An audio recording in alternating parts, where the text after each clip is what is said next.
Marco da Milano. Il presidente. Il 13° capitolo di un romanzo italiano. Timidi o estroversi, rispettosi dei loro limiti o interventisti.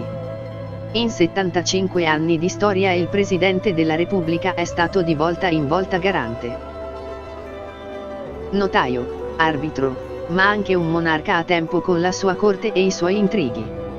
Il Quirinale è circondato da leggende nere e dall'ambizione di occuparlo che tenta tutti i principali leader. Le elezioni del Presidente sono segnate, o precedute, da trattative segrete, tradimenti, scandali, interventi di poteri esterni ai grandi elettori che lo votano, ieri la Chiesa e la Massoneria, gli USA e l'URSS, oggi i social e l'Europa, perfino stragi, Piazza Fontana, il rapimento e l'omicidio di Moro. L'eliminazione del giudice Falcone a Capaci. Nella lunga corsa sotterranea può capitare che i cavalli di razza vengano azzoppati mentre sono in vista del traguardo e che dal nulla spunti l'outsider. Per questo il conclave laico che porta all'elezione di un Presidente della Repubblica, con le sue regole oscure, è un gioco imprevedibile e crudele, che racconta molto del nostro paese, il deep state italiano. In gran parte sconosciuto. Oggi più che mai. Con il venir meno dei partiti in una società frammentata e ansiosa, il Presidente è sempre di più il centro su cui ruotano tutti gli altri poteri, politici e economici, interni e internazionali. È il punto di equilibrio, chiamato a intervenire per evitare il collasso del sistema, è la risposta alla crisi della nostra democrazia. Ma rischia di essere anche la sua massima espressione. Marco da Milano compone il racconto segreto della Repubblica attraverso le battaglie intorno al Quirinale, rivela i codici nascosti e le congiure di palazzo. Intreccia le storie dei presidenti dal dopoguerra ad oggi, fino ad arrivare a Sergio Mattarella e all'ombra di Mario Draghi sul Quirinale. Incipit. Sulla copertina del primo quaderno c'era una ragazza seduta per terra che leggeva un album, in un bosco autunnale. Su quella del secondo, una pioggia di pallini colorati rossi, verdi e blu. Sul terzo, la rotta del viaggio di Cristoforo Colombo in mezzo al mar dei Sargassi. Sfoglio quei quaderni da adolescente, con i quadretti, sono ora con me, mi accompagnano mentre scrivo circondato da ritagli di giornale ingialliti. Le prime pagine con i titoli grandi e le foto in bianco e nero. Li apro e poi li ripongo con cura. Ho paura che si sbriciolino tra le mie dita come foglie secche e che allora di quelle storie che custodiscono non resterà niente. Riprendo in mano i quaderni, mi imbarazzo per l'ingenuità di certi giudizi, mi impressiona la penna blu che scorre senza esitazioni, senza neppure una cancellatura, che mette ordine tra i pensieri, le notizie. Lo stupore. La calligrafia che è l'abito della scrittura, materiale, fisica. Unica. Non c'è dubbio, la riconosco. È la mia. Cominciai a scrivere qualche mese prima che scadesse il mandato del Presidente e che fosse indetta l'elezione del suo successore. Nel giugno 1985 finiva il settennato di Sandro Pertini, in testa a tutte le classifiche di gradimento. Da mesi i giornali si riempivano di pronostici, sondaggi. Retroscena. In quella metà degli anni '80 il funzionamento delle istituzioni era garantito dalle regole non scritte della Repubblica fondata sui partiti. La prima, dall'Assemblea Costituente in poi, era il coinvolgimento nelle scelte istituzionali del Partito Comunista, che invece era tenuto rigorosamente fuori dalle maggioranze di governo. La seconda era l'alternanza al Quirinale tra un Presidente della Repubblica cattolico, ovvero democristiano, e uno laico, cioè non democristiano. La terza regola recitava più o meno così: la Presidenza della Repubblica era una questione di palazzo, con i suoi riti e i suoi criteri. L'idea che l'eletto potesse rappresentare istanze sociali e civili più larghe non era semplicemente prevista quando il paese andava a sinistra.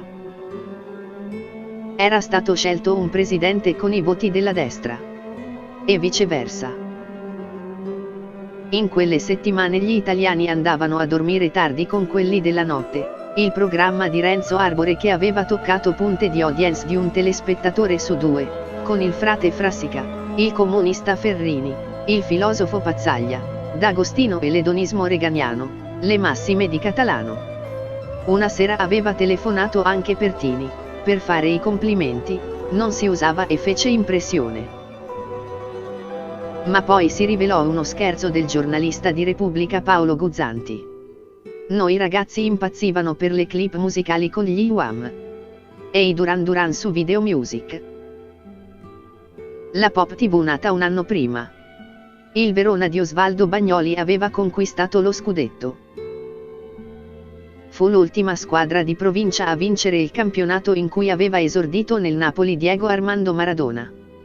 Mikhail Gorbaciov era da 3 mesi segretario generale del Partito Comunista dell'Unione Sovietica.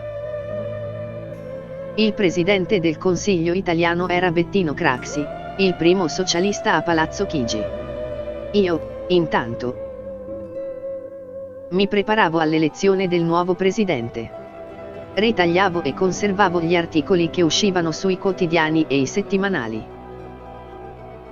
Costruivo il mio primo archivio di carta. E scrivevo, con la penna blu. Sui quaderni con in copertina la ragazza nel bosco autunnale e le caravelle di Colombo. Appuntavo i nomi dei candidati, i favoriti, gli outsider. Le quotazioni in ascesa e in salita. Studiavo le precedenti votazioni, i grandi elettori, i deputati, i senatori e i delegati regionali, e i kingmaker occulti, la Chiesa, gli americani, i sovietici. La massoneria. I nomi dei favoriti, Andreotti, Cossiga, Scalfaro, Fanfanni, si intrecciavano nelle mie giornate di liceale con autori greci e latini, filosofi tedeschi, sovrani borbonici. Il mio sogno, man mano che si avvicinava il giorno, era poter assistere dal vivo alla seduta in cui i grandi elettori avrebbero votato. Non era facile procurarsi l'invito. Ero ancora minorenne. Per me intervenne un senatore democristiano, il bresciano Franco Salvi, ex partigiano, avvocato, amico di Aldo Moro. Un uomo riservato, intransigente. Il senatore Salvi mi consegnò il prezioso biglietto nel suo ufficio vicino a Fontanella Borghese. Ricordo il suo sorriso timido, l'abito grigio. Io ero un adolescente emozionato. Lui era un politico disincantato. Per lui la storia si era fermata nel 1978, quando avevano ucciso Moro. Il resto era sopravvivenza. Lo rividi quando entrò nell'aula della Camera, tenendo sotto braccio Tina Anselmi, la presidente della commissione di inchiesta sulla loggia massonica P2, che aveva una gamba ingessata. In molti l'avrebbero vista bene al Quirinale. Ma non erano i tempi per una donna al vertice dello Stato, non lo sono mai stati, almeno finora. Il 24 giugno 1985 entrai per la prima volta in vita mia a Montecitorio. Avevo 16 anni. Presentai la mia prima carta di identità, all'ingresso di Piazza del Parlamento, e indossai la giacca e la cravatta. Non ero abituato. In fila c'era una folla accaldata che premeva per entrare, in molti vantavano un'amicizia con il candidato presidente. Speravano che fosse eletto quel pomeriggio. Quando le porte si aprirono e presi posto in tribuna, mi colpirono subito i teleobiettivi dei fotografi. I binocoli che oggi non ci sono più e che allora abbondavano. Il cartello per gli ospiti, proibito applaudire, fischiare, scrivere, sputare. Il fregio di Aristide Sartorio, sopra i banchi della presidenza e del governo, e sul soffitto il velario Liberty di Giovanni Beltrami. Di abbagliante bellezza. Per la prima volta vidi gli orologi Liberty, le sedie rosse, i commessi in alta uniforme. Osservai dall'alto gli abbracci, i buffetti, gli scherzi, l'umanità confusa.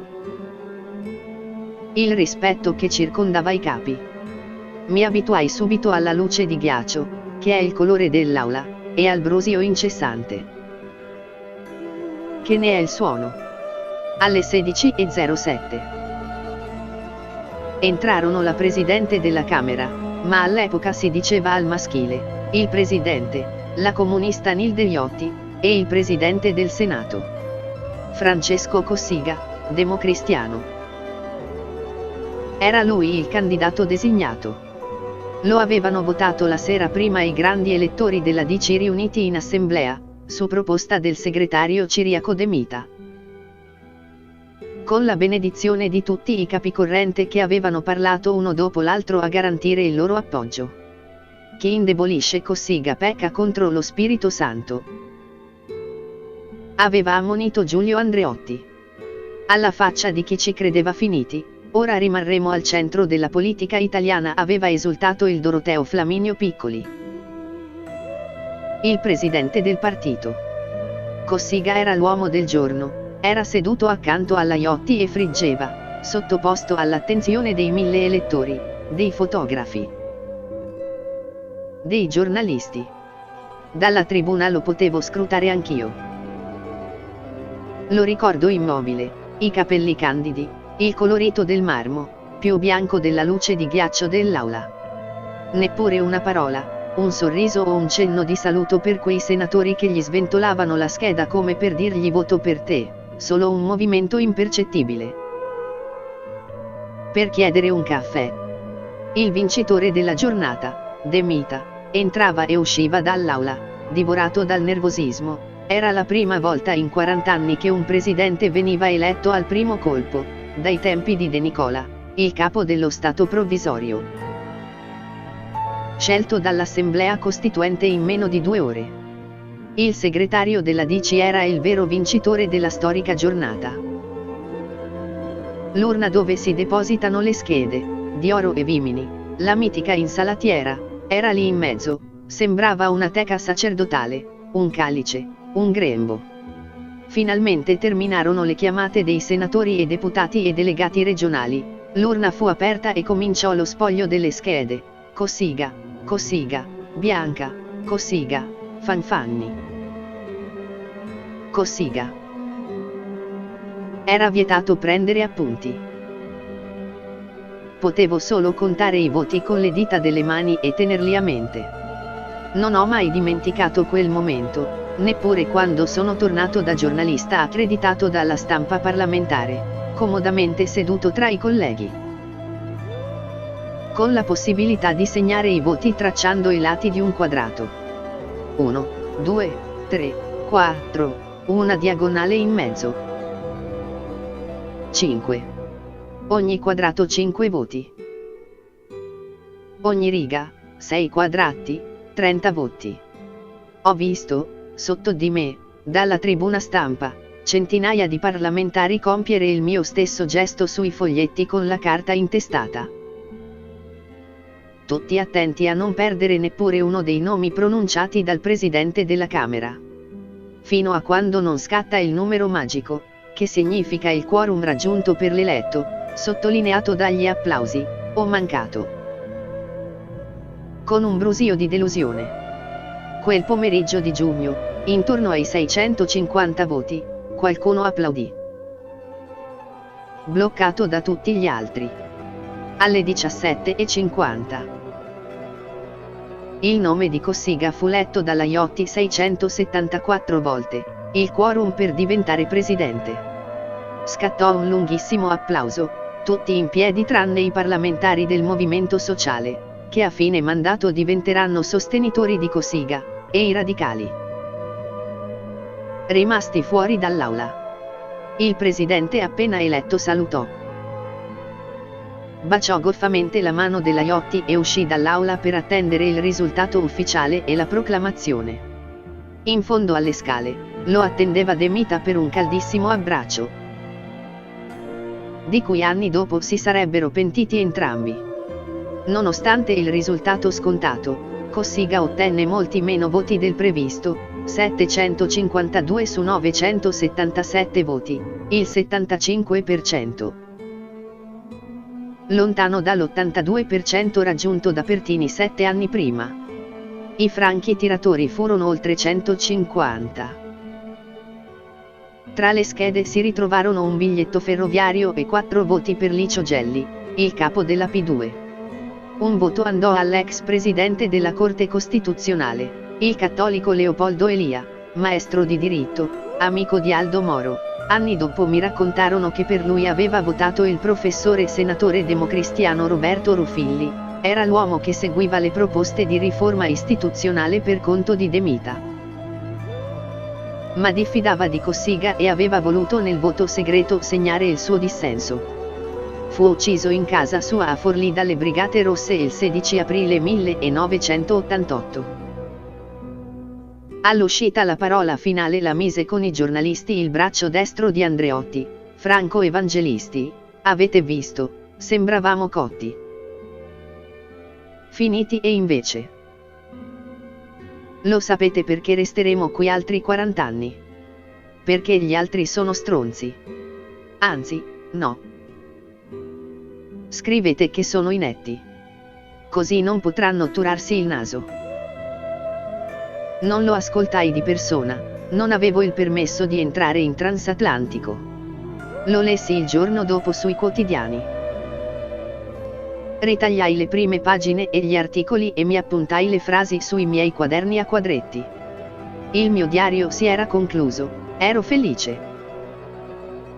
Avevo assistito al giorno del presidente. Quel giorno il sistema dei partiti sembrò celebrare la sua vittoria e la sua resurrezione. Dopo gli anni di piombo e la tragedia di cui Cossiga era stato protagonista. Era ministro dell'interno quando Moro era stato rapito e la sua scorta di 5 uomini massacrata in via Mario Fani. A lui, al caro Francesco, il presidente della DC aveva destinato la prima lettera dal covo delle Brigate Rosse. Dopo 55 giorni di buio, con il comitato di crisi al Viminale interamente composto da uomini iscritti alla P2, le BR fecero ritrovare il cadavere di Moro e Cossiga si dimise formalmente. Aveva già deciso di farlo la mattina del sequestro e della strage. Dopo quella tragedia chiunque avrebbe avuto la carriera politica stroncata. Cossiga, un anno dopo fu nominato presidente del Consiglio da Pertini, come avrebbe fatto Moro se fosse stato eletto al Quirinale invece di essere ucciso, e poi presidente del Senato e infine presidente della Repubblica, il più giovane della storia, a 57 anni neppure compiuti. Il mondo era ancora bloccato dalla guerra fredda. A Mosca il segretario del PICUS e capo dell'Unione Sovietica Gorbaciov era sconosciuto all'estero.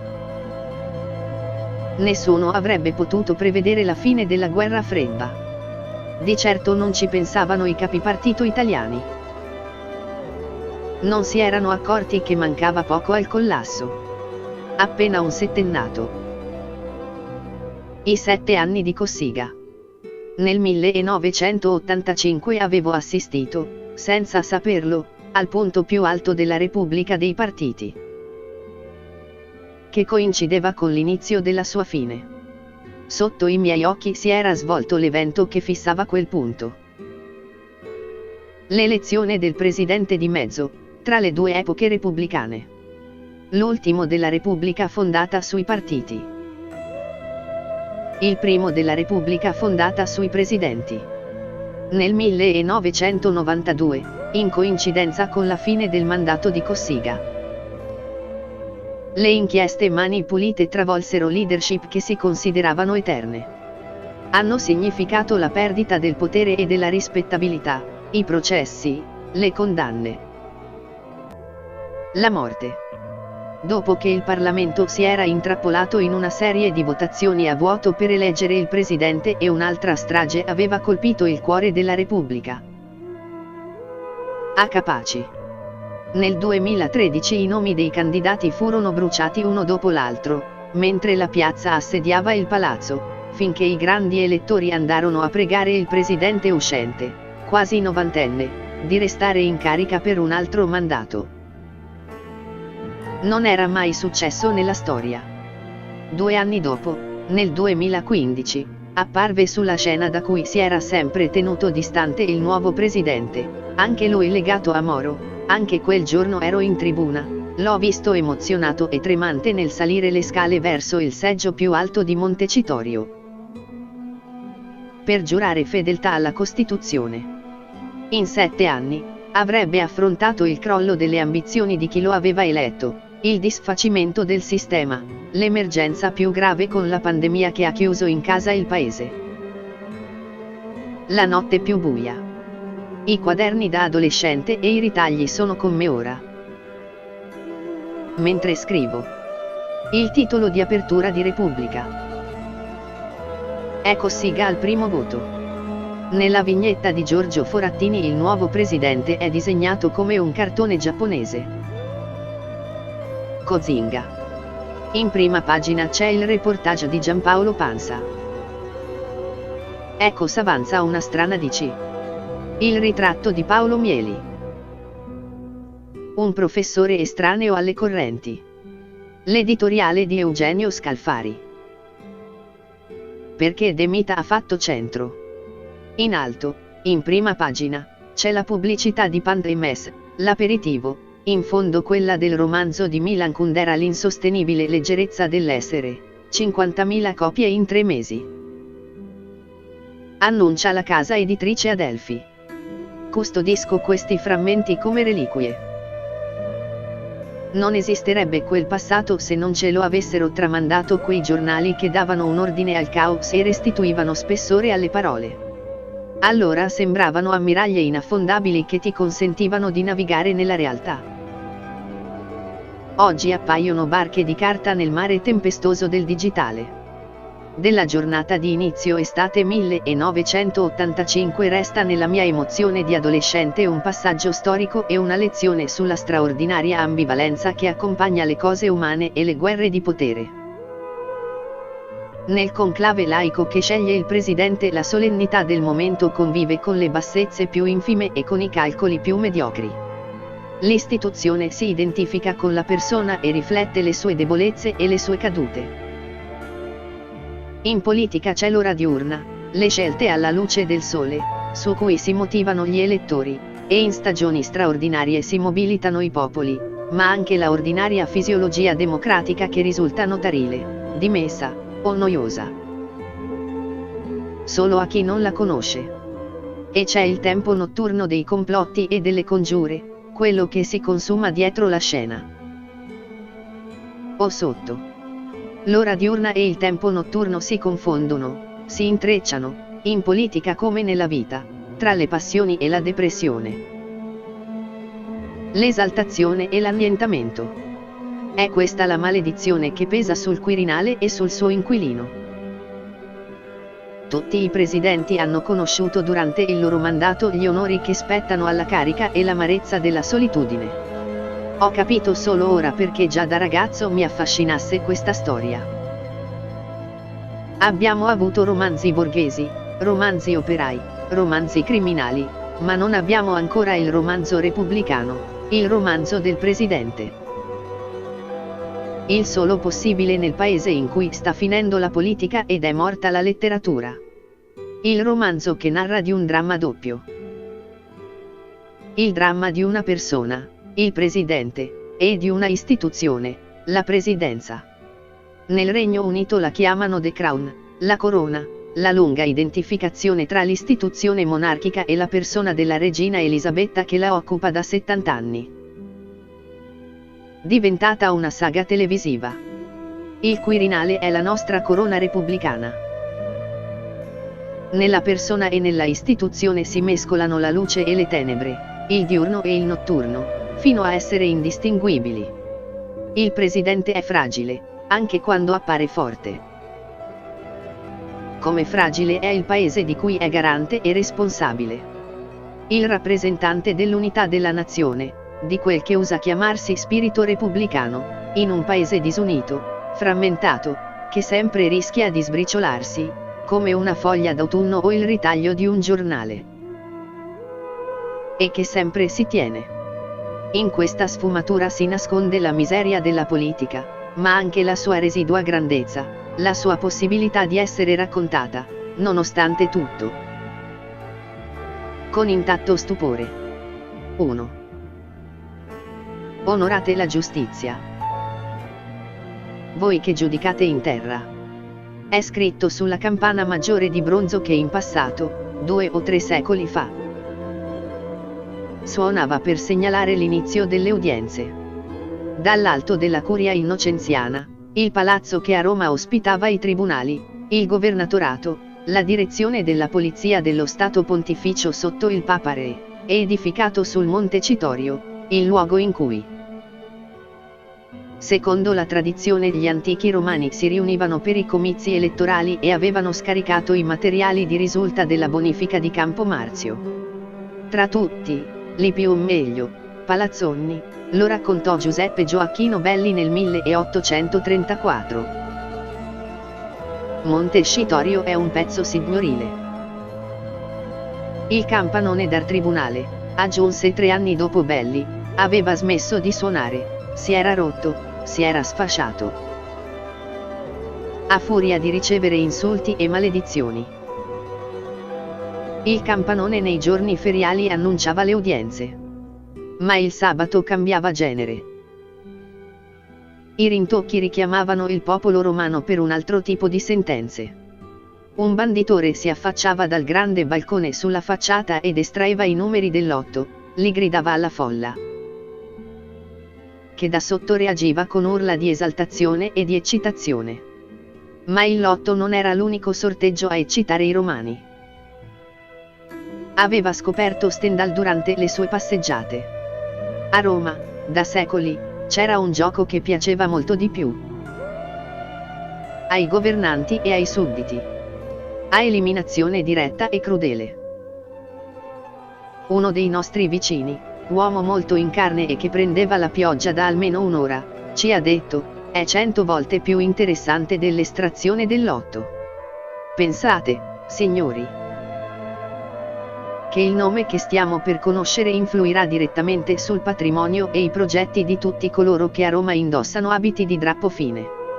Nel resto d'Europa i sovrani si avvicendavano al trono per diritto ereditario, o erano stati decapitati.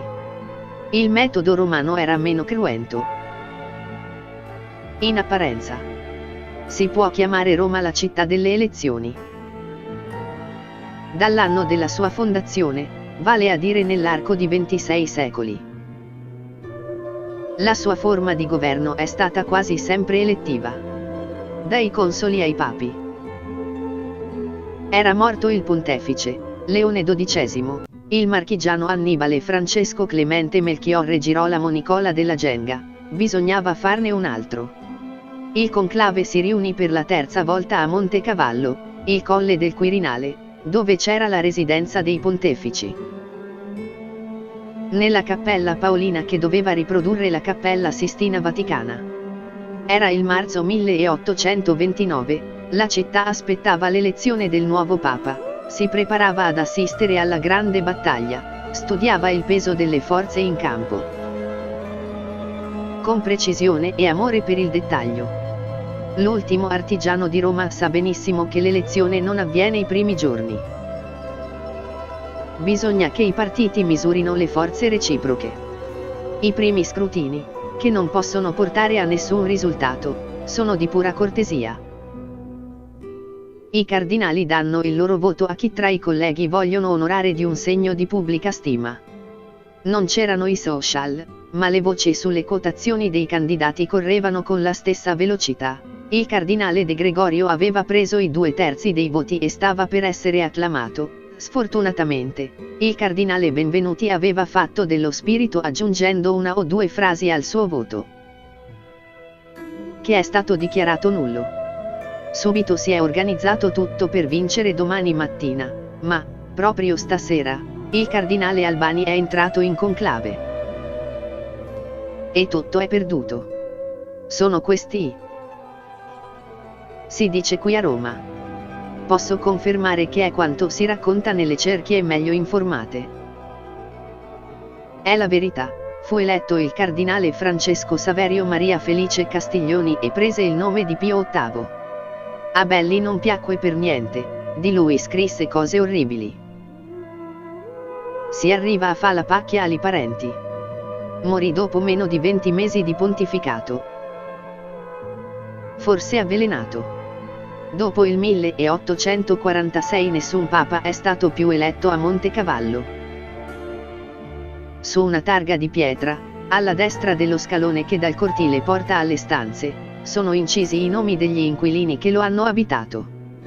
30 papi, il primo fu Gregorio XIII, il bolognese Ugo Boncompagni, pontefice dal 1572 al 1585, l'ultimo Pio IX. Detronizzato con la presa di Porta Pia il 20 settembre 1870. 4 monarchi, i re d'Italia Vittorio Emanuele II, Umberto I, Vittorio Emanuele III. Umberto II. 12 presidenti. Finora. Sergio Mattarella non è stato ancora scolpito. C'è un solo nome che in questa storia semimillenaria ricorre 2 volte, Giorgio Napolitano. Le presidenze non sono regni, valgono i mandati democraticamente ricevuti, e se sono più di uno. Il rieletto viene rinominato anche sulla lapide. Nessuna donna. È la sovrapposizione di epoche di cui è testimone Roma. Il luogo in cui si estraevano i numeri del lotto da oltre un secolo ospita la Camera dei Deputati. Dal 1946 nella grande aula viene eletto il presidente. Sembra cambiato tutto, papi, monarchi, il fascismo, la Repubblica. Ma a Montecitorio le regole sono rimaste le stesse.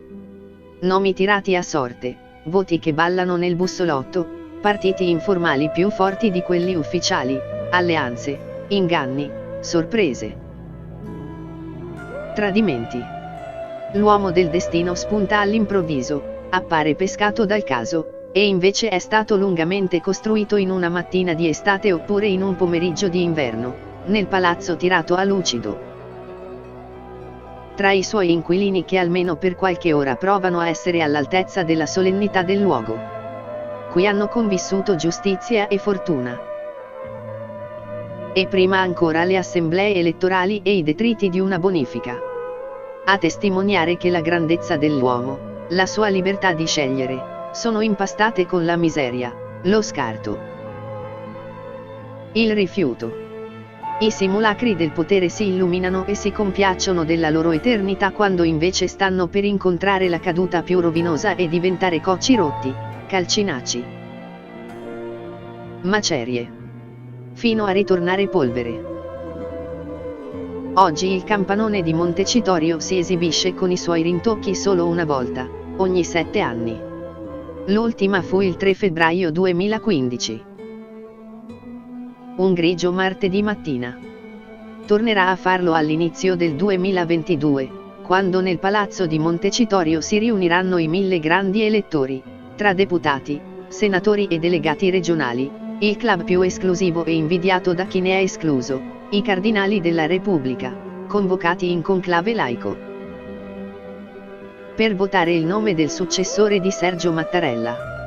E quando l'eletto, il 13° presidente della storia repubblicana, farà il suo ingresso nel palazzo di Montecitorio per giurare sulla Costituzione la sua fedeltà alle istituzioni, la campana maggiore. Finalmente potrà riprendere a fare il suo lavoro. Il campanone suonerà. Nel 500 si pensava che l'aria di Montecavallo fosse più salubre dell'aria di Roma e del Vaticano, considerata malsana. Alla fine del 1573 il Papa cominciò a passare sempre più tempo in quella che fino a quel momento era stata la Villa degli Este, un luogo di riposo e di vacanza. Non la residenza di una corte. Sul Torrino fece apporre un drago che rappresentava l'insegna della sua famiglia. Ma il Papa successivo ordinò di toglierlo e di mettere al suo posto una croce. Era Sisto V, Papa Felice Peretti. Eletto a sorpresa nel conclave del 1585. Sisto V fissò una macabra consuetudine. I precordi dei pontefici defunti nel palazzo del Quirinale, ovvero le viscere estratte dal corpo durante l'imbalsamazione della salma, dovevano essere conservati nella parrocchia di zona, quella dei Santi Vincenzo e Anastasio, davanti alla fontana di Trevi, sotto il colle. Solo nel 1613 il Papa stabilì al Quirinale la sua residenza. Non solo estiva.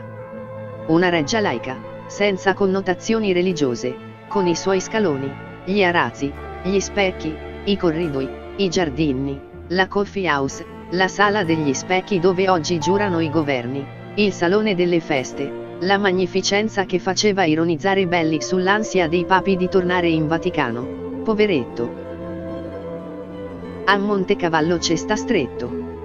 In realtà, rispetto al Vaticano, il Quirinale è sempre apparsa una sede minore. Di mezzana grandezza. Un anonimo visitatore seicentesco lo definiva modesto. Con le mura ricoperte di sola malta e il colore bianco rinnovato di tanto in tanto. A Émile Zola, in tour nel 1884. Apparve nient'altro che una grande caserma gialla dalle finestre nere. Nel Novecento finì per diventare color ocra, mattone, e solo il restauro del 2001 l'ha riportato finalmente al colore originale. Il bianco dorato del travertino. Il Quirinale è diventata la sede ufficiale della Presidenza della Repubblica Italiana, come deliberato dal Consiglio dei Ministri il 1 gennaio 1948. Il giorno in cui è entrata in vigore la Costituzione. E fin dalle prime battute si capì che sarebbe diventato uno dei simboli dell'identità nazionale. Un palazzo arci-italiano. Alle 18 di quel giorno arrivarono 83 corazzieri su 84 in reparto al momento della partenza del re Umberto II, erano stati tutti monarchici, tutti prestarono giuramento per la Repubblica. L'ultimo fu riformato per malattia. Quel primo giorno dell'anno e di una nuova era, l'ufficio tecnico ordinò di smontare e di eliminare lo stemma reale dalle maniglie delle porte e delle finestre e di farlo raschiare via dai preziosi servizi di cristalleria, piatti, bicchieri e caraffe appartenuti ai Savoia. Il servizio di Parigi, il servizio Firenze, il servizio Carignano, che era stato di Carlo Felice, il servizio Caccia, il servizio Brillantinato, il servizio Drago, il servizio Aquila Dorata. Il servizio Treno. In alcuni casi durante l'operazione furono infranti e buttati. Da uno stemma marmoreo in altorilievo fu abbattuta a colpi di martello la corona e rimase solo lo scudo crociato sabaudo. Il primo episodio di cancel culture repubblicano. In 75 anni di storia la scelta del presidente ha coinciso con i momenti di svolta e con le manovre più oscure. Quella del 2022 non fa eccezione. Anzi, inseguendo il miraggio di salire sul colle più alto si sono schiantati i padri della patria e i loro successori. Insieme ad alcuni leader che sembravano invincibili. È un momento di festa e di cupezza soffocante. Un mistero glorioso, gaudioso e doloroso. La lunga corsa sotterranea parte con anni di anticipo, i cavalli di razza vengono eliminati con brutalità, arrivati in vista del traguardo. Ed emerge l'outsider non previsto da nessuno. Nel catalogo delle elezioni presidenziali ci sono le trattative segrete per condizionare il voto, gli interventi dei poteri esterni, ieri la Chiesa e la Massoneria, gli USA e l'Unione Sovietica, oggi i social e l'Europa. gli scandali orchestrati per eliminare i candidati. Qualche votazione è stata anticipata e attraversata dal sangue. In aula si finge la votazione su nomi fantomatici, tra le quinte, nelle centrali dei partiti, si svolge la votazione vera. Come nei mercati paralleli dell'Est, quello nero, che non si vede, è quello che conta di più, scrisse Enzo Bettiza, senatore del Partito Liberale e grande elettore nel 1978, quando fu scelto Sandro Pertini. Dopo 16 votazioni. Nella storia delle elezioni presidenziali si intravede in controluce il deep state italiano. Se esiste. È il romanzo della Repubblica. L'unico possibile. Eppure. Nessun grande scrittore si è misurato con l'evento e sono rarissimi i romanzi che parlano del Presidente della Repubblica italiano. Incuriosì quello firmato nel 2010 da Philip Goodgift. Pseudonimo scelto dallo storico ed ex deputato radicale Massimo Teodori, che raccontava la sfida tra il presidente salernitano e il premier Speranzoni. Mentre nella realtà si preparava la fine del governo Berlusconi e l'intervento di Giorgio Napolitano. Ben più riuscito e preveggente, anche se dimenticato, è stato il libello di Guglielmo Negri, repubblicano, giurista, vice segretario generale della Camera e sottosegretario alla Presidenza del Consiglio con Lamberto Dini nel 1995. Nel 1973, Negri dedicò al presidente un denso racconto, La gabbia, un'operetta morale. Un apologo con cui vinse il premio Satira di Forte dei Marmi. Immaginò un presidente finito in una floating room, stanza sospesa, antispia e a prova di intercettazione dall'esterno. Per tutelare la riservatezza delle conversazioni presidenziali. E l'installazione al Quirinale di una macchina della verità e di un esclusivo calcolatore elettronico per controllare i dati di tutti gli ospiti entrati in contatto con il capo dello Stato. Indubbiamente premonitore. Un paio di decenni più tardi si apprese che Scalfaro aveva dato ordine di registrare tutte le sue conversazioni. Lo stesso avevano fatto alcuni suoi predecessori. Gronchi e segni.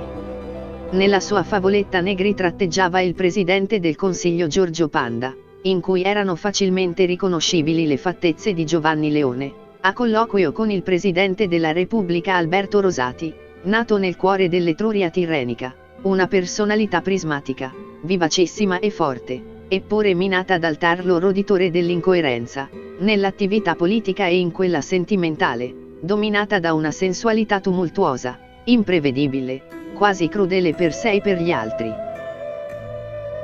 Caratterizzata da un permanente velleitarismo.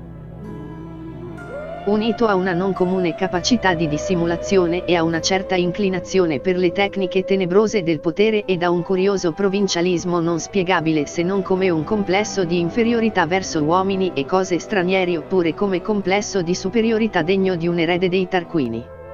E in questa descrizione si poteva indovinare il ritratto del focoso Gronchi. Rosati voleva avviare una riforma della Costituzione. Non ti sembra che la Repubblica parlamentare abbia fatto il suo tempo? Chiede a Panda. Sì, caro Panda. Tutto quello che vuoi, ma ficcati in testa che la riforma vera, seria, grossa è da fare qui, in questo palazzo. Fino a quando non avremo la Repubblica presidenziale, con un presidente eletto dal popolo e responsabile verso di esso. Le oligarchie partitiche faranno quello che vogliono. Hai visto? Ma ne uscirò, Panda. O se ne uscirò, e anche questo sfogo era destinato a diventare realtà.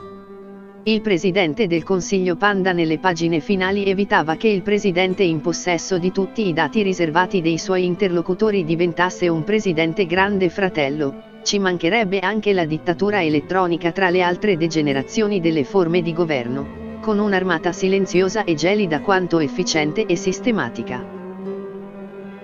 Quella dei calcolatori elettronici distribuiti nel paese per una perfetta informazione di tutte le storie dei successi e dei fallimenti umani, delle infermità e delle miserie, della lealtà e del tradimento. Nell'ultimo colloquio il presidente entrava nella gabbia, una celletta francescana ideata da un architetto del 2000, conteneva un minuscolo tavolino e 2 poltroncine. Tutti costruiti con l'impiego di resine sintetiche. A Panda venne in mente l'immagine del confessionale, sì. La gabbia sembrava un confessionale di una di quelle chiese modernissime costruite in prossimità delle autostrade. Il confessionale e il Grande Fratello sarebbero davvero arrivati nel 2000. In forma di reality show. Tra i primi concorrenti il giovane Rocco Casalino, destinato a ritrovarsi vicino a Beppe Grillo e Gianroberto Casaleggio, i fondatori del Movimento 5 Stelle, i profeti della democrazia elettronica e diretta. E poi portavoce del premier Giuseppe Conte. Il presidente, la gabbia. Il popolo. Il dramma. Dunque, la gabbia del potere fragile in cui il presidente si sente imbrigliato. Nella Costituzione italiana il Presidente della Repubblica è l'unica carica che coincide con una persona. Monocratica si dice. La Costituzione, all'articolo 84, stabilisce che può essere eletto presidente qualsiasi cittadino che abbia compiuto 50 anni d'età e goda dei diritti civili e politici e che il suo mandato dura 7 anni. All'articolo 86 si aggiunge che in caso di impossibilità temporanea di adempiere alle proprie funzioni venga sostituito dal Presidente del Senato. In caso di impossibilità permanente, dimissioni o morte. Se ne elegge un altro. Non si dice altro. Il Presidente è una persona, il Presidente è un'istituzione. Le persone sono fragili. Le istituzioni sono fragili. Questo è il dramma del romanzo repubblicano. Il Presidente è il vertice del dramma, il protagonista del romanzo. Tutte le presidenze sono state a loro modo drammatiche. A volte in maniera così intensa da apparire come l'effetto di un maleficio. La maledizione del Quirinale che accompagna i suoi inquilini, omaggiati, ossequiati e repentinamente abbandonati. La maledizione di Papa Pio IX sugli usurpatori è stata temuta dai re Savoia e anche da qualche presidente repubblicano. A partire dal superstizioso De Nicola che non volle abitare nel palazzo. La maledizione è sembrata avverarsi con i presidenti colpiti da malore, come Antonio Segni, costretti alle dimissioni come Giovanni Leone, tormentati da notti insonni e rimorsi insopprimibili, come Francesco Cossiga, circondati da oscuri presagi e pressioni insostenibili, come Oscar Luigi Scalfaro. La presidenza di Napolitano è stata affiancata dall'ombra della morte, con la tragica scomparsa del suo consigliere giuridico, il magistrato Loris D'Ambrosio. Stroncato nei giorni dell'inchiesta di Palermo sulla trattativa Stato-mafia che lo stava amareggiando. Dopo la rielezione, anche Napolitano ha assaporato l'amarezza del fallimento politico. Il timore di passare alla storia come il presidente che aveva spalancato le porte al populismo che aveva combattuto. Nonostante questi precedenti, nessuna presidenza è stata così silenziosamente e compostamente drammatica come quella di Sergio Mattarella, un dramma nascosto, il venire giù del sistema politico. La pandemia. Un presidente chiamato a sostenere tutto sulle sue spalle, senza partiti, leader, alleati. In totale solitudine. Tutto il dramma in una singola presidenza.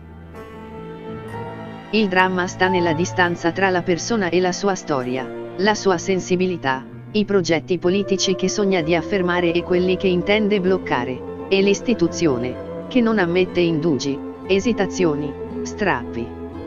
Con 12 presidenti e 13 mandati presidenziali, la persona e l'istituzione hanno quasi sempre rispecchiato il loro tempo e sono rimaste nei limiti delle prerogative costituzionali, senza provare ad allargarle.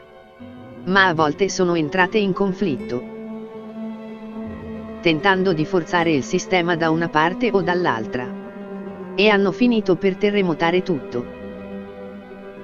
L'istituzione e la persona che la occupava.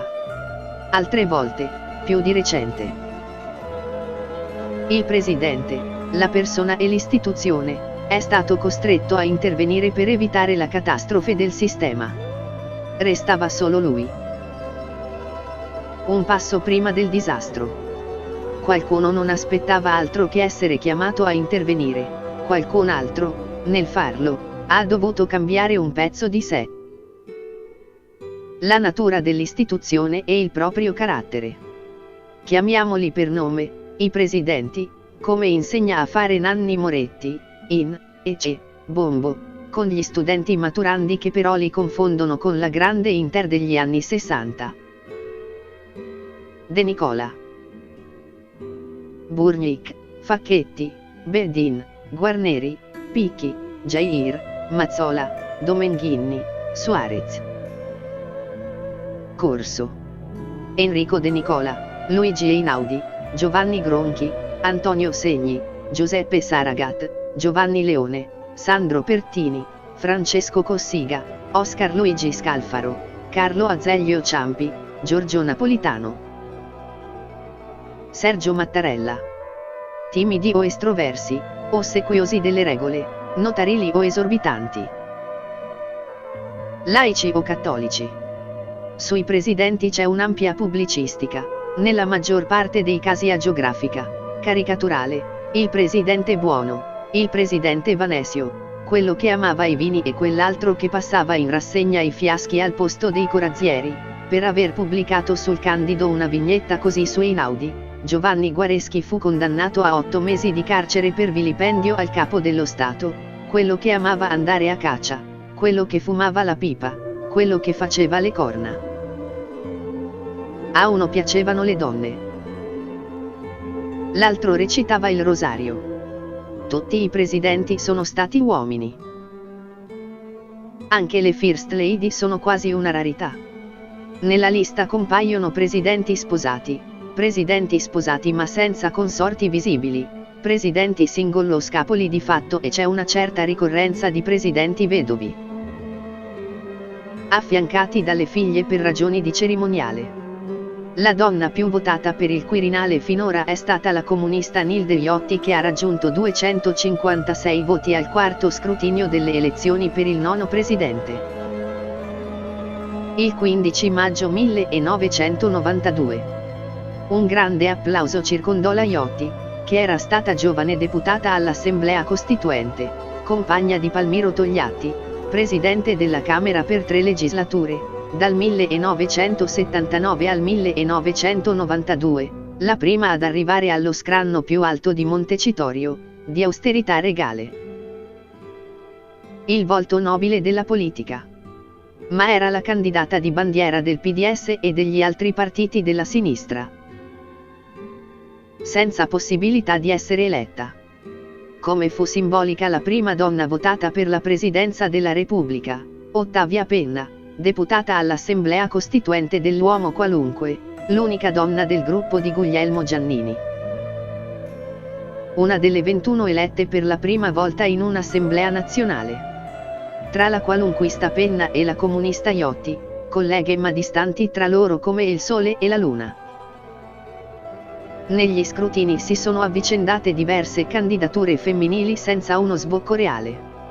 4 voti raccolse nel 1978 la giornalista Camilla Cederna, autrice del pamphlet contro Leone, saliti a 8 nel 1985, 3 la vedova di Moro.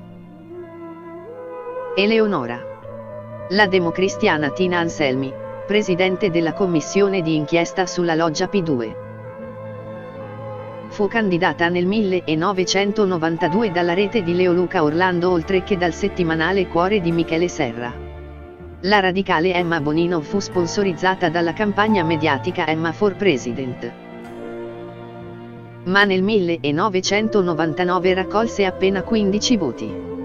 Solo 2 donne sono entrate nella rosa dei candidati, ma non sono state messe neppure in votazione. La ex democristiana Rosa Russo Iervolino nel 1999, all'epoca ministra dell'Interno, poi sindaca di Napoli, figlia di 2 costituenti, sangue napoletano per parte di padre, Raffaele Iervolino, più volte ministro, e austriaco per parte di madre, Maria de Unterrichter, e la ex comunista Anna Finocchiaro nel 2015.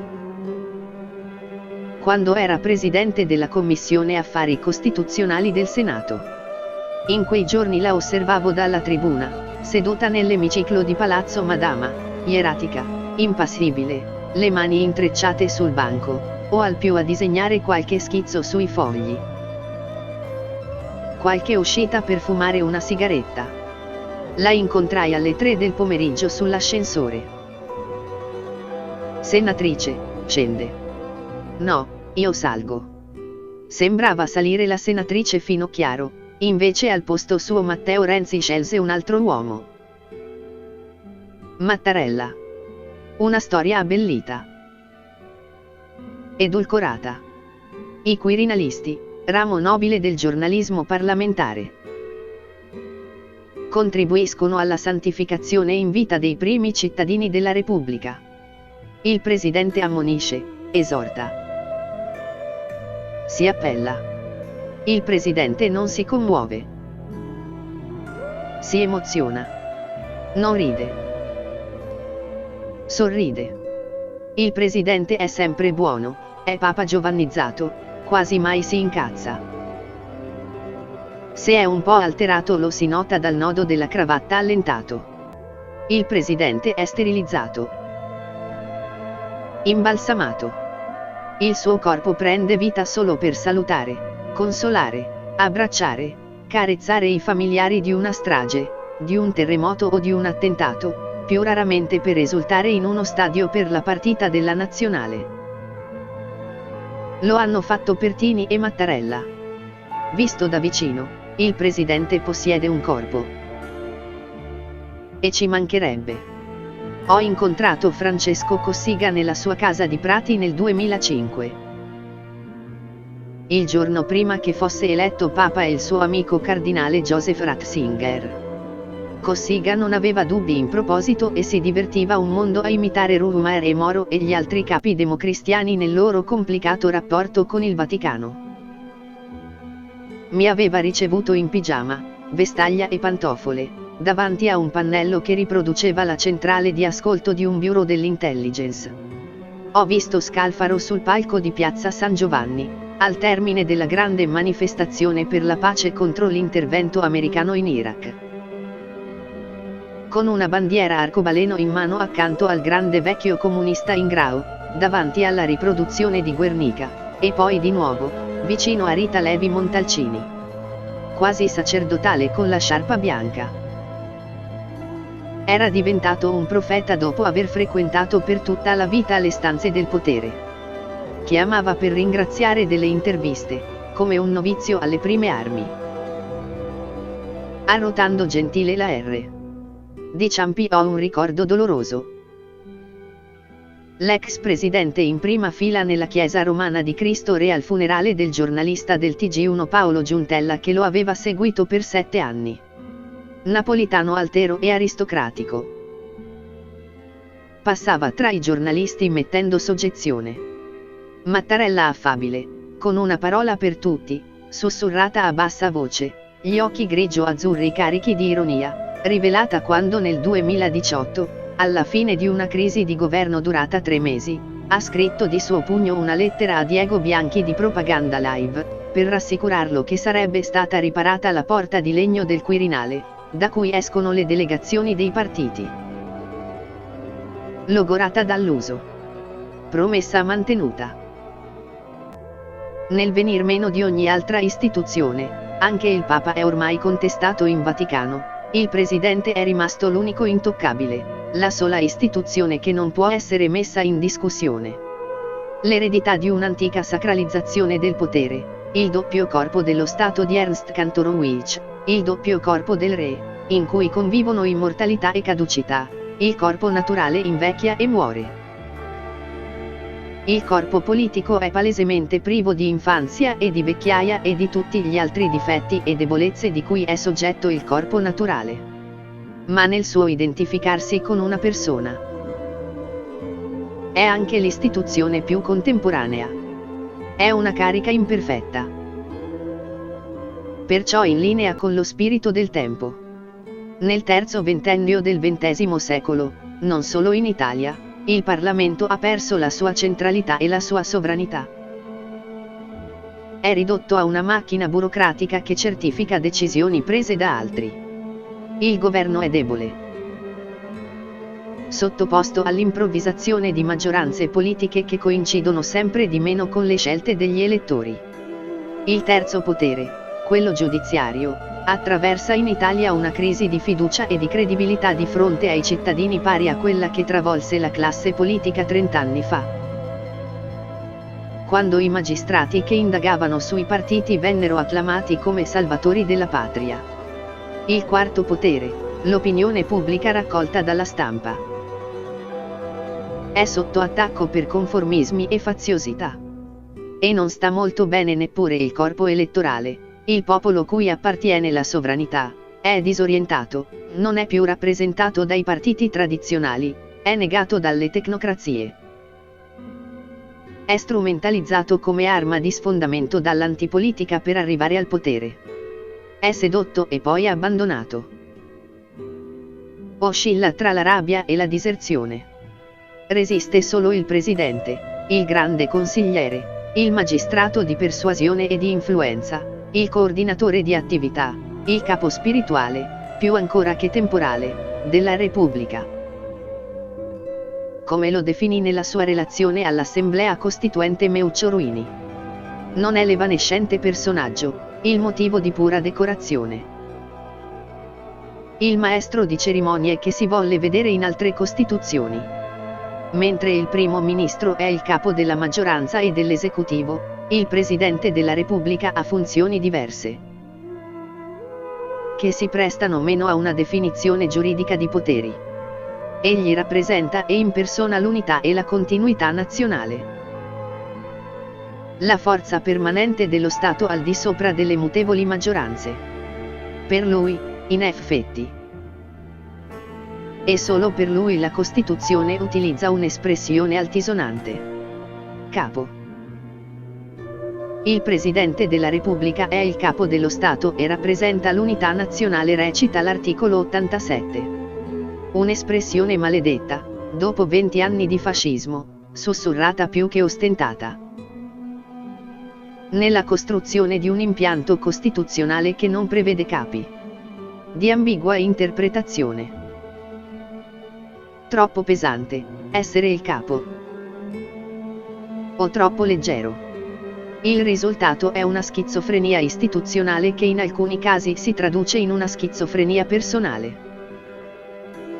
Tra chi vede nel presidente un retravicello, come temeva alla Costituente Vittorio Emanuele Orlando, e chi, al contrario, lo giudica portatore di troppo potere.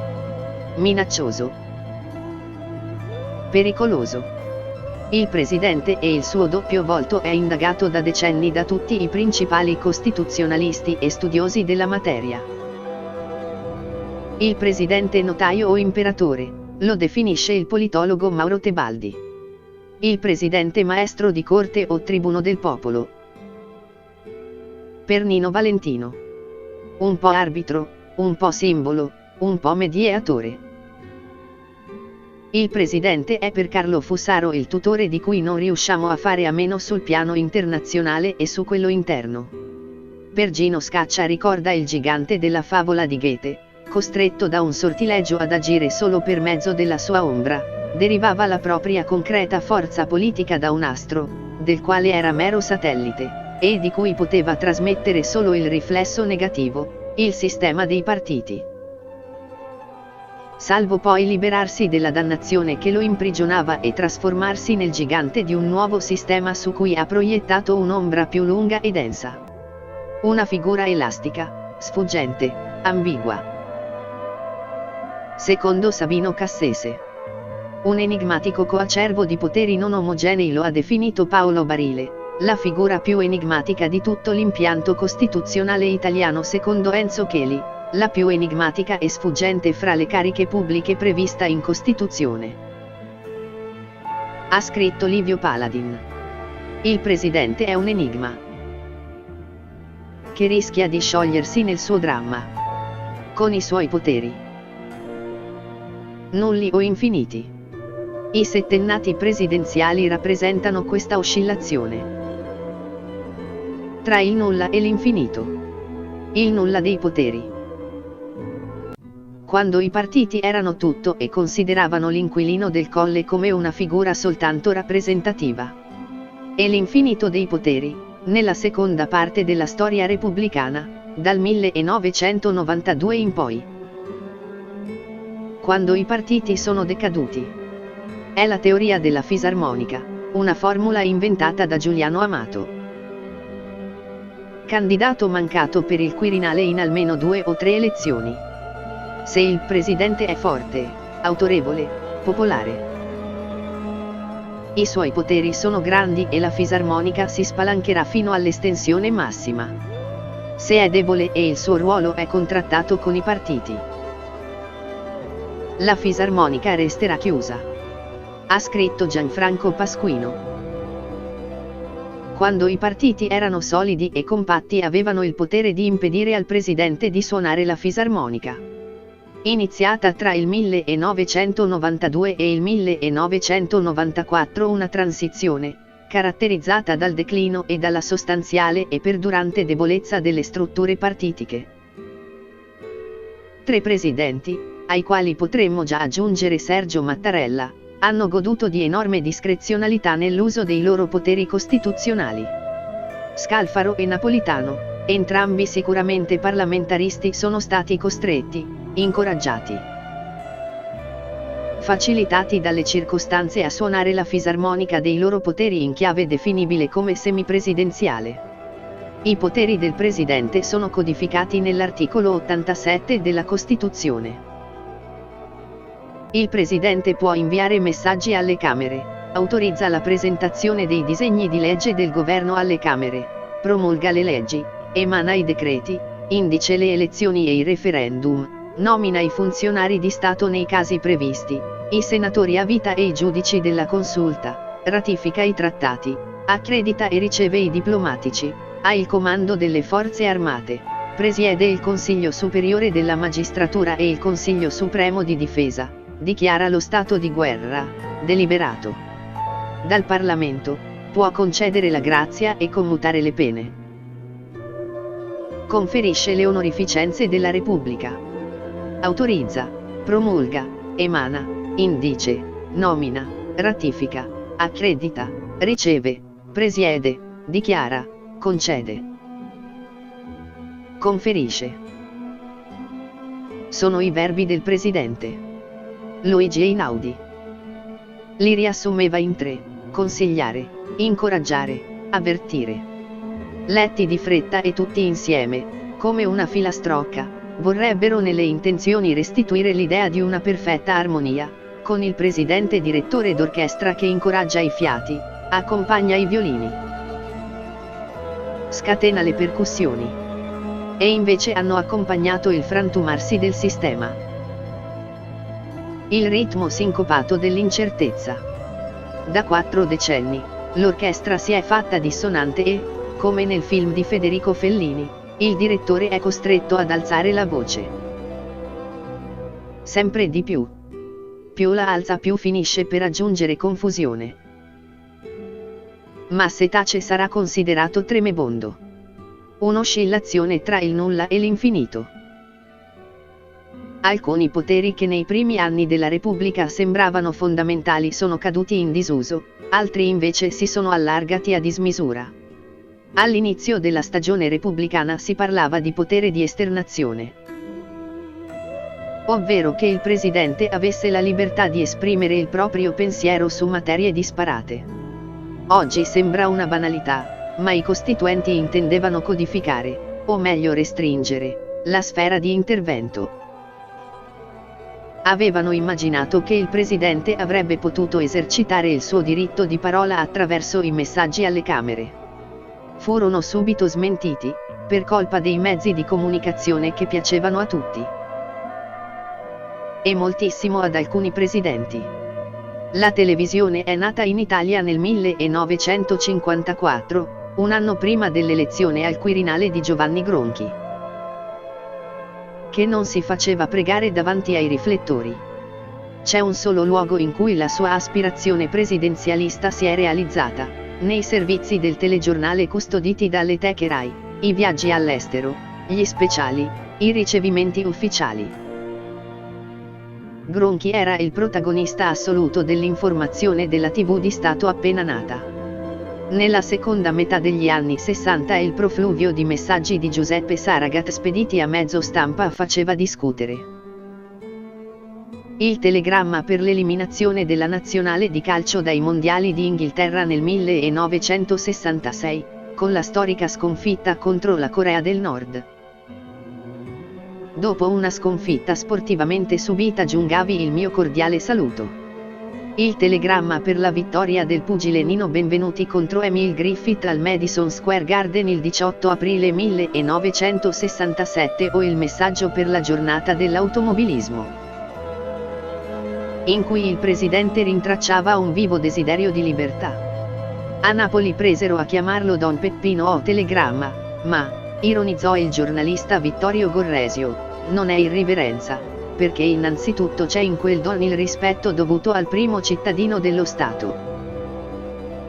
E poi perché se un presidente si è meritato un simile nomignolo dai napoletani egli è senza dubbio un presidente popolare. Dell'originale potere di inviare messaggi alle Camere è rimasto poco.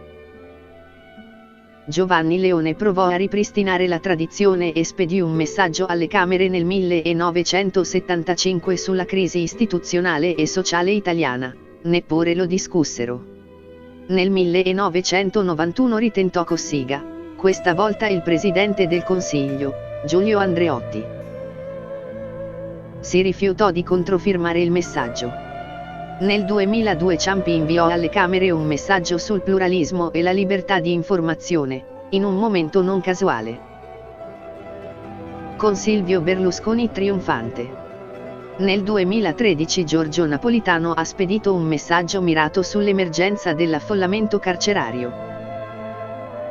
I presidenti hanno preferito sempre di più parlare direttamente al popolo per via mediatica, più immediato, pratico, gratificante, ma anche rischioso. Pertini fece irruzione nelle case degli italiani in TV all'indomani del tragico terremoto in Irpinia il 23 novembre 1980, Cossiga nell'inquietante messaggio di auguri di fine anno 1991, durato appena 3 minuti e 51 secondi, in cui alluse a certe cose che non poteva dire per non rovinare il capodanno agli italiani. Scalfaro chiese la diretta per lanciare un suo avvertimento a proposito di alcune minacce che si aggiravano attorno al Colle.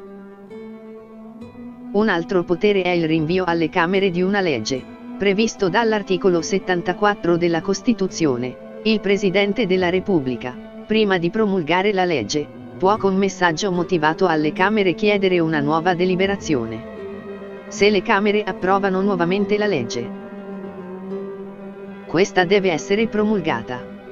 Einaudi, il primo presidente eletto con la Costituzione in vigore, rispedì alle Camere 4 leggi, nel 1949 e nel 1950 perché prevedevano aumenti di spesa senza copertura finanziaria, poi una legge che promuoveva incaricati con funzioni giudiziarie attraverso esami di idoneità e non tramite i concorsi, infine, nel novembre 1953.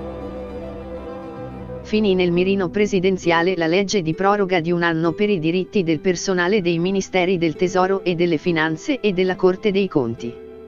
Per l'occasione Einaudi stilò un lungo messaggio per chiarire che si sarebbe dato vita a un sistema sotto ogni aspetto non commendevole. Negli ultimi anni il potere di veto presidenziale per la prima approvazione di una legge è quasi sparito. Nel 1992 Cossiga bloccò la legge di riforma dell'obiezione di coscienza al servizio militare, che non fu mai approvata. Nonostante le proteste del mondo pacifista cattolico e laico, Nel 2005 Ciampi ha rispedito indietro la legge firmata dal ministro Maurizio Gasparri sulle telecomunicazioni, molto cara al premier Berlusconi, e affrontò un pesante conflitto istituzionale. Nel 2009 Napolitano ha rifiutato di firmare il decreto di un altro governo Berlusconi, che impediva ai medici di sospendere l'alimentazione per Eluana Englaro, la ragazza ricoverata in stato vegetativo da 17 anni. Non ravvisando i presupposti di necessità e urgenza, creando anche in questo caso un durissimo scontro con il Cavaliere. Nella maggior parte dei casi il rinvio o il veto formale è stato sostituito da quello che viene definito il potere di moral suasion, non previsto dalla Costituzione. Un potere informale, che prevede una contrattazione tra il Quirinale, il Governo e il Parlamento. Non ci sono pareri, memorie e audizioni che portino all'attenzione dell'opinione pubblica un dibattito o uno scontro che cambia in modo rilevante o decisivo il merito di una legge in discussione. Il Capo dello Stato partecipa attivamente con i suoi uffici alla scrittura di una legge di cui non porta responsabilità diretta. Così il Quirinale diventa una terza Camera, determinante. Nel 2005 Ciampi corresse la legge elettorale detta Porcellum su un punto qualificante: la modalità di elezione dei senatori. Il risultato è stato infelice. La lotteria dei 20 premi regionali che ha portato il Senato all'ingovernabilità. Ma nessuno o quasi ha potuto attribuirne la responsabilità al Quirinale o darne la colpa al Presidente, e niente resterà di suggerimenti, paletti, emendamenti, cancellature e aggiunte.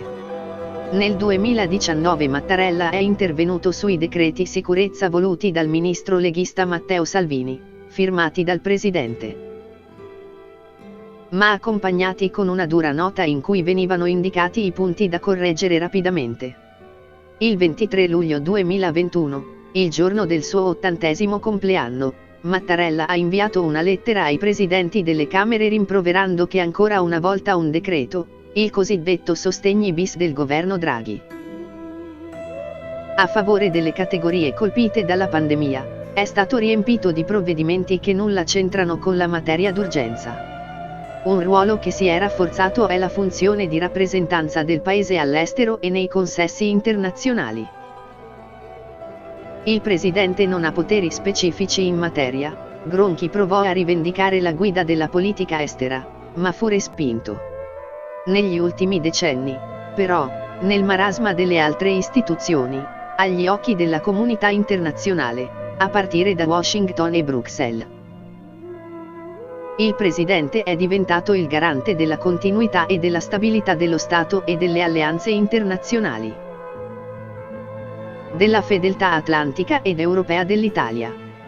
La politica estera e di sicurezza si presta a sperimentazioni di autonomia presidenziale non mediate dall'interposizione del governo, scrivevano i costituzionalisti Antonio Baldassarre e Carlo Mezzanotte già nel 1985. La debolezza dei governi nei decenni successivi ha allargato il raggio di azione del Presidente. Due ricercatori, Giacomo Delle Donne e Luca Gori, hanno dimostrato come negli interventi di Mattarella dedicati alle figure dei predecessori questo aspetto sia ricorrente. Ciampi scrisse al Presidente del Consiglio Amato, chiedendo di essere informato in anticipo di decisioni in sede internazionale per poter esprimere giudizi, esortazioni, valutazioni. Nei momenti di maggiore crisi politica e istituzionale, il motore di riserva del Quirinale si accende per rassicurare le cancellerie internazionali che la situazione è sotto controllo. Con il passare dei decenni i leader europei e occidentali si sono abituati ad assistere al balletto degli inquilini di Palazzo Chigi e alla stabilità rappresentata dall'uomo del Quirinale che resta in carica 7 anni. Qualche giorno prima dell'addio al Quirinale di Napolitano, nel gennaio 2015, la Casa Bianca rese nota una telefonata in cui Barack Obama ringraziava il presidente uscente per lo storico mandato, il costante impegno in favore delle relazioni tra Stati Uniti e Italia, oltre che della causa europea, la sua leadership di alto profilo. Ovvero la guida del paese che, per Obama era stata esercitata dall'inquilino del Quirinale e non di Palazzo Chigi. Una sentenza della Corte Costituzionale, la numero 1 del 2013, ha provato a mettere ordine nei poteri del Presidente in uno scenario mutato. La materia era delicata. Le intercettazioni del presidente Napolitano a colloquio con l'ex senatore Nicola Mancino, che la Procura di Palermo intendeva valutare per l'inchiesta sulla trattativa Stato-mafia. La Consulta rigettò la richiesta dei magistrati, ma nel farlo è andata ben al di là dell'occasione e ha descritto il cuore del ruolo presidenziale nella forma di governo italiana. L'opposto del notaio che ratifica le decisioni prese da altri. Il presidente, si legge nella sentenza, è stato collocato dalla Costituzione al di fuori dei tradizionali poteri dello Stato e, naturalmente, al di sopra di tutte le parti politiche. Egli dispone pertanto di competenze che incidono su ognuno dei citati poteri, allo scopo di salvaguardare, a un tempo, sia la loro separazione che il loro equilibrio. Una figura super partes, dunque, che rappresenta l'unità nazionale. Come scrive la Costituzione, un organo di moderazione e di stimolo nei confronti di altri poteri, in caso di esorbitanze o inerzia.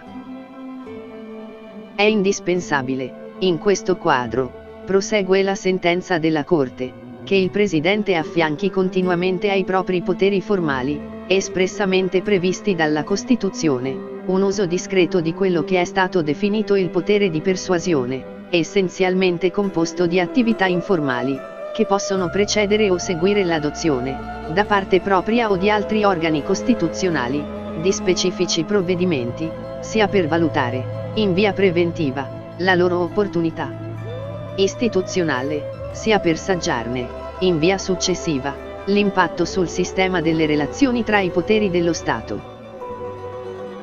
Le attività informali sono pertanto inestricabilmente connesse a quelle formali. È la moral suasion, riconosciuta e teorizzata dalla Corte Costituzionale, giustificata nella sua riservatezza e segretezza. Le attività informali, fatte di incontri, comunicazioni e raffronti dialettici, implicano necessariamente considerazioni e giudizi parziali e provvisori da parte del Presidente e dei suoi interlocutori. Un'attività informale di stimolo, moderazione e persuasione sarebbe destinata a sicuro fallimento, se si dovesse esercitare mediante dichiarazioni pubbliche. La discrezione, e quindi la riservatezza, delle comunicazioni del Presidente della Repubblica sono pertanto coessenziali al suo ruolo nell'ordinamento costituzionale. Le conversazioni presidenziali sono destinate a rimanere segrete, per la ragione di Stato.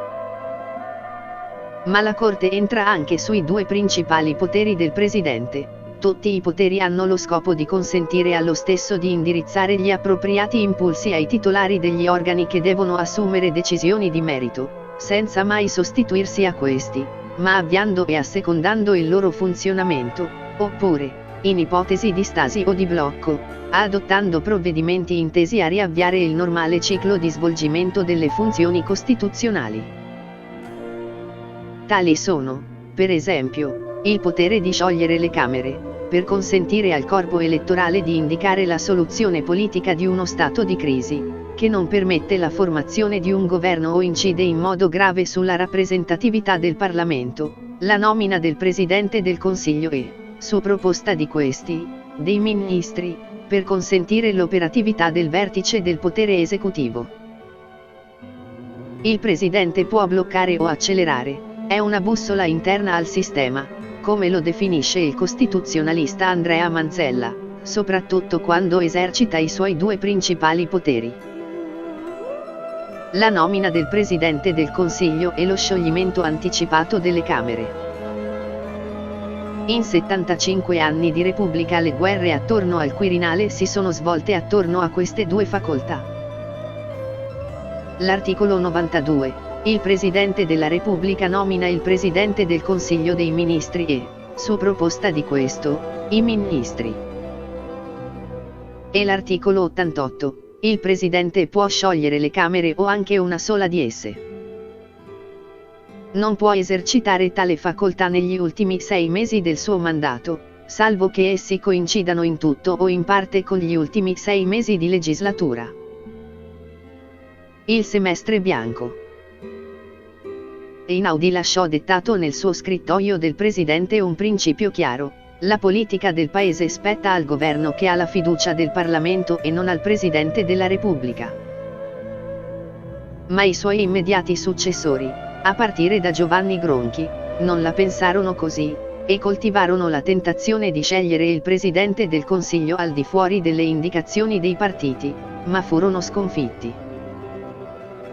Solo con Pertini l'incarico di formare il governo è diventato un momento di reale decisione del Presidente. Nel marzo 1979, 8 mesi dopo la sua elezione, per la prima volta dal 1945, affidò l'incarico di formare il governo a un non democristiano, il repubblicano Ugo La Malfa. E poi, nel luglio 1979, al socialista Bettino Craxi. Nel 1981 l'operazione riuscì e il repubblicano Giovanni Spadolini formò il primo governo presieduto da un laico dopo 36 anni di democristiani. Con Scalfaro nel 1993 ci fu un altro strappo, l'incarico al primo non parlamentare, il governatore della Banca d'Italia Carlo Azeglio Ciampi. Da quel momento in poi nulla è stato più scontato. Quando il sistema funzionava, il Presidente della Repubblica notificava le scelte dei partiti. Quando i partiti sono crollati, il Presidente è stato chiamato a compiere uno sforzo di immaginazione, di fantasia politica, ad allargare i limiti della sua azione e a compiere scelte che alcuni presidenti del passato avevano potuto soltanto sognare, finendo per essere trattati come aspiranti gollisti o golpisti. Si sono moltiplicati i governi del Presidente che meglio si definirebbero i governi dei due presidenti, sottolinea Manzella. L'uomo del Quirinale e l'uomo di Palazzo Chigi. Una diarchia imperfetta. Durante la Seconda Repubblica, cominciata con le elezioni del 1994 e l'arrivo di Silvio Berlusconi in politica, dopo i partiti forti, è cominciata la stagione dei premier ingombranti, della personalizzazione della politica e del capo del governo. Ma a questo non ha corrisposto una contrazione dei poteri del Presidente della Repubblica, osserva Manzella. È accaduto semmai il contrario. Così, abbiamo avuto nella prima fase repubblicana partiti forti e presidenti deboli. Poi dal 1994 in poi, leader forti e presidenti forti, in grado di imbrigliare e rovesciare il leader più potente di tutti, Berlusconi, come hanno fatto Scalfaro nel 1994 e Napolitano nel 2011. Infine, è svanita anche la spinta propulsiva della personalizzazione della politica. Nell'ultima legislatura, eletta nel 2018, il Presidente si è trovato senza partiti forti e senza leader indiscussi, ha dovuto fare da solo. Il mandato di un Presidente, mi ha detto Rino Formica, che i presidenti li ha visti tutti e di elezioni presidenziali ne ha vissute da protagonista almeno la metà, si misura su 3 criteri. Quanto pesa il carisma del Presidente? Quanto riesce a entrare in sintonia e a rappresentare l'umore profondo della società italiana? Quanto conta il partito del Quirinale, che si identifica con la corte sul colle che circonda e condiziona il capo dello Stato, guidata dal segretario generale della Presidenza, espressione massima del deep state italiano, invisibile e influente, Maccanico, Gifunni, Zampetti. Su questi 3 livelli si gioca la capacità del Presidente di orientare e di condurre il sistema politico con i suoi attori. Ci sono stati presidenti rigorosamente attenti ai confini del loro operato, De Nicola, Einaudi, Leone, Ciampi, presidenti impositivi, Gronchi, Segni, Saragat, Scalfaro, presidenti antagonisti, Pertini, Cossiga. Agli ultimi due presidenti della Galleria è toccato operare quel passaggio di poteri impossibile per tanti predecessori confinati nella gabbia. Napolitano e Mattarella si configurano come eredi delle tradizioni politiche della Prima Repubblica che hanno scritto la Costituzione, quella democristiana e quella comunista, esponenti di correnti di minoranza nei rispettivi partiti, la destra migliorista del PC e la sinistra della DC, con culture politiche opposte, i rapporti di forza ai vertici dello Stato, tra le forze economiche, nei rapporti internazionali per il comunista napolitano, a costo di ignorare quanto cresce nella società, e l'ascolto e l'inclusione, di tutto quello che si agita nel profondo del paese per il cattolico Mattarella, seguace di Aldo Moro. Per questo Napolitano è rimasto sordo, per esempio, al nascere del Movimento 5 Stelle e dell'onda antipolitica. Non ho sentito nessun boom, rispose stizzito ai giornalisti dopo il trionfo elettorale di Beppe Grillo, mentre Mattarella ha provato la strategia dell'addomesticamento, dell'ingresso nelle istituzioni e poi al governo, con risultati migliori. Entrambi studiosi dei contrappesi istituzionali e dei limiti del potere, compreso quello presidenziale, sono arrivati al confine estremo, in nome della ragione di Stato, la salvezza del paese, l'emergenza. Lo ha fatto Napolitano nel 2011, quando sostituì Berlusconi con Mario Monti, si è ripetuto Mattarella con Draghi. In questa storia Mattarella rappresenta un caso unico. Era un uomo defilato, uscito da anni dal Parlamento e dalla politica attiva in cui aveva avuto ruoli importanti ma non di primissimo piano. Il fratello minore di Piersanti Mattarella ucciso nel 1980 a Palermo da un misterioso killer, vice segretario della DC con Arnaldo Forlani, vicepresidente del Consiglio con Massimo D'Alema, un silenzioso, leale, affidabile numero 2. Era stato eletto da un leader giovane e politicamente forte, fortissimo. Matteo Renzi aveva compiuto 40 anni qualche giorno prima. Era il capo del partito più grande, il PD, e presidente del Consiglio. In più, stava approvando una riforma della Costituzione che avrebbe strappato al presidente i suoi due principali poteri. Senza toccare la lettera della carta, il presidente non avrebbe più potuto sciogliere le Camere, o almeno il Senato, perché i senatori non sarebbero più stati eletti ma nominati dai consigli regionali e il compito di votare la fiducia al governo sarebbe toccato soltanto alla Camera. E il presidente non avrebbe più nominato il presidente del Consiglio, perché la nuova legge elettorale voluta da Renzi, ribattezzata Italicum, prevedeva un premio di seggi automatico per la lista vincente, con il capo del partito di fatto direttamente indicato dagli elettori per Palazzo Chigi. Un meccanismo che avrebbe accresciuto i poteri del Premier e diminuito quelli del Presidente, una riforma disegnata su misura per Renzi, candidato a essere il sindaco d'Italia. Per il Quirinale serviva un nome rappresentativo che non si mettesse di traverso rispetto a questo percorso. Ma il referendum popolare nel 2016 bocciò la riforma e Renzi cadde. Il fallimento di quel disegno ha catapultato Mattarella in una terra ignota, nel mezzo di un disastro politico che poteva trasformarsi in una catastrofe per il paese, l'instabilità, l'insicurezza, i populismi trionfanti dopo il voto del 2018, il governo dei nuovi arrivati, il Movimento 5 Stelle e la Lega di Matteo Salvini. Una sera si spinsero a chiedere il suo impeachment, salvo rendersi conto della impraticabilità della manovra. Le crisi di governo lunghe mesi, senza sbocchi possibili. Le maggioranze interscambiabili ma con lo stesso Presidente del Consiglio, il Conte 1 e il Conte 2. L'emergenza sanitaria del Covid. Il colpo di scena a un anno esatto dalla scadenza del mandato, il 2 febbraio 2021. Quando si è presentato davanti alle telecamere alle 9 di sera e ha annunciato un governo di alto profilo, il governo del Presidente, affidato a Mario Draghi, ha preso per mano quel che restava della classe dirigente e ha cercato di condurla in un porto sicuro.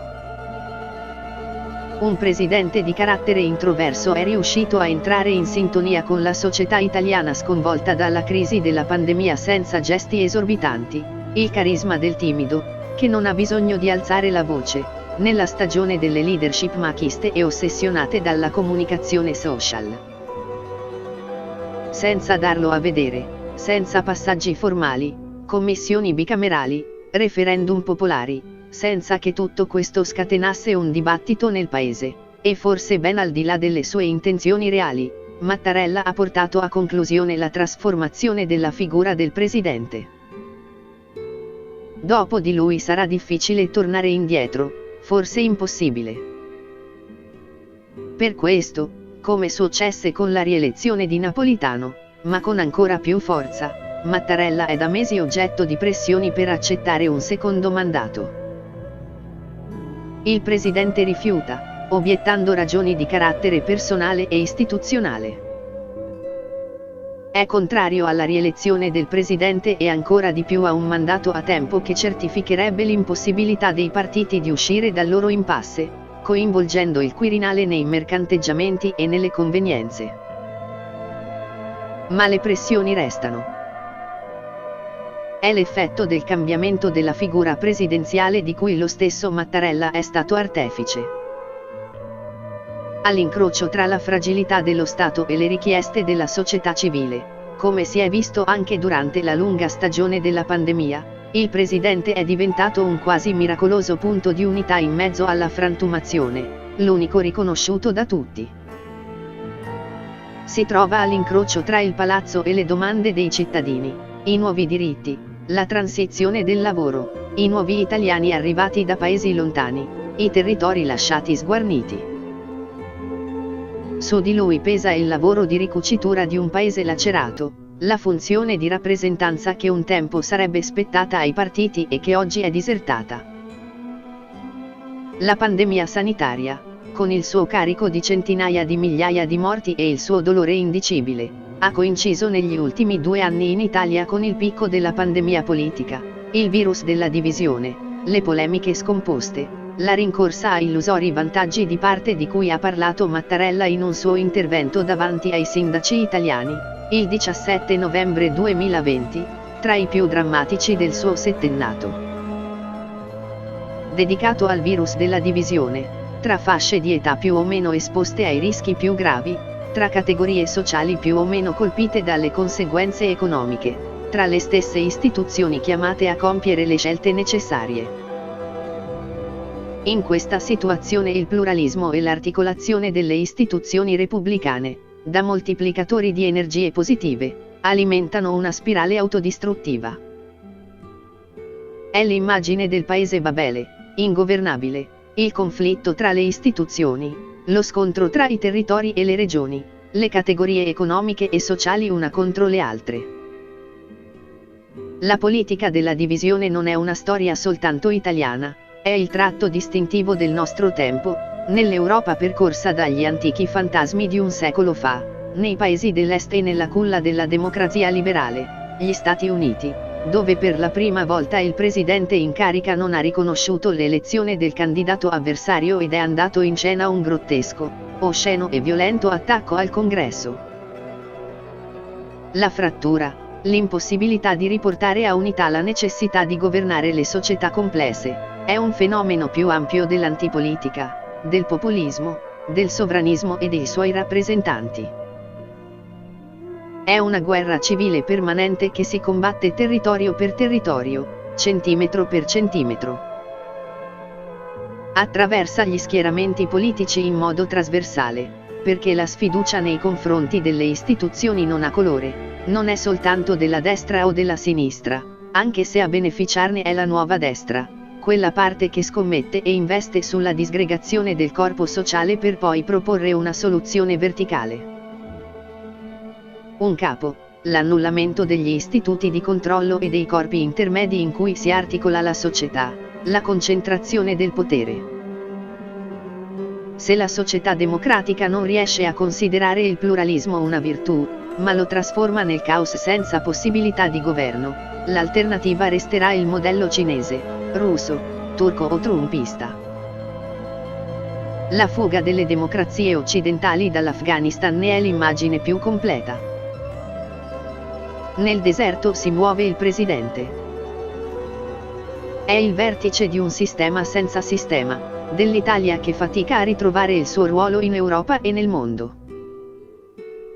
Non più notaio, garante, arbitro, mediatore, tutore, il presidente è diventato un monarca repubblicano, elettivo e in carica per, almeno, 7 anni, con la sua corte e la sua corona, con il peso di avere addosso la dinastia incerta di partiti senza legittimazione, in un regno sempre più inerme. Alla vigilia delle elezioni presidenziali del 2022, che si annunciano tra le più incerte della storia, il presidente monarca è sempre più potente, sempre più popolare e sempre più solo. Il presidente è la risposta alla crisi della democrazia, ma anche la sua massima espressione. È questo il romanzo della Repubblica prossima ventura. Quando sui tetti di Roma, tra le piume e gli palazzoni, dall'alto di Monte Scitorio, tornerà a risuonare il campanone, il dramma sarà appena all'inizio. 2.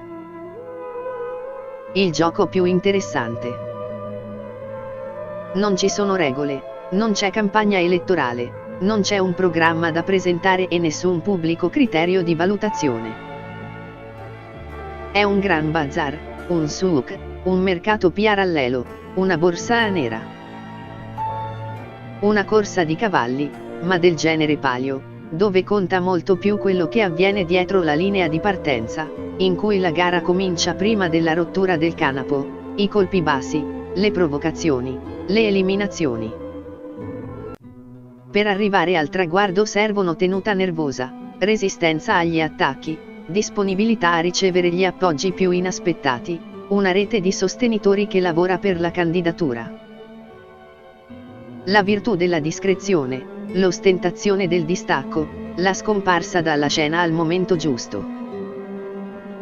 Nella Prima Repubblica l'elezione presidenziale era una cerimonia sacrificale dominata da regole oscure, da tutti ritenuta una aberrazione rispetto al dogma secondo cui lo scontro politico doveva essere ideologico, mai personale.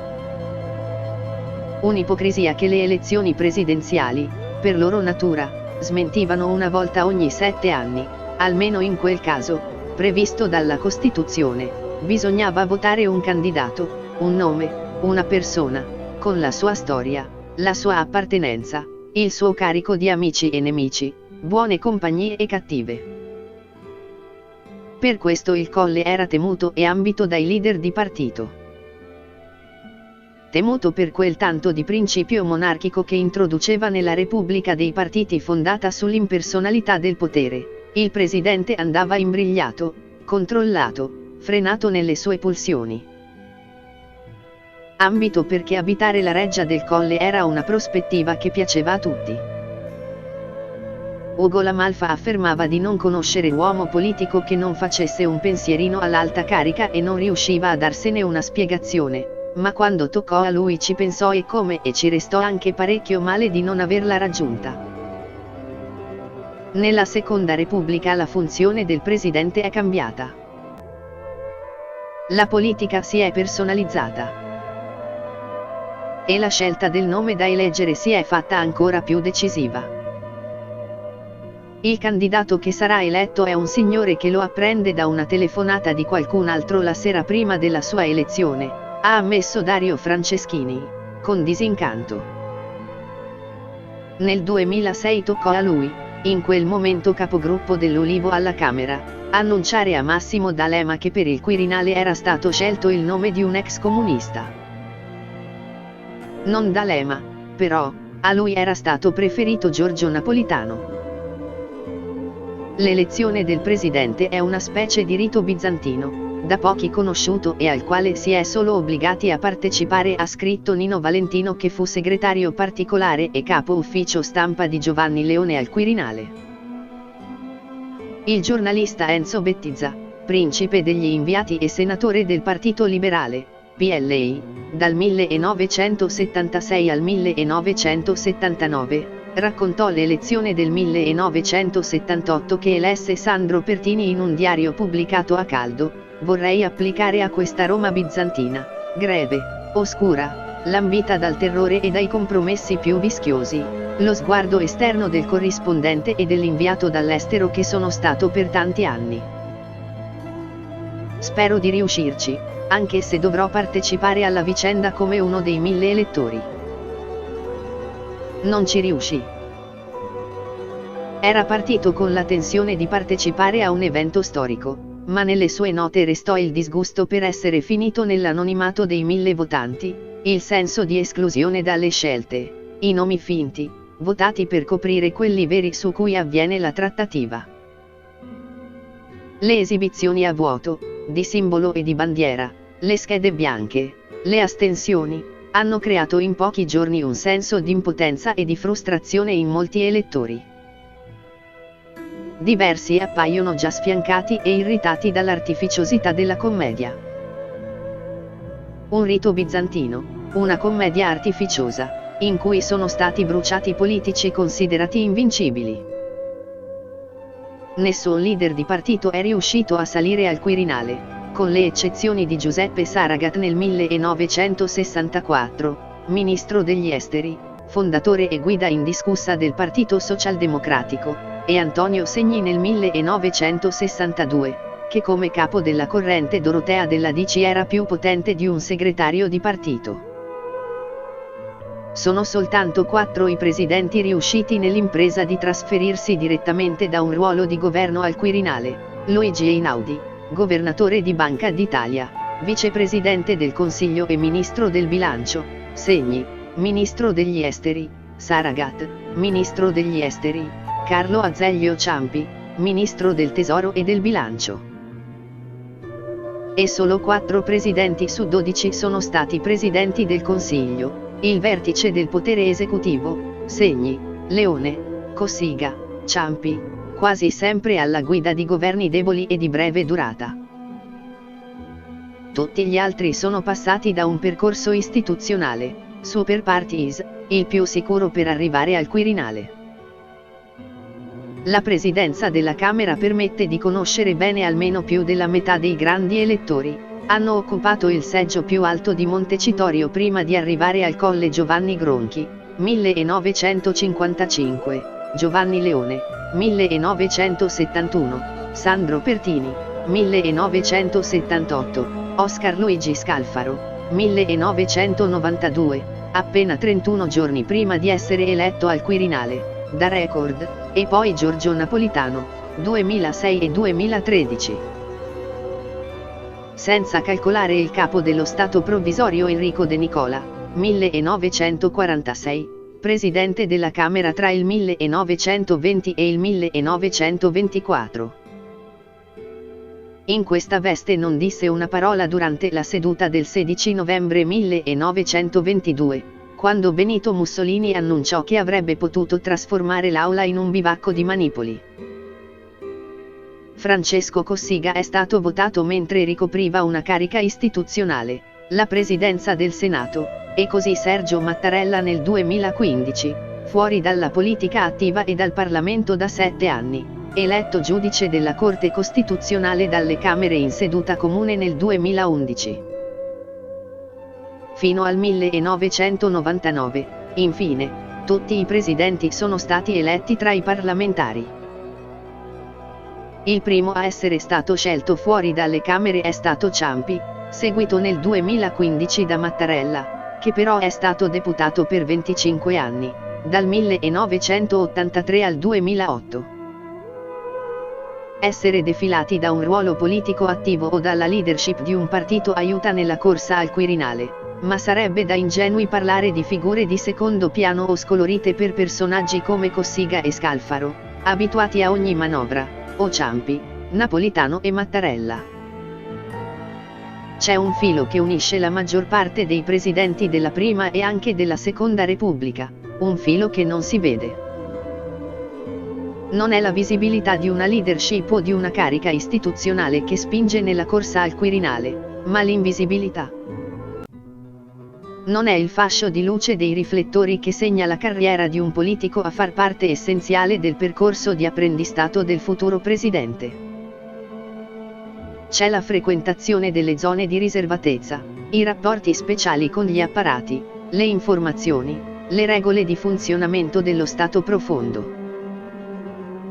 Il Viminale, un tempo considerato il palazzo dei segreti e dei misteri, per 50 anni è sempre stato occupato da un esponente democristiano, da cui sono passati Cossiga e Scalfaro, entrambi in modo non episodico, ma con una robusta rete di relazioni tornata di grande utilità durante il settennato, e l'ex comunista napolitano, legittimato più da questo incarico che dalla presidenza della Camera toccata ad altri due compagni di partito, Pietro Ingrao e Nilde Iotti. Il Ministero della Difesa ha significato per Mattarella l'ingresso ufficiale negli ambienti militari, dell'intelligence e dei circoli atlantici. La Banca d'Italia, il Ministero dell'Economia, la Commissione europea, la Banca Centrale Europea hanno preso il posto del Ministero degli Esteri nel curriculum degli aspiranti presidenti, valgono l'introduzione nei club esclusivi di Bruxelles e di Francoforte, il circuito della moneta unica europea, dove si decide il destino dei governi nazionali dell'Unione.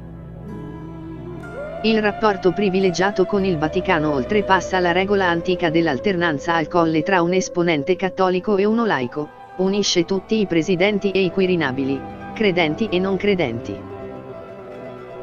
La NATO, Bruxelles, via nazionale, i servizi di informazione, i legami internazionali, il Vaticano. È nell'ombra, a volte nell'opacità, che va ricercata la porta di accesso alla scala che sale fino al colle. Nella stagione dei partiti onnipotenti le segreterie di partito sceglievano per il Quirinale i candidati più sbiaditi, per evitare che il peso del potere si spostasse sulla Presidenza della Repubblica. Nell'ultimo trentennio gli equilibri si sono invertiti, contano gli esecutivi più dei partiti e all'interno dei governi un ristretto circolo di figure che non convocano conferenze stampa, non invadono i social, rilasciano poche e selezionate interviste, ma sono a stretto contatto con il luogo delle decisioni. Le traiettorie biografiche dei 12 presidenti affermano un insieme di regole non scritte che il perfetto candidato al Quirinale deve conoscere e rispettare. Non si arriva a fare il Presidente della Repubblica dopo aver espresso una leadership ingombrante, chi ha provato a farlo è finito, quasi, sempre eliminato. Non bisogna esporsi troppo, ma neppure troppo ritrarsi, meglio occupare una carica istituzionale che porta con sé il rispetto per la persona e non divide gli schieramenti politici. Il candidato è spinto ad assumere nel periodo precedente al voto una postura presidenziale. Spalle dritte, passo rapido e marziale, una certa autorevolezza negli abiti e nell'eloquio, di chi si atteggia a monumento nazionale pronto a essere riscoperto. Ma senza darlo a vedere. Non guasta dare al momento giusto qualche prova di autonomia dal proprio partito, come fece Pertini con Craxi nel 1978 opponendosi alla linea della trattativa con le Brigate Rosse durante il caso Moro o Napolitano che nel 2006 si alzò in una direzione dei DS e bacchettò in pubblico i dirigenti postcomunisti sulla scalata delle banche Unipol BNL, per atteggiamenti elusivi e difensivi, figli di una sindrome dell'accerchiamento. Al voto per il Quirinale mancavano 5 mesi e tutti capirono che il vecchio senatore a vita, fino a quel momento fuori dai giochi, aveva acceso i motori. L'età avanzata, che in tutte le competizioni è uno svantaggio, nella corsa per il Quirinale è una risorsa, da utilizzare con cura. Come fece Pertini, perfetto amministratore della sua candidatura. Prima giurò di volersi ritirare, con un comunicato dove chiedeva un nome votato da tutto l'arco costituzionale, come infatti avvenne per lui, poi reagì pubblicamente, contro l'altro candidato socialista Antonio Giolitti che aveva espresso perplessità su nomi troppo anziani. Questo Giolitti dimentica che suo nonno fece il Presidente del Consiglio a 80 anni. Con Giampaolo Pansa su Repubblica fu più esplicito, Qui vedo in giro dei sessantenni che sembrano usciti dalla tomba. Invece io ho preso da mia madre. È morta a 90 anni, ma soltanto perché è caduta dalla sedia. Un mio fratello è andato al creatore che ne aveva 95, era un vecchio lupo di mare e fino all'ultimo si è conservato lucidissimo. Se vogliono tagliarmi fuori trovino altre ragioni. Che non sono simpatico.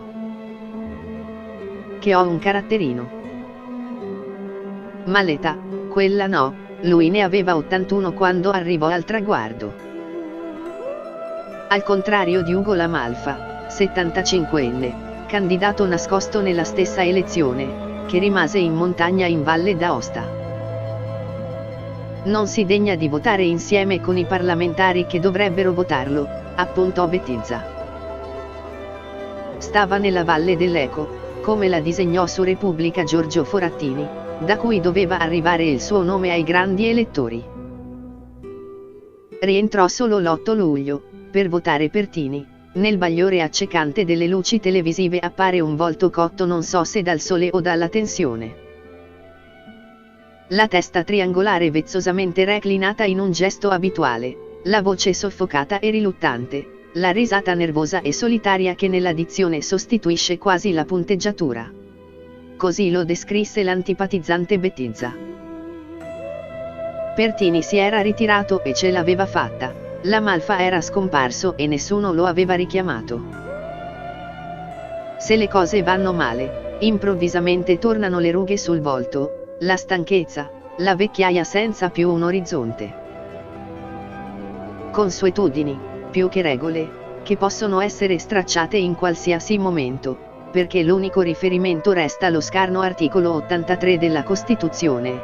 Il Presidente, un cittadino italiano con più di 50 anni e in possesso dei diritti politici, è votato dai deputati e dai senatori riuniti in seduta comune, cui vanno aggiunti 3 delegati per ogni regione, eletti dai consigli regionali, uno per la Valle d'Aosta. Nei primi 3 scrutini è necessaria la maggioranza dei 2/3 dell'Assemblea, dal quarto in poi basta la maggioranza assoluta. I grandi elettori che nel 2022 eleggeranno il successore di Sergio Mattarella saranno 1009, 630 deputati, 321 senatori, compresi 6 senatori a vita, 58 delegati regionali. Sarà l'ultima volta della carica dei 1000, dalla prossima legislatura il Parlamento sarà quasi dimezzato, dopo il taglio approvato da un referendum popolare nel 2020. Resteranno 400 deputati e 200 senatori. Una modifica che incide sul voto: i 1000 non vogliono votare un presidente che, come primo atto, sciolga l'assemblea e li metta nella sgradita condizione di non essere ricandidati. Eccoli, dunque, i grandi elettori. I 1000 chiamati a mettere la scheda nelle urne per scegliere il presidente e a loro volta eletti, perché scelti dalla volontà popolare, i rappresentanti del popolo, come si diceva un tempo.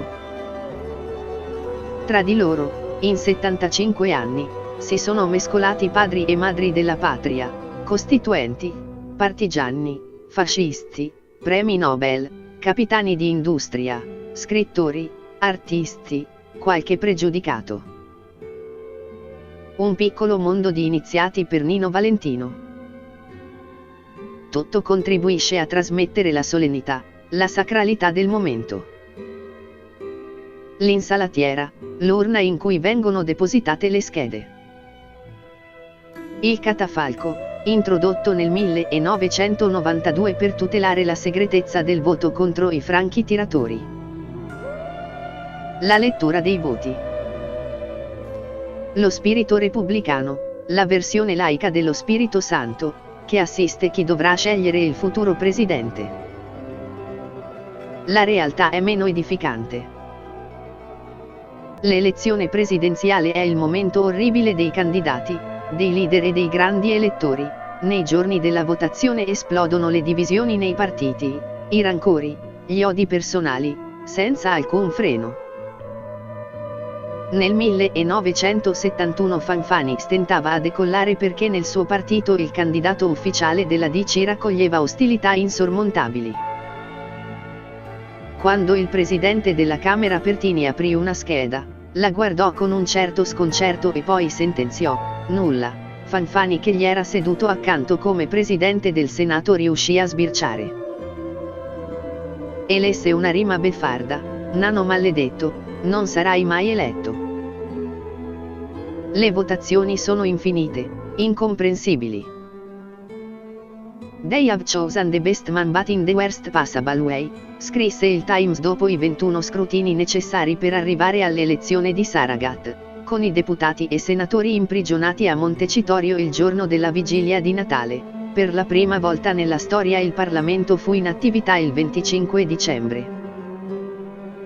L'elezione presidenziale, più di altri momenti, è l'ora dell'angoscia del deputato o del senatore peon, arruolato a malincuore in una corrente o in una tribù, abbandonato a se stesso nella palude del transatlantico, in attesa delle decisioni dei capi supremi, quasi sempre ai suoi danni, cadute dei governi, elezioni anticipate, instabilità. La certezza di non contare nulla.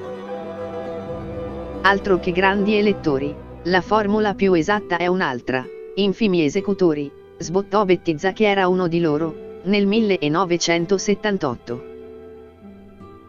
Per l'occasione, il settimanale Panorama pubblicò il diario di un giovane deputato democristiano di prima nomina che si chiamava Clemente Mastella. L'onorevole di Benevento, 31 anni, destinato a diventare uno dei protagonisti di successive stagioni, raccontò la sua prima esperienza di grande elettore. Continuiamo ad astenerci, si passa per lo stretto corridoio davanti all'urna, ma non depositiamo la scheda. È un ritmo che mi imbarazza, mi vengono in mente le forche caudine. Avvilenti le votazioni, molti miei colleghi vanno solo alla seconda chiama, vogliono che il loro nome sia ripetuto 2 volte in TV. Pensano che serva da pubblicità. L'unico brivido durante le partite di calcio tra parlamentari e funzionari parlamentari, complici le belle serate estive e la concomitanza di calendario con i mondiali di calcio in Argentina. I comunisti ci hanno fatto sapere che non verranno per evitare commenti malevoli sull'attività dei grandi elettori.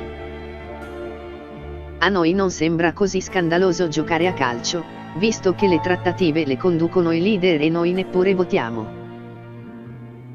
Faccio autogol, ma poi riusciamo a pareggiare.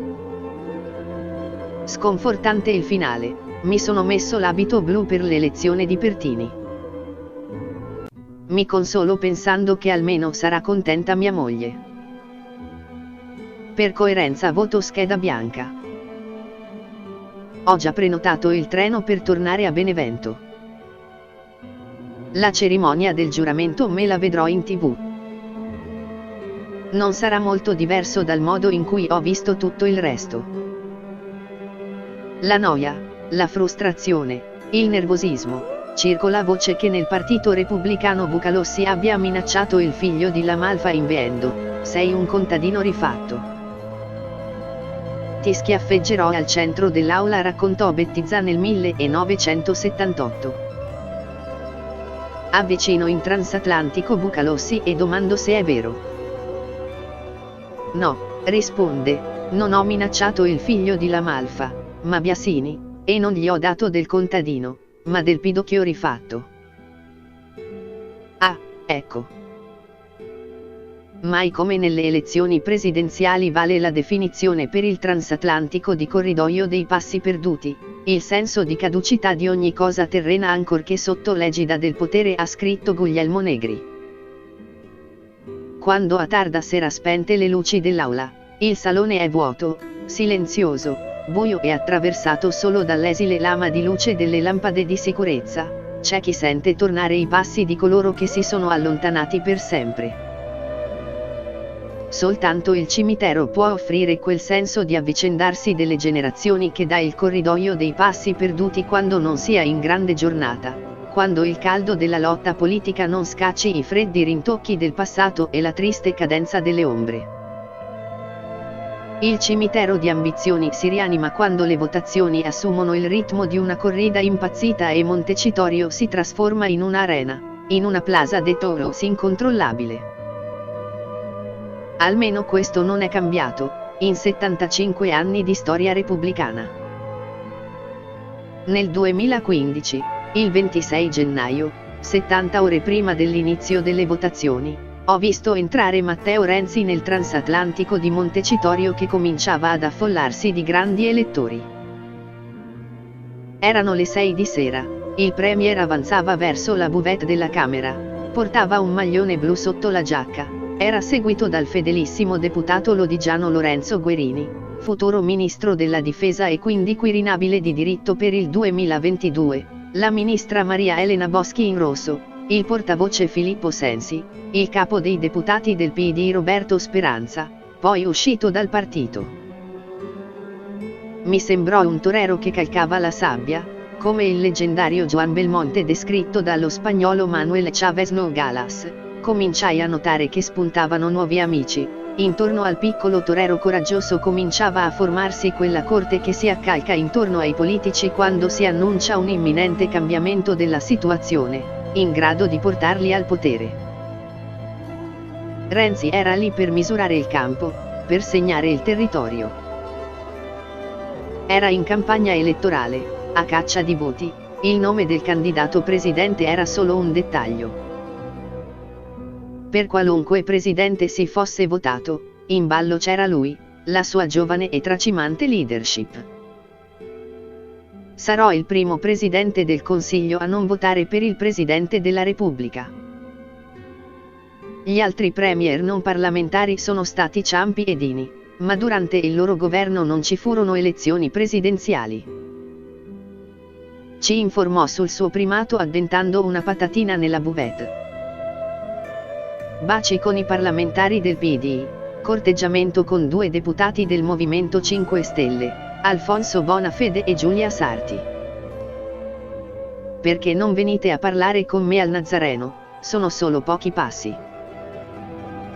Noi avevamo proposto il metodo più trasparente, dateci i nomi e noi li facciamo votare dalla rete, come abbiamo fatto con la giudice della Corte Costituzionale, provò a replicare Bonafede, futuro ministro della giustizia nei 2 governi di Giuseppe Conte tra il 2018 e il 2021. Ehi, biondino, ti dimentichi che lì abbiamo votato il vostro nome per il CSM, replicò Renzi. Dai, venite, solo 2 passi. Fuori dalla buvette accorse il capogruppo di Forza Italia, Renato Brunetta. Fatemi salutare il mio nemico, lo baciò il giovane seduttore di Palazzo Chigi. Sei un paraguru, i nomi gettati in campo, Amato, Fassino, Veltroni, La Finocchiaro, Padoan, Del Rio, erano stati usati come il drappo rosso nella corrida, sventolato per far uscire allo scoperto il toro e poi infilzarlo con le banderillas. Il toro era l'aula di Montecitorio, erano i 1009 grandi elettori, le convenienze, i calcoli, i cinnismi, le attese, gli umori e i malumori del corpo chiamato a scegliere il nuovo presidente. Toreai come credevo si dovesse fare, estraneo a tutto ciò che non fosse la fiducia in quello che stavo facendo. Scriveva il matador Belmonte. A meno di 70 ore dall'inizio della corrida il torero di Rignano era sceso nell'arena, per matare il toro. E riuscì a farlo, almeno in quel caso. I grandi elettori, i 1000 di Montecitorio, sono la prima cerchia che decide il presidente, quella ufficiale, prevista dalla Costituzione. Nel corso dei decenni è cambiata la qualità. Ai parlamentari di lungo corso, che contavano sulle dita di 2 mani le elezioni cui avevano partecipato, sono subentrati negli ultimi anni i deputati e i senatori per caso, smarriti e a disagio di fronte al grande rito che non comprendono. I veri giochi si sono spostati ancora di più fuori dall'aula, tra 2 gruppi ristretti. Uno è visibile: la cerchia dei pochi leader che hanno il potere di scegliere, decidere, bloccare un candidato e farne avanzare un altro. L'altro è invisibile: i poteri esterni ai palazzi della politica che si muovono per influenzare l'esito del voto. Poteri variegati, che a loro volta compongono una tela complessa. La platea dei 1000 elettori che non può scegliere ma può bruciare, la cerchia dei leader che designano e spesso eliminano i candidati, le influenze esterne. La scelta del presidente è il risultato del confronto e dello scontro tra questi tre mondi. Se tutto funziona bene, il candidato è già stato selezionato, regge la prova dell'aula e viene eletto. Altrimenti il contrasto esplode durante le votazioni. Nel segreto dell'urna, che è la strada prevista dalla Costituzione per fare il presidente e, talvolta, per disfarlo. C'è una scena che si tramanda nella memoria, anche se nessuno l'ha mai vista e chissà se è accaduta davvero. Nel dicembre 1964 Aldo Moro, presidente del Consiglio, voleva fermare la candidatura di un altro democristiano, Giovanni Leone. Convocò Carlo Donat-Cattin, capo della corrente di sinistra Forze Nuove, e fissò l'obiettivo politico: Leone non doveva passare. Per come raggiungere lo scopo, esistono mezzi tecnici, aggiunse e se ne andò, come dire: vedetevela voi, la cosa non mi riguarda. Di quali mezzi parla? Chiesero disorientati a Donat-Cattin i suoi accompagnatori mentre uscivano dalla stanza. Il capocorrente non ebbe dubbi e ammaestrò pazientemente i suoi discepoli: i mezzi tecnici per eliminare i candidati al Quirinale sono tre: il pugnale, il veleno e i franchi tiratori. I franchi tiratori non avevano atteso il 1964 per fare la loro comparsa in scena. Esordirono alla prima elezione del Presidente della Repubblica con le regole della Costituzione, nel 1948. Nelle elezioni del 18 aprile la DC di Alcide De Gasperi aveva battuto il fronte delle sinistre e conquistato la maggioranza assoluta.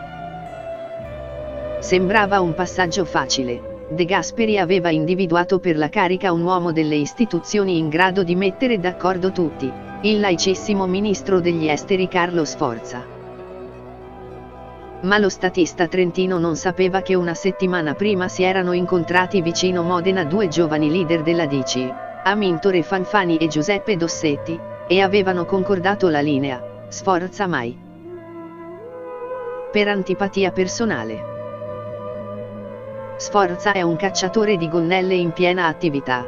Lo aveva scomunicato il terzo amico di Fanfani e Dossetti, Giorgio La Pira, il futuro sindaco santo di Firenze. Ma soprattutto per scalfire l'egemonia di De Gasperi nella DC. La DC aveva la maggioranza assoluta dei seggi, da sola poteva contare su 436 grandi elettori, ma alla prima votazione presidenziale della storia repubblicana, alle ore 10 del 10 maggio 1948, un lunedì, Sforza si bloccò a 353 voti, superato dall'uscente capo dello Stato provvisorio De Nicola, votato dalle sinistre. I franchi tiratori furono almeno 100. Nella seconda votazione del pomeriggio Sforza si fermò a 405 voti. La sera De Gasperi si arrese e spedì il suo giovane braccio destro, Giulio Andreotti, nella casa di Sforza ai Parioli per spiegare al ministro che la DC non era più in condizione di votarlo. Quando entrò, Andreotti trovò il candidato che stava leggendo un testo ad alta voce. Era il discorso di inaugurazione del mandato presidenziale. Come non detto, reagì Sforza, piegando i fogli e mettendoseli in tasca. Senza rancore, naturalmente. Due cronisti nascosti nel cortile ascoltarono tutto. Sforza fu il primo nome bruciato di una lunga serie di elezioni presidenziali, insieme al suo primo discorso riposto nel cassetto e mai pronunciato. Una sorte simile hanno condiviso, nei decenni successivi, Cesare Merzagora, Leo Valiani e nel 1992 Giovanni Spadolini, prima di volare per Palermo per i funerali di Giovanni Falcone e scoprire che al posto suo era stato scelto Scalfaro. È il momento temuto del ritiro da una gara a cui non ti sei iscritto, quando il candidato frastornato, ferito, azzoppato, si accorge di essere finito nelle mani sbagliate. Lo hanno chiamato poche ore prima per promettergli: sarai tu. Lo hanno sottoposto alla figuraccia della bocciatura in aula e lo richiamano per correggere: non sarai tu. Con l'imbarazzo di chi ha offerto la candidatura e garantito l'elezione e invece poche ore dopo è costretto ad ammettere che no, non si erano misurate le forze in campo, spiacenti, si deve cambiare cavallo. La lunga notte di Andreotti non era finita. Alle 6 del mattino bussò a un'altra abitazione, in largo Volugna, vicino alla via Tuscolana, dove abitava Luigi Einaudi, per annunciargli che la DC puntava su di lui. Se Sforza si ritira, va bene, rispose. L'11 maggio 1948, alla quarta votazione, Einaudi fu eletto con 518 voti. Fu portato al Colle la sera stessa del voto con la moglie Ida. Credo che gliela abbiamo fatta, ringraziando il cielo. Questa sera, quando il presidente e la signora faranno il loro ingresso al palazzo, non fateveli scappare. Sospirò Andreotti con l'alto funzionario del Quirinale Matteo Mureddu. Alla scadenza del mandato di Einaudi, nel 1955, l'uomo più potente della politica italiana era diventato Fanfani. A 47 anni aveva vinto il congresso della DC di Napoli ed eliminato tutti gli uomini di De Gasperi, salvo l'anziano ex presidente, cui aveva promesso il Quirinale. In quel palazzo mi sentirei già morto fra 4 candelabri accesi, aveva reagito alla proposta lo statista già gravemente malato. Non arrivò all'appuntamento, si spense il 19 agosto 1954, tra le sue montagne trentine. Fanfani aveva individuato un candidato indipendente, il presidente del Senato Cesare Merzagora, eletto nelle liste della DC, esponente dei poteri economici del Nord. E aveva ripetuto lo stesso errore di De Gasperi di 7 anni prima, non aveva calcolato gli umori del suo partito. Gli avversari non volevano votare un esterno e non volevano consegnare la vittoria al segretario considerato un despota. La sera in cui i gruppi si riunirono a Palazzo Barberini, l'atmosfera non era delle più incoraggianti, scrive nelle sue memorie Mariano Ruvumar, in quel momento vice segretario della DC. Ricordo, come un incubo, quella sala male illuminata in cui le ultime file dei convenuti si perdevano quasi nella penombra. Era un'impalpabile commistione di equivoco, di disagio diffuso che non incoraggiava la fiducia. Un'atmosfera identica a quella che si ripeterà quasi 60 anni dopo, nel 2013, nella sala del Teatro Capranica tra i grandi elettori del PD, al momento di scegliere la candidatura di Romano Prodi proposta dal segretario Bersani. Quando si aprirono le votazioni, Merzagora sedeva accanto al presidente della Camera Giovanni Gronchi, che sfogliava le schede e leggeva il risultato. Il primo scrutinio fu disastroso. La DC disponeva di 382 voti, Merzagora ne prese solo 228, meno del candidato delle sinistre Ferruccio Parri. Gronchi fu votato da 20 elettori. Al secondo voto Gronchi salì a 127 e al terzo scrutinio superò Merzagora, 281 a 245 voti. L'imbarazzante duello tra i due presidenti delle Camere era l'effetto della spaccatura nella DC. In questa elezione furono fissate, una volta per tutte, le regole non scritte per eleggere il presidente. Regola numero 1. Il candidato al Quirinale del leader politico più forte del momento è destinato a essere bocciato dall'Aula. Si colpisce il nome del capo per azzoppare il capo. Regola numero 2. I complotti per l'elezione del Presidente della Repubblica sono sempre trasversali. I candidati di destra sono votati dalla sinistra, e viceversa. Ne consegue che un buon candidato deve essere in grado di raccogliere simpatie anche in partiti molto lontani. Deve esserci una fazione di suoi sostenitori in ogni partito e i promotori devono essere pronti a trattare con i nemici. Regola numero 3. I mezzi tecnici, i franchi tiratori. Da usare al momento giusto, per far mancare un pugno di voti al candidato favorito e provocarne il ritiro o rilanciare un nome che sembra dimenticato e che invece va rimesso in campo.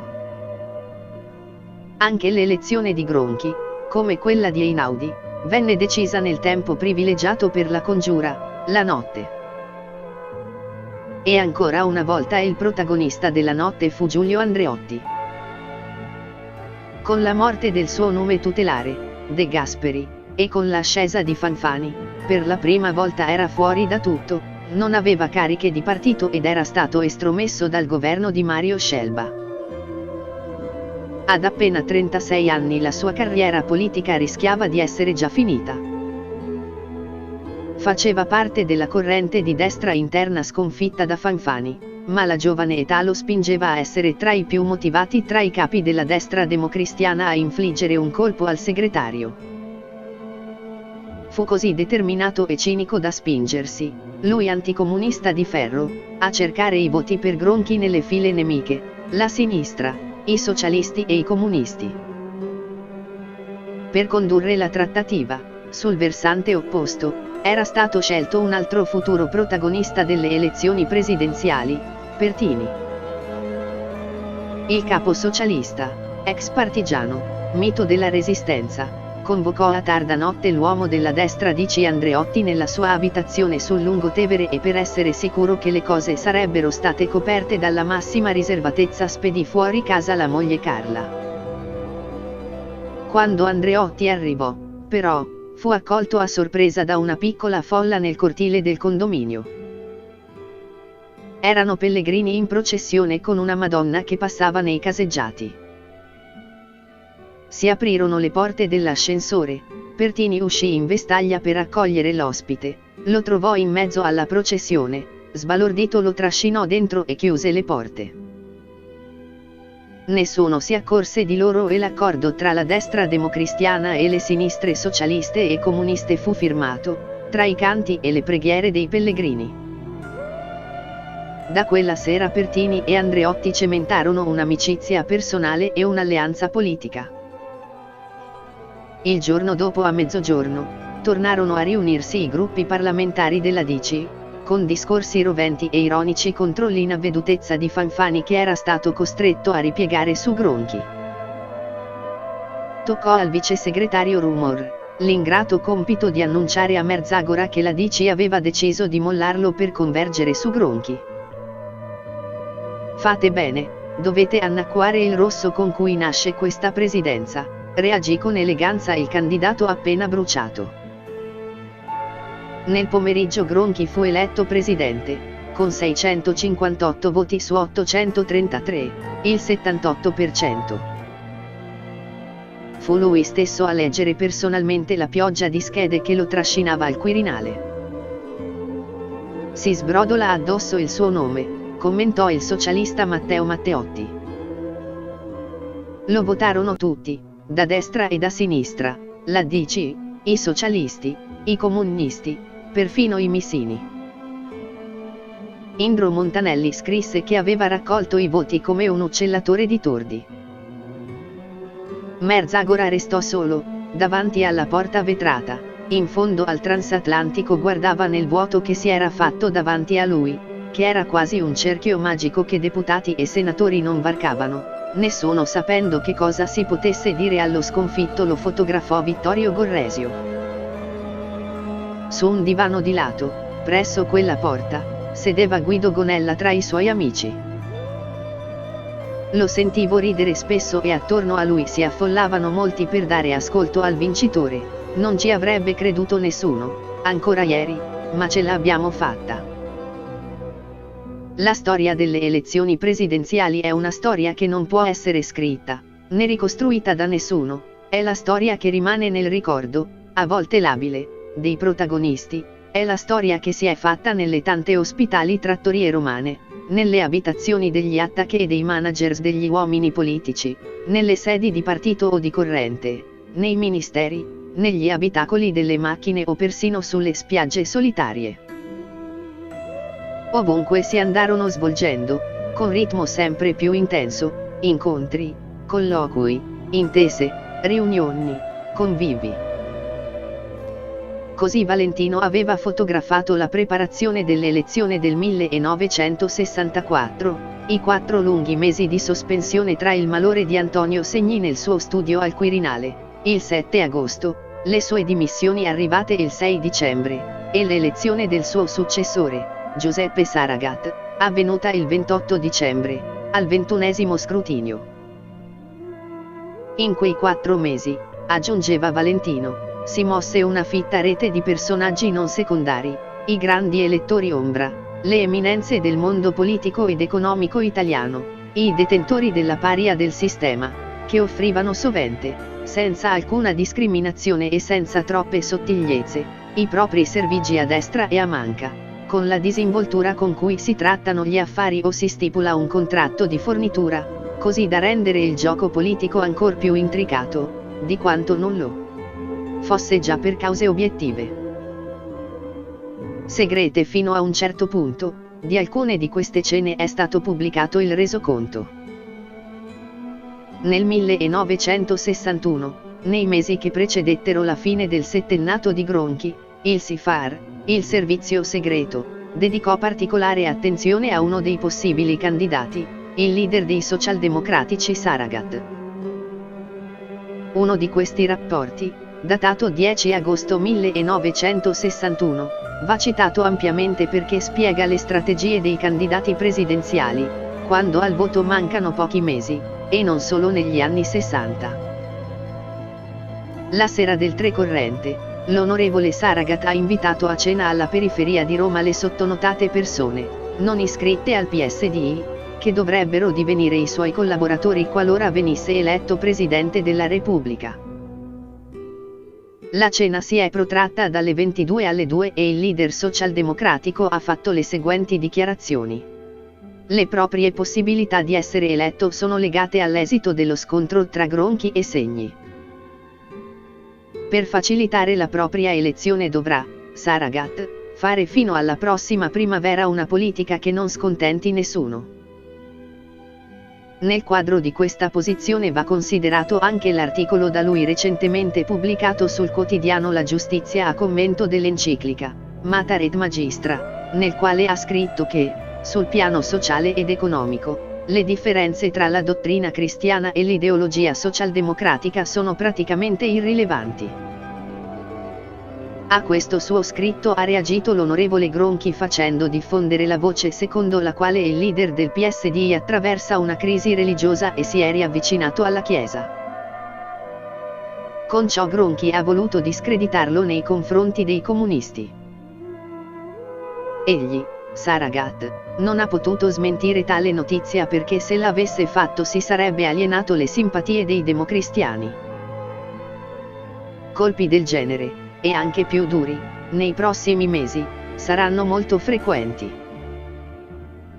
Dopo questo complicato esercizio di equilibrio, tra crisi di coscienza religiose e più terreni calcoli elettorali, quando si avanzava ormai verso le 2 di notte, la lunga esposizione saragattiana si volse verso la ricerca dei sostegni internazionali della sua candidatura e la fonte del SIFAR si fece più attenta. Ora, Saragat deve cercare di ottenere l'appoggio degli ambasciatori inglese e americano.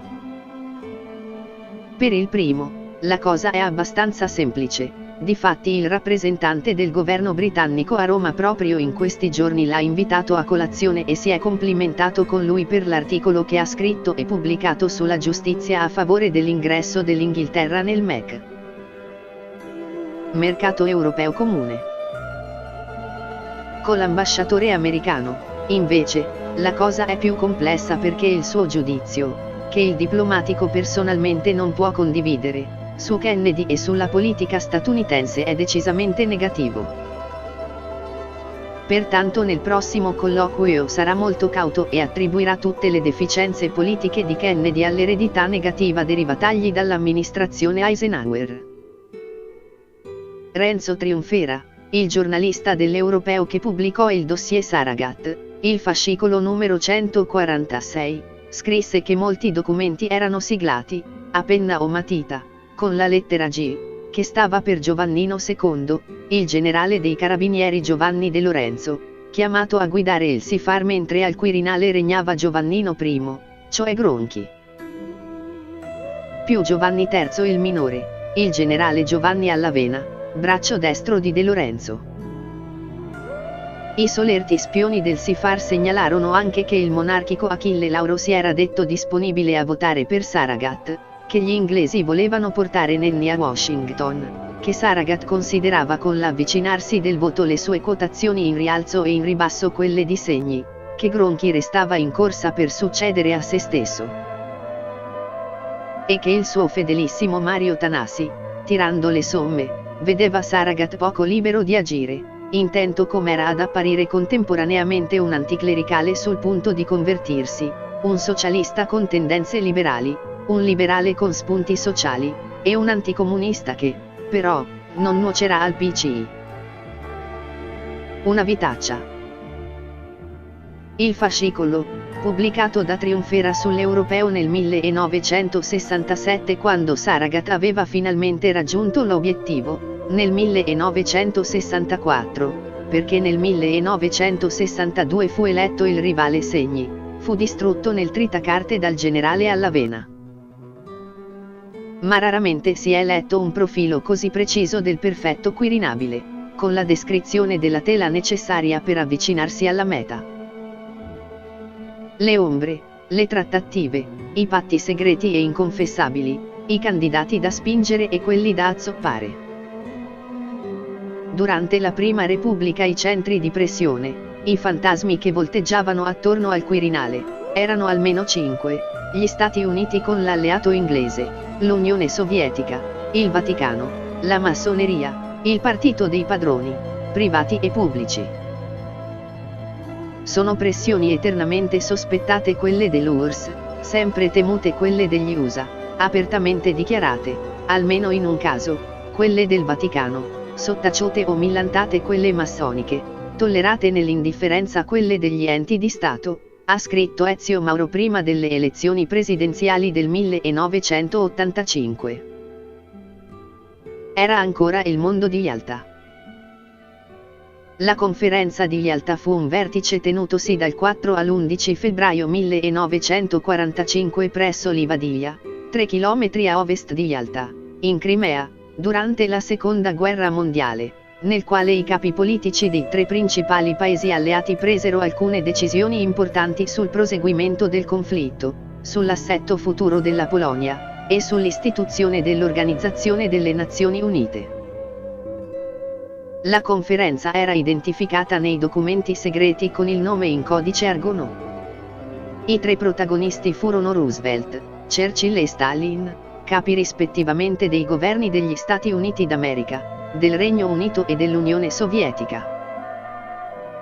Diviso a metà, con una ripresa della guerra fredda dovuta alla politica aggressiva degli USA durante l'amministrazione Reagan e al crollo delle leadership del Cremlino che passavano dal funerale di un segretario del PICUS all'altro, e in quelle settimane la corsa per accreditarsi nell'uno o nell'altro campo aveva toccato livelli imbarazzanti.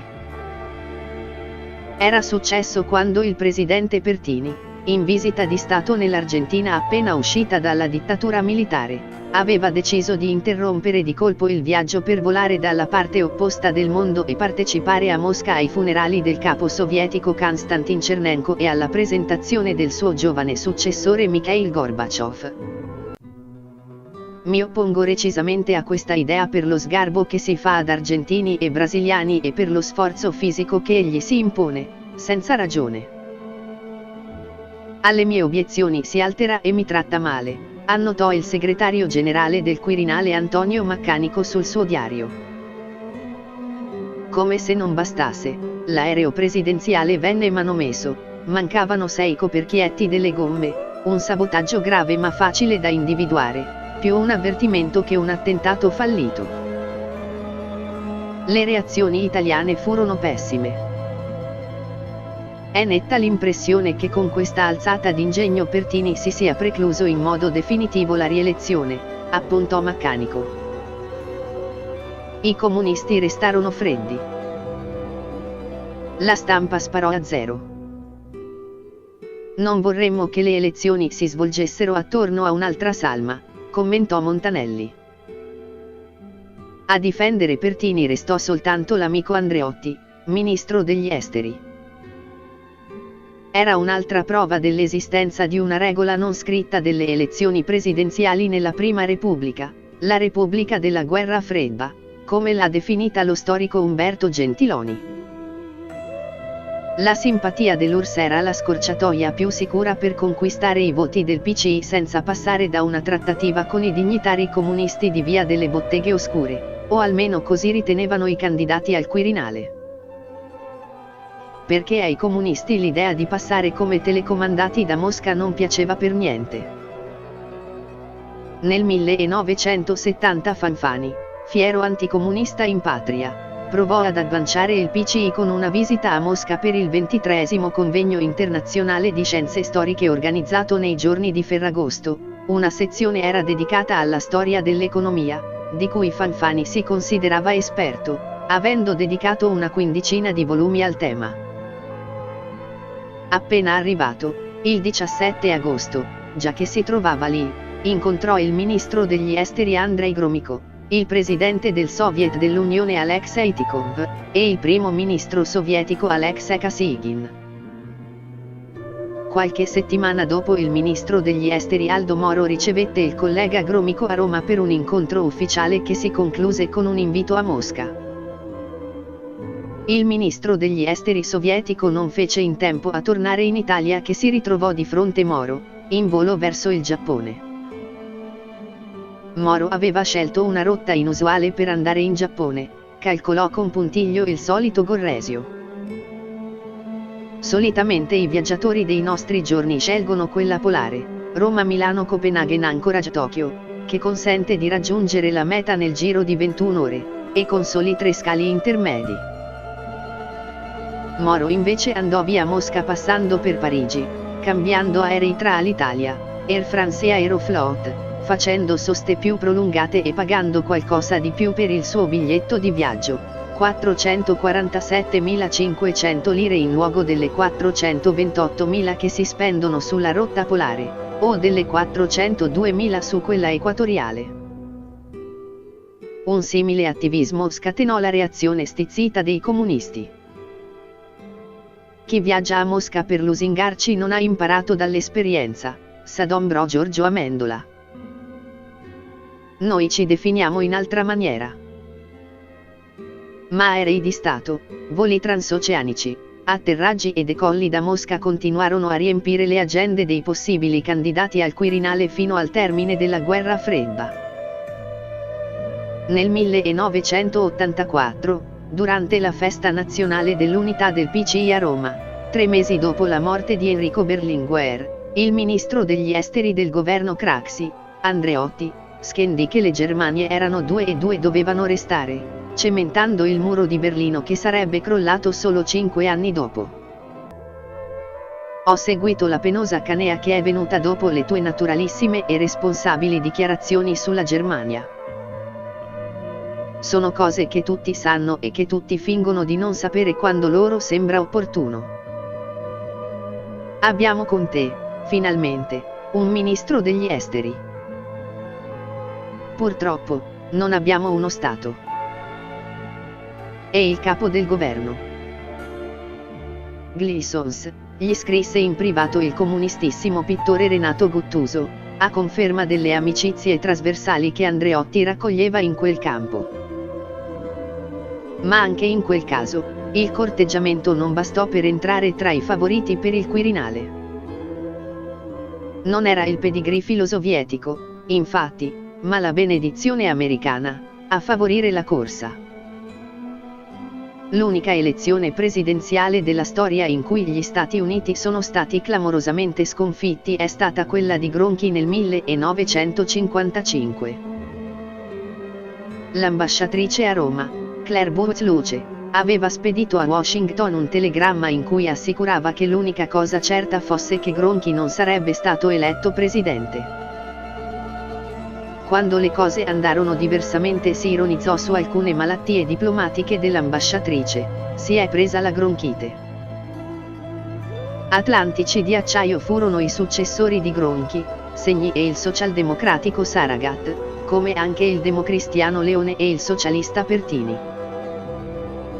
Durante la guerra fredda la fedeltà atlantica era considerata una carta da giocare anche per i leader del PCI. Nel 1985 fu votato dai comunisti Cossiga, superamericano, il presidente del governo degli euromissili e, si scoprirà in seguito, a conoscenza dell'esistenza di Gladio. Nel 1985 Berlinguer non c'era più, il segretario del PCI era Alessandro Natta. Ma tutti dimenticano che 2 anni prima, nel 1983, Berlinguer aveva consentito che il PCI votasse per Cossiga alla presidenza del Senato. È stata quella l'indicazione decisiva, mi ha raccontato Claudio Petruccioli, all'epoca vicino al segretario comunista.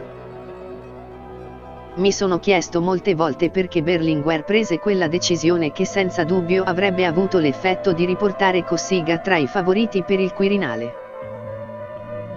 Perché? Mi sono risposto che Cossiga è stato un uomo di assoluta fiducia degli americani, lui stesso lo ha rivendicato all'epoca di Stay Behind. L'unica spiegazione per la disponibilità di Berlinguer a votare per Cossiga è la stessa che aveva indotto Moro a valorizzarlo come ministro dell'interno negli anni 70, rassicurare gli americani. Se voglio portare il PCI al governo, doveva aver ragionato Berlinguer. Era il suo obiettivo storico, serve al Quirinale una persona che possa garantire per noi con gli americani. Cossiga. La fedeltà atlantica del Quirinabile doveva essere fuori discussione, perfino per il segretario del PCI. Nella prima Repubblica i democristiani volavano a Mosca, nella seconda, a guerra fredda finita e con una situazione internazionale completamente diversa, i candidati venuti dalla storia del PCI hanno compiuto un pellegrinaggio nella direzione opposta, oltre Atlantico, alla ricerca di una legittimazione americana e occidentale. Massimo D'Alema, il figlio prediletto del partito, l'erede della tradizione del PCI, considerato il candidato più forte sulla carta per le elezioni presidenziali del 2006, intrattenne nei mesi precedenti al voto relazioni strettissime tra la sua fondazione Italiani Europei e il think tank di Bill Clinton con cui i rapporti personali e politici erano ottimi. Da premier, il primo postcomunista a Palazzo Chigi, aveva garantito il sostegno italiano ai bombardamenti NATO sulla Serbia di Slobodan Milosevic nel 1999. Nel settembre 2005 D'Alema era volato a New York, in compagnia di Romano Prodi, di nuovo candidato premier del centrosinistra, per partecipare ai lavori della Clinton Global, iniziative nel cuore di Manhattan, tra capi di Stato, teste coronate, banchieri, tycoon televisivi, da Ted Turner, a Rupert Murdoch, star di Hollywood. Aveva tirato un sospiro di sollievo insieme ai progressisti di tutto il mondo quando l'80enne Tony Bennett aveva intonato nel salone delle feste I Left My Heart in San Francisco e Bill aveva preso la mano di Hillary. E quando l'ex presidente si era alzato in piedi e aveva messo all'asta un dipinto dello stesso Bennett tirando su in pochi minuti una plusvalenza da $140.000 destinati alle vittime del ciclone Katrina, con potenti ed ex potenti con il dito alzato, D'Alema non aveva trattenuto la battuta. Questo Stracciari Cucci, l'immobiliarista di Zagarolo che in quella stagione aveva monopolizzato le cronache politiche, finanziarie e giudiziarie. In un'atmosfera da romanzo di Tom Wolfe, l'alveare della mondanità, la lotta dei VIP per inserirsi nel crocchio che conta. Il presidente DS era stato contattato da un importante uomo d'affari, innamorato della Puglia, dove era stato in vacanza. Ultimo piano del palazzo della General Motors, vista su Central Park, una confidenza, sono stato dalle vostre parti in barca. Che tipo di barca? Si informò D'Alema. A vela. Lunga 56 metri. Un duro colpo. Tornato in Italia, il presidente DS aveva curato anche il campo repubblicano, dialogando a Firenze con i neoconservatori Richard Perle e Michael Lidin, l'uomo in Italia delle relazioni transatlantiche riservate, e criticando l'Europa in cui c'è l'idea che debba sempre prevalere il diritto, una concezione utopistica che spesso ha portato all'impotenza, all'ipocrisia, alla incapacità di agire. Nonostante decenni di politica filo-palestinese, poi, si era riavvicinato a Israele partecipando alla fiaccolata davanti all'ambasciata iraniana e alla cerimonia per i 58 anni dalla fondazione dello Stato israeliano.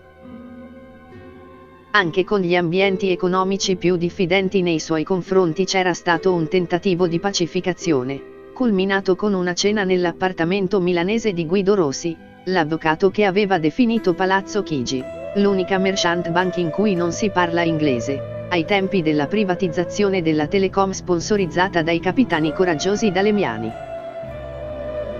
Nei colloqui romani il direttore generale Maurizio Beretta aveva assicurato l'appoggio di Confindustria. Anche in Vaticano il laico e ateo D'Alema si era ritagliato un partito di devoti, guidato dal potente cardinale bresciano Giovanni Battista Re, che lo aveva invitato alla più stupefacente delle cerimonie, la canonizzazione dell'ultrareazionario e scriva de Balaguer, fondatore dell'Opus Dei. D'Alema era comparso sul sagrato di San Pietro, vestito di scuro, perfettamente a suo agio tra le fasce violacee della curia e le decorazioni dell'aristocrazia vaticana. Anche in questo caso, però, tutto inutile. Al suo posto fu eletto un altro ex comunista, Giorgio Napolitano. Il primo iscritto al PCI a essere ufficialmente invitato negli Stati Uniti per un giro di conferenze e incontri nel 1978, quando il presidente del Consiglio era Giulio Andreotti. Napolitano lo ha ricordato, pochi giorni dopo la sua rielezione, andando a omaggiare il senatore defunto nella sua casa in Corso Vittorio Emanuele. Devo molto a quest'uomo. Fu lui a trovare l'escamotage per quel viaggio. Per evitare di mettere in imbarazzo l'amministrazione americana e il governo italiano si decise che non sarei stato invitato da istituzioni governative ma dalle università indipendenti. Da quel viaggio è cominciato un lungo rapporto che arriva ai rapporti di amicizia e di collaborazione tra Napolitano, già ministro degli esteri del PCI, e l'amministrazione democratica di Barack Obama. Mentre D'Alema, uscito dalla politica attiva, ha riscoperto di recente i suoi ideali di gioventù e dopo tanta fedeltà esibita all'Occidente ha ricominciato a esaltare in pubblico il regime della Cina comunista. Atlantici, tra gli ultimi presidenti, sono stati Scalfaro e naturalmente Ciampi, fino ad arrivare a Mattarella, di cui si intuisce quanto abbia contato, nella definizione della sua candidatura, il passato da ministro della difesa tra il 1999 e il 2001, negli anni dell'intervento in Kosovo, a stretto contatto con i vertici NATO e con l'amministrazione Clinton. Per decenni la potenza che ha contato di più sulla scelta dell'inquilino del Colle è stato il Vaticano. Nel 1964 ci fu un intervento diretto del Papa. Un anno prima era stato eletto Giovanni Battista Montini, da molti considerato il vero capo della DC. Il Papa assisteva alle elezioni in TV ed era turbato dal manifestarsi nell'aula di Montecitorio delle Democrazie Cristiane, tanti partiti in uno, senza possibilità di incontro. Un pezzo votava per Leone, un altro per Fanfani. Due ambasciatori del Vaticano, Monsignor Dell'Acqua e Monsignor Franco Costa, Andarono a casa di Fanfani per convincerlo a ritirarsi, ma la sua reazione fu furente. Riferite a chi vi manda che se lui continua a pretendere di insegnare a me come mi devo regolare, io verrò al concilio a prendere la parola per insegnare come si deve dire la messa. Il giorno dopo l'Osservatore Romano pubblicò un editoriale intitolato L'imperativo dell'unità, in cui si faceva riferimento a votare insieme, anche a prezzo di sacrifici e rinunce personali. Il direttore del quotidiano Vaticano, Raimondo Manzini, tornò da Fanfani con una lettera: quassù si desidera vivamente una rinuncia generosa, per il bene maggiore. Quassù, si infastidì di nuovo Fanfani, saranno i maneggi della segreteria di Stato. No, lo avvertì Manzini, è quello che le manda a dire il Santo Padre. E Fanfani si ritirò e al suo posto fu eletto Saragat, fissando un'altra regola non scritta. Meglio al Quirinale un laico devoto di un cattolico disubbidiente. Sarà per questo che a volte i candidati laici hanno fatto circolare le voci su una loro crisi religiosa, o su una possibile conversione. Laici con un rapporto privilegiato con il Papa ce ne sono stati tanti: Saragat, Napolitano e Pertini con il Papa polacco Karol Wojtyła, Giovanni Paolo II, eletto poche settimane dopo di lui. Mentre tormentato è stato il rapporto della Curia Vaticana del segretario di Stato Angelo Sodano e della Conferenza Episcopale del Cardinale Camillo Ruini con il presidente Scalfaro, cattolicissimo ma tenace difensore della laicità dello Stato contro ogni ingerenza clericale. In due casi le istituzioni strettamente intrecciate, il papato e la presidenza della Repubblica, sono entrate in crisi a breve distanza. Roma è stata come quella immaginata da Guido Morselli, senza papa e anche senza presidente. Il Vaticano e il Quirinale quasi contemporaneamente deserti.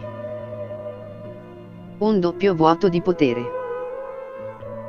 Nel 1978 il presidente Leone si dimise all'inizio di una estate drammatica per il Vaticano, prima la morte di Paolo VI, il 6 agosto, 3 giorni dopo aver incontrato il nuovo presidente Pertini, e poi l'elezione del patriarca di Venezia Albino Luciani, Giovanni Paolo I, e il suo brevissimo pontificato durato appena 33 giorni, l'ultimo papa italiano.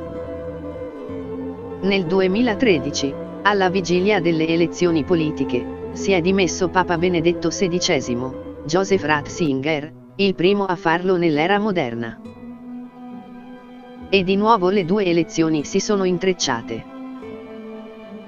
In piazza San Pietro ad assistere alla prima fumata dalla Cappella Sistina c'era anche Romano Prodi, mescolato ai fedeli, con il naso in su, stretto nella giacca a vento sotto la pioggia, emozionato: è la prima volta che assisto a una fumata. Il cattolico Prodi tifava per il cardinale di Vienna Christoph Schönborn. Quando dal comignolo della Cappella Sistina uscì uno sbuffo nero, accennò una corsetta per guardare meglio, e non trattenne una certa delusione. Il conclave elesse l'arcivescovo di Buenos Aires, Giorgie Mario Bergoglio, Papa Francesco. Un mese dopo la fumata nera di Montecitorio toccò a Prodi e i grandi elettori richiamarono Napolitano. Un papa dimissionario e un presidente rieletto, due eventi straordinari in un mese. La massoneria, inglese, francese, americana, di rito scozzese o tutta italiana, è stata invocata per spiegare alcune candidature e, più spesso, per bruciarne altre. Fu l'espressione utilizzata nel 1999, 2 mesi prima del voto, dal portavoce dei Verdi Luigi Manconi a proposito della candidatura di Carlo Azeglio Ciampi, ministro del Tesoro e del Bilancio nel governo D'Alema. Su di lui pesano le riserve dei cattolici militanti del centro-sinistra, a seguito della ricorrente ombra che alleggerebbe su Ciampi, indicato come un esponente della massoneria. Il giorno dopo Manconi smentì se stesso e si giustificò dicendo che aveva reso pubblica la voce per bruciarla, ma intanto Ciampi dovette reagire, sono costretto a smentire categoricamente qualsiasi mia appartenenza, passata o presente, ad associazioni quali la massoneria. Non ho mai fatto parte di associazione di qualsivoglia genere. La voce era stata alimentata anni prima da un grande rivale interno di Ciampi all'interno della Banca d'Italia, l'ex direttore generale Lamberto Dini, anche lui approdato al governo prima con Berlusconi e poi con Prodi, aspirante candidato al Quirinale. Io non sono massone, aveva detto Dini, e devo dire che non erano certamente iscritti alla massoneria anche i governatori che ho conosciuto, Menichella, Carli e Baffi. Con la maliziosa dimenticanza di Ciampi. Anche in quel caso il futuro presidente smentì. Ma l'ombra della massoneria non ha mai smesso di aleggiare. La stampa e l'opinione pubblica giocano per la prima volta un ruolo importante nel 1971, pro o contro il candidato Fanfani. A favore cresce la domanda di un uomo forte al Quirinale, orchestrata sui giornali della destra e sui rotocalchi. I disoccupati vogliono Fanfani, scrisse Oggi Illustrato, 18 ottobre 1971.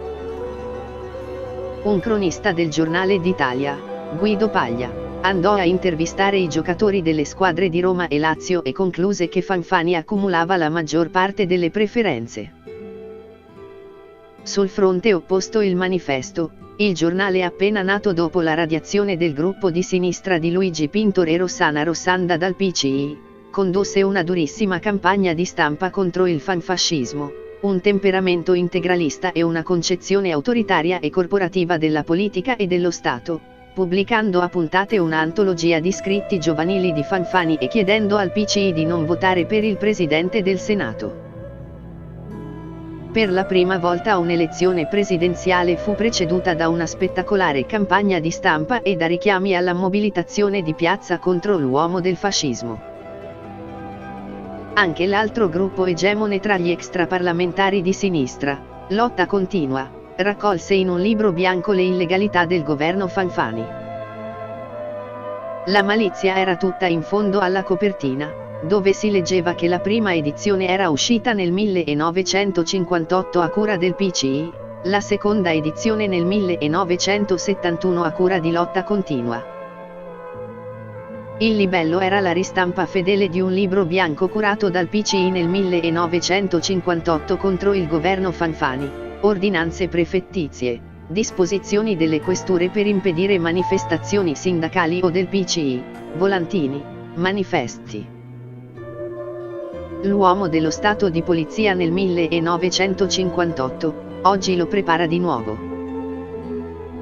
Per questo i padroni lo vogliono al Quirinale. Lo vuole anche il PCI. Si chiedeva Lotta Continua. Ripubblichiamo questi documenti, oggi, nel 1971, a pochi giorni dall'elezione del Presidente della Repubblica. Il candidato numero uno della borghesia è Amintore Fanfani. Il fascista degli anni 30, il fiancheggiatore di De Gasperi nella repressione antioperaia del dopoguerra, l'uomo che si presenta oggi proponendo le leggi anti-sciopero. I padroni vogliono Fanfani, e non più solo alla presidenza del Consiglio, ma al Quirinale, inamovibile per 7 anni, e con anche maggiore potere. Ma proprio per questo è importante che le masse lo sconfiggano. Oggi il PCI può essere soddisfatto, può partecipare compiutamente alla democrazia borghese. Le masse no. Fanfani non c'entrava quasi nulla, era il revisionismo del PCI l'obiettivo polemico del Manifesto e di Lotta Continua. Un grande classico. La guerra a sinistra che si conduce sulle spalle di un avversario. I rapporti di Fanfani con i padroni erano tutt'altro che sereni. Pansa, in comprati e venduti, rivelò che 5 mesi prima del voto Fanfani aveva incontrato Gianni Agnelli nel suo ufficio di presidente del Senato per lamentarsi di una serie di articoli di Vittorio Gorresio sulle elezioni presidenziali sulla stampa diretta da Alberto Roncei. Fanfani non aveva per nulla gradito i ritratti sul giornale della Fiat e spiegò all'editore che politici e industriali dovevano restare alleati, senza compromettere tutto per il divertimento di qualche irresponsabile, ovvero Roncei e Gorresio. Non avevo mai visto Fanfani così irritato, la voce alterata, raccontò Agnelli a Pansa. Fanfani tornò a incontrare Agnelli durante le votazioni, il 17 dicembre, a scriverlo fu l'Espresso. La candidatura soffriva le bordate dei franchi tiratori della DC e il presidente della Fiat fece un personale giro di consultazioni con i partiti di centro, La Malfa, Saragat e Malagodi, concludendo che Fanfani non aveva nessuna possibilità di farcela. Andò dal presidente del Senato e provò a spiegargli che il Quirinale era solo una battaglia persa in una gloriosa carriera, mentre in molti puntavano su di lui come presidente del Consiglio di un governo di ordine pubblico, il salvatore del paese. Ma Fanfani non la prese per niente bene. 2 giorni dopo, il 19 dicembre, una domenica, il presidente del Senato, stressato da giorni di votazioni andate male e dal colloquio con Agnelli, si avvicinò alla buvette e sfogò la sua rabbia su Gorresio. I suoi articoli li tagliano i padroni hanno un certo organigramma, in base al quale io dovrei andare a Palazzo Chigi. E invece io non ci vado. A Palazzo Chigi ci vadano loro, i padroni e i servi. Gorresio rimase impassibile.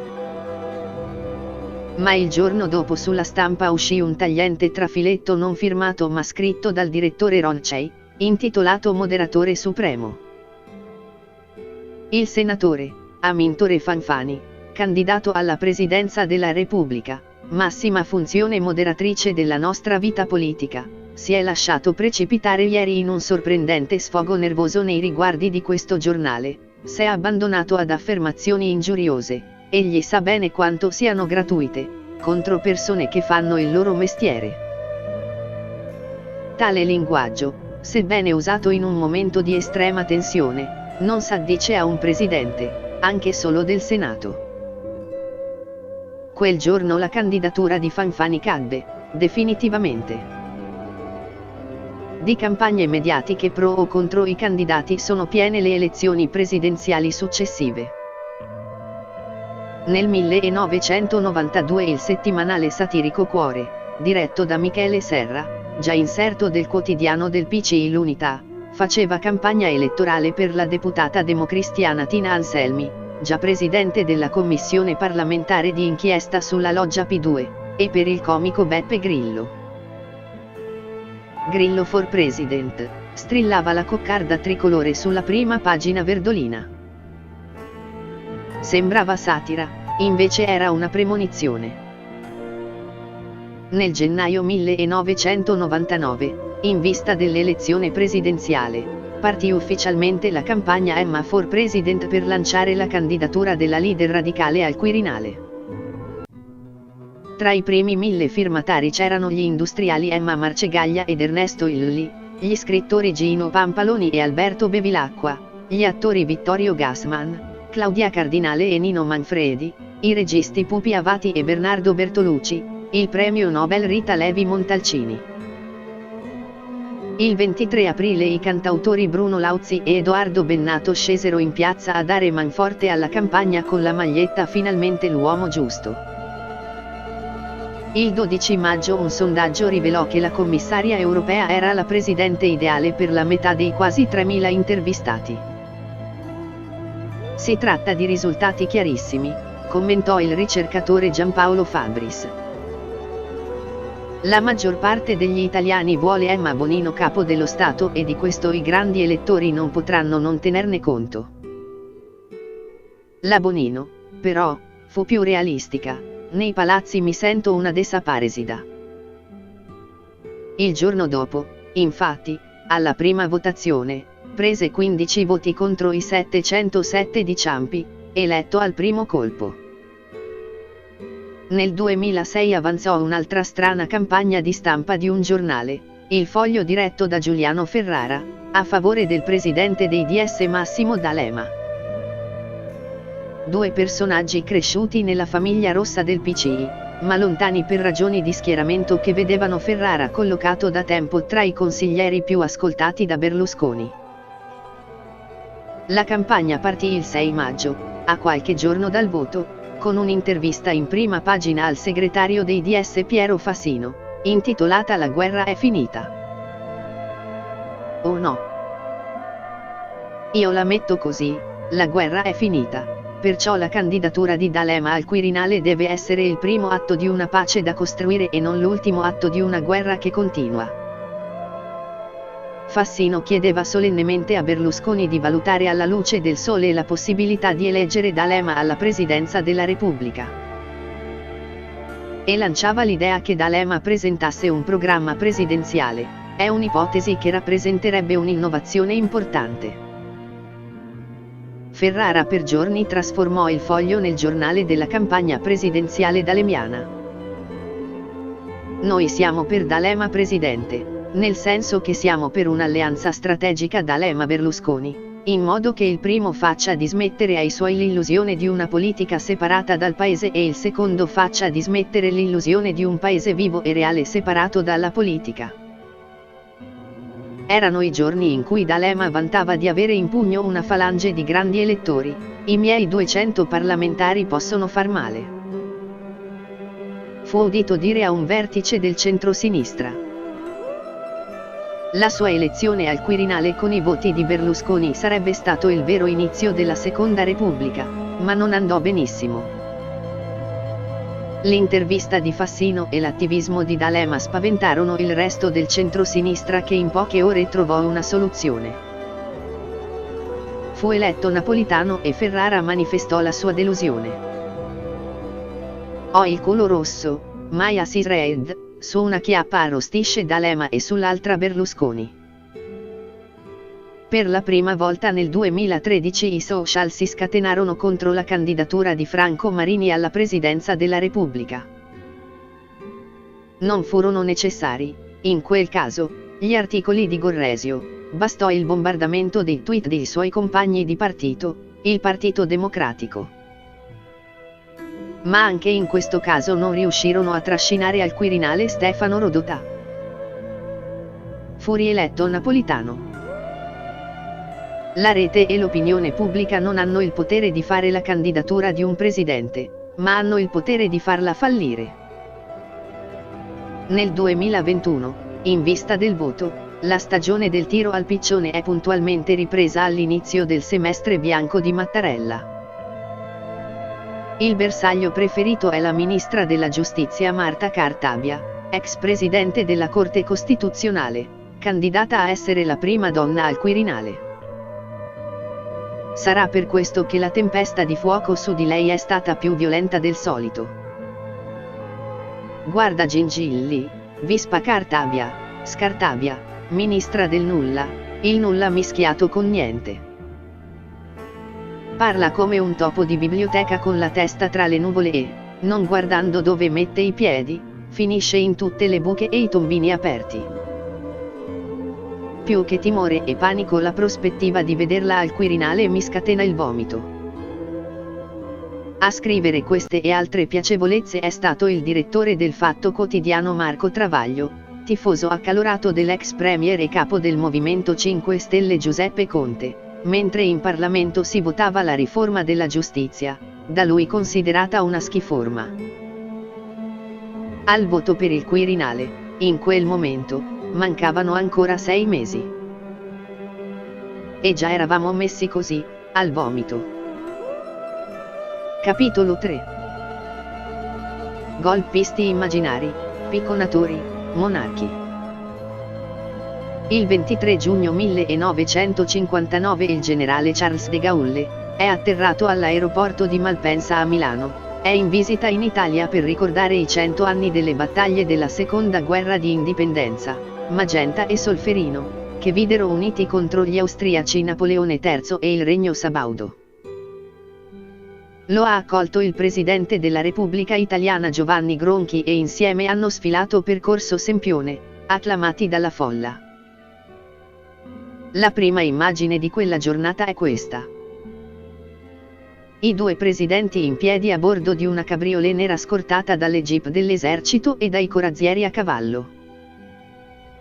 Alto, impettito, solenne, in divisa militare, il presidente, generale, accanto a lui il presidente italiano, in scuro ministeriale. E molto più piccolo, non solo per ragioni di statura. Qualche mese prima Georges Simenon ha pubblicato uno dei suoi romanzi più belli, un romanzo politico, Il Presidente. È la storia di Émile Beaufort, un anziano statista ritirato a Les Bergues, in una camera che è una sorta di cella monacale con i muri imbiancati a calce e il letto di ferro. Aspetta, assistito da una segretaria, un ispettore di polizia, qualche medico, appoggiato sullo schienale della vecchia poltrona Luigi Filippo, di pelle nera ormai logora, che per 40 anni lo aveva seguito da un ministero all'altro, tanto da diventare leggendaria. Aspetta di tornare in scena.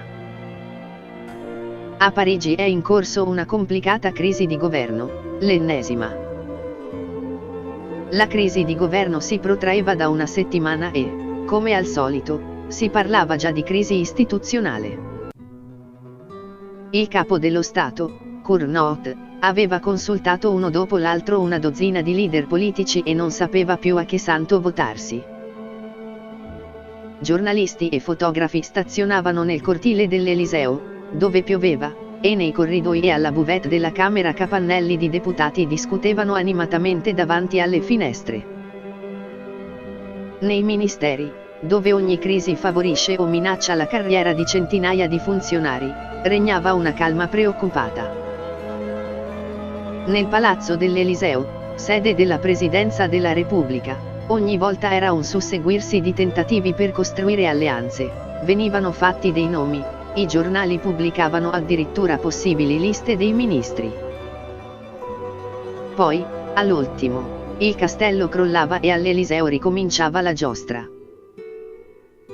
È l'immagine di una crisi della Quarta Repubblica francese, identica nei suoi riti a quelle italiane.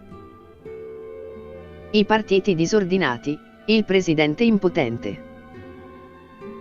Nel romanzo di Simenon lo statista attende che il suo ex fedelissimo incaricato di formare il nuovo governo lo vada a trovare, è sicuro di un richiamo in attività. Sa, caro dottore, confida all'amico medico, esiste una verità che sfugge non solo alle masse, ma anche agli opinionisti. Si parla tanto di quanto le classi dirigenti siano guidate dall'interesse, dall'orgoglio o dalla sete di potere. Tuttavia, si perde di vista, o si rifiuta di comprendere, che a partire da un determinato stadio, da un certo grado di successo, un uomo di Stato non è più padrone di se stesso e diventa prigioniero della cosa pubblica. Nel corso di un'ascesa politica vi è un momento in cui gli interessi e le ambizioni personali di un uomo coincidono con quelle di un paese. Fumé, uomo dalla mente duttile, lo osservava attraverso il fumo del sigaro, scrive Simenon. In altre parole, significa che a certi livelli il tradimento è impensabile. Chiese. Il presidente rimase un momento in silenzio. Gli sarebbe piaciuto dare una risposta precisa, senza sbavature, il tradimento puro, sì. Alla fine, l'attesa sarà delusa e nessuno richiamerà il vecchio presidente. Nella realtà, invece, De Gaulle, che si era ritirato nel 1953, torna al potere. I governi della Quarta Repubblica francese crollano uno dopo l'altro per la crisi di Algeria, il colpo finale arriva per scongiurare il rischio di un colpo di Stato militare, accentuato dal generale, abilissimo nel presentarsi ai partiti come l'uomo che risolverà i loro problemi. Il 1 giugno 1958 il suo nuovo governo ottiene la fiducia dell'Assemblea nazionale con i voti del centrodestra e di una parte dei socialisti e dei radicali. Nel programma di governo c'è il compito di redigere una nuova Costituzione che dovrà essere sottoposta a referendum popolare. 2 giorni dopo De Gaulle ha già incassato il potere di riscrivere la carta, in senso presidenziale. L'8 gennaio 1959 viene eletto Presidente della Repubblica, da un collegio di grandi elettori, circa 80.000, tra parlamentari, membri dei consigli generali e delle assemblee dei territori d'oltremare e rappresentanti dei municipi, che anticipa la nuova Costituzione del 1962, in cui l'elezione sarà affidata direttamente al popolo. De Gaulle corona il suo sogno, essere il presidente di tutti i francesi, al di sopra dei partiti. La pietra angolare del nostro sistema, dirà, è il presidente nominato dal popolo. Egli risponde della Francia. Dal presidente arbitro al presidente perno. Quella mattina di giugno a Milano, dunque, i due uomini in piedi sulla macchina, Gronchi e De Gaulle, rappresentano il destino incrociato dei due paesi. Italia e Francia sono due paesi invasi dalla Germania nazista e divisi durante la guerra mondiale. Sono usciti dalla guerra con istituzioni simili e un sistema politico fondato sui partiti. Anche in Francia c'è all'opposizione un forte partito comunista, espulso dal governo nel 1947 come quello italiano, e al comando c'è un forte partito cattolico con il centrismo della Troisième Force che hanno isolato i comunisti a sinistra e i gollisti a destra, come in Italia. Ma nel 1958 il generale francese ha spezzato quell'ordine costituzionale che assegnava al Presidente della Repubblica poteri limitati e ha fondato una nuova Repubblica, con un potere personale senza i partiti, anzi, contro i partiti. Al contrario, il Presidente italiano, di soli 3 anni più anziano del generale, si trova in mezzo alla crisi politica del centrismo, ma non riesce a completare quello che ritiene l'obiettivo del suo mandato, il coronamento della sua carriera politica, trasformare l'Italia in una repubblica presidenziale. Quando i due presidenti si ritrovano la sera sul palco reale della Scala succede qualcosa di imprevisto. Si alzano per ascoltare in piedi l'esecuzione degli inni nazionali, in frache con le decorazioni. Ma quando tornano a sedersi Gronchi finisce fragorosamente per terra, qualcuno gli ha tolto la poltrona. A causa di una ritardata manovra dello staffiere che stava alle sue terga, andò a sedersi a vuoto, finendo a gambe all'aria. L'incidente venne ripreso, in diretta, dalla televisione e provocò le risa di milioni di italiani. L'uomo si sentì umiliato, scrive nei suoi diari l'alto funzionario del Quirinale Matteo Mureddu. Ci andarono di mezzo Ugo Tognazzi e Raimondo Vianello, i due comici più popolari della TV appena nata con il Varietà 1 2 3. Il giorno dopo ripetono la gag. Vianello, alto come De Gaulle, resta in piedi, Tognazzi, simile a Gronchi, cade da una sedia. Vianello gli chiede: ma chi ti credi di essere? Per questo furono cacciati dalla Rai egemonizzata dalla DC, è il primo caso di censura della storia della TV di Stato. Il presidente non si poteva nominare, neppure indirettamente.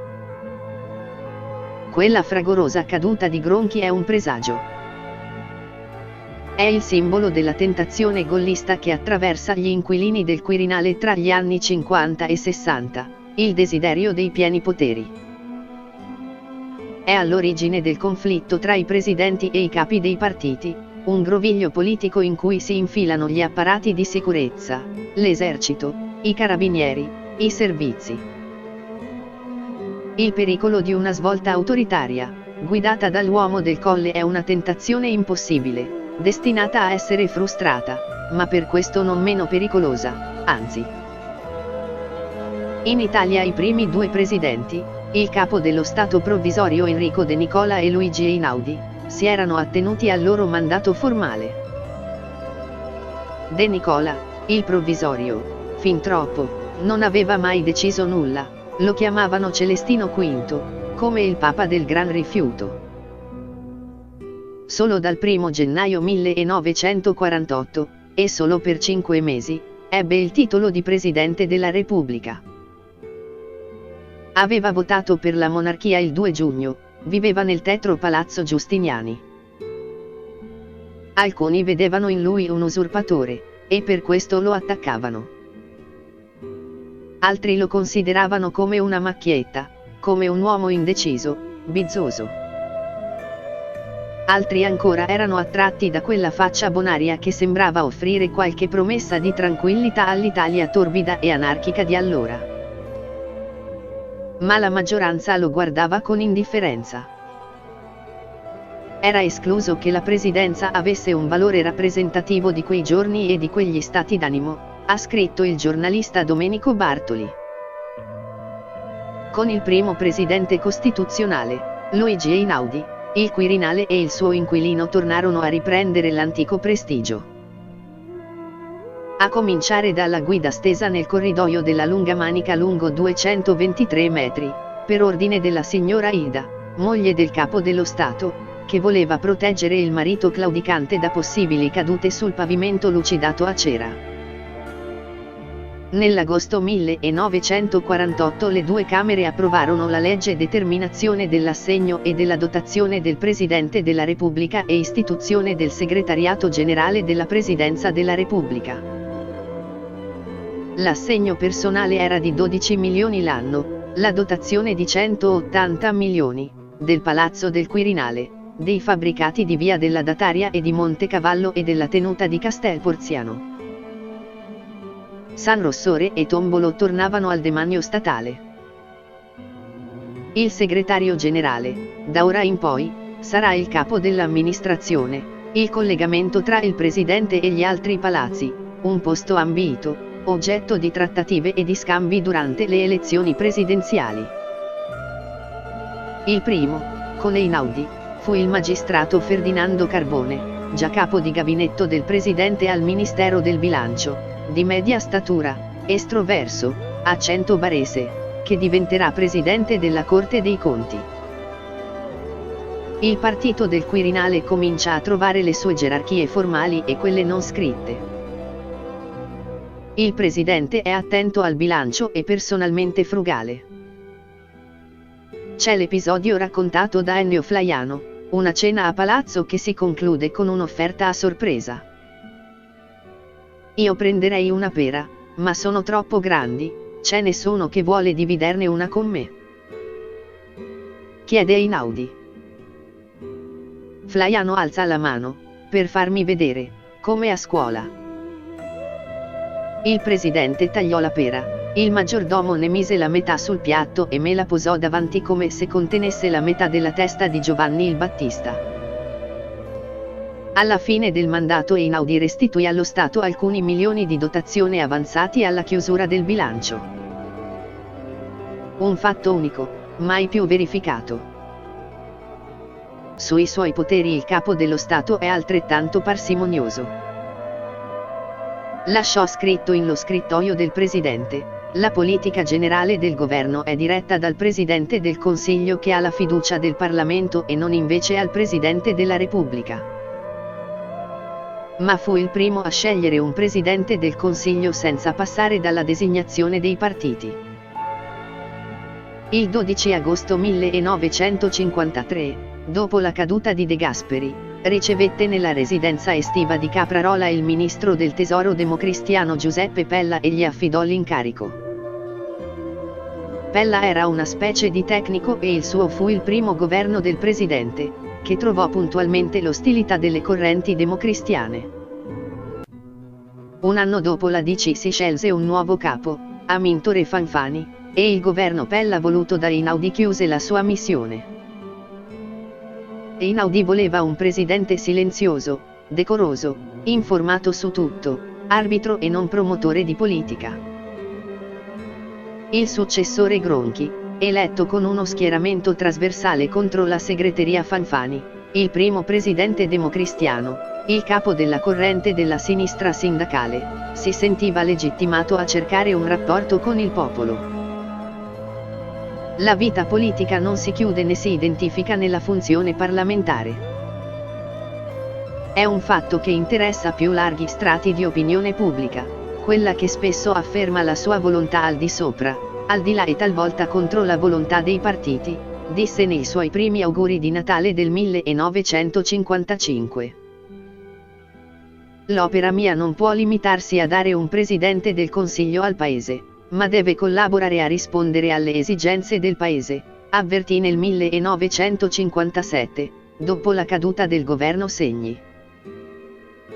La situazione politica è attentamente vigilata dal Capo dello Stato, che non potrà mai consentire che diventi pericolosa per le istituzioni della Repubblica di cui egli è supremo custode, si leggeva in una nota. E siamo nel 1959, quando De Gaulle era già diventato presidente della Repubblica francese.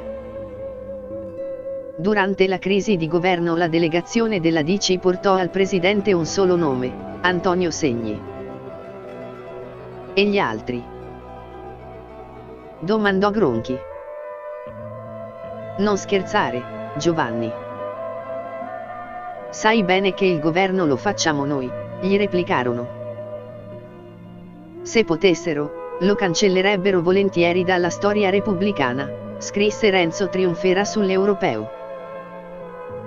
In attesa di cambiare la Costituzione, il presidente Gronchi al Quirinale ordina di rifare l'intero impianto elettrico, fa sostituire pavimenti, infissi, tendaggi, fa arrivare preziose stoffe da Parati da Parigi, crea 5 laboratori, riparazione oggetti d'arte, intaglio e doratura, arazzi, orologeria che deve provvedere alla manutenzione dei 230 orologi presenti nel palazzo, fa impiantare una moderna caldaia a nafta, dispone una nuova rete telefonica interna, le sue comunicazioni personali passano attraverso un'apparecchiatura, filtro assegnata a una signora fidata.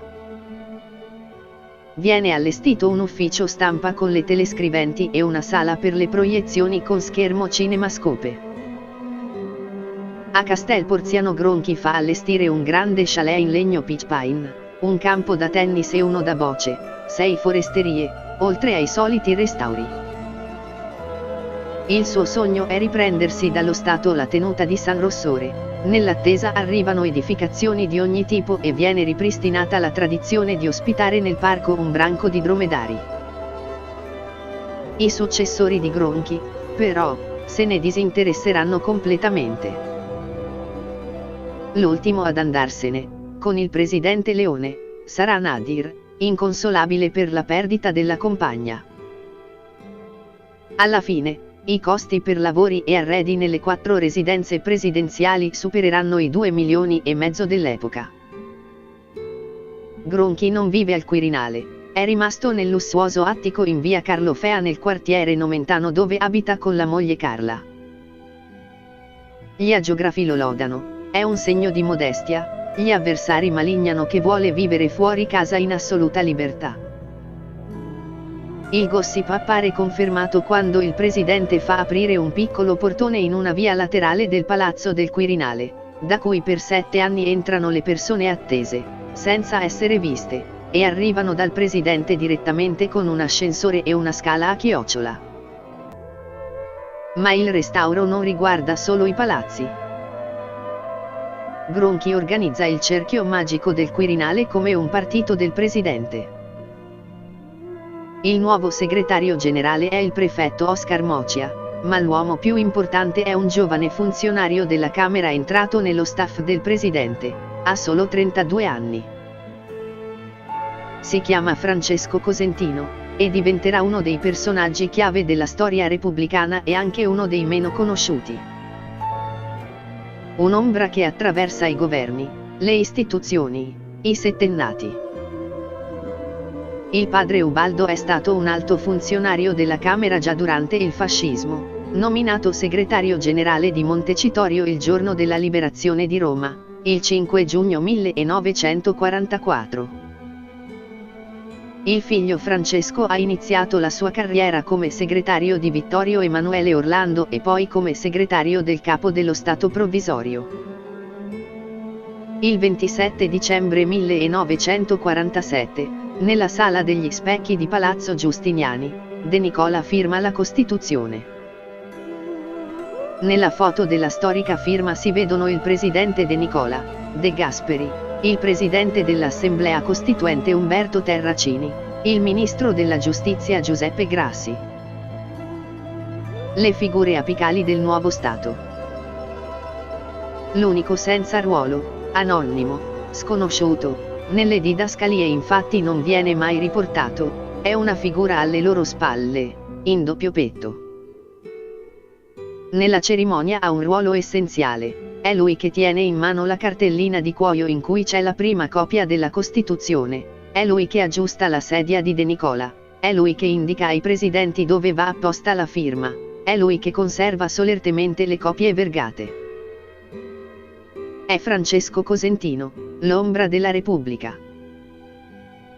30 anni dopo sarà nel cuore del più grave scandalo repubblicano, alla testa di una loggia massonica che quella Costituzione vuole sovvertire e cancellare, la P2 di Licio Gelli. Ma la sua carriera, già brillante, conosce con Gronchi il primo salto e la prima caduta. Lo stringersi di reti e di relazioni che segneranno tutta la sua ascesa. Nel 1958, 10 anni dopo quella firma e l'entrata in vigore della Costituzione, la Repubblica attraversa una drammatica crisi di potere. Nel cuore c'è la fine del centrismo e lo scontro dentro la DC tra i sostenitori di un'apertura a sinistra, ai socialisti, il segretario Fanfani, e gli oppositori, guidati da Antonio Segni. In mezzo allo scontro c'è il Presidente della Repubblica, che vorrebbe guidare dall'alto del colle la transizione politica e cerca di costruire nella DC una sua cordata. Ma la debolezza nel partito spinge Gronchi sempre di più a trovare sponde e alleati negli apparati dello Stato, nelle forze dell'ordine, nei servizi di sicurezza che vengono da decenni di fascismo e hanno della difesa delle giovani istituzioni repubblicane una idea a dir poco gracile. Fanfani, appena cinquantenne, in apparenza domina la scena, concentra nelle sue mani un triplo incarico, segretario della DC, presidente del Consiglio e ministro degli esteri. Un potere che sembra illimitato, in realtà è fortemente osteggiato nel partito, con i franchi tiratori che non danno tregua al governo. Il nemico più insidioso per Fanfani è nella squadra ministeriale, è l'ambiziosissimo deputato marchigiano Fernando Tambroni Armaroli, ministro dell'Interno dal luglio 1955. Era un personaggio complesso, scrive di lui Mariano Rumor nel suo diario. Concepiva la politica come la sede degli intrighi e delle furberie. Come ministro dell'Interno si era di proposito creato da se stesso la fama di un piccolo furche nostrano. Una delle sue espressioni ricorrenti era: io di quello gli leggo la vita.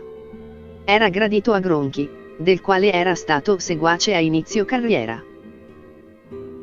Gli aveva organizzato nel 1949 un convegno nazionale nelle Marche, deplorato come frazionista dalla segreteria del partito.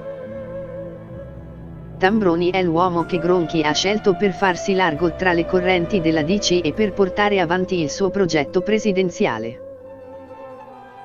Quando Fanfani cade c'è il primo tentativo dello strappo costituzionale, con l'instaurazione del presidenzialismo, su modello di quanto sta facendo il generale de Gaulle in Francia sulle ceneri della Quarta Repubblica. È lo sbocco politico della crisi del centrismo che porterà all'apertura a sinistra, con l'ingresso dei socialisti nella maggioranza e nel governo con la DC. Un gollismo di sinistra, lo definisce Randolfo Pacciardi sulla Voce Repubblicana. Gronchi è il regista dell'operazione, Tambroni il suo motore, il leader socialista Pietro Nenni sembra interessato al punto che al Quirinale ci sarebbe un piano che prevede la caduta del leader aretino, la formazione di una serie di governi fragili destinati a durare pochi mesi e infine l'indizione di nuove elezioni in cui il progetto presidenziale dovrebbe essere sottoposto alla volontà popolare. Il piano va avanti tra politici spregiudicati che aspirano a guidare la nuova stagione scatenando contro gli avversari armi non convenzionali. Apparati dello Stato che si inseriscono nella partita fornendo munizioni ai contendenti, polizie private, dossier, ricatti, spioni. e giornalisti pronti ad arruolarsi, docili alle veline, ben ricompensati. Da ministro dell'Interno Tambroni ha portato a Roma nell'ufficio affari riservati il gruppo operativo della questura di Trieste al comando dell'ex questore Domenico De Nozza, ex funzionario dell'Ovra fascista, specializzato nella schedatura dei comunisti. A raccomandarlo con Tambroni è stato Robert Paul Driscoll, il fiduciario della CIA in Italia. De Nozza arriva a Roma l'ultimo giorno dell'estate 1958, porta con sé da Trieste un gruppo di collaboratori. Il nucleo dei triestini, ribattezzati gruppo operativo, servizio speciale, noto servizio. A farne le spese è un altro personaggio ancora sconosciuto ma che avrà un ruolo importante in tutta la storia repubblicana, fino ad arrivare alle accuse di complicità nella strage di Bologna del 2 agosto 1980, Umberto Federico D'Amato, il futuro dominus dell'ufficio affari riservati del Viminale, è un nemico dei triestini e viene trasferito a Firenze. Una delle prime mosse è l'infiltrazione di fonti a libro paga nei partiti, nei sindacati e nella stampa. In più, attrezzature tecnologiche per intercettazioni ambientali e telefoniche tra le più avanzate.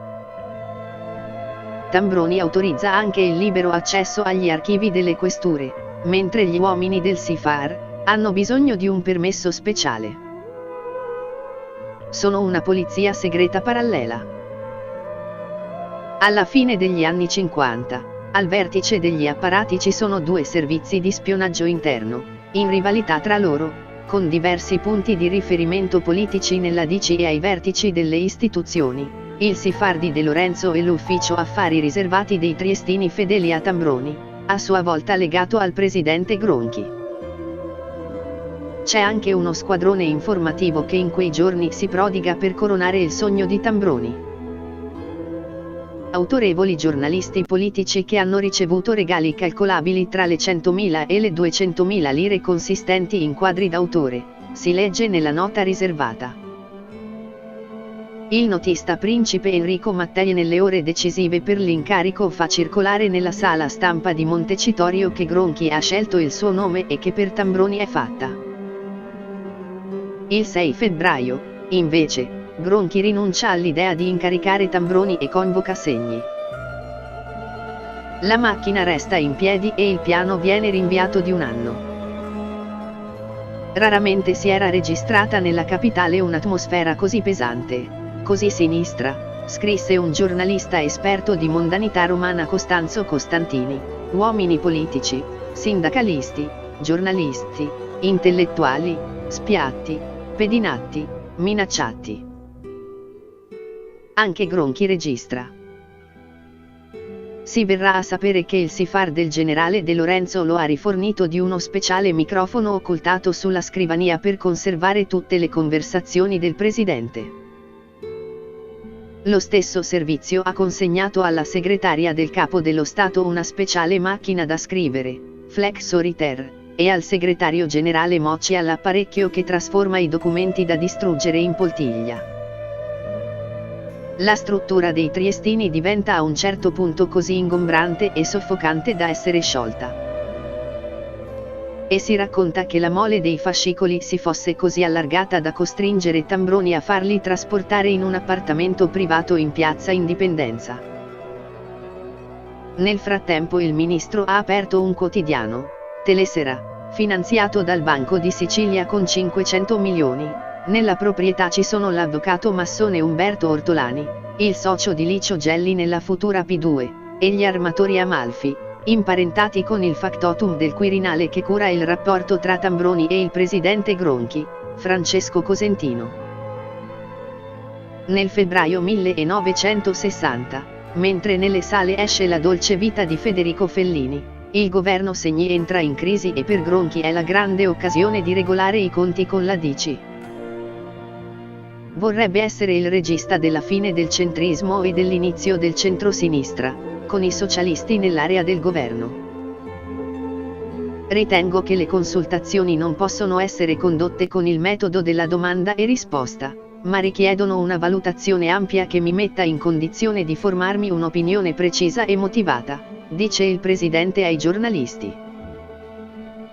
La crisi si trascina per settimane, senza una soluzione, finché Gronchi decide di dare l'incarico a Tambroni, come sua iniziativa, e cerca l'appoggio di Nenni tramite un suo emissario di fiducia, il medico Ignazio Gueli. Ma il PSI dice no a un governo di affari. E a quel punto la situazione corre verso il disastro. Erano state giornate in cui il Quirinale era immerso in un'atmosfera densa di timori e di mistero, testimonia Mureddu.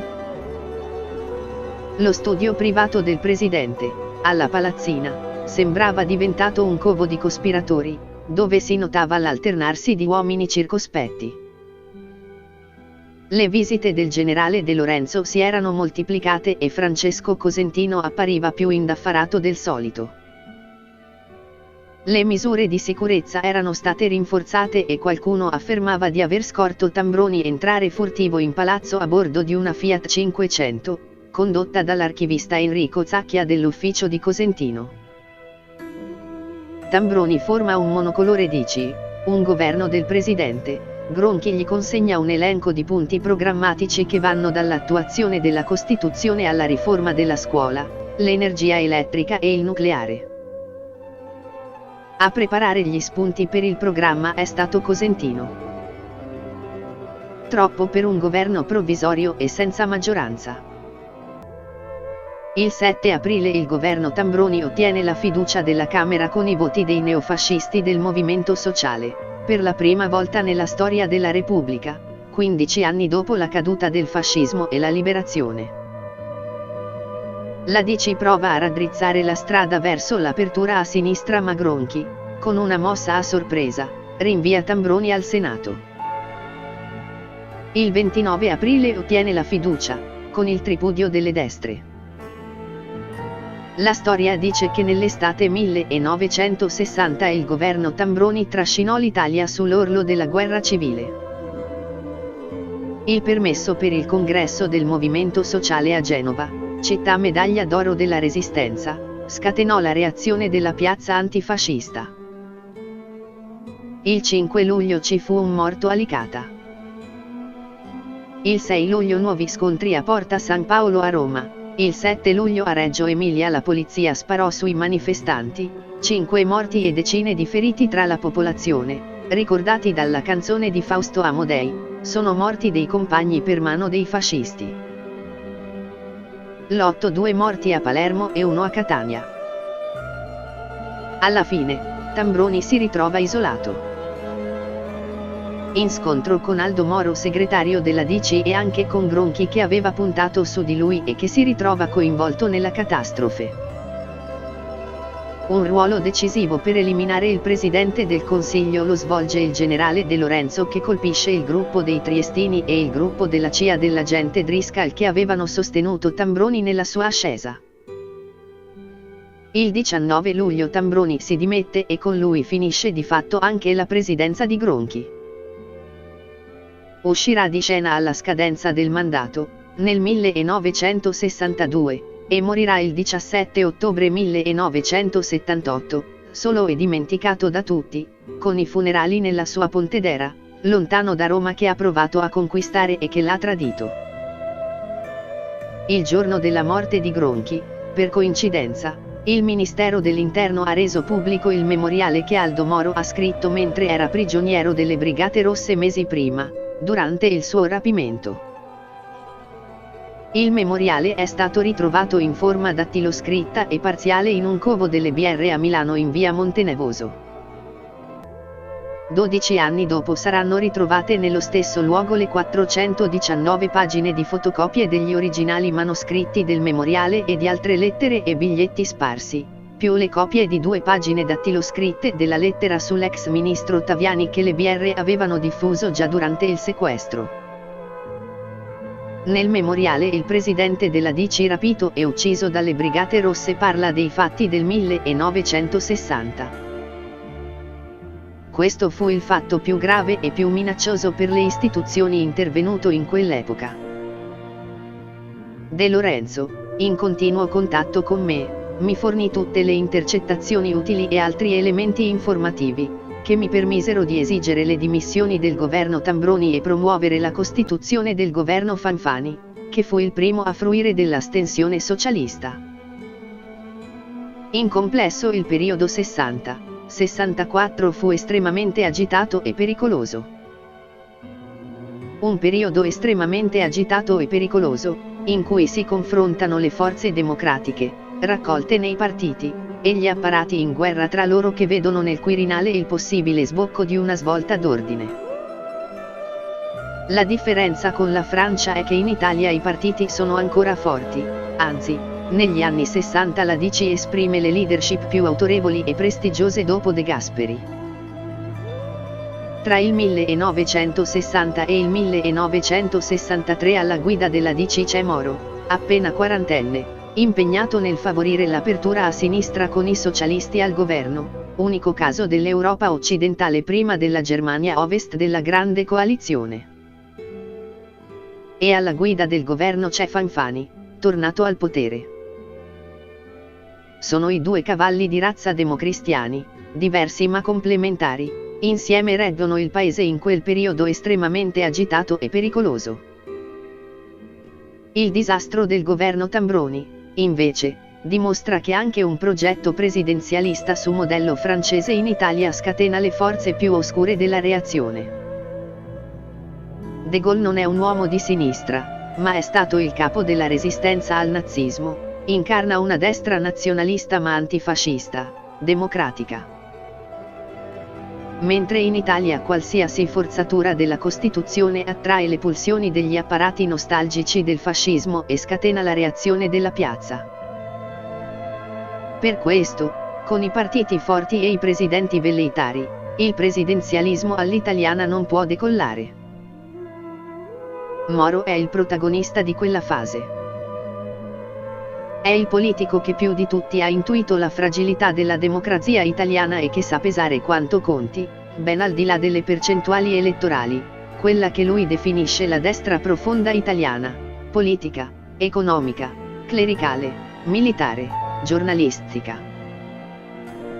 I nemici del centro-sinistra che hanno un leader naturale, il capo della corrente dorotea nella DC, Antonio Segni.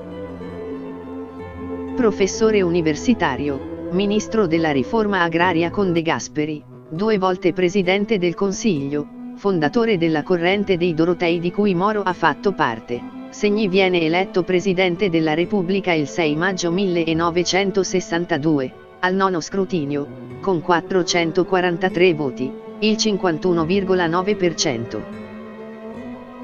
Una percentuale bassa per uno dei più importanti capi della DC.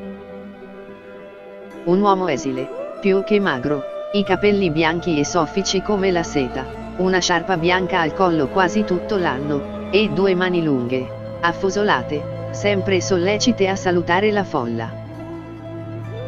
In più 2 occhi melanconici, un sorriso benigno, lo effigiò Nicola Adelphi sulla stampa.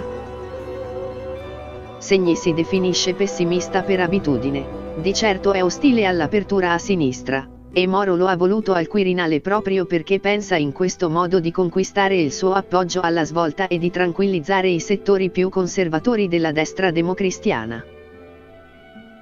Ma Segni è un vero capo, il primo che arriva al Quirinale, inflessibile. Pensare che Segni possa essere il presidente dell'apertura a sinistra è un azzardo spericolato di Moro. Nel 1963 il segretario della DC arriva a guidare il primo governo di centrosinistra, con i ministri socialisti, ma la navigazione è subito agitata. I mesi caldi del 1964 cominciano con il ministro del Tesoro Emilio Colombo, Doroteo ostile al centrosinistra e fedele a Segni, che scrive una lettera al presidente del Consiglio Moro, pubblicata a sorpresa dal Messaggero, con l'obiettivo di smontare le riforme annunciate dal governo, no allo Statuto dei lavoratori, all'istituzione delle regioni, alla legge urbanistica.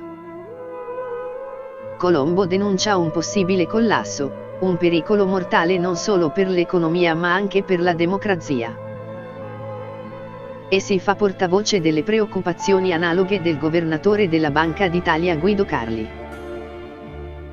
Qualche giorno dopo, la mattina del 2 giugno 1964, Segni viene visto piangere durante la sfilata delle truppe in via dei Fori Imperiali, al passaggio della brigata meccanizzata dei Carabinieri. Il francese Le Figaro scrisse che a Roma si respirava una strana psicosi da colpo di Stato.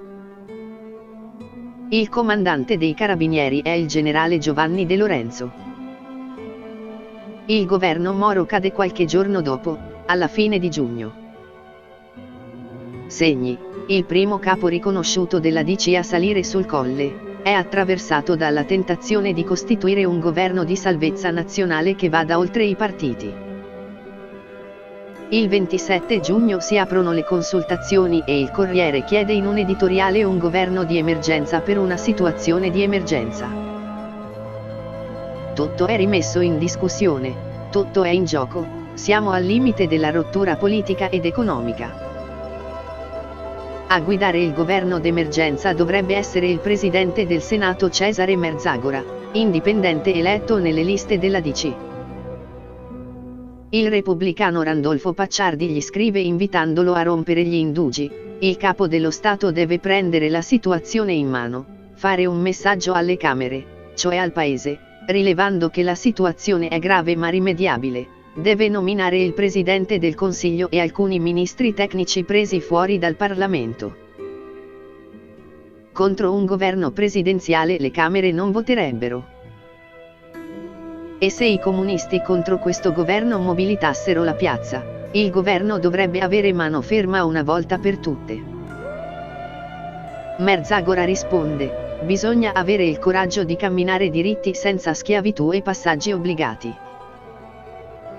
Per una soluzione tecnica fa il tifo anche il SIFAR. In una velina indirizzata a Segni, il 30 giugno i redattori del Servizio Segreto Militare scrivono che la designazione dell'onorevole Moro viene considerata in numerosi ambienti con qualche perplessità.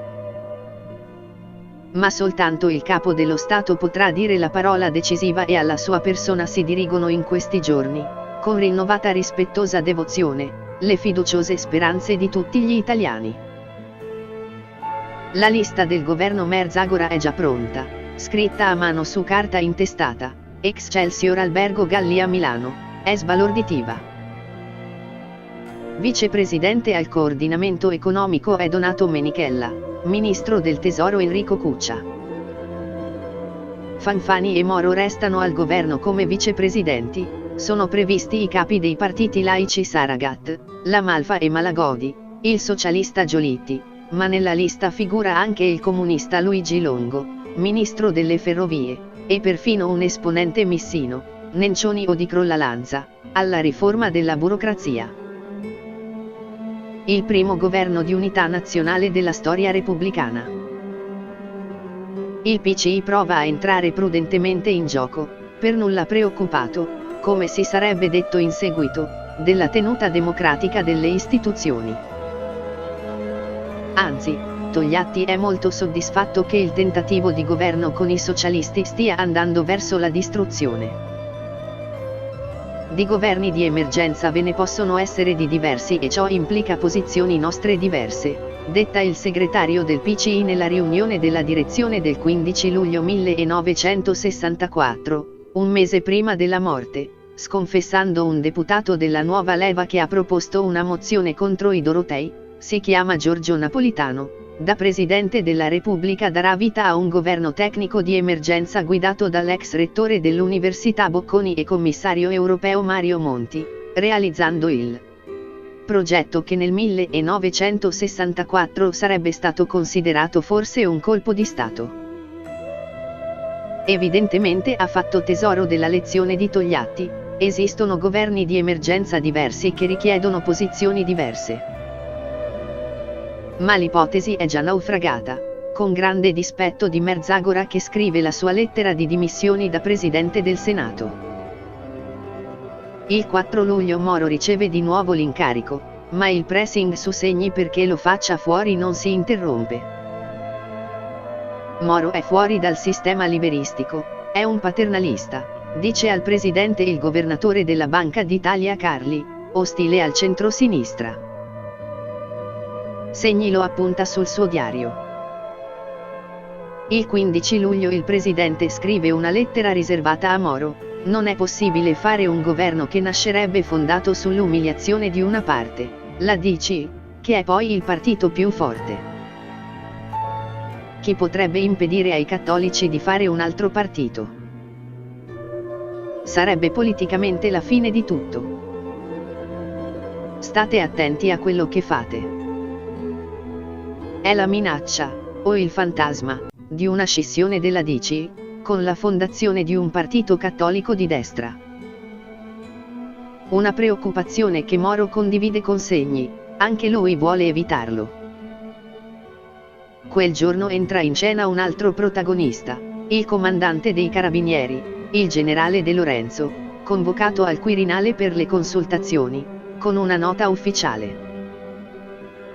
La convocazione di De Lorenzo al Quirinale spaventa tutti, anche perché a Roma circolano indisturbati i fascicoli riservati del SIFAR che il generale ha guidato negli anni precedenti, carichi di dettagli sull'attività privata e sui gusti sessuali di politici, ministri, imprenditori, banchieri, cardinali.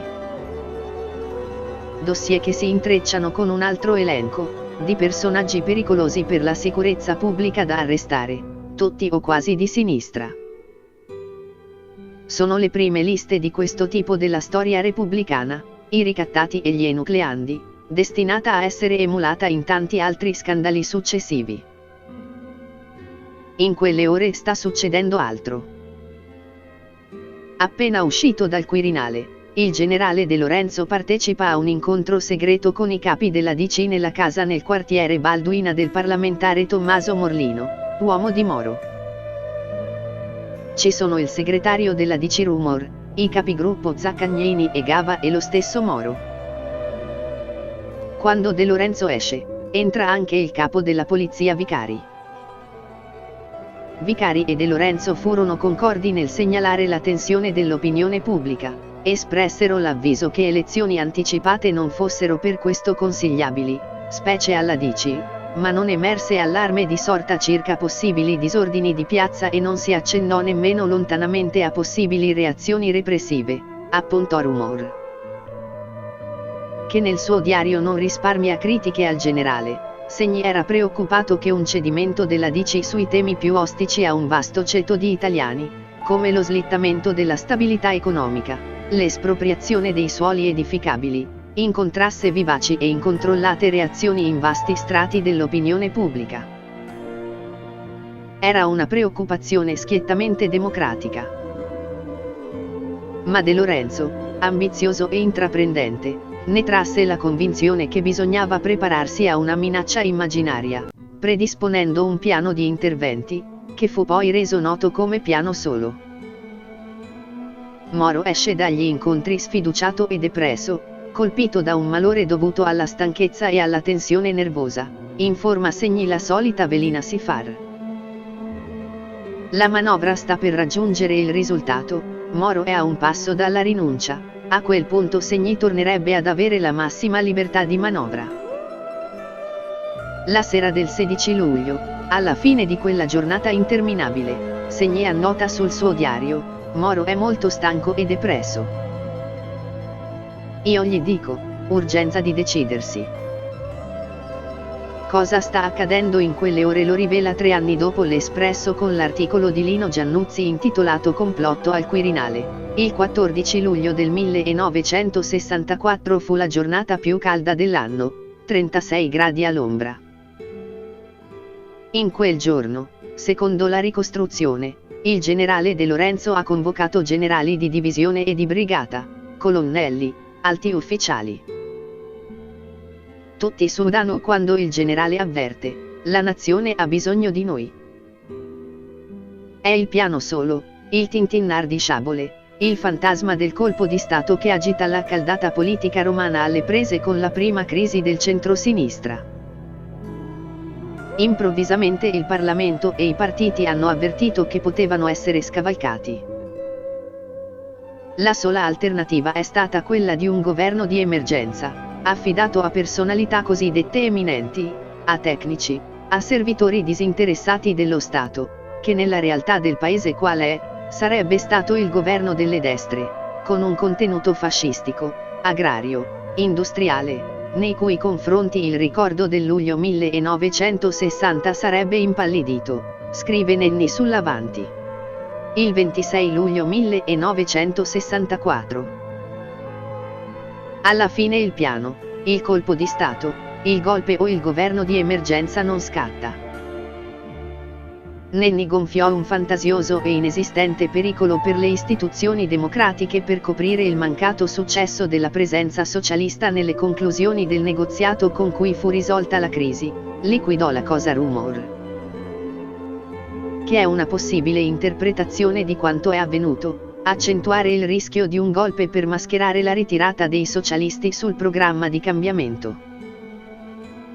Ma anche i nemici del centrosinistra hanno dovuto incassare la riconferma di Moro. Hanno sottovalutato la sua tenuta, la sua determinazione, la sua capacità di resistenza. I sostenitori di Segni non nascondono la delusione. Il direttore del Borghese, Mario Tedeschi, futuro senatore del Movimento Sociale, e iscritto alla loggia P2, coinvolto nell'inchiesta sulla strage di Bologna, scrive una lettera aperta al presidente: la Francia del 1958 non divenne comunista soltanto perché seppe esprimere un uomo come De Gaulle. Lei, signor Presidente, molto più modestamente, senza bisogno di rivoluzioni e di colpi di Stato, aveva avuto l'occasione buona per allontanare il pericolo di una vittoria comunista anche nel nostro paese. Non lo ha fatto. A uscirne fisicamente logorato è Segni. Il 7 agosto, a crisi ormai conclusa, nel pomeriggio il presidente riceve nel suo studio al Quirinale il presidente del Consiglio Aldo Moro e il ministro degli esteri Giuseppe Saragat. In anticamera sostano il capo del protocollo Alfredo Masaric, e due staffieri. È un incontro inconsueto. Dopo 20 minuti si sente gridare. Voci concitate che salgono di tono. Si discute di nomine di diplomatici. Nella lista dei nominati manca il consigliere diplomatico di Segni, Federico Sensi, e c'è il figlio del ministro degli esteri, Giovanni Saragat. La lite sale di tono. Io rispetto la Repubblica, non ne approfitto, urla Segni. Tu, proprio tu, con i pericoli che ci hai fatto correre durante la crisi, per le tue trame con i carabinieri. Sovrastà di tono Saragat. Come osi rivolgerti così al presidente? Come ti permetti? Grida Segni. Poi il silenzio improvviso. La porta si apre, esce Moro, pallido in volto, chiede aiuto, bisogna chiamare un medico, il presidente sta male. Gli staffieri entrano e vedono una scena spaventosa: il presidente è riverso sulla poltrona dietro la scrivania, Saragat gli tiene sollevata la testa. Dopo qualche minuto arriva il tenente medico di pubblica sicurezza del palazzo Candido Caprio, tasta il polso, ascolta il cuore e capisce che le condizioni di Segni sono gravi, ordina di portarlo subito nel suo alloggio. Dopo settimane di incertezza sulla possibilità di riprendersi pienamente, 4 mesi dopo, il 6 dicembre, alle ore 18, previa dichiarazione del collegio medico che lo ha certificato in pieno possesso delle sue facoltà mentali, il presidente firmerà con la mano sinistra l'atto delle sue dimissioni preparato dal segretario generale Paolo Strano, unico testimone dell'evento fino a quel momento mai visto, un presidente che lascia l'incarico. Dopo la rinuncia di Segni e una lunga, interminabile serie di scrutini a vuoto, 21, alla presidenza viene eletto al suo posto l'uomo con cui Segni stava litigando al momento del malore, il ministro degli esteri e fondatore del Partito Socialdemocratico Giuseppe Saragat. Un altro capo partito, un laico dopo 2 cattolici, partigiano e condannato a morte dai nazifascisti, sfuggirà da Regina Coeli insieme a un altro futuro presidente, Pertini, ma anche fieramente anticomunista. È la conclusione dell'anno politico 1964, tra i più pericolosi e misteriosi della storia repubblicana, in cui, come nel 1960, si sono confrontati i partiti visibili, con i loro protagonisti, e una forza invisibile che è il risultato di una miscela storica senza paragoni nell'Europa occidentale. La collocazione geografica dell'Italia, di frontiera tra l'Ovest e l'Est, in senso fisico e metaforico, con la presenza del più grande partito comunista del mondo atlantico, ma anche tra Nord e Sud, nel cuore del Mediterraneo, affacciata sul Medio Oriente, ideale base naturale di spie e terroristi, teatro spontaneo per la guerra fredda a bassa intensità che si combatte a colpi di rapimenti, attentati, bombe sui treni, stragi. La fragilità delle istituzioni, in uno stato di debolezza e di tensione politica permanente. L'esistenza di una destra con legami internazionali, debole quando si va a votare ma molto radicata nella società. La presenza militare sul territorio della mafia, organizzazione criminale mondiale con legami privilegiati nel mondo della politica e dell'economia. Tutto questo è stato riassunto nella contestata interpretazione dello storico pugliese, prematuramente scomparso nel 1997, Franco De Felice. La Repubblica è la storia del doppio Stato, l'obbligata convivenza in un paese spaccato tra la sovranità nazionale, visibile, e i poteri internazionali, che contano almeno quanto i poteri domestici, ma che non si possono mostrare. Nel secondo dopoguerra, scrive De Felice, tutti gli organismi politici nazionali sono sottoposti a una torsione molto intensa, il loro essere inseriti in forme diverse in grandi aree economiche, politiche e militari internazionali, segnate da caratteri contrapposti, condiziona profondamente i singoli gruppi dirigenti nazionali che sono apparati politici armati, cioè mobilitati per o contro qualcosa. Il Quirinale è il punto di incontro di tutte le tensioni. Il Presidente della Repubblica, negli anni 60, è insieme il capo dello Stato e il punto di riferimento cui guardano i poteri del doppio Stato, è il garante della Costituzione repubblicana e al tempo stesso è il garante della fedeltà italiana al sistema delle alleanze occidentali e atlantiche. È questa doppia natura che rende impossibile lo scenario gollista. In Italia è più probabile che si vada verso un colpo di Stato modello Grecia piuttosto che verso la Quinta Repubblica francese. Il 12 dicembre 1969 è un'altra vigilia di Natale. Nella Banca dell'Agricoltura di Milano, in piazza Fontana alle spalle dell'Arcivescovado, è venerdì, giorno di chiusura. Gli sportelli sono affollati di coltivatori diretti e imprenditori agricoli per il mercato settimanale. C'è concitazione e fretta di chiudere. Alle 16:37 c'è un boato. Poi il silenzio, le urla, le sirene. Al centro della banca c'è un gigantesco cratere. Ci sono 17 morti e 90 feriti, tutti uomini, quasi tutti anziani. Il cratere inghiottirà altre vite, l'anarchico Giuseppe Pinelli, il commissario Luigi Calabresi, le tante vittime di tutte le altre stragi. La Repubblica perde l'innocenza. Per la prima volta, profondissima, il cratere divide la società civile e lo Stato. La strage è di Stato, scrivono gli studenti sui muri, su Piazza Fontana e su quelle successive. Lo Stato è il nemico, concordano neoanarchici, movimentisti di sinistra, extraparlamentari, perfino gli estremisti di destra.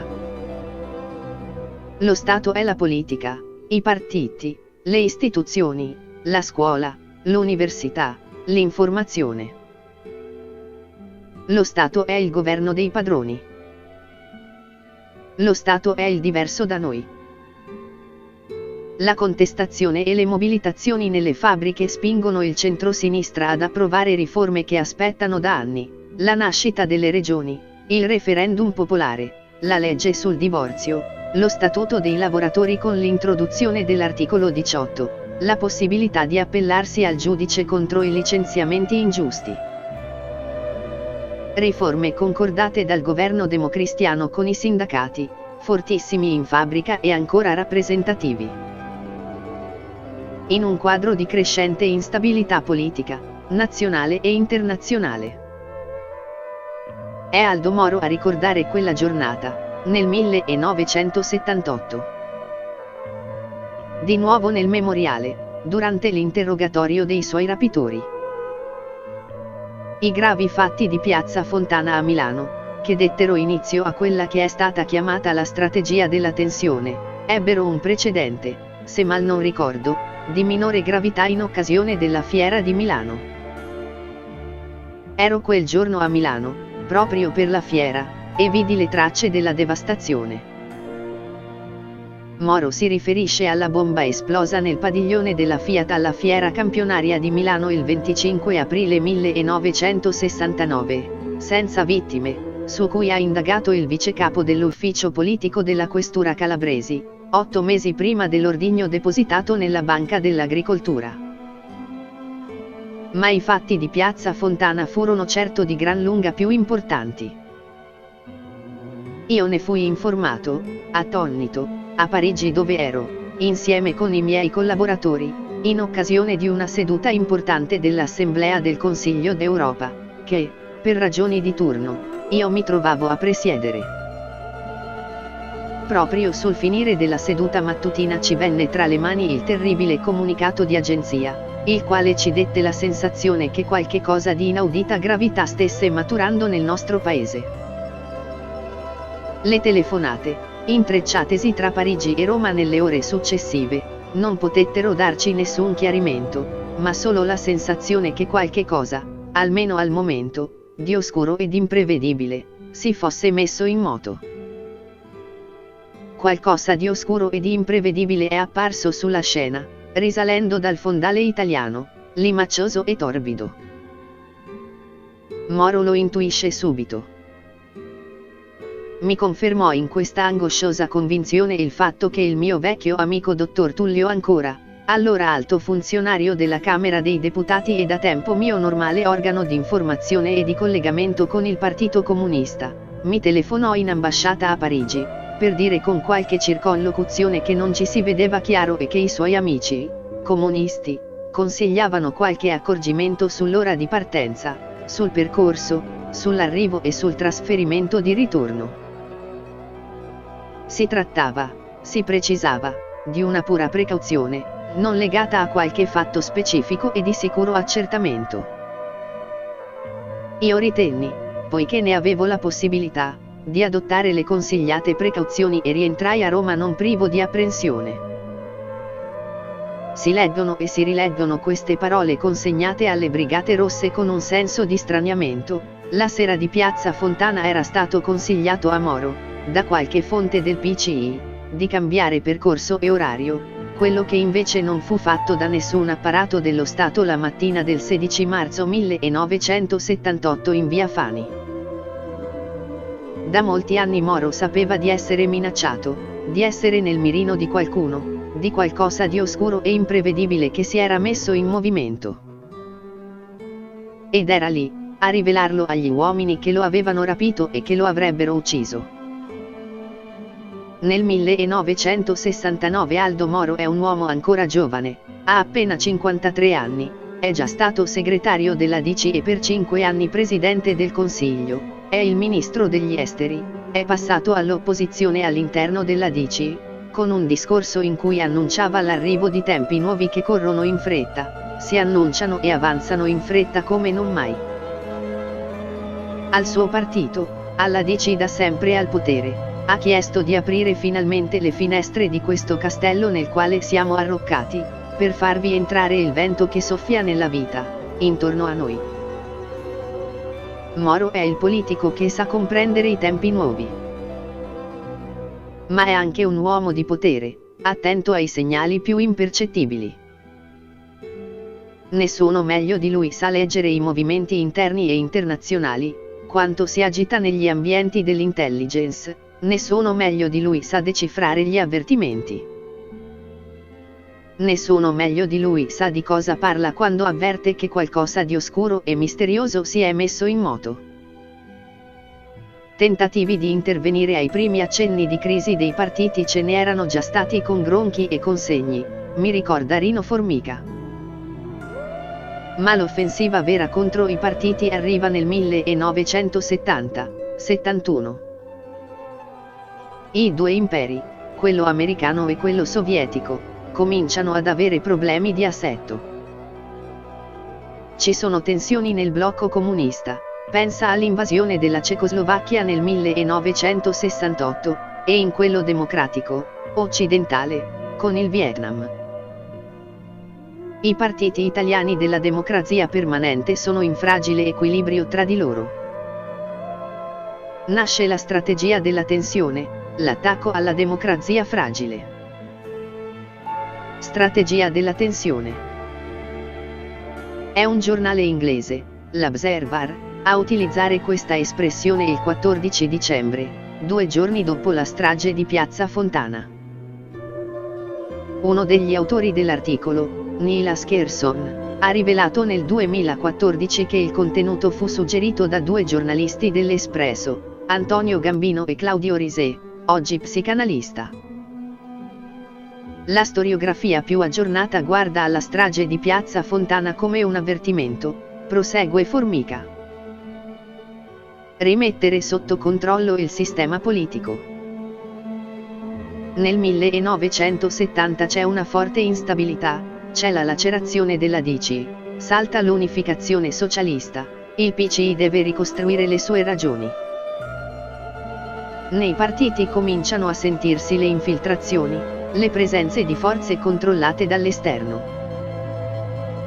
E in tutto questo scoppia la bomba, nella fase finale della presidenza di Saragat. Moro si trova a bloccare l'ipotesi di una svolta autoritaria che affascina il Quirinale. Non è la prima volta. È già successo nel 1960 con Gronchi per il governo Tambroni, si è ripetuto nel 1964 con Segni e con il generale De Lorenzo. Avviene di nuovo nel 1969 con Saragat. Tra i due c'è un incontro nel giorno della vigilia di Natale, rimasto segreto per quasi 10 anni. Oggi è confermato dall'agenda ufficiale della Presidenza della Repubblica pubblicata online, avvenne il 23 dicembre 1969 alle ore 18, nella tenuta presidenziale di Castel Porziano. Ma il primo a parlarne è un libro uscito nel 1978, firmato da Walter Rubini, che è lo pseudonimo del giornalista Fulvio Bellini. In quel libro, Il segreto della Repubblica, si attribuisce a Saragat nella primavera del 1969 un progetto politico che ha l'obiettivo di spezzare l'unificazione socialista, con il ritorno dei socialdemocratici, un breve governo di transizione monocolore democristiano, lo scioglimento anticipato delle Camere, una campagna elettorale anticomunista, la nascita di un governo neocentrista senza i socialisti. E, prima di tutto, il ridimensionamento di Moro. Tutto questo non è scritto sull'acqua, è uno scenario che si verificherà davvero, ma 3 anni più tardi, nel 1972. Subito dopo l'elezione di Leone al Quirinale, ci sarà un breve governo Andreotti, le elezioni anticipate, una grande avanzata della destra del movimento sociale, un nuovo governo Andreotti con la DC e i liberali e Moro isolato. Ma la strage di Piazza Fontana, secondo Bellini, aveva spinto Saragat su un terreno ancora più avventuroso. La copertura della strategia della tensione per radicalizzare lo scontro politico nel paese. Moro, secondo questa ricostruzione, reagisce minacciando Saragat di deferimento alla Corte Costituzionale con l'accusa di voler stravolgere la Costituzione in senso presidenzialista. Di fronte a questa opposizione Saragat fa un passo indietro, ma chiede a Moro un impegno per coprire la matrice fascista della strage, che significa anche bloccare un'inchiesta sui complici del terrorismo nero tra gli apparati dello Stato. L'incontro si sarebbe concluso con un compromesso, un patto del silenzio. Nel 2012 il regista Marco Tullio Giordana ha ricostruito la scena del colloquio. Moro è interpretato da Fabrizio Gifuni, di impressionante somiglianza, Saragat da Omero Antonutti. Nel suo memoriale scritto da prigioniero delle BR, Moro tornerà ancora su quanto successo in quegli anni, sull'origine politica delle stragi. E dimostra di aver capito molte cose. Io, personalmente e intuitivamente, non ebbi mai dubbi e continuai a ritenere, e manifestare, almeno come solida ipotesi, che questi e altri fatti che si andavano sgranando fossero di chiara matrice di destra e avessero l'obiettivo di scatenare un'offensiva di terrore indiscriminato, tale proprio la caratteristica della reazione di destra, allo scopo di bloccare certi sviluppi politici che si erano fatti evidenti, a partire dall'autunno caldo, e di ricondurre le cose, attraverso il morso della paura, a una gestione moderata del potere. Si può domandare se gli appoggi venivano solo da quella parte o se altri servizi segreti del mondo occidentale vi fossero comunque implicati. La tecnica di lavoro di queste centrali rende molto difficile, anche a chi fosse abbastanza addentro alle cose, di aver prova di certe connivenze. Non si può né affermare né escludere. La presenza straniera, a mio avviso, c'era. Guardando ai risultati si può rilevare, come effetto di queste azioni, la grave destabilizzazione del nostro paese, da me più volte rilevata anche in sede parlamentare. Quindi si può dire che risultati negativi per l'Italia sono stati conseguiti. Il paese fragile, alla doppia frontiera con l'est europeo e con il sud del Mediterraneo. Le stragi che servivano a destabilizzare per poi, subito dopo, stabilizzare, ricondurre le cose alla gestione moderata, conservatrice del potere, con il morso della paura. È in questa condizione che a Moro va impedito di arrivare al Quirinale. A qualsiasi costo. Alla fine del 1971 termina il mandato di Saragat e i grandi elettori tornano a riunirsi per eleggere il nuovo Presidente della Repubblica. Dopo il laico tocca di nuovo a un democristiano. La DC può contare sui due cavalli di razza, Fanfani e Moro. Tra le elezioni presidenziali è la più lunga, 23 votazioni, la più incerta. Il presidente, Giovanni Leone, passò con appena 518 voti su 1008, il 51,4%, la percentuale più bassa della storia. E la più inquinata da influenze esterne. Il primo che prova a inserirsi nella partita è Eugenio Cefis, uno dei personaggi più oscuri e discussi della storia repubblicana, presidente dell'ENI dopo il fondatore Enrico Mattei. Mattei era il finanziatore della corrente di base, giocò la sua partita per l'elezione di Gronchi nel 1955 e avrebbe voluto la sua rielezione nel 1962. Eugenio Cefis, il suo successore alla presidenza dell'ENI, dopo il misterioso incidente aereo di cui Mattei rimase vittima, si era già segretamente speso nel 1964. Di fronte all'impasse della candidatura di Giovanni Leone, Rumor, segretario della DC, chiese un incontro diretto al capo dei comunisti Luigi Longo. Per il loro faccia a faccia, di cui mai si seppe nulla, scelsero un luogo riservato e sorprendente, l'abitazione di Cefis. L'incontro avvenne alle 18 del 22 dicembre e finì in un nulla di fatto. Rumor ne parla sui suoi diari, destinati a una circolazione semiclandestina. Ma il fatto che i leader della DC e del PCI si incontrassero a casa sua, dice molto sull'influenza del dottore, come era stato soprannominato Cefis. 7 anni dopo, Il dottore vuole essere il grande elettore del presidente, e sostiene la candidatura di Fanfani che lo aveva voluto alla guida dell'ENI dopo Mattei. Cefis è convinto che Fanfani sia l'uomo giusto per il Quirinale, il più adatto a guidare una seconda repubblica, scrive Giampaolo Pansa in Comprati e Venduti. Una volta arrivato su quel colle potrà tentare di porre rimedio alla disgregazione del sistema parlamentare e avrà certo la forza per richiamare la classe politica ai doveri di operosità e di efficienza da troppo tempo dimenticati. Cefis si dà un gran da fare. Incontra gente. Tenta di convincere, o di far convincere, quel pugno di grandi elettori bianchi che insistono nel rifiutare Fanfani.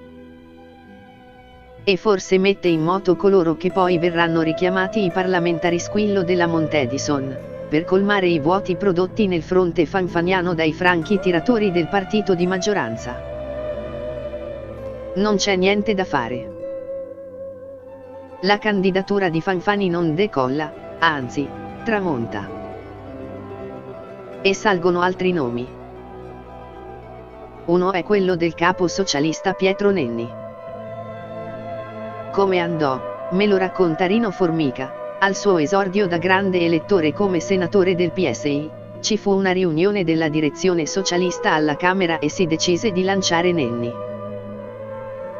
Ero preoccupato, temevo che la manovra potesse spaccare il Parlamento. La sera irruppe nelle nostre stanze una delegazione del PCI guidata da Giorgio Amendola e ci comunicò che i comunisti erano pronti a votare per il nostro capo. Cercammo allora di sondare altri gruppi politici, in tutte le direzioni. Io fui spedito a parlare con gli esponenti missini Ernesto De Marzio e Araldo di Crollalanza, erano entrambi di Bari, li conoscevo da tempo. Parlai prima con Di Marzio, capogruppo alla Camera, mi disse, niente da fare, ho già un accordo con Fanfani. Di Crollalanza lo incontrai di nascosto, in un corridoio laterale. Mi prese di sorpresa, ma io Nenni lo sto già votando, mi rispose. Lo faceva in omaggio alla memoria di Mussolini che il 23 marzo 1945, un mese prima di essere fucilato, a Salò gli aveva affidato un compito, salvare il salvabile, organizzarsi, appoggiare i socialisti e Nenni. Craxi e io, prosegue Formica, eravamo gli autonomisti nenniani, una minoranza nel PSI. Prendemmo un ascensore e incontrammo Ugo La Malfa. Anche con lui parlammo di Nenni ma la sua risposta mi colpì, non ci fece neppure parlare, fu trancian, feroce. Siete fuori strada, ci disse. Dobbiamo votare un candidato di C qualsiasi, basta che non sia Moro, proseguì. Il nostro compito storico è sbarrare a Moro la strada del Quirinale. 7 anni dopo, al momento del rapimento del presidente democristiano, La Malfa sarà così sconvolto da richiedere alla Camera la pena di morte per i terroristi. Ma nel 1971 è determinato a sbarrargli la strada per il Quirinale. Eppure Moro è il nome più forte, il più autorevole e prestigioso. L'unico democristiano che può ottenere i voti anche della sinistra. Già nel mese di ottobre è stato contattato dal vice segretario del PCI Enrico Berlinguer, designato per succedere alla segreteria a Luigi Longo.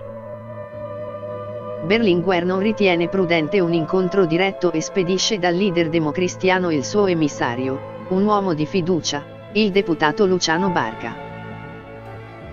Moro ringrazia Berlinguer di averlo scelto come interlocutore. Manifesta l'imbarazzo di dover dare risposte che possono sembrare dettate dalla necessità di trovare appoggi per la presidenza, ma poiché Berlinguer è stato netto nel chiarire che per ora l'argomento è fuori dal discorso, anch'egli ne prescinde, annota Barca sul suo diario.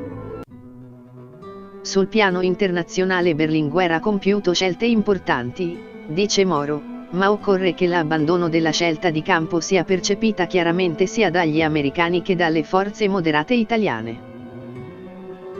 il leader democristiano ha già cominciato a tessere la lunga tela che nelle sue intenzioni deve portare il PCI nel quadro delle alleanze occidentali dell'Italia. Quando cominciano le votazioni, Berlinguer torna a sondare la DC. Forlani insiste in un primo momento perché il PCI indichi una rosa di almeno 3 nomi, ma Berlinguer è molto netto, scrive Barca. Spiega al segretario Forlani che l'unico democristiano per cui il PCI sarebbe disposto a votare è Moro. Forlani e il capogruppo alla Camera Andreotti promettono che in caso di fallimento di Fanfani si impegneranno a fare passare nella DC la candidatura. E per dare prova di buona volontà i due capi democristiani concordano con i comunisti di lasciare aperta una porta di servizio a Montecitorio, per continuare a tenere i contatti senza essere visti da nessuno, neppure dai commessi. Attraverso la scala di servizio arrivano a un certo momento, soprattutto da Andreotti, ampie rassicurazioni. Moro si avvicina in modo deciso verso una candidatura votata anche dai comunisti. È in quel preciso momento che torna in azione l'ombra. L'uomo che ha affiancato De Nicola al momento della firma della Costituzione, che è stato accanto a Gronchi al Quirinale, che ha scritto il programma del governo Tambroni. L'ombra è Francesco Cosentino. Ha un ruolo nelle elezioni presidenziali perché affianca silenziosamente il presidente della Camera Pertini da segretario generale di Montecitorio. 10 anni dopo, in un appunto consegnato dal presidente della Corte Costituzionale Leopoldo Elia, a Tina Anselmi, all'inizio della commissione parlamentare di inchiesta sulla loggia P2, tra le piste di indagine si legge: influenza della massoneria sui deputati, contro la candidatura di Moro. Influenza sui deputati del Sud, Picella, segretario generale del Quirinale, e Cosentino. Elia e Anselmi erano tra i pochi morotei, il piccolo gruppo nella DC sempre considerato nemico della P2. Cosentino era nel 1971 tra gli uomini più vicini al capo della loggia massonica P2 Licio Gelli, il primo che Gelli incontrava alle 8 del mattino nella hall dell'Hotel Excelsior. Che c'è di nuovo, Ciccio? In quelle elezioni presidenziali Cosentino è l'oggetto di uno scambio pericoloso. Per lui si muove un altissimo magistrato, il procuratore generale, Carmelo Spagnuolo, che chiede un colloquio con Berlinguer. Berlinguer ha ritenuto pericoloso accogliere la richiesta, ma anche abbastanza pericoloso respingerla del tutto, e ha concordato che il colloquio avvenisse con Paolo Bufalini, testimonia Barca nei suoi appunti di quei giorni. Paolo, che è ancora turbato e che per questo ha bisogno di sfogarsi con me, è andato e, dopo oscuri accenni alla gravità della situazione, si è sentito fare da Spagnuolo la più incredibile delle proposte: Moro non diverrà mai presidente, ma un compromesso che tenga conto delle ragioni e delle esigenze del PCI è possibile. Ai comunisti il procuratore propone di votare per il presidente della Camera, il socialista Pertini, e assicura che su di lui arriveranno anche i voti della DC e del PSI. Ma c'è una condizione: che nessuna obiezione sarà mossa alla nomina di Francesco Cosentino a segretario generale della Presidenza della Repubblica accanto a Pertini. Pertini è ovviamente ignaro di tutto, la sua candidatura è solo un diversivo per distrarre il PCI da Moro. Nel 1971, la loggia massonica P2 di Licio Gelli sta facendo proselitismo ai vertici delle istituzioni, tra i servizi segreti, nei partiti, tra gli alti funzionari di Stato. Cosentino e Spagnuolo della P2 sono una specie di ufficio politico. Di Cosentino si arriverà a ipotizzare che sia stato il vero capo della P2, la mente raffinatissima che ha scritto materialmente il piano di rinascita democratica sbandierato da Gelli negli anni successivi per riscrivere la Costituzione. Spagnuolo era per Gelli l'ideale presidente del Consiglio di un governo tecnico sopra i partiti. Insieme si muovono nel 1971, per bloccare l'ascesa di Moro.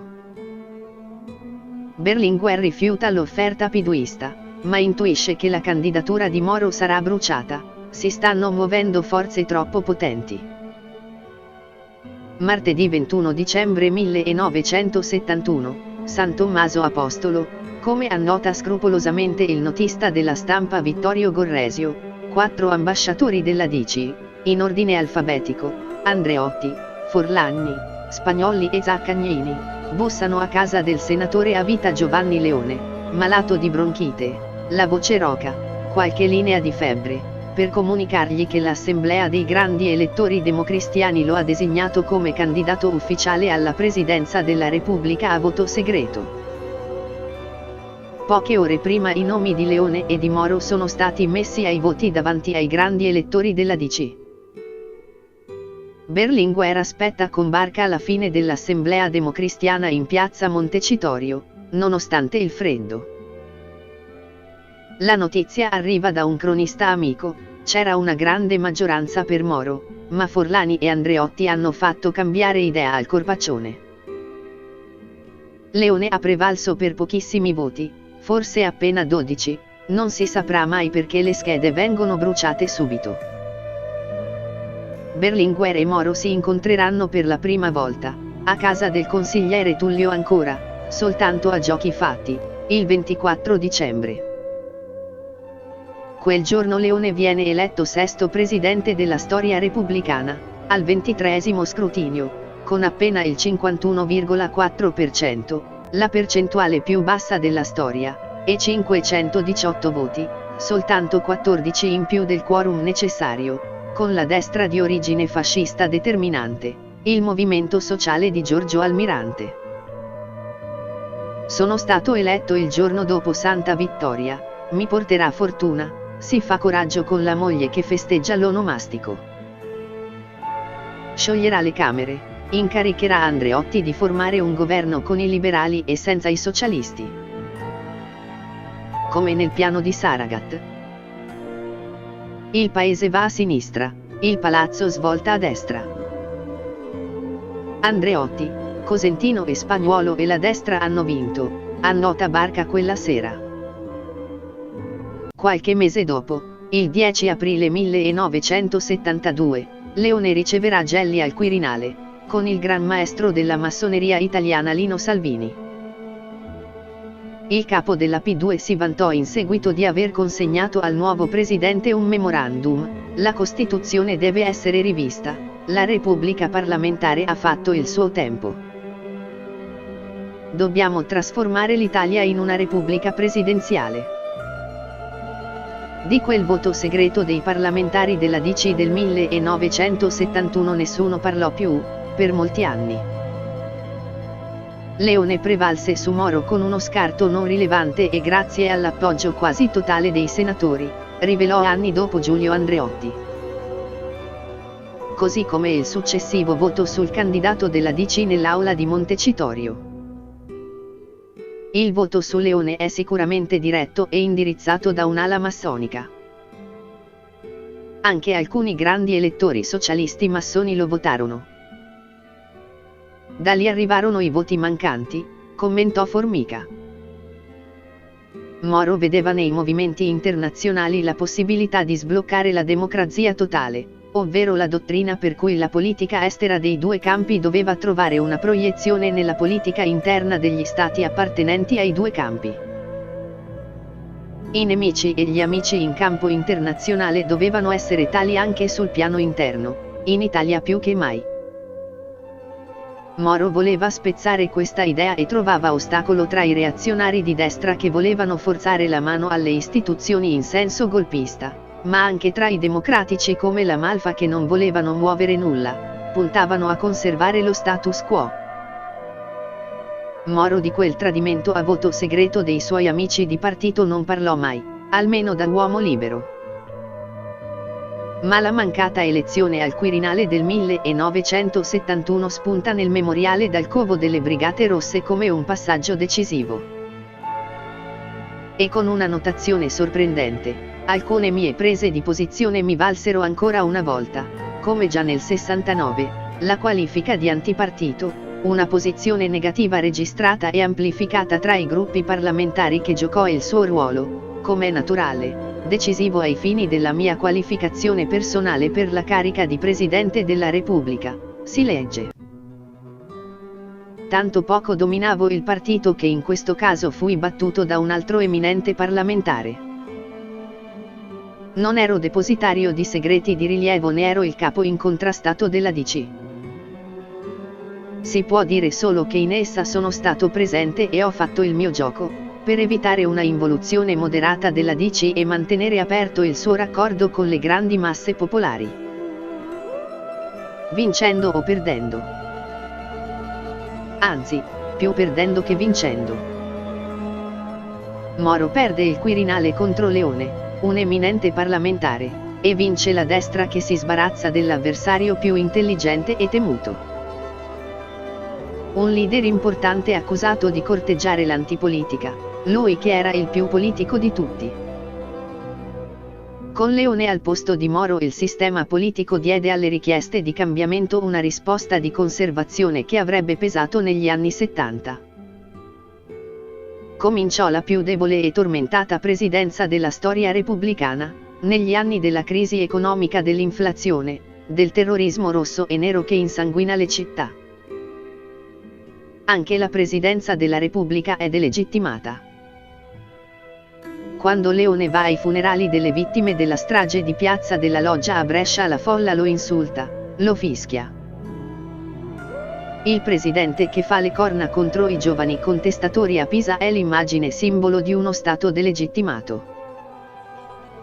Nel 1975 ha spedito un messaggio alle Camere, ma neppure è stato messo in discussione.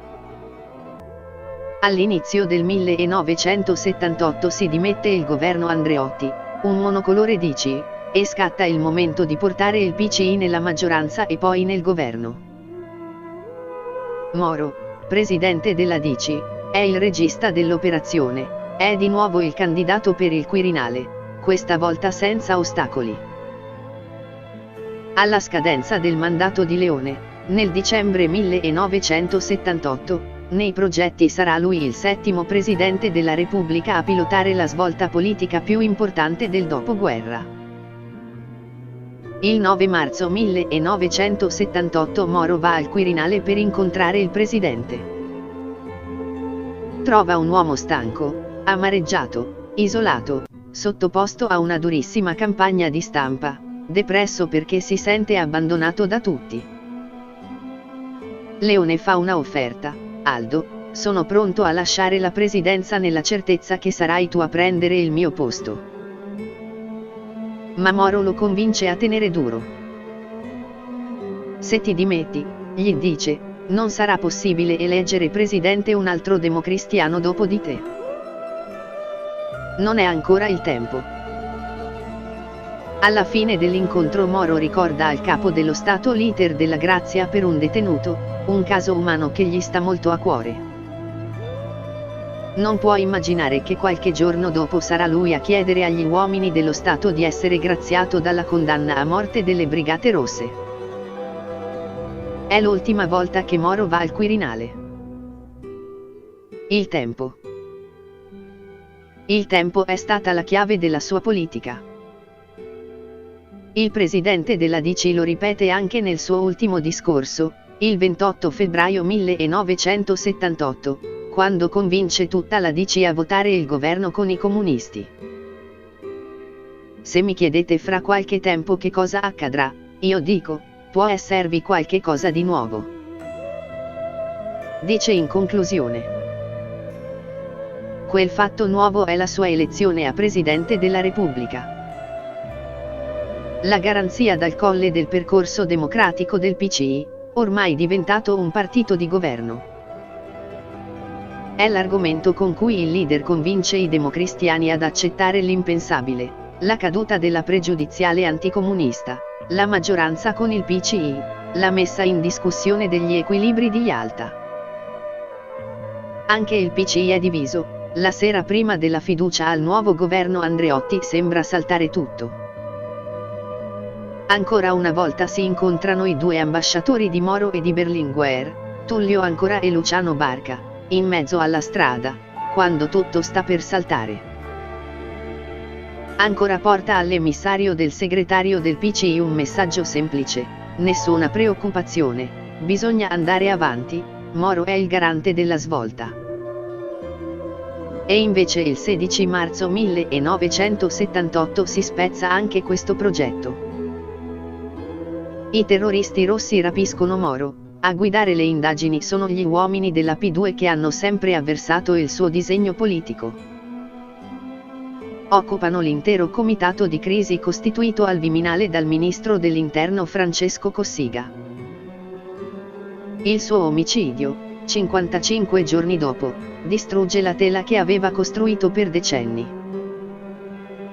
Sarebbe stato lui l'ultimo uomo espressione forte dei partiti al Quirinale. Dopo di lui i partiti sono più deboli, senza di lui il sistema entra in una crisi irreversibile. È Moro la figura spartiacque tra il Quirinale dei partiti, di cui sarebbe stato l'ultima e massima espressione, e il Quirinale dei presidenti, la fase successiva. Leone si dimette appena un mese dopo, travolto dallo scandalo Lachid e dalla campagna stampa dei radicali e dell'Espresso che ha trovato il suo apice nel libro Scandalo di Camilla Cederna. È la prima volta che un presidente della Repubblica è costretto a lasciare la carica, dopo la malattia di Segni. Finisce di registrare il suo messaggio televisivo di addio alle 19:40 del 15 giugno 1978, dopo l'ennesima notte insonne, a rileggere i ritagli con le accuse contro di lui, con unico testimone il corazziere che veglia alla porta, e con l'ultima drammatica giornata in cui i partiti dell'Unità Nazionale decidono di mollarlo. Il presidente vorrebbe rilasciare un'intervista all'ANSA per difendersi, ma la DC e il PCI sono stati informati e ritengono Leone indifendibile. Il PCI, annuncia Giancarlo Pajetta, ha approvato un documento in cui vengono chieste le dimissioni del Presidente della Repubblica. Alla stessa ora, il Presidente del Consiglio Andreotti e il segretario della DC Zaccagnini sono da lui per dargli il benservito. Leone ci accoglie con serenità, ma con palese amarezza: venite a sfrattarmi, annota Andreotti sul suo diario. Il trasloco dura appena 3 ore, il più rapido della storia repubblicana. Vengono imballati migliaia di libri in direzione della Villa Le Rughe. Alle 19 il presidente registra il messaggio di addio. Una prima versione, poi una seconda con il presidente sudato che inciampa sul testo per l'emozione, poi la terza registrazione, di poche righe. Per 6 anni e mezzo avete avuto come presidente un uomo onesto, che ritiene di aver servito il paese con correttezza costituzionale e dignità morale. Alle 22 il presidente lascia il Quirinale, dopo una pioggia torrenziale, fuori c'è solo un fotografo. Il messaggio è introvabile negli archivi e sulla rete, di Leone e delle sue dimissioni non restano immagini. Neppure le conclusioni. Sono certo che la verità finirà per illuminare presente e passato e sconfessare un metodo che, se mettesse radici, diventerebbe strumento fin troppo comodo per determinare le sorti degli uomini e le vicende della politica. È l'annuncio degli anni 80 e 90 della questione morale come strumento di lotta politica. Per il libro della Cederna i figli del presidente sporsero querela e furono risarciti. Solo in occasione del suo 90° compleanno Pannella e Bonino gli chiesero scusa. Ma è andato in oblio il pellegrinaggio al Quirinale dei capi della DC e del PCI per sfrattare il presidente. Così debole da non poter rilasciare neppure un'intervista per difendersi da accuse infamanti. L'istituzione è al massimo del discredito. Per questo, al posto di Leone, l'8 luglio 1978, viene eletto, dopo 16 votazioni, il primo socialista al Quirinale, Sandro Pertini, con 832 voti su 995, l'82,3%, la maggioranza presidenziale più ampia di tutta la storia repubblicana.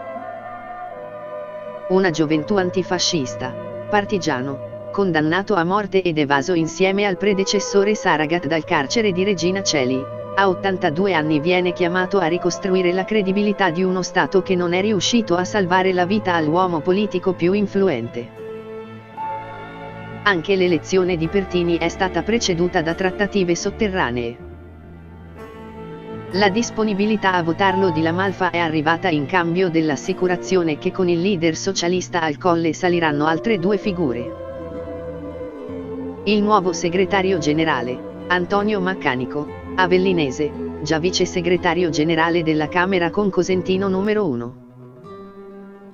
E il consigliere per i problemi dell'ordine democratico e della sicurezza, il generale dei carabinieri Arnaldo Ferrara, a lungo il numero 2 dell'Arma, avversario interno del generale De Lorenzo, in buoni rapporti con La Malfa e con Moro. È stato lui, nel 1964, ad aver assegnato una scorta a Moro guidata dal maresciallo dei carabinieri Oreste Leonardi, ucciso in via Mario Fani. E a scontrarsi con la P2 negli anni 70, quando il suo nome era stato inserito dal giornalista Roberto Fabiani in un elenco di massoni che si è rivelato falso. Maccanico è il gran ciambellano del Quirinale sotto due presidenze, quella di Pertini e quella del suo successore Cossiga, un segretario di Stato più che della presidenza, il primo dei ministri. Il presidente si è rivelato un uomo di grande temperamento e di grande stile, amato dalla gente e in tutto capace di ridare prestigio alla suprema magistratura.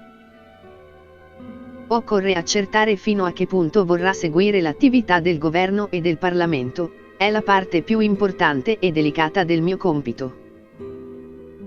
Se mostra disattenzione per queste cose, è facile una emarginazione della presidenza, scrive sul suo diario il 3 novembre 1978. Nel pomeriggio prendo con Cossiga alcune decisioni organizzative. Egli firma il decreto che mi dà i pieni poteri. Il suo modo di procedere è affettuoso, ma ha intorno a sé troppa gente. Sarà difficile controllarlo, osserva il 4 luglio 1985, dopo essere stato confermato al suo posto dal nuovo presidente. I pieni poteri rivendicati da Maccanico, il ruolo di tramite con il sistema politico, i partiti, il Parlamento, il governo, e l'establishment economico, finanziario, e editoriale, disegna in modo nuovo la figura del segretario generale che non è soltanto il vertice dell'amministrazione quirinalizia, ma l'uomo che media i rapporti con il presidente, l'uomo che sussurra al capo dello Stato, come sarà successivamente con Gaetano Gifuni, segretario generale con Scalfaro e Ciampi, ribattezzato nei Palazzi Parolina, per il potere di avere l'ultima parola con il suo superiore. E anche un parafulmine. Ieri Pannella ha attaccato tutto lo staff del Quirinale affermando che ci sono troppi massoni, e che Pertini è circondato da una associazione a delinquere che lo tiene all'oscuro di ciò che accade nel paese. Annota Maccanico il 7 giugno 1981, chiamato in causa dal leader radicale insieme al generale Ferrara, e siamo nei giorni della crisi di governo Forlani provocata dallo scandalo P2. Il partito del Quirinale guidato da Maccanico assiste da vicino Pertini nei suoi primi 2 difficili anni di presidenza. Nello staff è stato chiamato un giornalista di peso come Antonio Ghirelli, portavoce del presidente. Non durerà a lungo, sarà rimosso dall'incarico già nel maggio 1980 durante una visita di Stato in Spagna, per un attacco di collera di Pertini che rivela quanto sia importante per il presidente l'impatto mediatico delle sue parole e azioni. I partiti perdono peso e credibilità. Le elezioni del 1979 non hanno consegnato una maggioranza chiara ed è cominciata una legislatura tormentata, con il terrorismo scatenato, gli omicidi delle Brigate Rosse, la strage di Bologna, la mafia che uccide gli uomini dello Stato, la lista della P2 scoperta dai magistrati e pubblicata nel 1981. Il presidente deve intervenire, a modo suo. L'intervento più clamoroso è all'indomani del terremoto in Irpinia del 23 novembre 1980. 3.000 morti, un'intera regione devastata, i soccorsi tardano ad arrivare per giorni. Pertini parte per visitare le zone colpite, in molti casi il corteo del presidente arriva prima dei soccorritori, quando torna a Roma non trattiene l'indignazione. Vorrebbe spedire un messaggio alle Camere, ma Maccanico gli suggerisce di fare una dichiarazione alla televisione.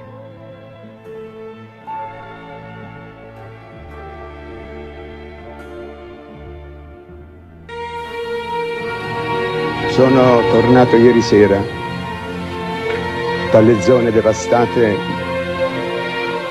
dalla tremenda catastrofe sismica.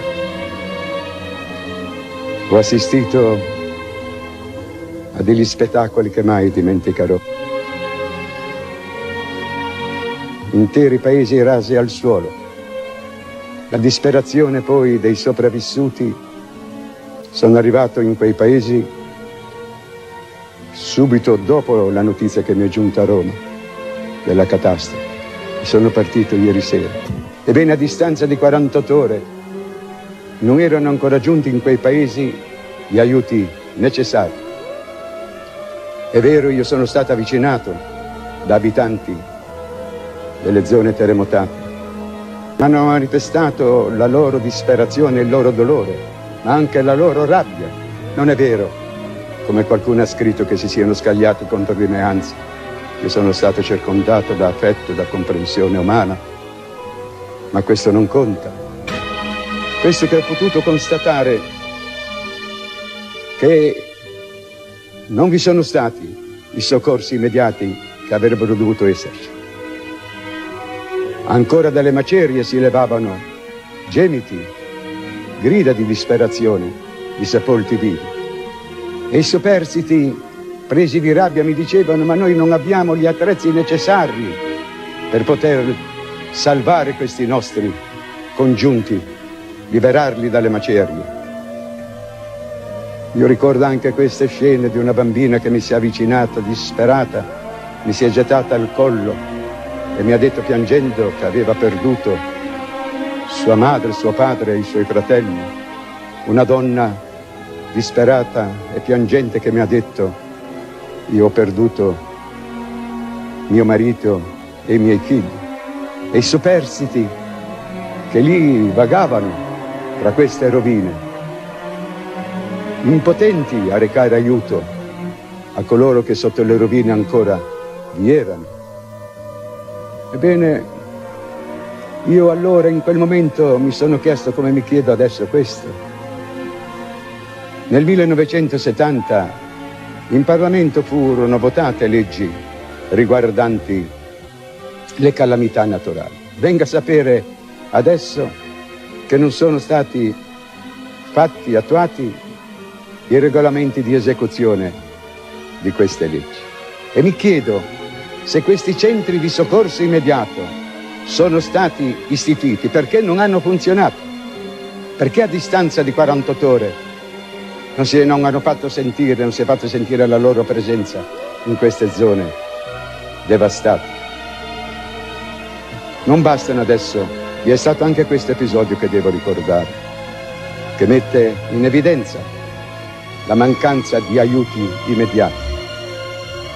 Cittadini superstiti di un paese dell'Irpinia mi hanno avvicinato, mi hanno detto: vede, i soldati e i carabinieri che si stanno prodigando in un modo ammirevole e commovente per aiutarci, oggi ci hanno dato la loro razione di viveri perché noi non abbiamo di che mangiare. Non erano arrivate a quelle popolazioni razioni di viveri.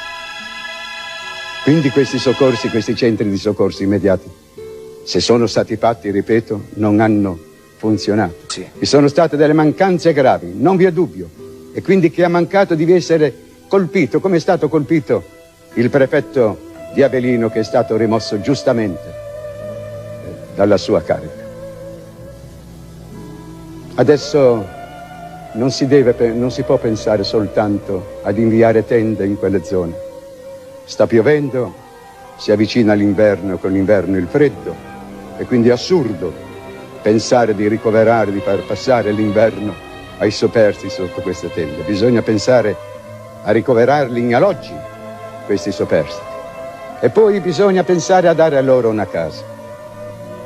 Su questo punto io voglio soffermarmi sia pure brevemente. Non deve ripetersi quello che è avvenuto nel Belice. Io ricordo di essere andato in visita in Sicilia e a Palermo venne il parroco di Santa Ninfa con i suoi concittadini a lamentare questo, che a distanza di 13 anni nel Belice sono state ancora costruite case, le case promesse. I terremotati vivono ancora in baracche. Eppure allora furono stanziati. Fu stanziato il denaro necessario, le somme necessarie furono stanziate. Mi chiedo, dove è andato a finire questo denaro? Chi è che ha speculato su questa disgrazia del Belice? E se vi è qualcuno che ha speculato, io chiedo, costui è in carcere come dovrebbe essere in carcere, perché l'infamia peggiore per me è quella di speculare sulle disgrazie altrui. Quindi non si ripeta, per carità, quanto è avvenuto nel Belice, perché sarebbe un affronto non solo alle vittime di questo disastro sismico, ma sarebbe un'offesa che toccherebbe la coscienza di tutti gli italiani, della nazione intera, e la mia prima di tutto. Quindi si provveda seriamente, si veda di dare a costoro al più presto a tutte le famiglie una casa. Io ho assistito anche a questo spettacolo degli emigrati che erano arrivati dalla Germania e dalla Svizzera e che con i loro risparmi si erano costruiti una casa. Li ho visti piangere perché questa dinanzi alle rovine di questa loro casa. Si cerchi subito di portare soccorso ai superstiti e di ricoverarli non in tende ma in alloggi dove possano passare l'inverno e attendere che sia risolta la loro situazione. Un appello io voglio rivolgere anche a voi italiani, senza retorica. Un appello che sorge dal mio cuore di un uomo, cioè, che ha assistito a tante tragedie, a degli spettacoli che mai io dimenticherò, di dolore e di disperazione in quei paesi. Qui non c'entra la politica, qui c'entra la solidarietà umana. Tutti gli italiani devono sentirsi mobilitati per andare in aiuto di questi loro fratelli colpiti da questa sciagura. Perché, credetemi, il modo migliore di ricordare i morti è quello di pensare ai vivi. Ho commesso un errore, scrive Maccanico sul suo diario quella sera. La dichiarazione è risultata eccessivamente critica per l'organizzazione dello Stato e dei governi che si sono succeduti. Una volta fatto questo errore, dovevo controllare, anche a costo di uno scontro, il contenuto. Quando mi ha mostrato la registrazione dovevo dirgli che non ero d'accordo. Occorre da ora in poi moltiplicare la vigilanza. Ma la vigilanza serve a poco. È la prima volta che un presidente si rivolge direttamente al popolo per attaccare altre istituzioni, per chiedere che qualcuno venga messo in galera. Il ministro dell'Interno, il democristiano galantuomo Virginio Rognoni, si dimette per protesta, almeno per qualche ora. Il segretario del PCI Berlinguer dichiara definitivamente chiusa la stagione della collaborazione con la DC. 2 anni prima i partiti avevano sfrattato il presidente Leone dal Quirinale. Ora è il presidente che sfratta i politici. Il capo dello Stato afferma che lo Stato è marcio, inefficiente, corrotto. È il primo atto, ma ancora non è possibile accorgersene, di un populismo che si sostituirà ai partiti già delegittimati. Cossiga passerà alla storia come il presidente delle picconate al sistema, ma il primo picconatore della storia è Sandro Pertini. Gli esempi si moltiplicano. Il presidente spedisce un telegramma ai magistrati di Padova per assicurare il suo sostegno dopo gli arresti dei capi dell'autonomia operaia il 7 aprile 1979. Evidentemente al Quirinale non sanno stare al loro posto, protesta Luigi Pintor sul Manifesto. Non è così che si tutela l'indipendenza del giudice, si addolora Alessandro Galante Garrone, che di Pertini è amico. Il presidente riceve i sindacati dei controllori di volo in sciopero e li convince a ripartire. Ci si mette anche il regista Ingmar Bergman, in Italia per un premio, che ringrazia il presidente che ha aperto l'aeroporto. Il presidente attacca il ministro della funzione pubblica Massimo Severo Giannini dopo un'intervista in cui il ministro ha confessato di essere tentato di lasciare l'Italia. Sarebbe dimostrazione di coerente dignità se lasciasse prima di tutto la carica di Ministro della Repubblica, lo fucila una nota del Quirinale. Il presidente va a Vermicino a controllare di persona le operazioni di salvataggio del piccolo Alfredo Rampi, in diretta TV, resta in piedi tutta la notte, fino al tragico fallimento e allo spegnersi della voce del bambino. Il presidente va allo stadio Santiago Bernabéu di Madrid a tifare per l'Italia nella finale dei mondiali di calcio. Il presidente riporta a Roma la salma di Enrico Berlinguer morto a Padova dopo un comizio. E poi ci sono le crisi di governo.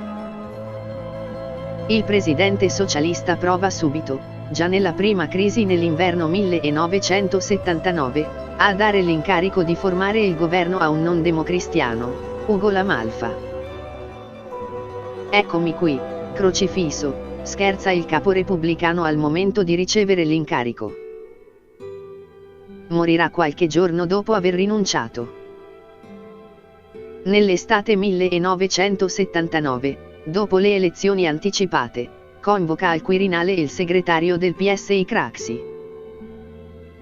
Quell'incosciente ha accettato senza battere ciglio, alzando le braccia per la gioia, racconta Pertini al suo staff, con il portavoce Antonio Ghirelli.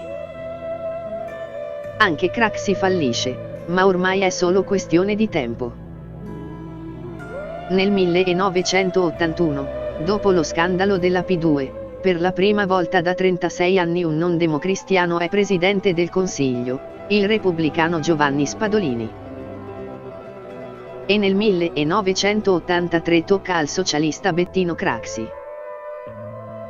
Il ruolo del presidente cambia anche nella gestione della crisi, il Quirinale non è più il notaio di scelte prese altrove, interviene, sceglie, decide, guida il gioco. Il presidente è garante, custode, sindacalista, difensore civico. È nazional, popolare, nazional, populista, social, televisivo, demiurgo, costituzionale, costituzional, paternalista. È il vertice dello Stato, ma è anche una persona. È il potere personalizzato, con il suo volto, le sue simpatie e antipatie, i suoi scatti d'umore. I partiti e le istituzioni sono costretti a guardare o vigilare, invano. Come effetti di lungo periodo sul sistema, come intuisce Umberto Eco, in una postfazione a chiusura di un libro del direttore dell'Espresso Livio Zanetti dedicato a Pertini. Eco finge di essere uno storico del futuro, da lì, a 50 anni, che dovrà giudicare il fenomeno Pertini. Una storia di sguardi, scrive Eco, il tratto visibile del potere. Una storia di comunicazione, dunque. Fino a Pertini, sostiene l'autore del Nome della Rosa, il potere italiano era frammentato, senza volto, distante, arrogante, corrotto, nepotista, fastoso, parlava in modo incomprensibile, benché frammentato era anche omogeneo, ed era perennemente in crisi. Con Pertini, scrive Eco, il potere è riconoscibile, non è più distante, entra nelle case. Questo potere non si mostra arrogante. Burbero, magari, stizzoso, ma solo nei confronti di altri rappresentanti del potere. Sta ad ascoltare la gente comune. Spesso dice, avete ragione, adesso glielo vado a dire io a quelli. E ancora, questo potere non è corrotto, non è nepotista, non è fastoso. Occulta i corazzieri. Va a piedi. Parla in modo che tutti lo capiscano, anche troppo. Dice quello che gli passa per la testa, e guarda caso è quasi sempre quello che la gente pensa. Infine, non appare omogeneo al resto del potere. La conclusione di Eco è che con la presidenza Pertini l'Italia ha vissuto una stagione gnostica e manichea. Pertini, mettendo in scena numerosi conflitti con gli altri rappresentanti dello Stato, ed essendo sentito dall'opinione pubblica come il rappresentante delle istanze della gente, è apparso come un potere dotato di capacità critica, come la gente, sfornito di potere effettivo, come la gente, ma tuttavia capace, attraverso la critica vigile, di rendere perfettibile la conduzione della cosa pubblica, facendosi portavoce delle doglianze pubbliche nei confronti dello Stato, ha riconciliato i cittadini con lo Stato. Ha detto che si poteva e si doveva criticare l'istituzione, ma dall'interno dell'istituzione. Un'interessante inversione di tendenza. Noi, che siamo lo storico del futuro immaginato da Umberto Eco nel 1985, sappiamo anche che l'inversione di tendenza ha portato a un fenomeno molto diverso da quello preconizzato da Pertini. Ovvero il politico furbastro che siede al vertice delle istituzioni e finge di parlare in nome della gente. O il gentismo, malattia infantile del populismo, che diventa la scorciatoia per entrare nei palazzi, e non uscirne più. Ma è con Pertini che la presidenza cambia segno. Tra le macerie politiche, non solo materiali come quello del terremoto dell'Irpinia, si aggira il nuovo protagonista, il presidente. Il 24 giugno 1985 il sistema sembra rifiatare. Il segretario della DC Ciriaco De Mita riesce nell'impresa di fare eleggere al primo voto il candidato della DC Francesco Cossiga, presidente del Senato, con il voto dell'intero arco costituzionale. Il figlio prediletto della DC, il più stimato da Papa Montini, legato ad Antonio Segni, ambizioso ministro dell'Interno, uno dei più precoci presidenti del Consiglio, il più giovane presidente della Repubblica. Ambizioso e riservato, ha studiato fin da piccolo per diventare un perfetto uomo di Stato, conoscitore delle dinamiche del potere. Con la ragion di Stato si è scontrato quando le BR hanno rapito e ucciso il suo amico e maestro Aldo Moro, lui era il ministro dell'Interno. A lui Moro ha scritto la prima lettera dal covo delle Brigate Rosse, con un affettuoso e personale, caro Francesco. La mattina del rapimento ha già deciso di dimettersi, comunque vada a finire. Il giorno dopo i funerali un fotografo lo ha colto di fronte alla tomba di Moro, in lacrime. Non è riuscito a salvarlo, sul suo volto, sulle mani, nei capelli precocemente imbiancati, nelle notti senza sonno restano i segni di quella tragedia. Per 5 anni non apre bocca. È una presidenza notarile, che registra senza sussulti le decisioni dei partiti. Poi, nel 1990, avvisa, di colpo, come accade quando ci si sveglia di soprassalto, mi sono rimbalzati in testa alcuni problemi italiani. E annuncia, da ora in poi mi toglierò qualche sassolino dalle scarpe. 2 anni dopo saranno una montagna. Il 23 ottobre 1990 Cossiga è un uomo felice. Si trova in visita di Stato nel suo paese d'elezione, la Gran Bretagna. Per il presidente italiano anglofilo, amico di Margaret Thatcher, cultore di Thomas More e di John Henry Newman, Il cerimoniale di Buckingham Palace ha fatto le cose in grande. Arrivo alla Victoria Station accolto dalla famiglia reale, la regina Elisabetta avvolta in una cappa viola, la principessa Diana in livrea verde e cappellino modello pillbox, trasferimento a palazzo sul Cocchio di Stato 1902, la storica carrozza trainata da 6 cavalli insieme ai sovrani, e visita in fraca Buckingham Palace. Per Cossiga è una giornata di festa per un altro motivo. Sulle agenzie italiane e internazionali è rimbalzata la lunga conversazione che ha concesso al quotidiano The Independent prima di lasciare l'Italia. È un'intervista importante. La prima riflessione è sulle conseguenze italiane della caduta del muro. A un anno di distanza, 2 paesi sono stati spaccati da una cortina di ferro, la Germania sul piano territoriale, e l'Italia politicamente, moralmente, ideologicamente. Io non so dove la cortina di ferro sia caduta più pesantemente. Non viene mai sottolineato che il crollo del muro di Berlino è anche il crollo di un muro invisibile. Oltre alla Germania, anche noi siamo stati liberati e riunificati. Anche per noi la guerra è quasi finita. Quasi finita perché, aggiunge Cossiga, resta da portare a termine il processo di cambiamento della sinistra postcomunista.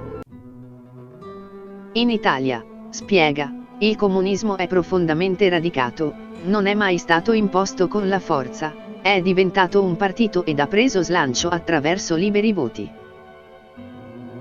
Credo che ora il PCI ha la possibilità di diventare una grande e democratica forza della sinistra socialista.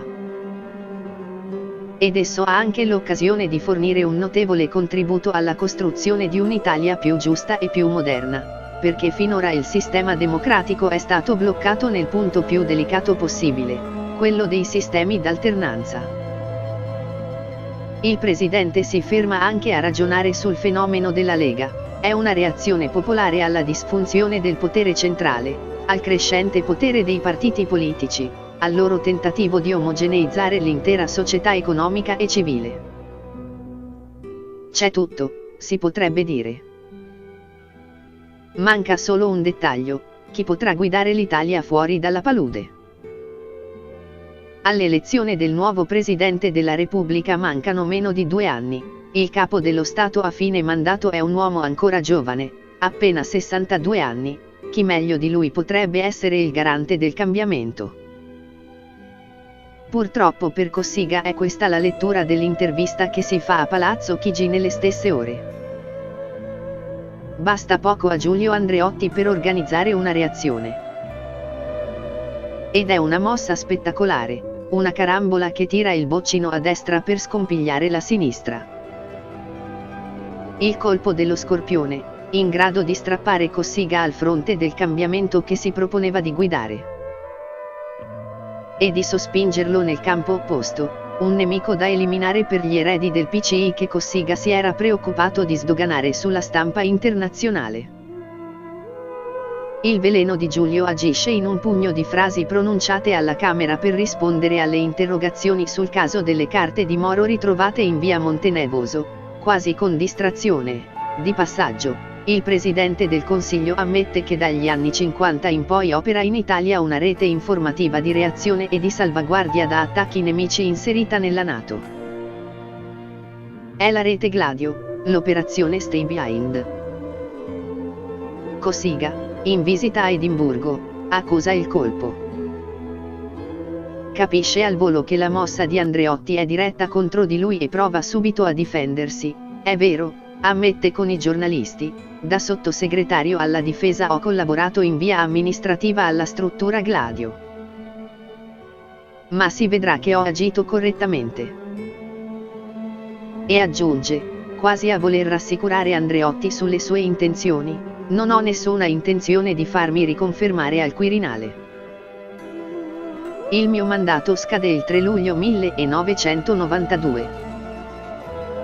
Sembra finita. Invece il dramma di Cossiga è appena all'inizio.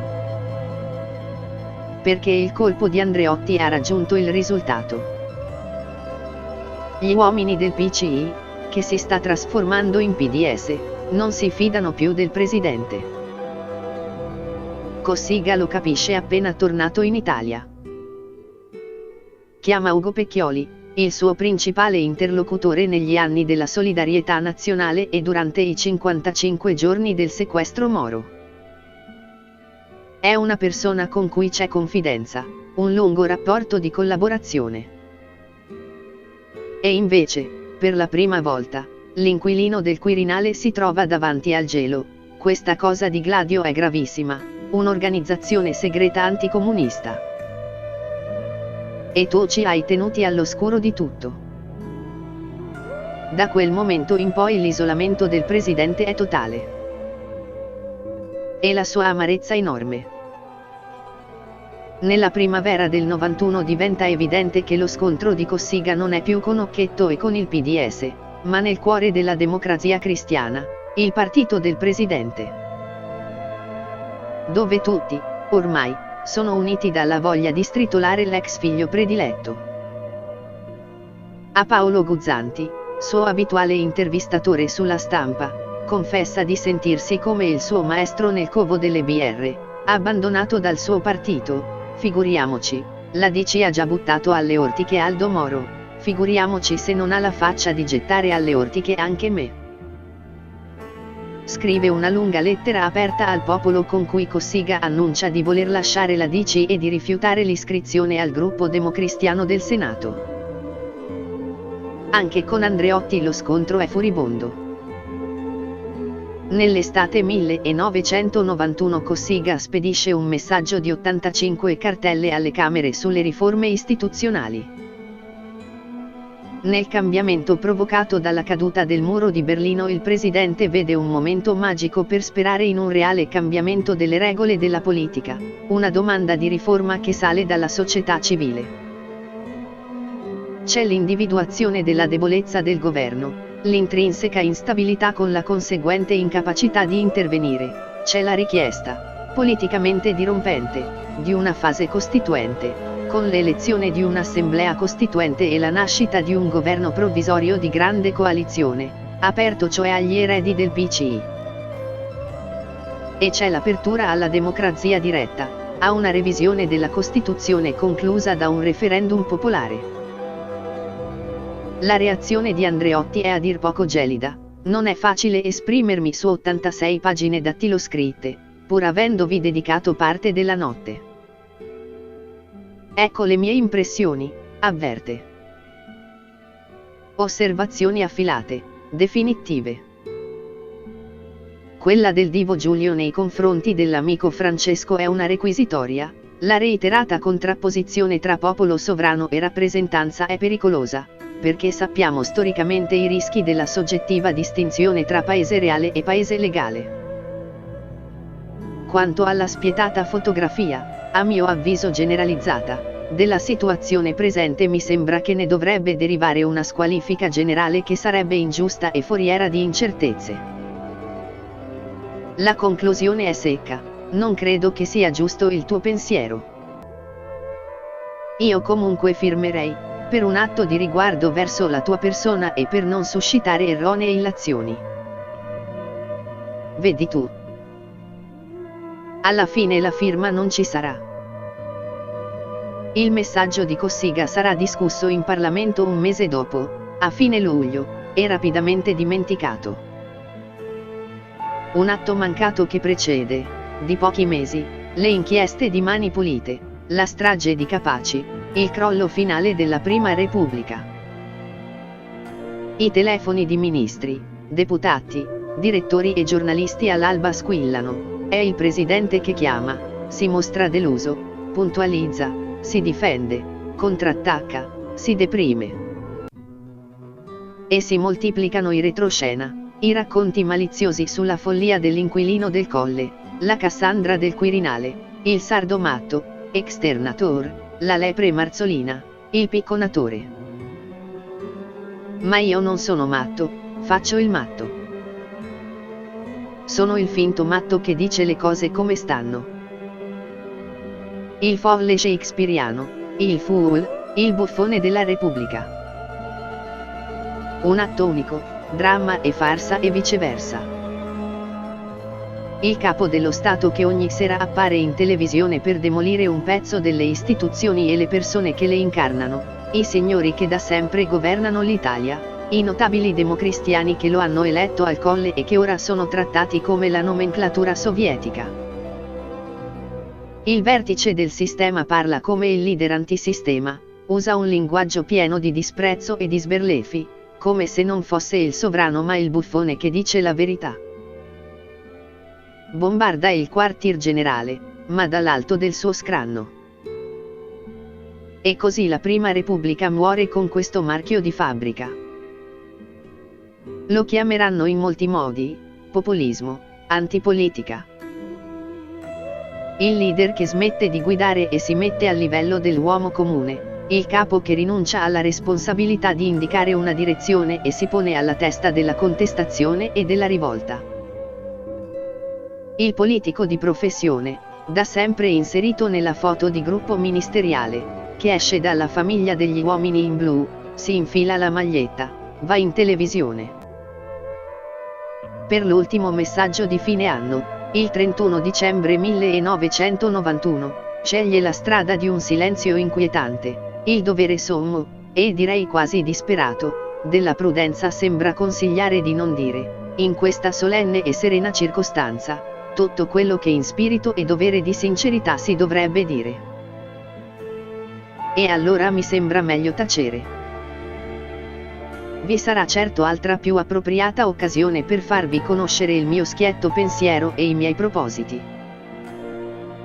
Mi duole di avervi forse deluso, ma sono certo che voi, gente comune del mio paese, vorrete comprendermi e, se lo ritenete, anche perdonarmi. Dura 3 minuti e 31 secondi, come ricorderà il giornalista Giampiero Guadagni. Come Cassandra, lancia il sasso contro la sua stirpe.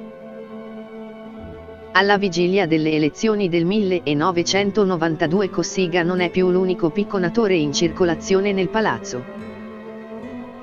C'è una buona parte dell'establishment che si è messa a fare lo stesso, gli imprenditori, i capitani di industria. Il 25 aprile 1992, a voto consumato, lascia anticipatamente la Presidenza della Repubblica, invertendo il gioco delle poltrone. Prima si voterà per il Presidente della Repubblica e poi si nominerà il Presidente del Consiglio, e mettendo il leader socialista Craxi nell'imbarazzo di dover decidere quale candidato della DC votare per il Quirinale prima di essere arrivato a Palazzo Chigi. Sceglie il 25 aprile, data non casuale, per annunciare le sue decisioni. Un evento misterioso. In apparenza l'ennesimo colpo di testa, dopo l'elezione del rivale Scalfaro alla presidenza della Camera, accolto da Cossiga come un ceffone, in realtà un gesto a lungo meditato. Aveva canali di informazione riservati nella Procura di Milano, apprese in anticipo cosa stava per accadere, l'inizio delle inchieste di Mani Pulite e l'arrivo al vertice dei partiti ormai esausti. Le dimissioni furono il fatto più importante della mia presidenza, racconterà anni dopo il picconatore. Il gesto con cui il buffone si consegna alla storia. La Cassandra del Quirinale ha esaurito il suo compito, ma il dramma della Repubblica è appena all'inizio. Come sa bene Cossiga, le dimissioni furono il fatto più importante della mia presidenza, disse in seguito.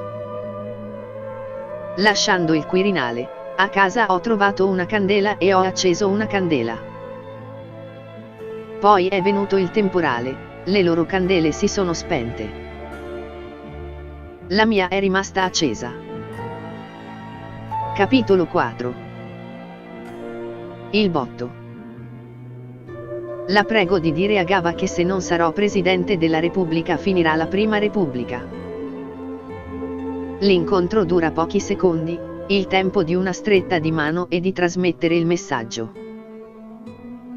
Il prefetto Raffaele Lauro, uomo di apparato del Viminale, è un fidatissimo collaboratore del notabile della DC napoletana Antonio Gava, Non è facile alle emozioni, sopravvivrà all'estinzione della balena bianca e alla scomparsa del suo protettore e sarà eletto senatore del PDL.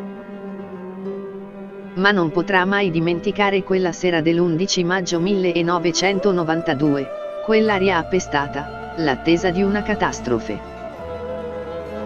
Lauro in quel momento ha 48 anni ed è il capo di gabinetto del ministro dell'Interno Enzo Scotti, dopo esserlo stato per anni di Gava. È stato convocato qualche ora prima al Viminale dal capo della polizia Vincenzo Parisi. Parisi è rispettato da molti e temuto da tutti, depositario di molti segreti di Stato e degli uomini che lo governano. È nella stanza che fu occupata da Alcide De Gasperi e ha un invito da consegnare a Lauro: il Presidente del Consiglio ti vuole parlare con assoluta urgenza. Questa sera. Vai da lui. Nello studio di Piazza San Lorenzo in Lucina Giulio Andreotti si prepara alla direzione della DC del giorno successivo. Per lui non è stata una giornata qualsiasi.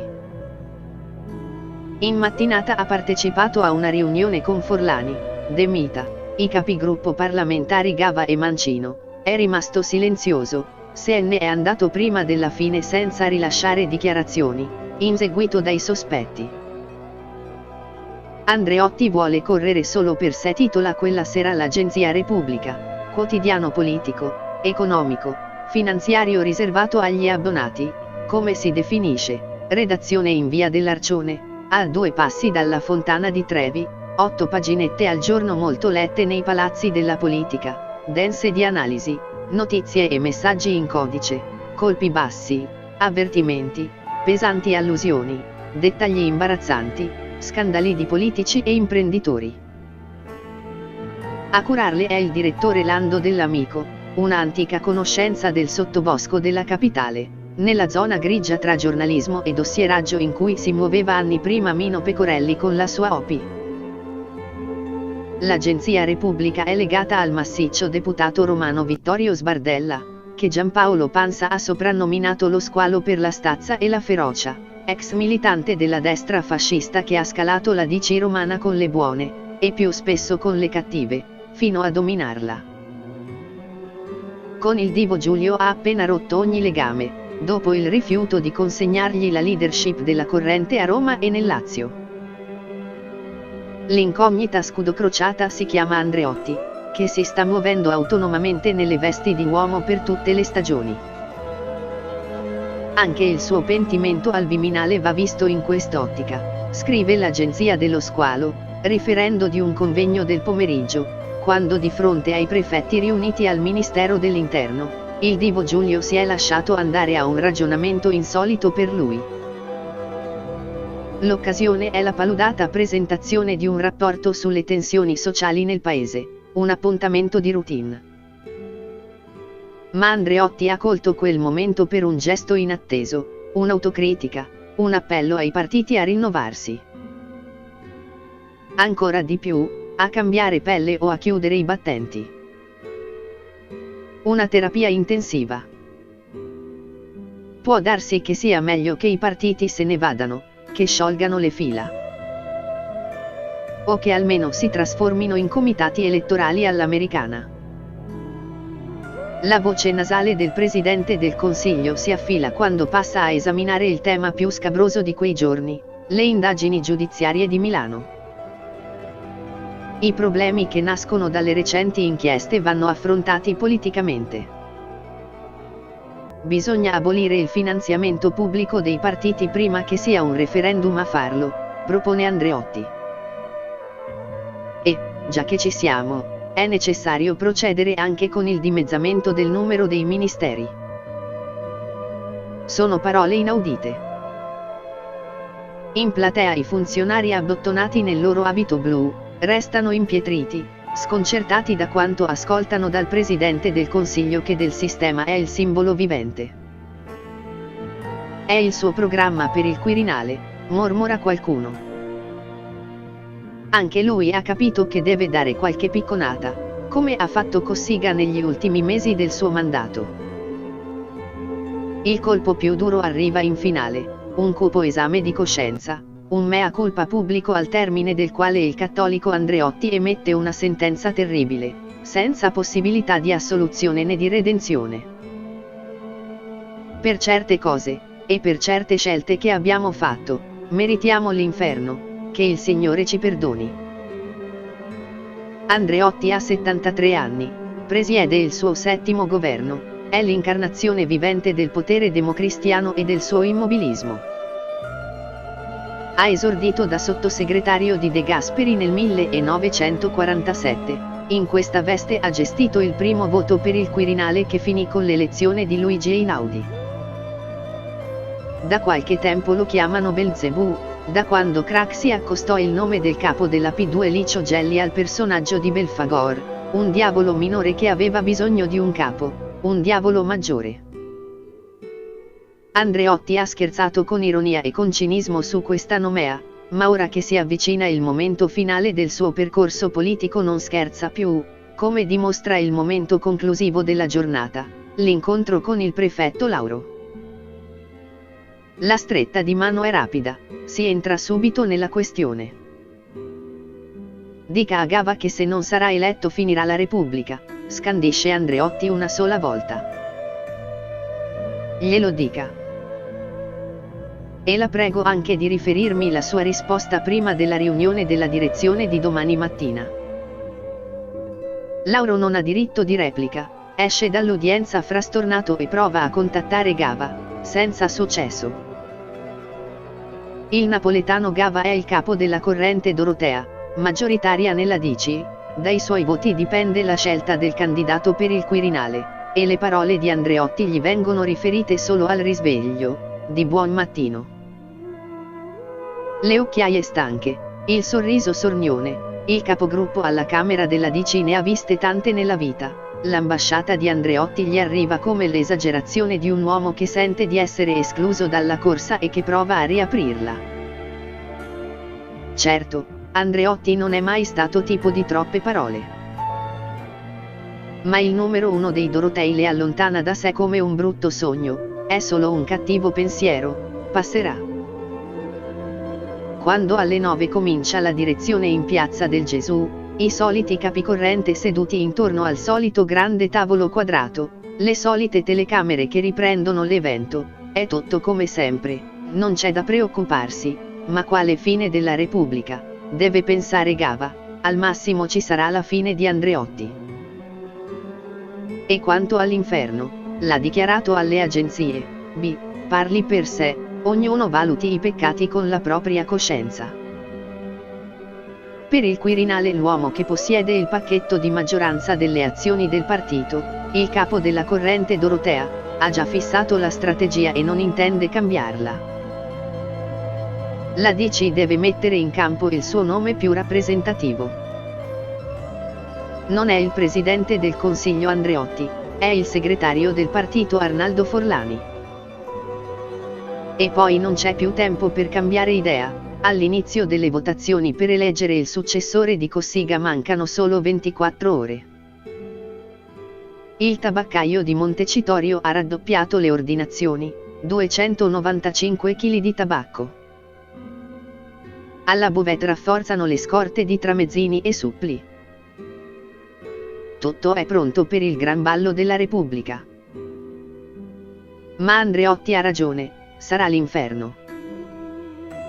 E non solo per lui. L'inferno dei capi della Prima Repubblica è cominciato 3 mesi prima, quando, il 17 febbraio, è stato arrestato un oscuro lottizzato del PSI milanese, un certo Mario Chiesa, accusato di aver intascato una tangente da 7 milioni di lire. Il magistrato della Procura di Milano che sta indagando su di lui, è lo sconosciuto Antonio Di Pietro. Quella sera la notizia passa quasi inosservata. La velina di Vittorio Orefice è l'organo ufficioso più seguito dagli altri giornali, 4 fogli dattiloscritti, con indiscrezioni, previsioni, allusioni. Orefice non dedica neanche una riga all'arresto di Mario Chiesa, nel palazzo l'evento è accolto con assoluta indifferenza. Eppure, lo stesso giorno, l'informatore principe della cittadella politica capta e rilancia un paio di voci interessanti. Cossiga ha ricevuto questa mattina in separata udienza il comandante generale dell'Arma dei Carabinieri Viesti, il capo della Polizia Parisi, il comandante generale della Guardia di Finanza Berlenghi, fa sapere Orefice il 17 febbraio, nelle stesse ore in cui Chiesa viene arrestato. Il 12 marzo arriva un altro segnale per i capi della Prima Repubblica, un corpo insanguinato. Alle 10 del mattino squilla il telefono nella sede della DC di Piazza del Gesù, qualche istante prima che i terminali battano una notizia a shock: l'europarlamentare democristiano Salvo Lima è stato assassinato a Palermo. Il portavoce della DC Enzo Carra è un cronista di rango che sa decifrare i palazzi romani al millimetro. Conosce bene anche la vittima, non ha bisogno di altri dettagli per cogliere la gravità dell'omicidio. Vogliono colpire qualcosa di più della DC, pensa. Vogliono eliminarci tutti. L'esecuzione è stata feroce, il tempo lentissimo che serve all'uomo politico più potente di Palermo per accorgersi che è tutto finito e che sta morendo massacrato come un cane, in mezzo alla strada. Alle 9:40 l'eurodeputato è uscito dalla sua villa a Mondello dove ha ricevuto le visite dei fedelissimi. Il rito del primo caffè servito in salotto è atteso al Palace Hotel. C'è una riunione per preparare l'appuntamento più importante della campagna elettorale per la corrente del Presidente del Consiglio nell'isola, la cena di Giulio Andreotti. È salito su una Opel, accanto al guidatore, ha appoggiato sulle spalle un Logan verde. Una Honda rossa ha affiancato la Opel e i killer della mafia sono entrati in azione. 2 colpi calibro 38 hanno bucato il parabrezza e centrato il bersaglio al torace. Lima ha avuto la lucidità di provare ad abbandonare la macchina, ha spalancato la portiera, è riuscito a scappare e a correre disperatamente verso il mare, è ferito, ha sentito alle spalle i passi del killer che lo raggiungeva, che gli puntava la pistola alla testa e gli ha fatto esplodere il cervello. Nel film di Paolo Sorrentino Il Divo il personaggio di Andreotti interpretato da Tony Servillo capisce subito chi è il vero obiettivo dell'omicidio Lima. Hanno ucciso Lima per colpire me, candidato in pectore alla presidenza della Repubblica. Vuol dire che c'è un altro candidato che usa questi metodi. Nella versione reale il Presidente del Consiglio è apparso più remissivo: non mi sentirei affatto disoccupato se non andassi al Quirinale oppure a Palazzo Chigi. In fondo, un posto ce l'ho, sono senatore a vita, potrei scrivere e leggere. L'ultimo avvertimento arriva da Cossiga. Il capo dello Stato si dimette anticipatamente dalla Presidenza della Repubblica, all'improvviso. La nuova legislatura, con il Parlamento eletto il 5 aprile, doveva cominciare con un primo atto stabilito da mesi, l'incarico di formare il nuovo governo, e poi con l'elezione di un nuovo presidente. Il candidato per Palazzo Chigi era da mesi il segretario socialista Bettino Craxi, nonostante una crescente debolezza politica e le inchieste dei giudici di Milano che cominciano a sfiorarlo. Ma la mossa di Cossiga ha cambiato lo schema: prima si voterà per il presidente, poi si troverà il premier. Cossiga ha scelto il 25 aprile, data non casuale, per annunciare le sue decisioni. Un evento misterioso. Buttò tutto all'aria all'improvviso e si dimise, ricorda Rino Formica. In apparenza l'ennesimo colpo di testa. Dopo l'elezione del rivale Oscar Luigi Scalfaro alla presidenza della Camera, accolto da Cossiga come un ceffone, ma in realtà un gesto a lungo meditato. L'ultima picconata di una lunga serie. In quelle settimane Cossiga ha cominciato regolarmente a sentire uno sconosciuto PM milanese, il molisano Antonio Di Pietro, che ai suoi occhi aveva soprattutto un merito: era uno dei 6 magistrati che in tutta Italia si era rifiutato di aderire allo sciopero di protesta delle toghe contro di lui. Un rapporto che ha il suo peso quando è arrivato il momento di dare la picconata finale, decisiva. So che oltre a telefonarsi con Di Pietro si incontravano spesso, ha raccontato una volta il capo della Procura di Milano Francesco Saverio Borrelli. Per Enzo Carra, il portavoce del segretario della DC Forlani, Cossiga aveva direttamente e indirettamente un filo con Di Pietro, canali di informazione riservati, seppe in anticipo cosa stava per accadere. Anche Emanuele Macaluso, amico di Cossiga, concordava con questa versione, era in strettissimi legami con il PM Di Pietro e con la Procura di Milano. Sapeva tutto, aveva già capito come sarebbe andata a finire ben prima che arrivassero i primi avvisi di garanzia e si dimise per voltare pagina. E allora davvero crollò tutto. Cossiga si è limitato anni dopo a rivelare che chiese notizie alla Procura di Milano su di un possibile coinvolgimento di Craxi nelle indagini. Fu informato che non c'era niente relativamente a Craxi, ma che qualcosa esisteva per quanto riguardava alcuni suoi compagni. Fu ad aprile, una settimana dopo le elezioni. Poi mi sono dimesso. Nulla d'ora in poi sarà più come prima perché nessun italiano potrà dimenticare che il capo dello Stato ha usato il suo ultimo potere, quello di dimettersi, per denunciare al paese gli errori e i vizi del regime politico di cui il paese è prigioniero, scrisse Sergio Romano sulla Stampa.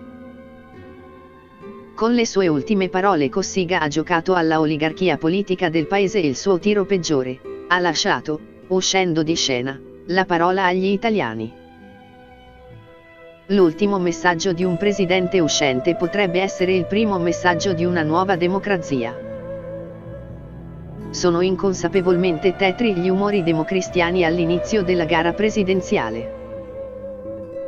Come se il giorno scelto per l'inizio delle votazioni, il 13 maggio, festa della Madonna di Fatima, possa smuovere chissà quali terribili profezie, segreti inconfessabili di catastrofi imminenti. Se ne accorge la delegazione del PDS guidata da Occhetto durante l'incontro ufficiale con lo Stato Maggiore della DC. Vorrebbero discutere del Quirinale, capire che intenzioni hanno in Piazza del Gesù.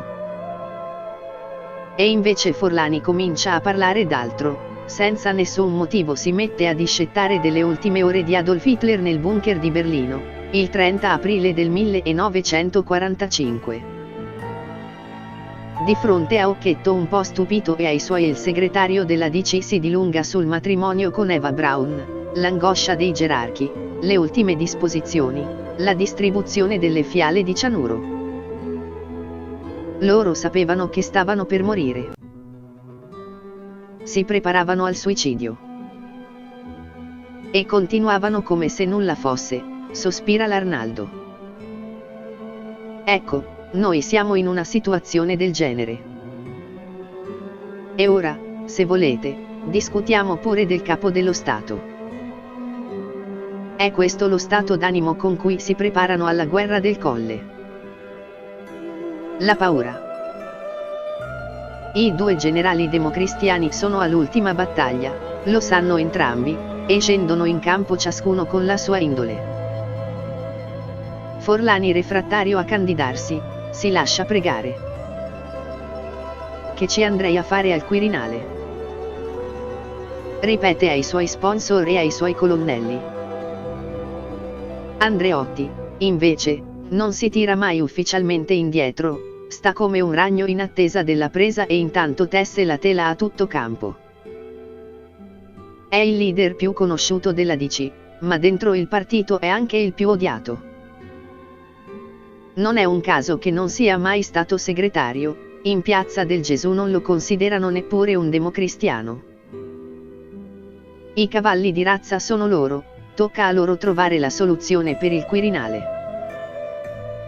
L'atteso incontro faccia a faccia per discutere della cosa è un capolavoro di ambiguità.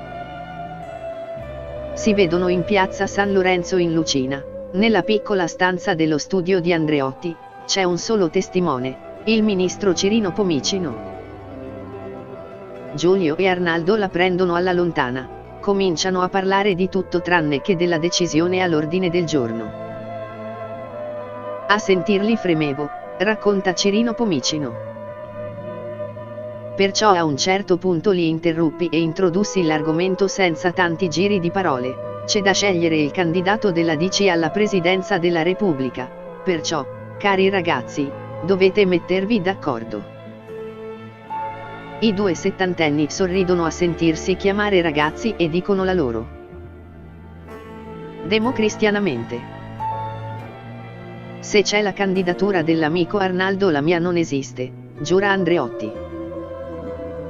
Se c'è la candidatura dell'amico Giulio la mia non esiste, replica Forlani. Ho capito, volete candidarvi tutti e due. Conclude Cirino Pomicino. La classe politica italiana sembra assoggettarsi senza resistenza a due spinte esattamente opposte, l'istinto di conservazione e un'oscura volontà di autoannientamento, ha scritto a proposito di quei mesi Edmondo Berselli. Ogni volta le elezioni presidenziali sono state precedute da sgambetti, congiure, dossier, ricatti, mannine, manone. Ogni capo della balena bianca che si rispetti sa istintivamente riconoscere la maledizione del Colle, come affrontarla, come scongiurarla, come evitare di esserne travolto. E quando viene sconfitto si prepara a vincere 7 anni dopo, nella certezza che il potere è immortale. Ma al conclave repubblicano del 1992 il sistema arriva stremato. Ci sono state le elezioni, il 5 aprile, ed è stato un rintocco a morto. La DC sotto il muro del 30%, per la prima volta nella storia, quasi 2 milioni di voti in meno rispetto a 5 anni prima, il PSI inchiodato al 13%, la risacca fatale dell'onda lunga degli anni 80. A sinistra c'è l'esordio del PDS di Occhetto che raccoglie appena un deludente 16%, perdendo consensi a vantaggio di Rifondazione Comunista e dei nuovi movimenti come i Verdi e la Rete. Il risultato della Lega è andato oltre ogni previsione, 8,6%, 55 deputati e 25 senatori. I barbari sono arrivati in Parlamento, il voto per il Quirinale è la loro prima prova. Nonostante la batosta il quadripartito DC, PSI, PSD, PLI, escluso il PRI di La Malfa uscito dalla maggioranza, ha ancora la maggioranza alla Camera, 331 seggi, e al Senato, 163, ma dal punto di vista politico traballa paurosamente. La scelta del Presidente è la chiave di tutta la legislatura. E c'è chi si consola. La DC è ancora il partito centrale dello schieramento politico, l'unico in grado di dialogare a tutto campo, dal PDS alla Lega fino all'MSI. Ma il 1992 è diverso, per tutti. I grandi elettori, per la prima volta, sono fuori dal palazzo. Milano chiama il Quirinale. Le inchieste di Mani Pulite fanno irruzione nell'aula di Montecitorio. Alle 6 della sera del 2 maggio, 2 ex sindaci socialisti di Milano si presentano davanti ai giornalisti corrosi dall'ansia e dallo sgomento di aver ricevuto un avviso di garanzia per ricettazione. Il ministro Carlo Tognoli, sindaco per 10 anni, 1976-1986, e Paolo Pillitteri per 5. 1986-1991, il cognato di Craxi. Sudano, sono pallidi, vanno in affanno, provano una battuta, scusate il ritardo, ma non trovavo da parcheggiare, è questo uno dei drammi di questa città, scherza Pillitteri.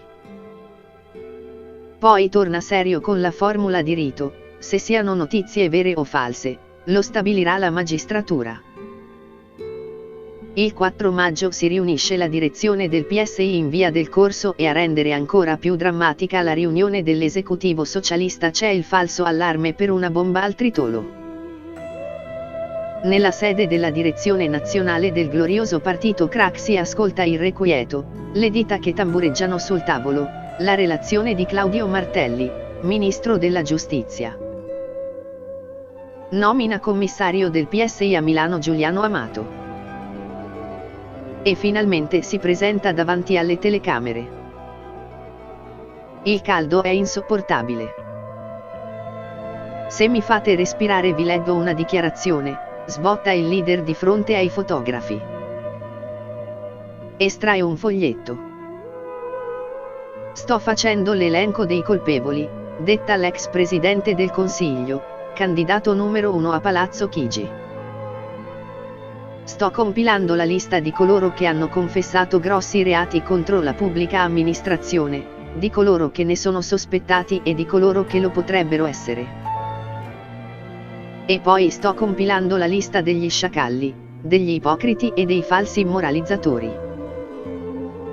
La moralizzazione della vita pubblica non farà un passo in avanti sulla base della menzogna e dell'ipocrisia. In 10 righe ci sono già tutti i temi, le parole d'ordine degli anni successivi, il golpe mediatico, giudiziario, il complotto delle toghe, l'uso politico, si dirà in seguito criminoso, della giustizia. L'effetto più immediato è sui 1000 deputati, senatori, delegati regionali che stanno per riunirsi per eleggere il nuovo Presidente della Repubblica. Ladri, striscioni, calci, pugni, urla, minacce di morte, pacchi di mazzette, rotoli di monetine e manette. Per la prima volta qualcuno le sventola nell'aula del Parlamento. È il deputato di Piacenza Carlo Tassi, uno della vecchia guardia del movimento sociale, un fascistone orgoglioso di esserlo, sempre in camicia nera. Le inchieste di Mani Pulite fanno irruzione nell'aula di Montecitorio, nel momento più solenne, l'ora più sacra della religione repubblicana, il conclave laico, la seduta comune per eleggere la più alta magistratura dello Stato. Non è mai successo, ma accadono molte cose mai viste prima in quella mattina del 13 maggio. Sulla prima pagina di tutti i giornali c'è la foto di un oscuro, anonimo deputato bergamasco, non lo conoscono neppure i giornalisti di Transatlantico. È la notizia del primo avviso di garanzia firmato dalla Procura di Milano per il segretario amministrativo della DC Severino Citaristi, accusato di violazione della legge sul finanziamento pubblico dei partiti per aver ricevuto 700 milioni di lire da un imprenditore. È il primo avviso di una lunga serie, alla fine saranno 72, un record, 30 anni di carcere e 16 definitivi, 8 miliardi di ammende. I giornali lo chiamano il tesoriere della DC, anzi, il cassiere. Non fanno in tempo ad assorbire il colpo. I grandi elettori di Montecitorio profumati e rivestiti con l'abito scuro delle grandi occasioni, che le agenzie battono la notizia di un nuovo avviso di garanzia. Questa volta tocca al capo del PRI milanese Antonio Del Pennino, uno degli uomini più vicini al presidente del Senato Giovanni Spadolini che a lungo è stato eletto nel collegio di Milano 1. Nel palazzo sono rapidi a fare di conto. Se l'inchiesta su Tognoli e Pillitteri sfiora Craxi e quella su Citaristi colpisce Forlani, questa su Del Pennino ferisce le ambizioni di Spadolini, il candidato di Giorgio La Malfa al Quirinale, il favorito per la soluzione istituzionale. Bossi esulta, oggi tocca a Del Pennino, domani a Del Pennone e dopodomani ancora a Del Pennacchio.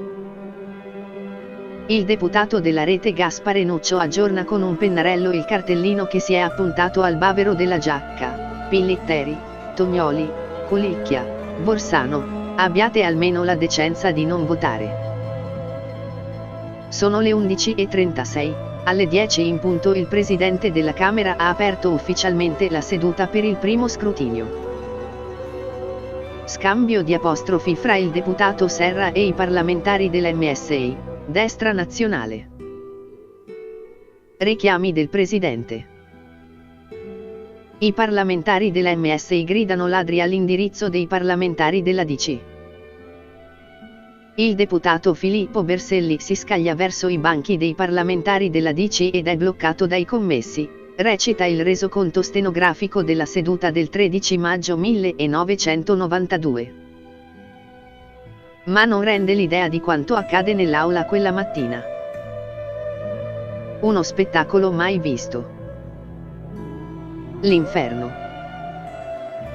I missini sono i più scatenati. Tra di loro i deputati di prima nomina, i più vicini al segretario Gianfranco Fini. Uno dei più giovani, il veronese Nicola Passetto, appena trentenne, morirà nel 1997 in un incidente stradale, immancabile nella curva degli ultras della squadra di casa. Si infila in aula con valigia di pelle di color grigio in cui ha nascosto tutto piegato uno striscione di 10 metri per 3. Sopra c'è scritto: fuori i ladri dal Parlamento. Il progetto è spalancarlo appena comincia la seduta, in diretta televisiva.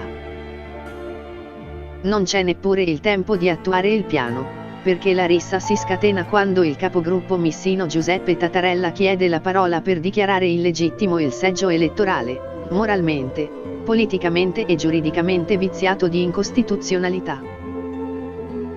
Il democristiano Pinuccio Serra, sardo di Sinnai, uomo della sinistra dici, non ci sta, Piazzale Loreto, grida. È il gong, la Camera esplode. In aula volano le monetine, il presidente Scalfaro fatica a riportare l'ordine. Onorevole, nessuno la obbliga a ragionare, è facoltativo, scampanella con Tassi che sventola le manette. Questa non è un'aula di pugilato, è un'aula di pensiero, se si è capaci di usarlo, quando finalmente comincia la prima chiama, l'appello nominale degli elettori, scatta un altro applauso. È il radicale Repagna. Applaude un collega, un deputato pidiessino che si chiama come il suo eroe, Di Pietro.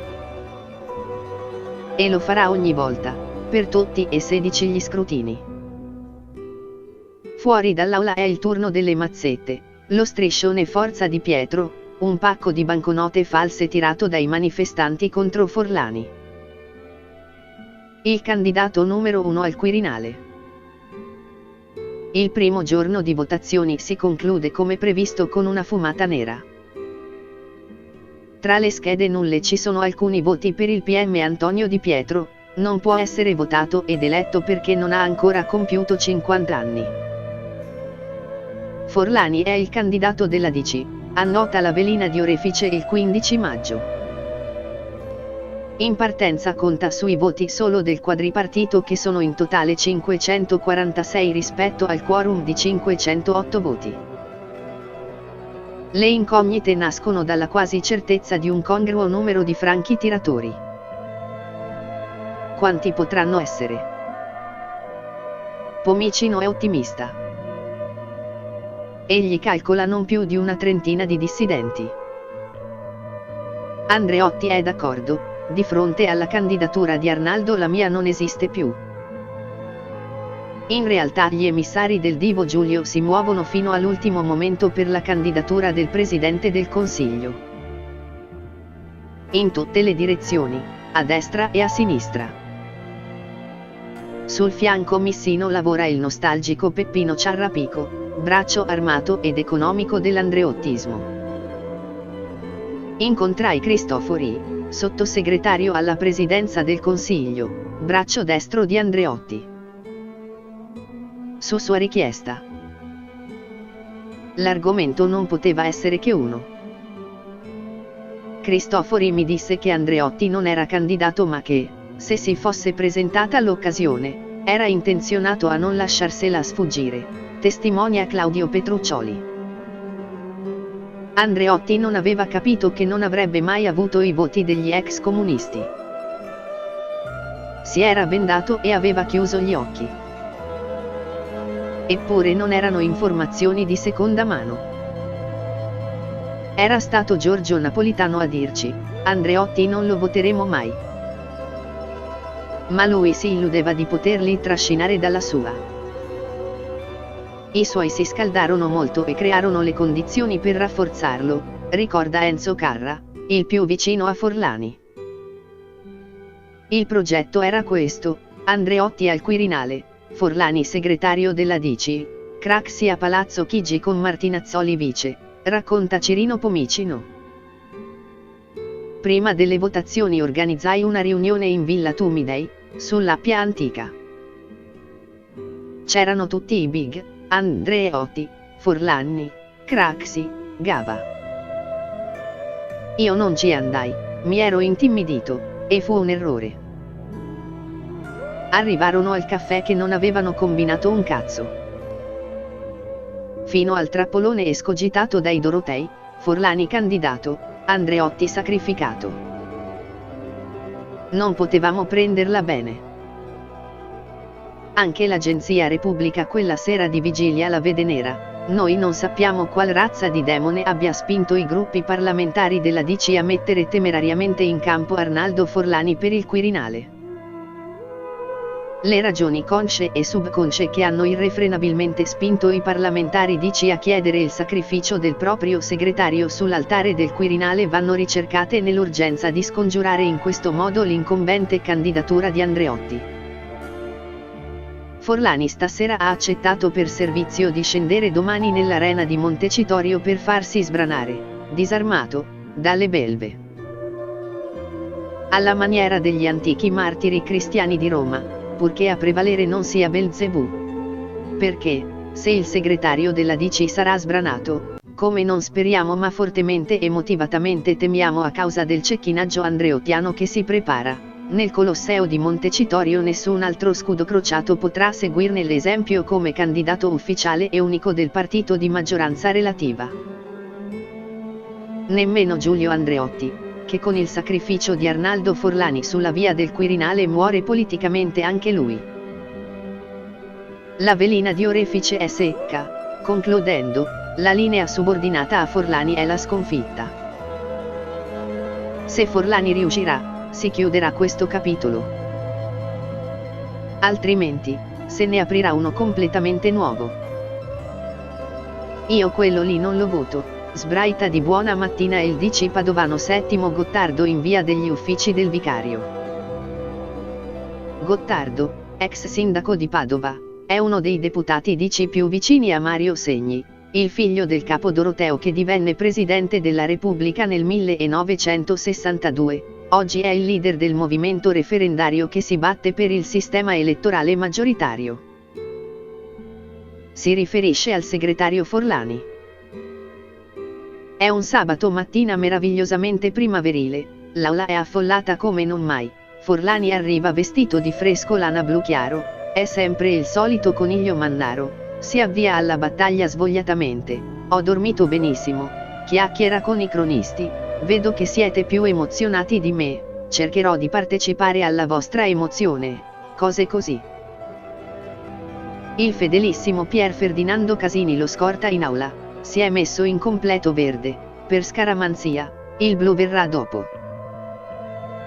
Il Popolo, il quotidiano del partito, garantisce, DC compatta per Forlani. Ma è un esorcismo. Basta guardarsi in giro per accorgersi che non è così.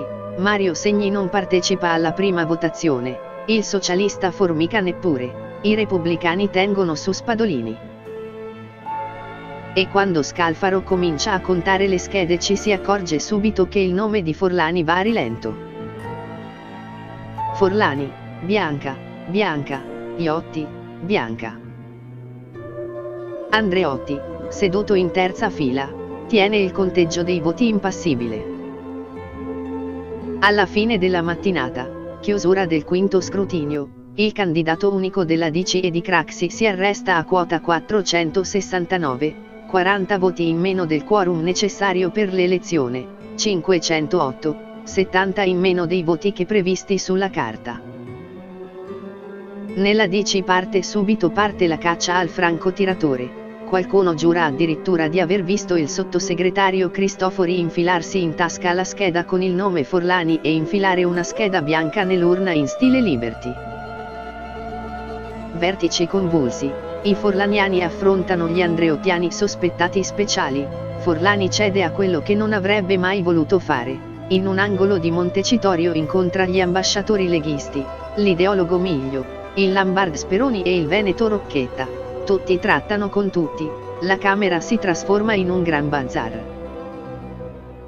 Alla prima votazione, quella della mattina, molti di noi votarono contro Arnaldo per dare un segnale che non sarebbe stata una passeggiata, ammette Cirino Pomicino.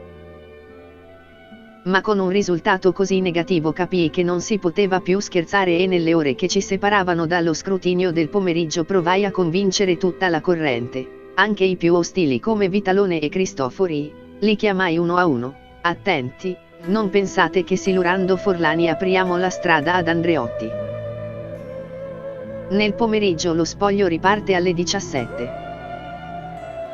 I capi DC si ritirano in una sala al pian terreno. Con Forlani ci sono Casini e Carra, assistono Terrei alla conta che va sempre più a rilento.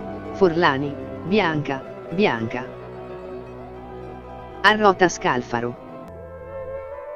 Non giocava la Sampdoria. Potremmo vedere almeno un pezzetto, propone allora il candidato. De Mita si risveglia dal torpore: lascia stare, Arnaldo.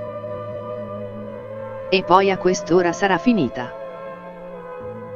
Sì, è finita. A Forlani tutto il lavoro di colonnelli e caporali ha procurato la miseria di soli 10 voti in più, ma il suo nome si blocca a 479 voti, 29 in meno del quorum. E come se non bastasse, dalle urne sono spuntati 5 voti non previsti, 5 schede in più del numero dei votanti. Dal giorno dopo, per prevenire i brogli, i falegnami della Camera montano in fretta e furia 2 cabine di legno con tendine in cui votare prima di depositare la scheda nell'urna. Un segno di sfiducia nei parlamentari, scuote la testa il liberale Francesco De Lorenzo. È una bruttura, toglietelo di mezzo altrimenti lo faccio saltare per aria, si incazza Craxi. Ma ad aver ragione saranno quelli che hanno intuito l'aspetto lugubre, tombale della faccenda. Il socialista Giorgio Casoli, per una repubblica in fin di vita, è il simbolo che preannuncia il decesso. Il repubblicano Oscar Mammì, un sistema in agonia, aveva bisogno di un catafalco. Si fa notare il neoeletto della Lega Mario Borghezio: sì, il voto è diventato un rito funebre. Ma non mi dispiace. Morta una repubblica, se ne fa un'altra. 29 voti, sono a bene vedere pochissimi, il segretario della DC è a un soffio dalla presidenza. Basterebbe una notte di lavoro per abbattere i rivoltosi e raggiungere il quorum, magari di poco, come fece Leone nel 1971. Ma le regole sono cambiate. Forlani nella notte decide di ritirarsi. L'agnello è stato sacrificato, come scrive Paolo Guzzanti sulla Stampa. La DC ha portato al taglio giugulare davanti all'urna il vitello Forlani, impennacchiato nel suo vestito buono, coperto di serti di mirto, nastri e preceduto da cembali suonati da Antonio Gava, che guidava il corteo funebre come se fosse una festa, e trascinava la bestia al macello. E lui, il capro gentile, remissivo, offriva il collo ringraziando. Uno spettacolo religioso, perfino un briciolo di tauromachia. Il Parlamento ha dimostrato di essere figlio del 5 aprile, e dunque figlio delle leghe, del cossighismo, del neoliberalismo, della diaspora a sinistra, delle trasversalità, di tutto ciò che è orizzontale, indisciplinato. I partiti appaiono invece come statue di terracotta. I giorni passano inutilmente, i grandi elettori sfilano sotto il catafalco, filosofeggiano: ah, se potessi decidere io, ma chi sono io, un frammento nell'universo. Motteggia colto il capogruppo della DC Gerardo Bianco, si annoiano, un ancora sconosciuto deputato di prima nomina della Lega, Roberto Maroni, pubblica il suo diario su Panorama: che palle, vorrei essere alle mantille, ma lui cosa c'entra, forse fa la palla.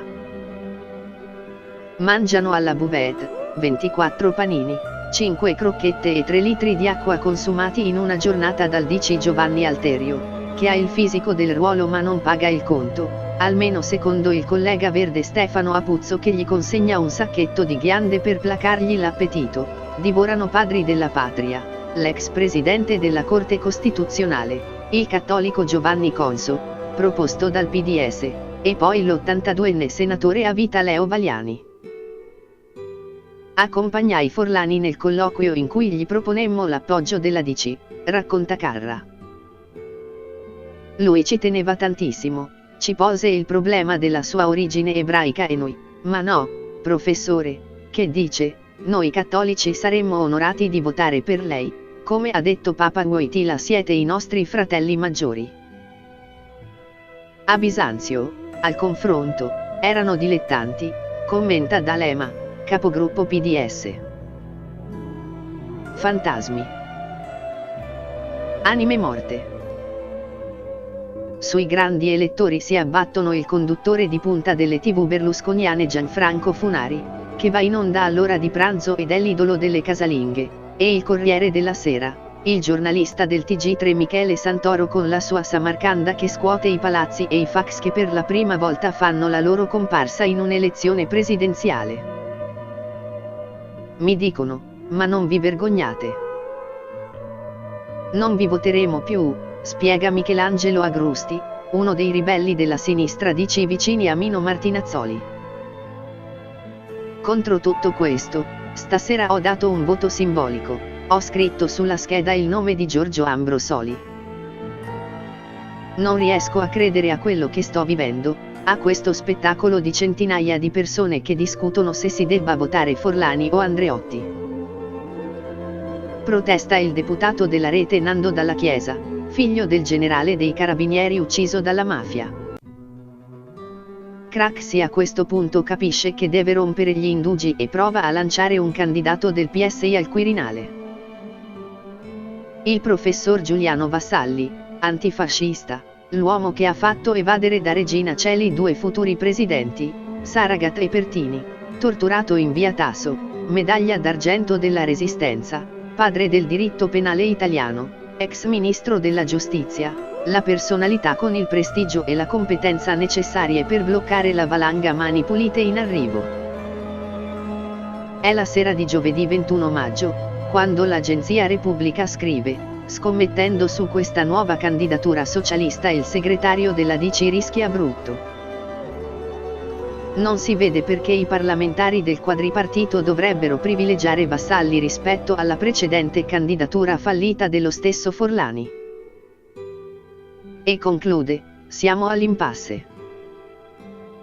C'è da temere, a questo punto, che qualcuno rispolveri la tentazione tipicamente nazionale al colpo grosso. Le strategie della tensione costituiscono in questo paese una metodologia d'uso corrente in certe congiunture di blocco politico.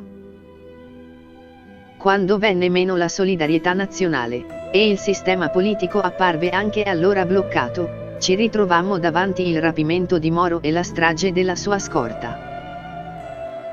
Non vorremmo che ci riprovassero, non certo per farci trovare un Andreotti a gestire ancora l'immobilismo del sistema, visto che i tempi sono mutati e Andreotti è politicamente deceduto, ma magari uno Spadolini o uno Scalfaro quirinalizzati. Strategia della tensione, colpo grosso, strage di un'alta personalità dello Stato e della sua scorta. Il 18 maggio il giudice Giovanni Falcone ha compiuto 53 anni. Ha festeggiato a Roma con l'amico Giuseppe Ayala, eletto deputato del Partito Repubblicano. Al suo ritorno a casa, a Palermo, mancano meno di 48 ore. Il pomeriggio del 22 maggio, venerdì, l'elezione di Vassalli si trasforma in una mattanza. Il nome dell'illustre avvocato penalista si ferma a 351 voti, lontanissimo dal quorum dei 508. Il quadripartito si scioglie nell'aula di Montecitorio, si suicida in diretta televisiva.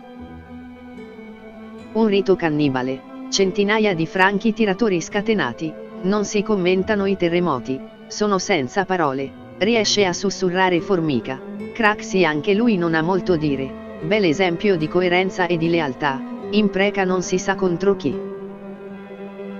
Forlani esce dall'aula e detta una lettera con cui annuncia le sue dimissioni irrevocabili da segretario della DC. Cari amici, mi pare onestamente che sia abbastanza inutile rimanere.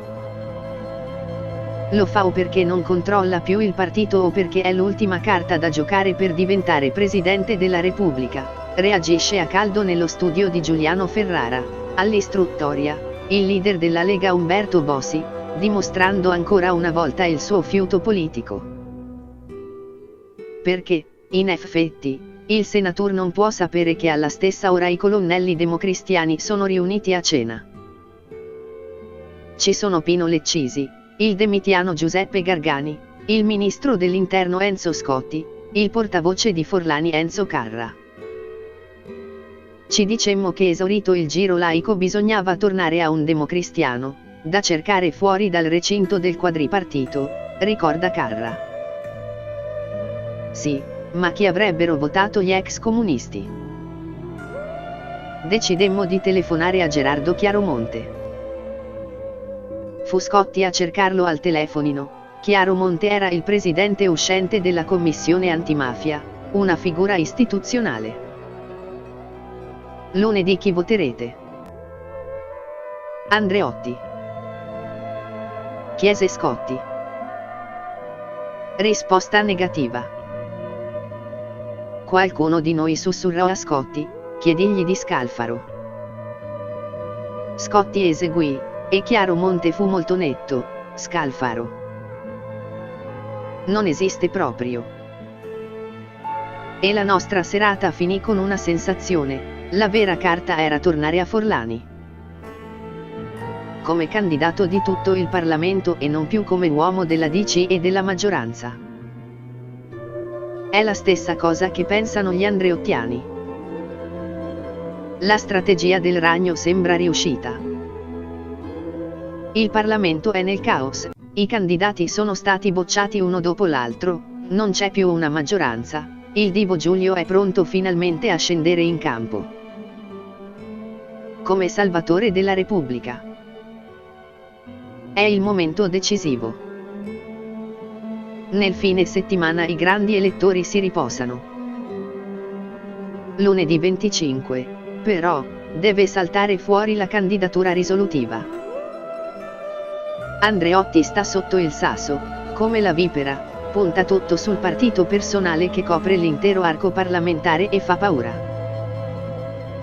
In quella sera di attesa, vischiosa, soffocante, l'agenzia Repubblica pubblica questa nota: avremo, dunque, la candidatura obbligata e vincente di Giovanni Spadolini.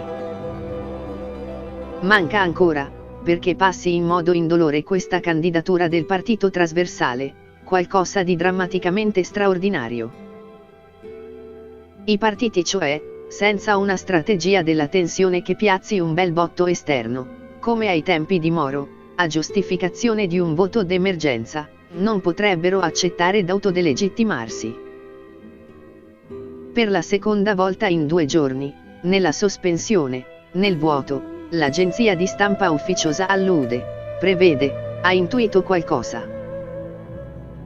Manca qualcosa di drammaticamente straordinario.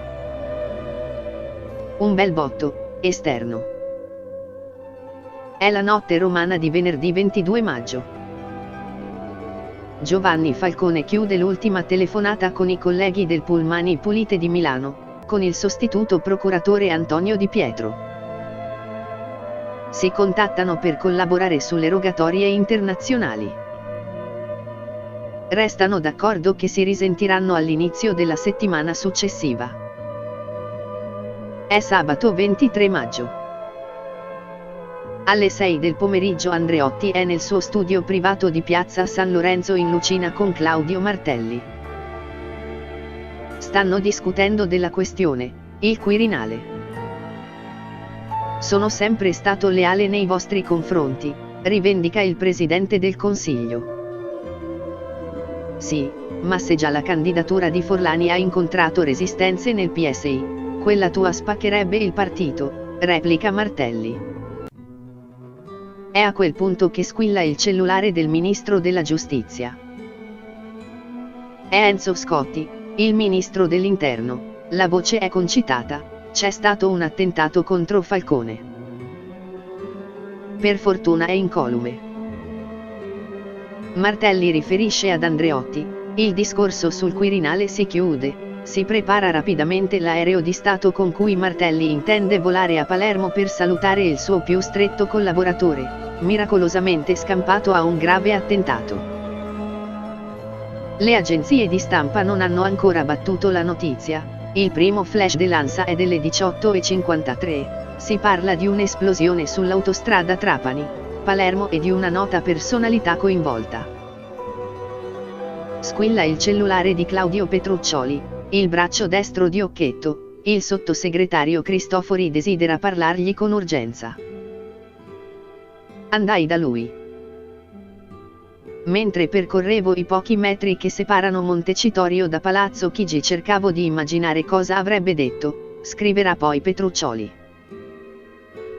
Pensavo all'ennesima versione del discorso sull'emergenza: siamo a un punto gravissimo, dobbiamo ritrovare l'unità di tutti, chi meglio di Giulio può renderla possibile.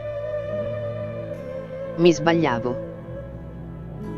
Trovai Cristofori pallidissimo, prostrato. Quel che mi disse non lo dimenticherò mai. Lui, e il suo capo, interpretavano la strage di Capaci come un attacco diretto per sbarrargli la strada al Quirinale. Mi impressionò che la terribile analisi fosse svolta a caldo, con certezza assoluta e una sorta di rassegnazione, come se il messaggio fosse talmente chiaro da indurli subito a rinunciare a un obiettivo coltivato per tanto tempo, con tanta pazienza e accortezza. Uno spirito di abdicazione, come se ciascuno dei componenti del potentissimo CAF avvertisse che la situazione era sfuggita loro di mano, come se si fossero mosse forze potenti, che essi erano perfettamente in grado di valutare ma non potevano più controllare. Falcone non è scampato. È morto, a 2 passi da Palermo, nella sua auto blindata, nella buca eruttata dal tritolo che ha spalancato la terra al suo passaggio, con la moglie Francesca e i suoi agenti di scorta, Francesco Montinaro, Rocco Di Cillo, Vito Schifani, catapultati dall'esplosione per decine di metri. Il botto esterno, qualcosa di drammaticamente straordinario, è arrivato. E cambia tutto. È stata solo mafia. La domanda di Oscar Luigi Scalfaro risuona di fronte al Parlamento riunito in seduta comune, portata fuori, nella piazza di Montecitorio dove il pomeriggio del 24 maggio si riunisce una folla muta di rabbia, in una preghiera che è rivolta, attonita per il sangue in cui annega la Repubblica. La prima risposta va data da Montecitorio. Non un giorno di più può durare la ricerca del nuovo capo dello Stato. I 1000 rappresentanti del popolo votino oggi stesso quel nome e lo votino, se possibile, all'unanimità perché quel nome, fin da oggi, deve rappresentare, difendere e ricostruire una nazione colpita, insanguinata e ormai condotta a dubitare di se stessa e del suo destino, scrive Eugenio Scalfari su Repubblica. Lo Stato è sotto attacco, va eletto subito un presidente di emergenza.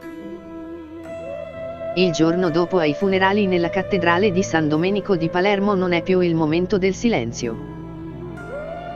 C'è la rabbia degli agenti di scorta, c'è il lamento della vedova dell'agente Schifani, Maria Rosaria, che si trasforma in un'invettiva biblica contro gli uomini della mafia. Sono qui, sono qui. Devono chiedere perdono in ginocchio. A rappresentare lo Stato c'è il Presidente del Senato, Giovanni Spadolini, Presidente della Repubblica supplente. La sera prima ha rivelato al ministro Scotti di aver già scritto il discorso di insediamento come nuovo capo dello Stato. Le cose, però, vanno diversamente. Di buon mattino il segretario generale del Senato Gaetano Gifuni, da anni ombra di Spadolini, riceve una telefonata di Scalfaro: È probabile che stasera io venga eletto al Quirinale. Ma come, Presidente, non era nelle previsioni, replica Gifuni. Lo so, non ero previsto, ma andrà così. E lei sarà al mio fianco come segretario generale. Il discorso di Scalfaro è suonato come un'investitura. A Spadolini la notizia che la sua corsa è finita arriva nel momento più drammatico dei funerali di Falcone. È il capo della polizia Parisi a comunicarla. Mentre la folla fischia le autorità.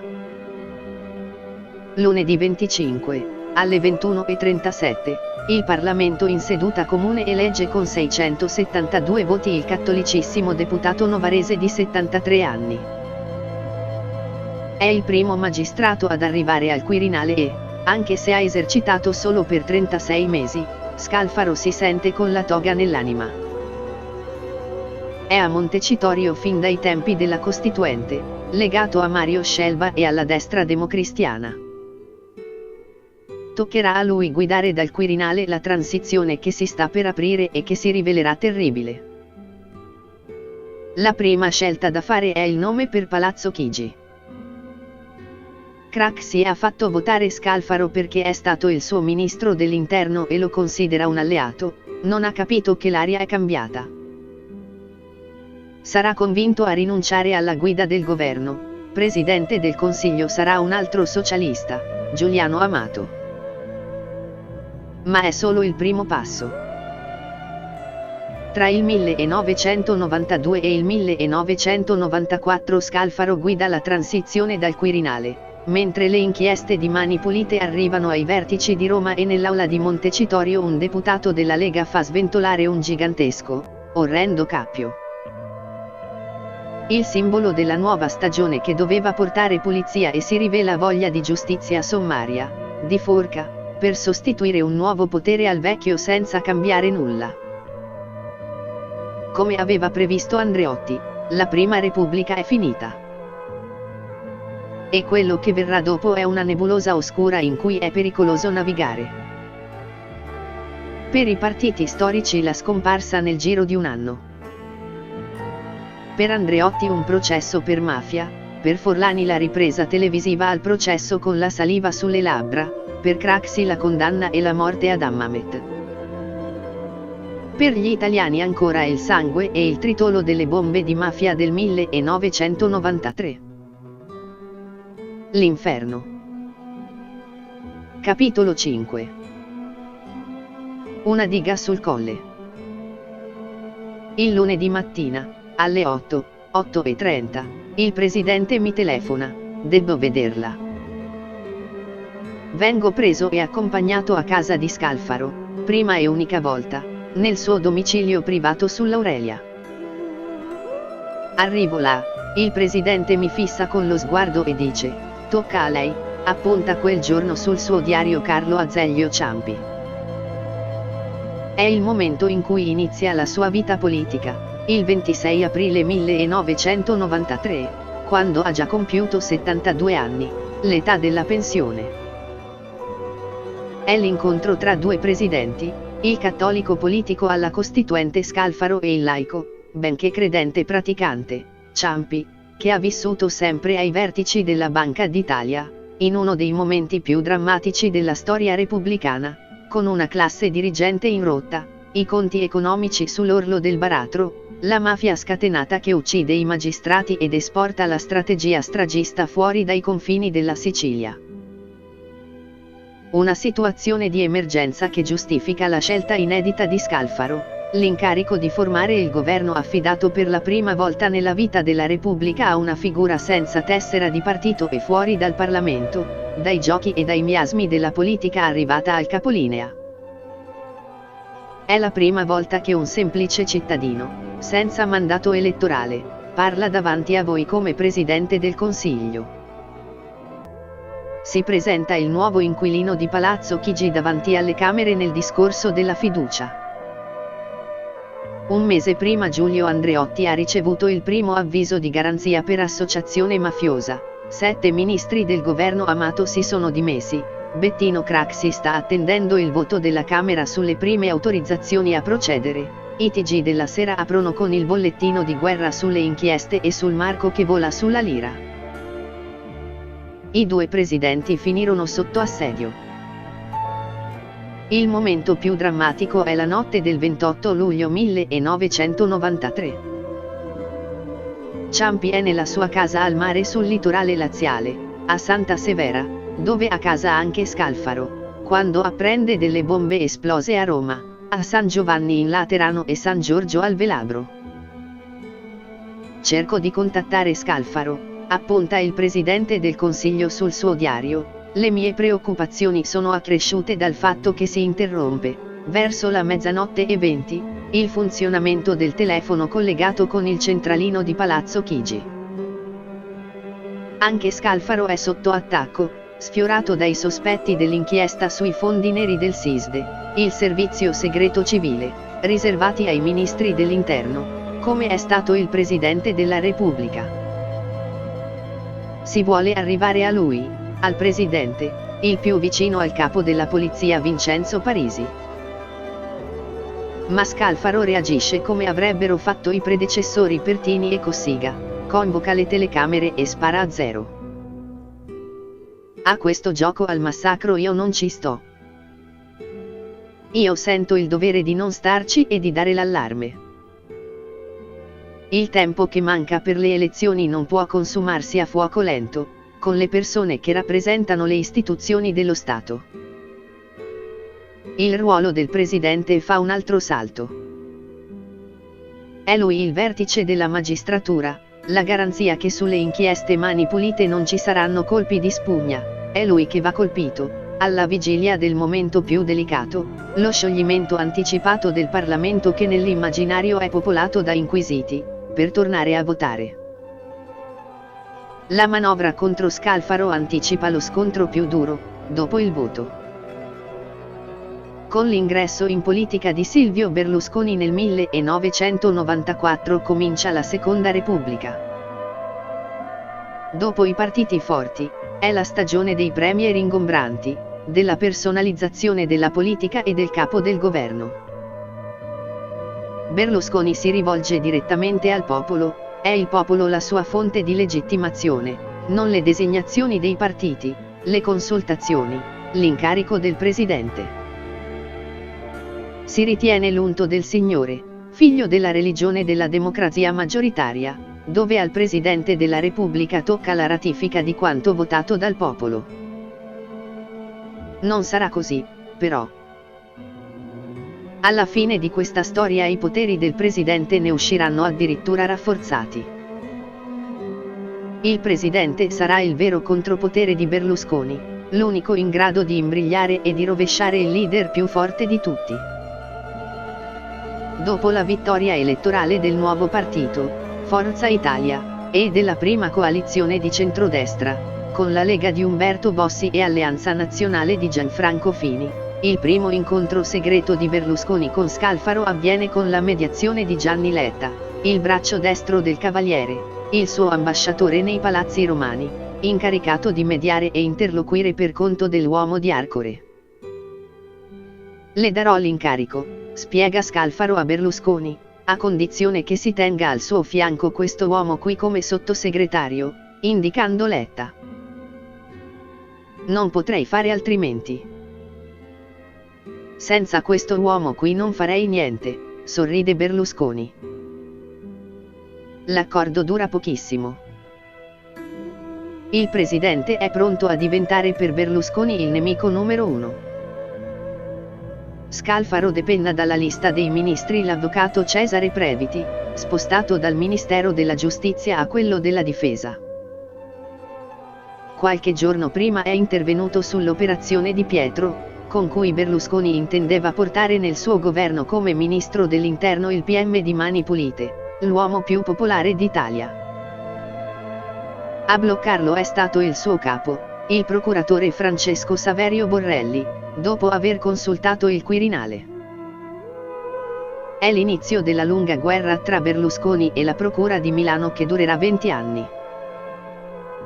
Il 22 novembre 1994 arriva il primo avviso di garanzia per Berlusconi, impegnato come Presidente del Consiglio a Napoli in un vertice ONU sulla criminalità. Pochi giorni dopo la Lega esce dalla maggioranza e il governo cade. Per la prima volta tra i berlusconiani gira la parola golpe. Il mito della sinistra nel 1964 viene ripreso a destra. Il golpista che trama contro la volontà popolare è il Presidente della Repubblica. Il 31 dicembre 1994 Scalfaro si rivolge direttamente agli italiani per parlare con Berlusconi.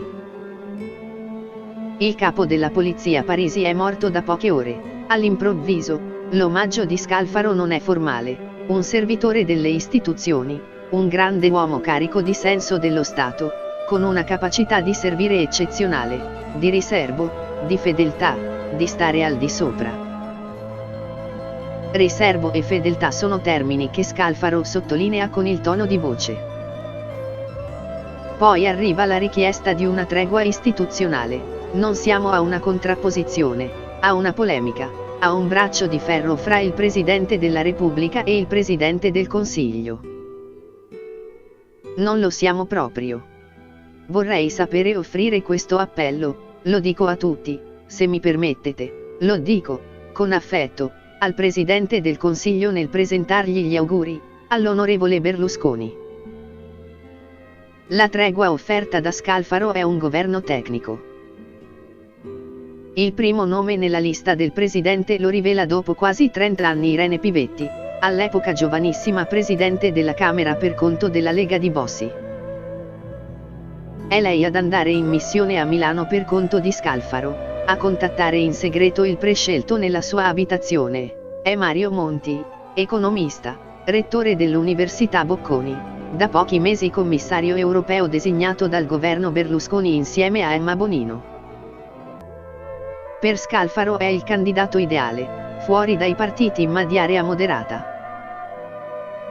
Pivetti prova a convincerlo, ma Monti dice di no.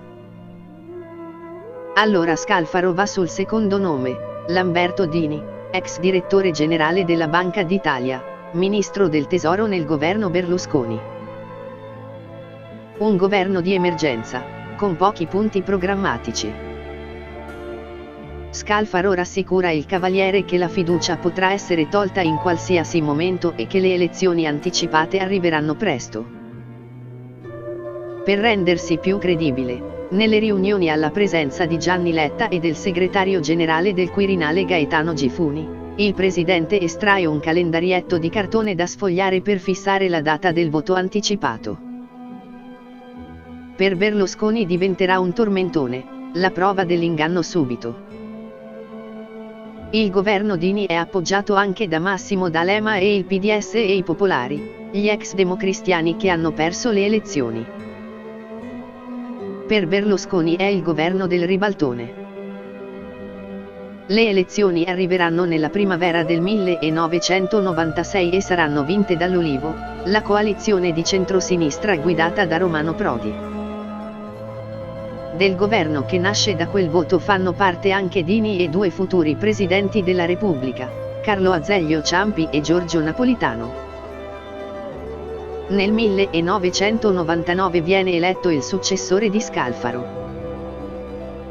Berlusconi prepara la rivincita elettorale nel 2001, ma sembra aver imparato la lezione, ha capito che deve tenersi buono l'inquilino del Quirinale, partecipa alla votazione che elegge Ciampi, al primo scrutinio, come era successo solo con Cossiga, con 707 voti, il 70%. Al momento dell'elezione è nella sua stanza da Ministro del Tesoro in via 20 settembre, ad aspettare l'esito delle votazioni. Con lui c'è il suo più stretto collaboratore, il direttore generale Mario Draghi. Sbagliammo a sintonizzarci con il canale della televisione che seguiva in tempo reale lo scrutinio.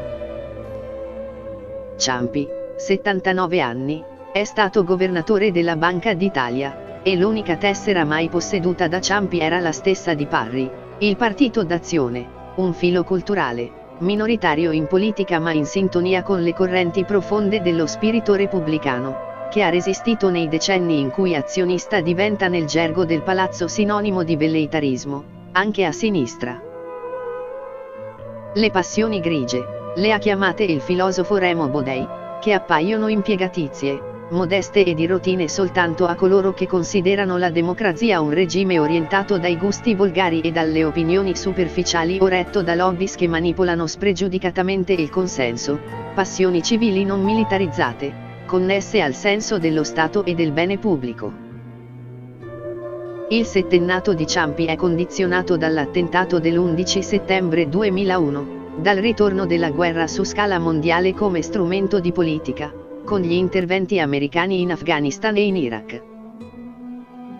Anni acri, dolorosi, di ferro e di sangue con l'incubo di un attentato a Roma, come a New York, Madrid, Londra, con le bare dei militari italiani che tornano sui voli di Stato, come le vittime della strage di Nassiriya del 12 novembre 2003, con 28 morti di cui 19 italiani.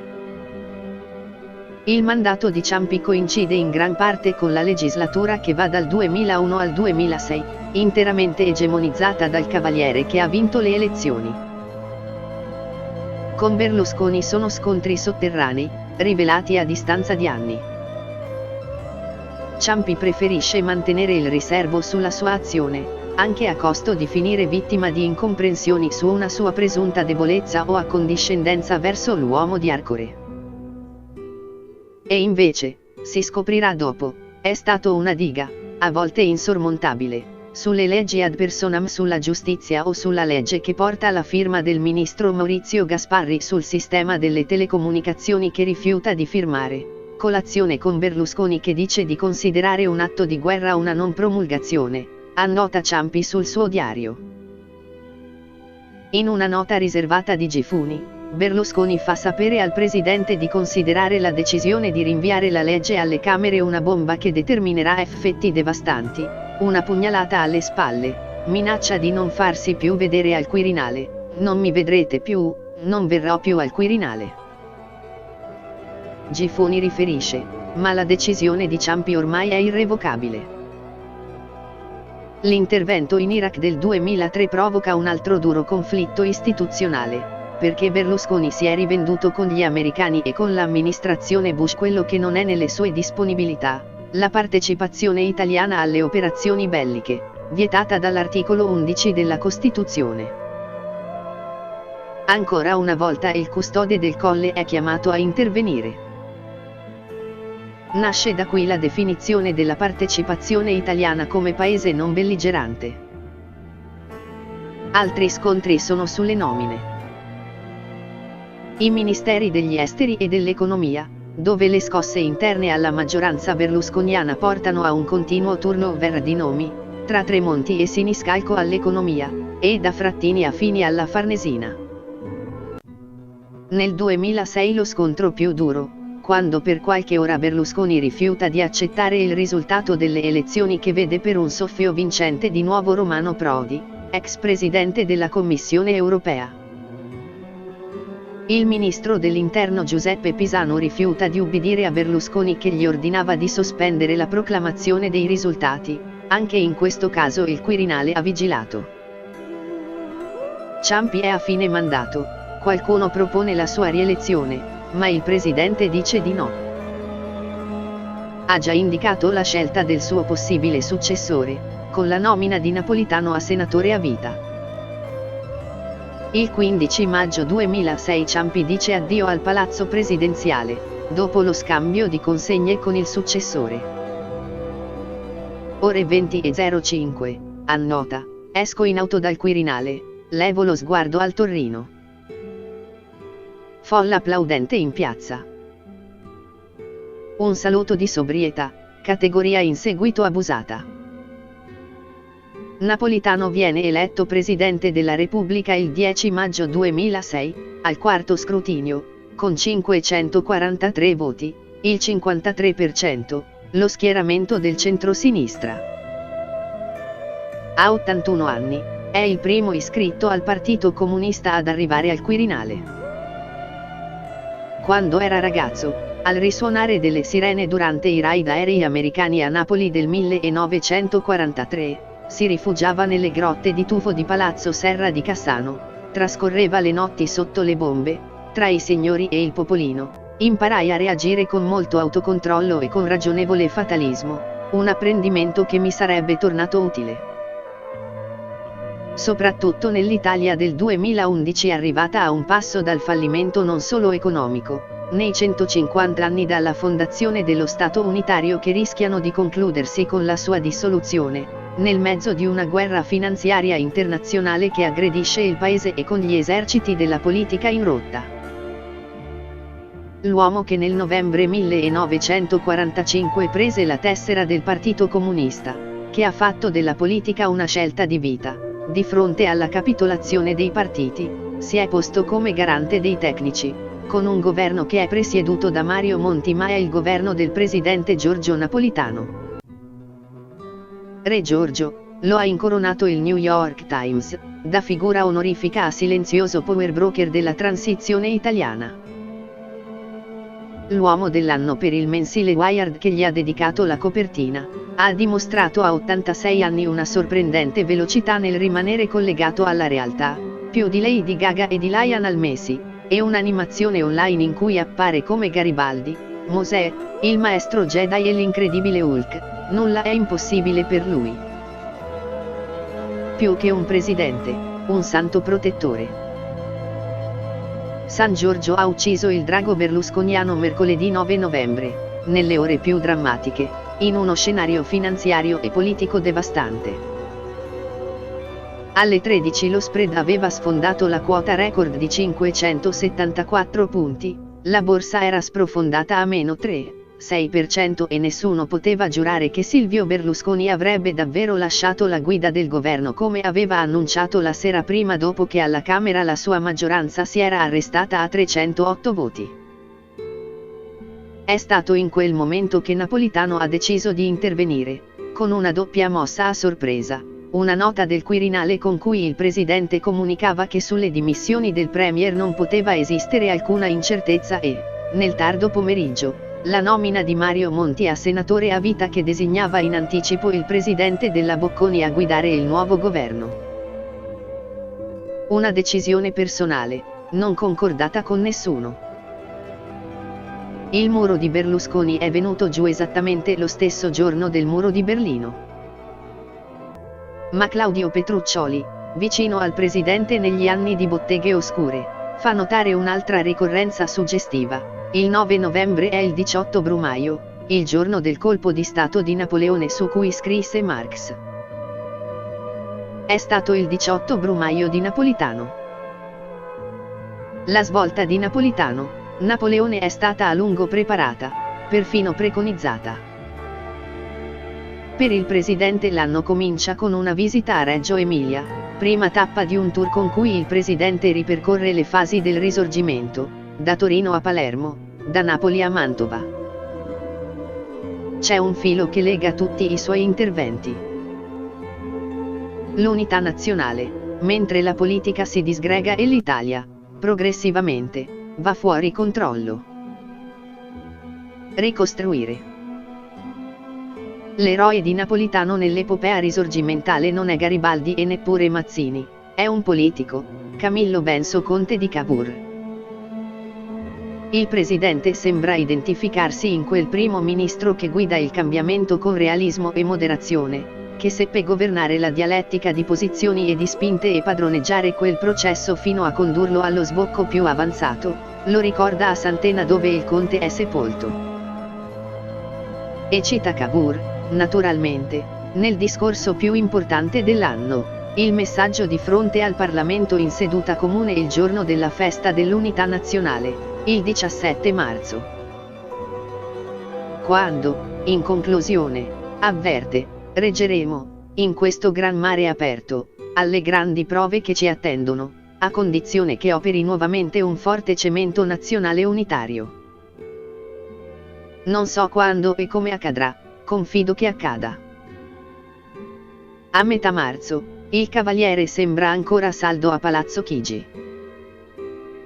Una maggioranza di 315 deputati vota a favore della tesi del Premier. Credevo che Ruby fosse la nipote di Mubarak. Vista dal Quirinale, però, la situazione non è così serena. Da qualche mese Napolitano ha cominciato a consultarsi quasi quotidianamente con un uomo che ha conosciuto negli anni al Parlamento europeo, il professor Mario Monti.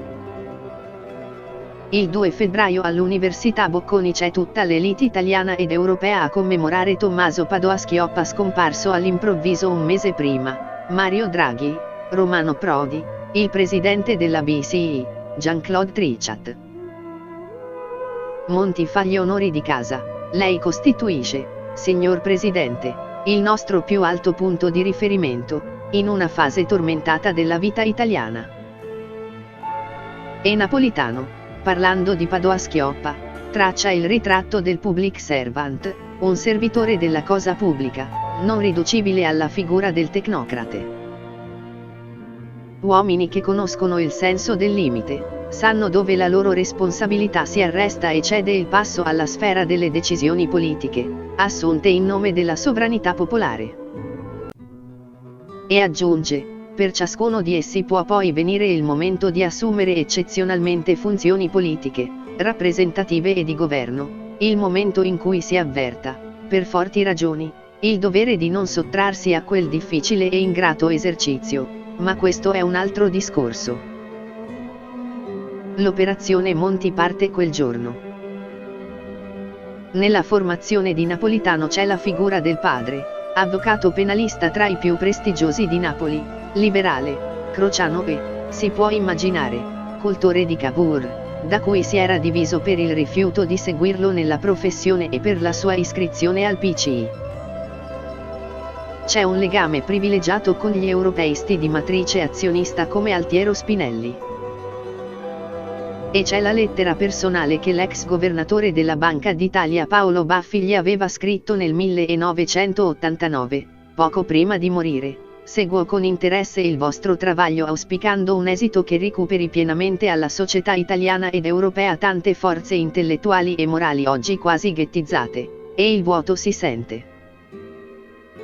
L'inquilino del Colle è cresciuto in decenni di vita parlamentare, per me Roma è Montecitorio, il Parlamento è stato la mia prima e più grande casa e lo è rimasto per decenni. L'altra casa è il PCI. Prima la ruvida scuola del PCI napoletano di Salvatore Cacciapuoti, poi la corrente migliorista di Giorgio Amendola, qui ha imparato una concezione della politica che è analisi dei rapporti di forza, ostilità verso i movimenti della società e cambiamento dall'alto affidato alle elite illuminate. Non estranea agli aspetti manovrieri e di lotta per il potere. La politica racchiude in sé molta durezza, necessità, amoralità, molte expediency, ma non potrà mai rinnegare completamente la parte etica e umanamente rispettabile della sua natura, aveva concluso la sua autobiografia, dal PCI al socialismo europeo, con le parole dell'adorato Thomas Mann. Quando il 21 agosto il capo dello Stato prende la parola sul palco del meeting di Rimini di Comunione e Liberazione è il momento di mettere in campo i rapporti, la durezza, la moralità. Il panorama è completamente mutato rispetto ad appena qualche mese prima. Il 4 agosto è arrivata a Palazzo Chigi la lettera della BCE che impone condizioni durissime, firmata dal presidente Trichet e da Draghi, il suo successore designato. La maggioranza berlusconiana si va disfacendo, dopo le sconfitte elettorali e l'incapacità di trovare un accordo sulla manovra economica estiva. L'attacco della speculazione contro l'Italia è partito in modo massiccio. L'opposizione del PD di Bersani resta lontana da rappresentare quella che dovrebbe essere per Napolitano un'alternativa credibile, affidabile e praticabile.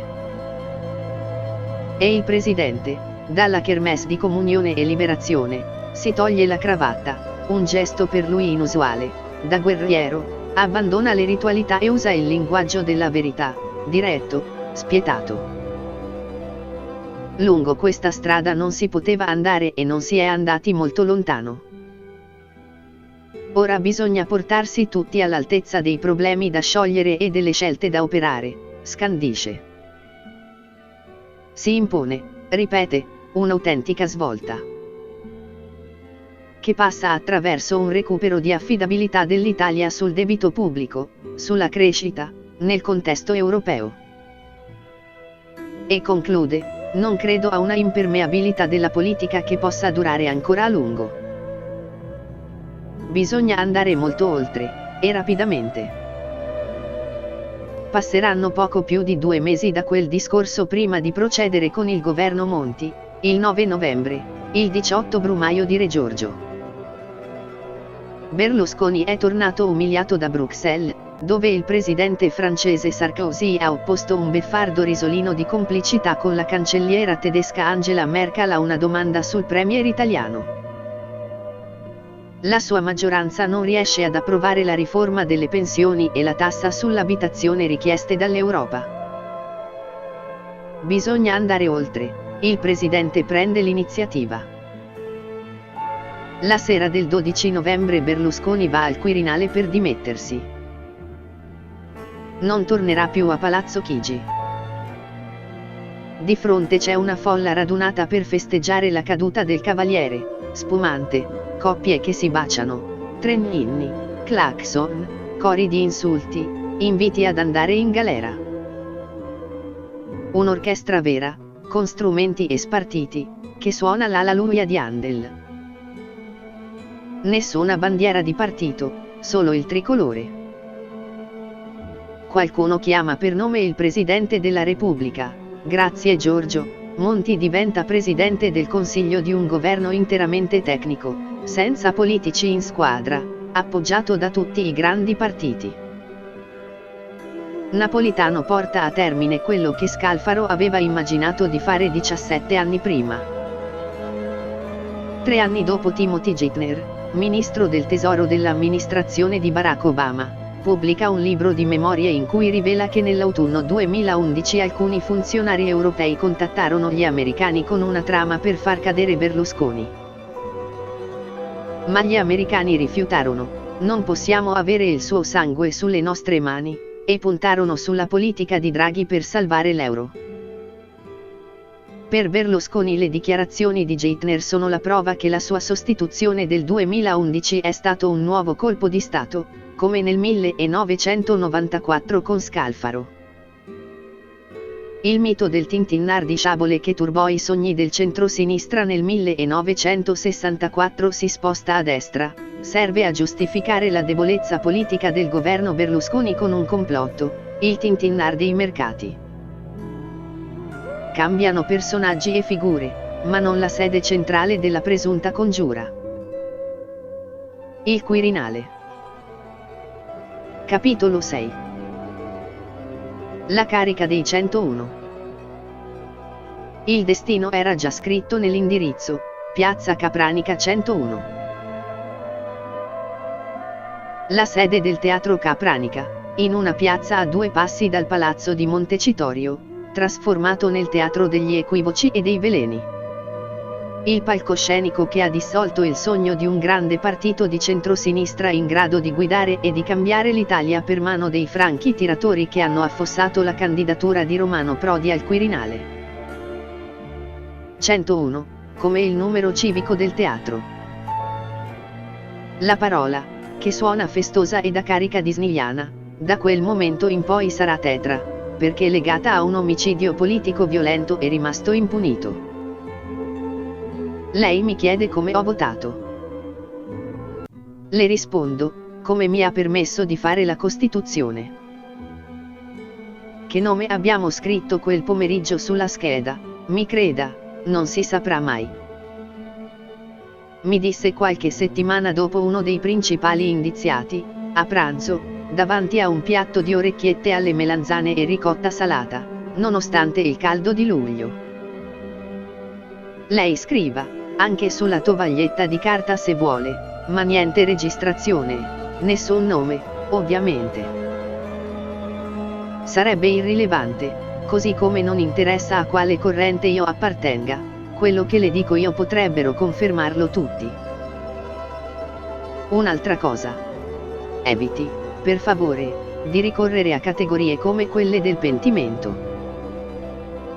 Perché io non sono affatto pentito, nonostante quello che è successo dopo quella giornata rifarei tutto.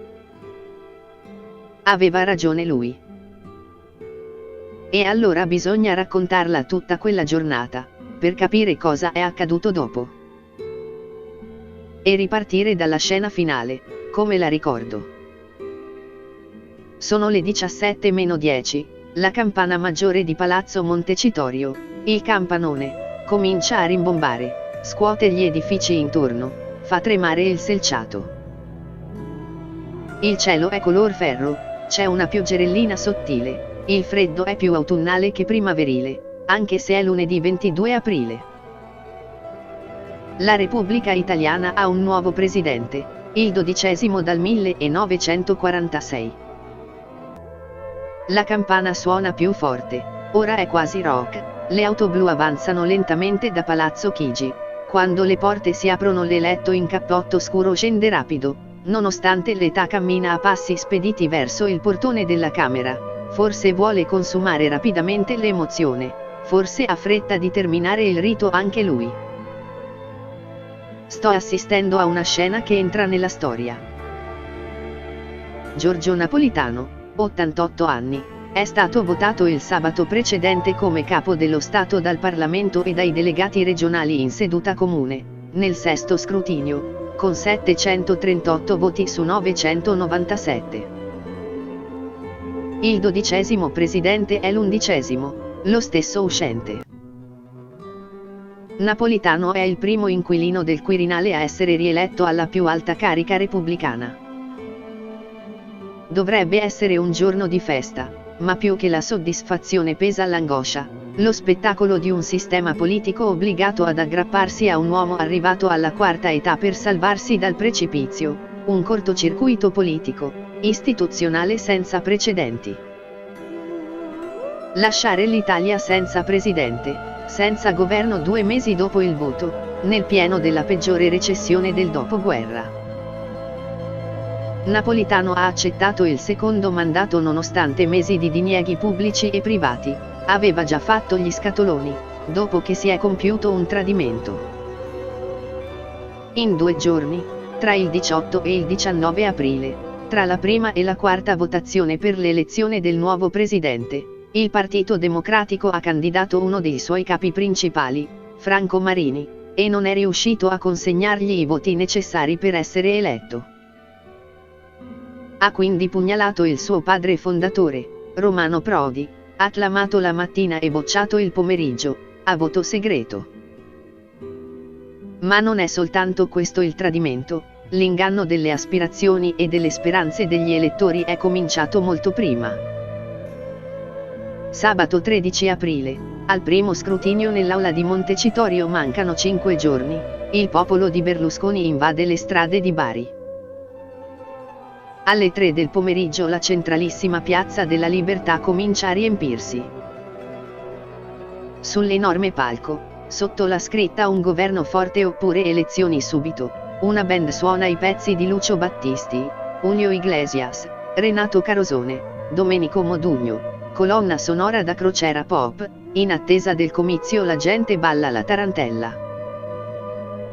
Il calore del Sud è la vera cifra del movimento berlusconiano, altro che gli animal spirit spadani intiepiditi. Non è una manifestazione qualsiasi, il PDL ha impiegato tutte le risorse a disposizione. Sono arrivato ore prima, attraverso a ritroso la piazza, risalgo la fiumana di persone fino a raggiungere la sorgente. Sul lungomare, da più di un'ora, i pullman arrivati da ogni angolo della Puglia e del Salento eruttano a getto continuo truppe di simpatizzanti.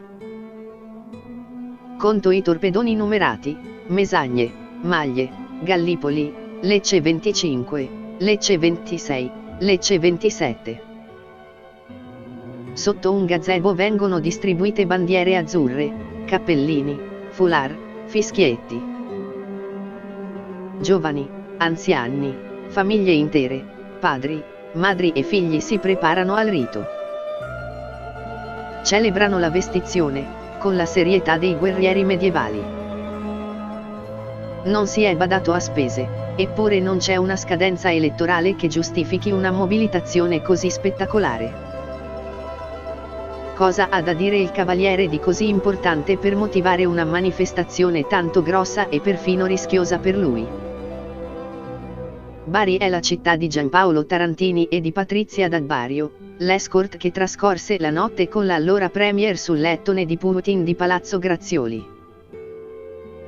Il sindaco di centrosinistra Michele Emiliano accoglie l'ospite con uno striscione sarcastico appeso davanti al comune. Caro Silvio, bentornato. Alla fine si fa vedere anche la D'Addario con due amici, vorrebbe avvicinarsi ma la ricacciano nelle vie laterali. Alle 5 fa molto caldo quando finalmente Berlusconi comincia a parlare. Qualche battutaccia su Nichi Vendola, qualche taglio rispetto alla scaletta ripetuta 1000 volte. Un po' di fatica e tanta tensione sul volto. Perché quel giorno di geometrica potenza organizzativa, Berlusconi è in realtà un uomo molto preoccupato, sul punto di perdere tutto. Sì, quel pomeriggio Berlusconi è impaurito. La sua paura si chiama Romano Prodi, il fondatore del centrosinistra, l'economista di Bologna che è stato presidente del Consiglio di una maggioranza di centrosinistra. L'unico che lo ha sconfitto alle elezioni, 2 volte, nel 1996 e nel 2006. Quella mattina, all'ora di pranzo, le agenzie hanno lanciato una notizia sorprendente. Il professore è stato inserito nella lista dei candidati per il Quirinale votati in rete dagli iscritti del Movimento 5 Stelle di Beppe Grillo, la novità sconvolgente delle ultime elezioni, 8 milioni di voti. 163 parlamentari all'esordio che potrebbero essere decisivi per eleggere il nuovo presidente. Prodi è in compagnia di altri 9 nomi. Tra loro il premio Nobel Dario Fo, il medico Gino Strada, la giornalista televisiva Milena Gabanelli, i giuristi Stefano Rodotà e Gustavo Zagrebelsky, i magistrati Giancarlo Caselli e Ferdinando Imposimato, Emma Bonino e lo stesso Grillo. Una votazione successiva stabilirà l'ordine delle preferenze, ma la presenza di Prodi è la novità, nonostante le ripetute voci di un contatto diretto tra l'ex premier e il guru del grillismo Gianroberto Casaleggio. Nessuno si aspettava che il nome del professore, il simbolo del centrosinistra e dell'euro, potesse finire davvero tra i candidati del movimento. Eppure era stato Grillo a offrire un'indicazione sulla sua strategia sul suo blog di qualche giorno prima. Per il Quirinale PD e PDL non vogliono un Pertini, ma neppure più modestamente un Prodi che cancellerebbe Berlusconi dalle carte geografiche. Il cavaliere fiuta il pericolo. Una saldatura del PD con il Movimento 5 Stelle sul Quirinale lo terrebbe fuori da tutto, sarebbe un rischio mortale. La piazza di Bari sa che è arrivato il momento clou del comizio, si fa silenziosa. La prossima settimana si vota per la presidenza della Repubblica, premette Berlusconi. Vi piacerebbe vedere il magistrato in gροia al Quirinale? Andreste pazzi per Rosy Bindi. E per Milena Gabanelli. Il pubblico risponde come Silvio si augura, con fischi e urla. Ma il messaggio che più conta deve ancora arrivare. Vi farebbe impazzire di gioia Romano Prodi? Domanda l'uomo di Arcore. I fischi e gli ululati crescono di intensità. Peccato che non vi piaccia, ironizza lui. Il vostro è un giudizio ruvido ma assennato. Con Prodi presidente ci toccherebbe andare tutti all'estero. A quel punto la piazza esplode rabbiosa, per la soddisfazione del suo capo. Ecco perché è stata convocata tutta quella gente a Bari un sabato pomeriggio di aprile, per scatenare un crucifige di piazza contro un avversario politico che non va semplicemente battuto, ma cancellato, eliminato. È la prima volta che succede nelle elezioni per il Presidente della Repubblica. In attesa che Berlusconi dia seguito alla sua minaccia, in partenza per l'estero, in quei giorni, c'è Prodi. Da qualche mese ha un incarico ufficiale delle Nazioni Unite, inviato del segretario generale Ban Ki-moon, in Mali e nel Sahel, ha 73 anni, da più di 5 anni si muove tra l'Africa, gli Stati Uniti e la Cina. Il professore è formalmente fuori dalla politica italiana dal 2008, da quando il suo secondo governo fu sfiduciato al Senato. Nelle ultime settimane i giornali sono pieni di retroscena su quella caduta. Non nelle cronache politiche, ma in quelle giudiziarie. Dal luglio 2006 fino al marzo 2008 ho ricevuto da Silvio Berlusconi 3 milioni di euro. 1 milione, in chiaro, giustificato da un accordo federativo tra Forza Italia e il mio Movimento Italiani nel Mondo. Altri 2 versati in nero, dichiara ai magistrati di Napoli Sergio De Gregorio prima di finire agli arresti domiciliari. De Gregorio è un senatore del PDL non ricandidato nelle elezioni del 2013, nel 2006 era entrato per la prima volta a Palazzo Madama con lo schieramento opposto, nel centro-sinistra, eletto nel partito più antiberlusconiano, Italia dei Valori dell'ex PM Antonio Di Pietro. Dopo appena un mese, però, accetta i voti del centrodestra per diventare presidente della Commissione Difesa. Per Berlusconi è uno spostamento prezioso, in una legislatura in cui tutto si gioca tra 1 o 2 voti. E già nel mese di luglio, racconta De Gregorio ai pubblici ministeri, il Cavaliere comincia a dimostrare la sua gratitudine: ho partecipato all'operazione Libertà diretta a ribaltare il governo Prodi.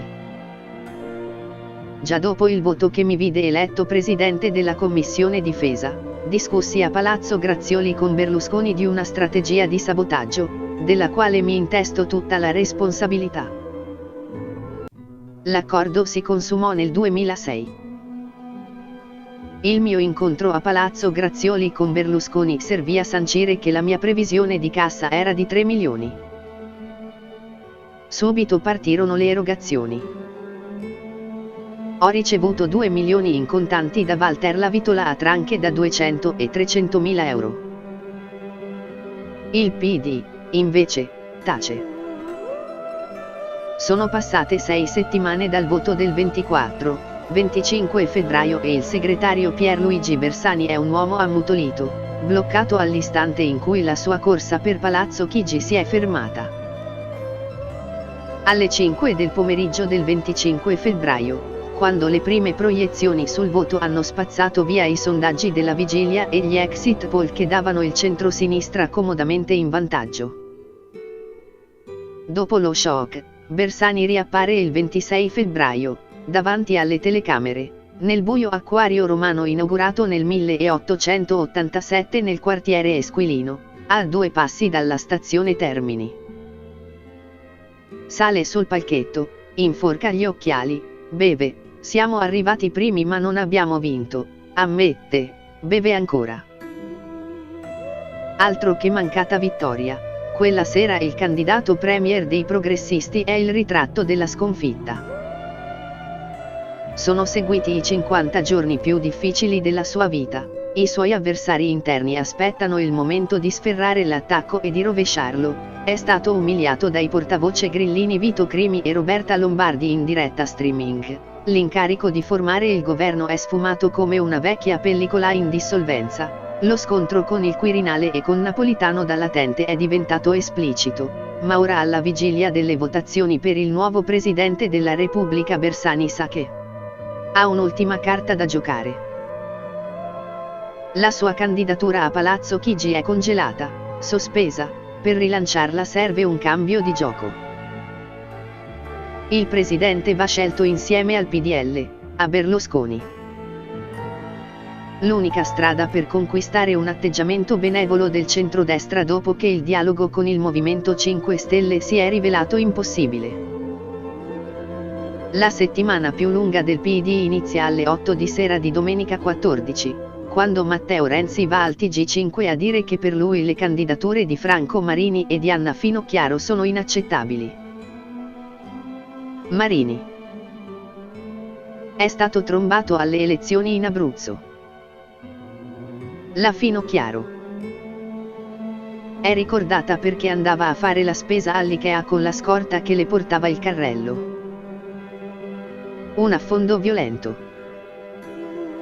Il giovane sindaco di Firenze, sfidante di Bersani alle primarie, può contare su 40 fedelissimi grandi elettori, tra deputati e senatori. Sa che la partita del Quirinale per lui è decisiva per affondare il colpo e prendersi la posta massima in gioco, che per lui non è la Presidenza della Repubblica, ma la segreteria del PD. Scatta la regola numero 1 delle elezioni presidenziali. Si colpiscono le candidature al Quirinale del segretario di turno per eliminare il leader che le propone. Marini e Finocchiaro, in quelle ore, sono in effetti i candidati che Bersani sta offrendo a Berlusconi per il Quirinale. Franco Marini, 80 anni appena compiuti, è il grande favorito, segretario della CISL negli anni 80, ministro del lavoro nell'ultimo governo Andreotti, uomo forte del Partito Popolare negli anni 90, presidente del Senato per un biennio, agli occhi di Bersani incarna l'ideale uomo di partito. Nemico di ogni nuovismo, con il gusto della manovra maleale, può garantire il rapporto con Berlusconi, date le comuni origini abruzzesi, e democristiane, con Gianni Letta. Doveva diventare presidente già nel 1999, aveva l'accordo con D'Alema in tasca, ma all'ultimo momento l'allora premier preferì far votare Carlo Azeglio Ciampi. Franco, mi dispiace, l'ho fatto per l'Ulivo e per il paese, si giustificò Massimo. Ma che, l'hai fatto per te stesso, ringhiò il candidato mancato. Ora ci riprova. Anna Finocchiaro, siciliana, 58 anni, detta Anna dei Miracoli, è da anni la signora in rosso, la ex comunista predestinata alle più importanti cariche istituzionali. Il partito la mette in campo, almeno sui media, quando la situazione è confusa. Doveva diventare presidente del Senato, ma alla fine è spuntato l'ex magistrato Pietro Grasso. E ora il Quirinale, di nuovo. L'attacco di Renzi la fa infuriare. Parole miserabili, replica Anna, in cerca di un miracolo. C'è un terzo candidato che Bersani tiene nascosto. È il giudice della Corte Costituzionale Sergio Mattarella, cattolico, ex democristiano, fratello del presidente della regione Sicilia Piersanti, ucciso dalla mafia nel 1980. Agli occhi di Berlusconi ha un grave peccato originale. Nel 1990 si dimise da ministro per protesta contro la legge Mammì insieme a 4 colleghi della sinistra della DC, l'unica corrente sempre avversa al Cavaliere, molto più ostile del PCI, con cui esisteva un canale sotterraneo mai interrotto, ha testimoniato di recente il lobbista, faccendiere Luigi Bisignani. Nella rosa, infine, ma con molto meno calore, c'è Giuliano Amato, ex premier, socialista di estrazione, il più stimato da Napolitano. Tra i nomi di Bersani Prodi non c'è, è nono nella lista di Grillo. E D'Alema. Lui non è in nessuna rosa, né in quella di Grillo né in quella di Bersani. Amato, Marini o Mister X titola il 17 aprile l'Unità, il quotidiano che più di tutti riflette i pensieri del segretario del PD. Ed è in quell'assenza significativa nel titolo del foglio ufficiale del partito, in quel punto interrogativo cui viene affidata la possibilità di una terza soluzione, in quella anche che spunta in un titoletto, in pista anche D'Alema, Mattarella, Cassese, c'è la chiave della giornata della vigilia. Nel transatlantico dove si attendono notizie numerosi parlamentari ex DS, di fronte alla prospettiva di dover votare per Amato, si ribellano, meglio Massimo, un grido che risuona anche tra i leghisti. E nel PDL, quando il Corriere ha accostato in prima pagina il nome di D'Alema alle inchieste sull'ex DS Filippo Penati, c'è stato un diluvio di dichiarazioni in sua difesa tra i berlusconiani. Lui ricambia: dovremmo liberarci dall'ossessione dell'inciucio, una malattia psicologica. Se c'è una cosa sicura in questa disgraziatissima Seconda Repubblica è che non c'è mai stato un accordo tra gli schieramenti, né pubblico né privato. E me ne rammarico, ha dichiarato nell'ultimo intervento alla direzione del PD, dopo la botta elettorale, il 6 marzo. L'8 aprile è intervenuto alla presenza di Napolitano per ricordare uno dei più intelligenti dirigenti del PCI, Gerardo Chiaromonte. Non lo convinceva la lettura della Prima Repubblica come consociativismo, come scontro tra partiti e società civile. C'è un partito pro D'Alema che si sta allargando, sotterraneo e trasversale, presente in tutti gli altri partiti, pronto a uscire allo scoperto, come ai tempi di Andreotti, che poteva contare su andreottiani di complemento ovunque, nel PCI e nella MSI. Situazione speculare a quella del 1992, quando a contendersi il Quirinale furono il segretario della DC Forlani e il presidente del Consiglio Andreotti. E finì malissimo, per entrambi. Bersani, a differenza di Forlani, non è candidato al Quirinale, ma corre per Palazzo Chigi. E cerca un accordo sul presidente che gli consenta di diventare capo del governo. Per raggiungerlo, deve chiudere con Berlusconi sul nome di un candidato che non sia proveniente dalla radice ex PCI, PDS, DS. Sarebbero troppi, 2 postcomunisti al Quirinale e a Palazzo Chigi. È questo lo scontro inedito che dilania il PDI, Bersani contro D'Alema. Perché con Massimo al Quirinale, Pierluigi dovrebbe scordarsi Palazzo Chigi. All'ora di pranzo del 17 aprile, a meno di 24 ore dal voto, D'Alema è nella sede dell'Aspan in piazza Navona per un convegno. C'è anche Maurizio Gasparri, dal mondo berlusconiano riceve messaggi incoraggianti. Si allontana verso le 2 per tornare nel suo ufficio in piazza Farnese, sede della Fondazione Italiani Europei, a piedi, il cellulare incollato all'orecchio. Ma alla stessa ora, a poche centinaia di metri, sulla sponda opposta del Tevere, c'è il vertice che apre ufficialmente la partita. Il campo è Casa Letta, ma non è l'appartamento di Gianni nel quartiere della Camilluccia, dove nel 1997 i commensali Berlusconi e D'Alema firmarono il patto della crostata per chiudere i lavori della bicamerale, poi fallito. Casa Letta questa volta è l'abitazione privata di Enrico Letta, il nipote di Gianni, il non più giovane Letta, che vive in un palazzone alle porte di Testaccio, ribattezzato il Cremlino, per le terrazze orientaleggianti e perché tra i condomini figura Giuliano Ferrara. Si vedono qui Bersani e il padrone di casa con zio Gianni e Silvio Berlusconi. Qualche mese dopo sono nell'ufficio di D'Alema in piazza Farnese, nella sede della Fondazione Italiani Europei. Ha voglia di parlare, è un fiume in piena. Il giorno in cui fu concordato il nome di Marini, mi telefonò Berlusconi, mi racconta.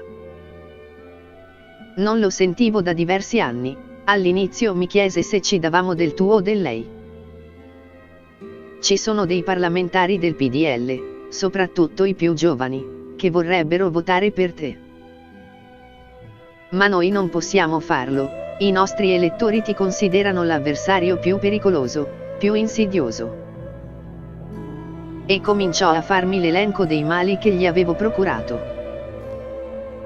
Io lo bloccai, fermati. Ti prego, queste cose dille in un'intervista a Repubblica, così smettono di rompermi. Parlammo di altre personalità per il Quirinale, io avrei visto bene Amato.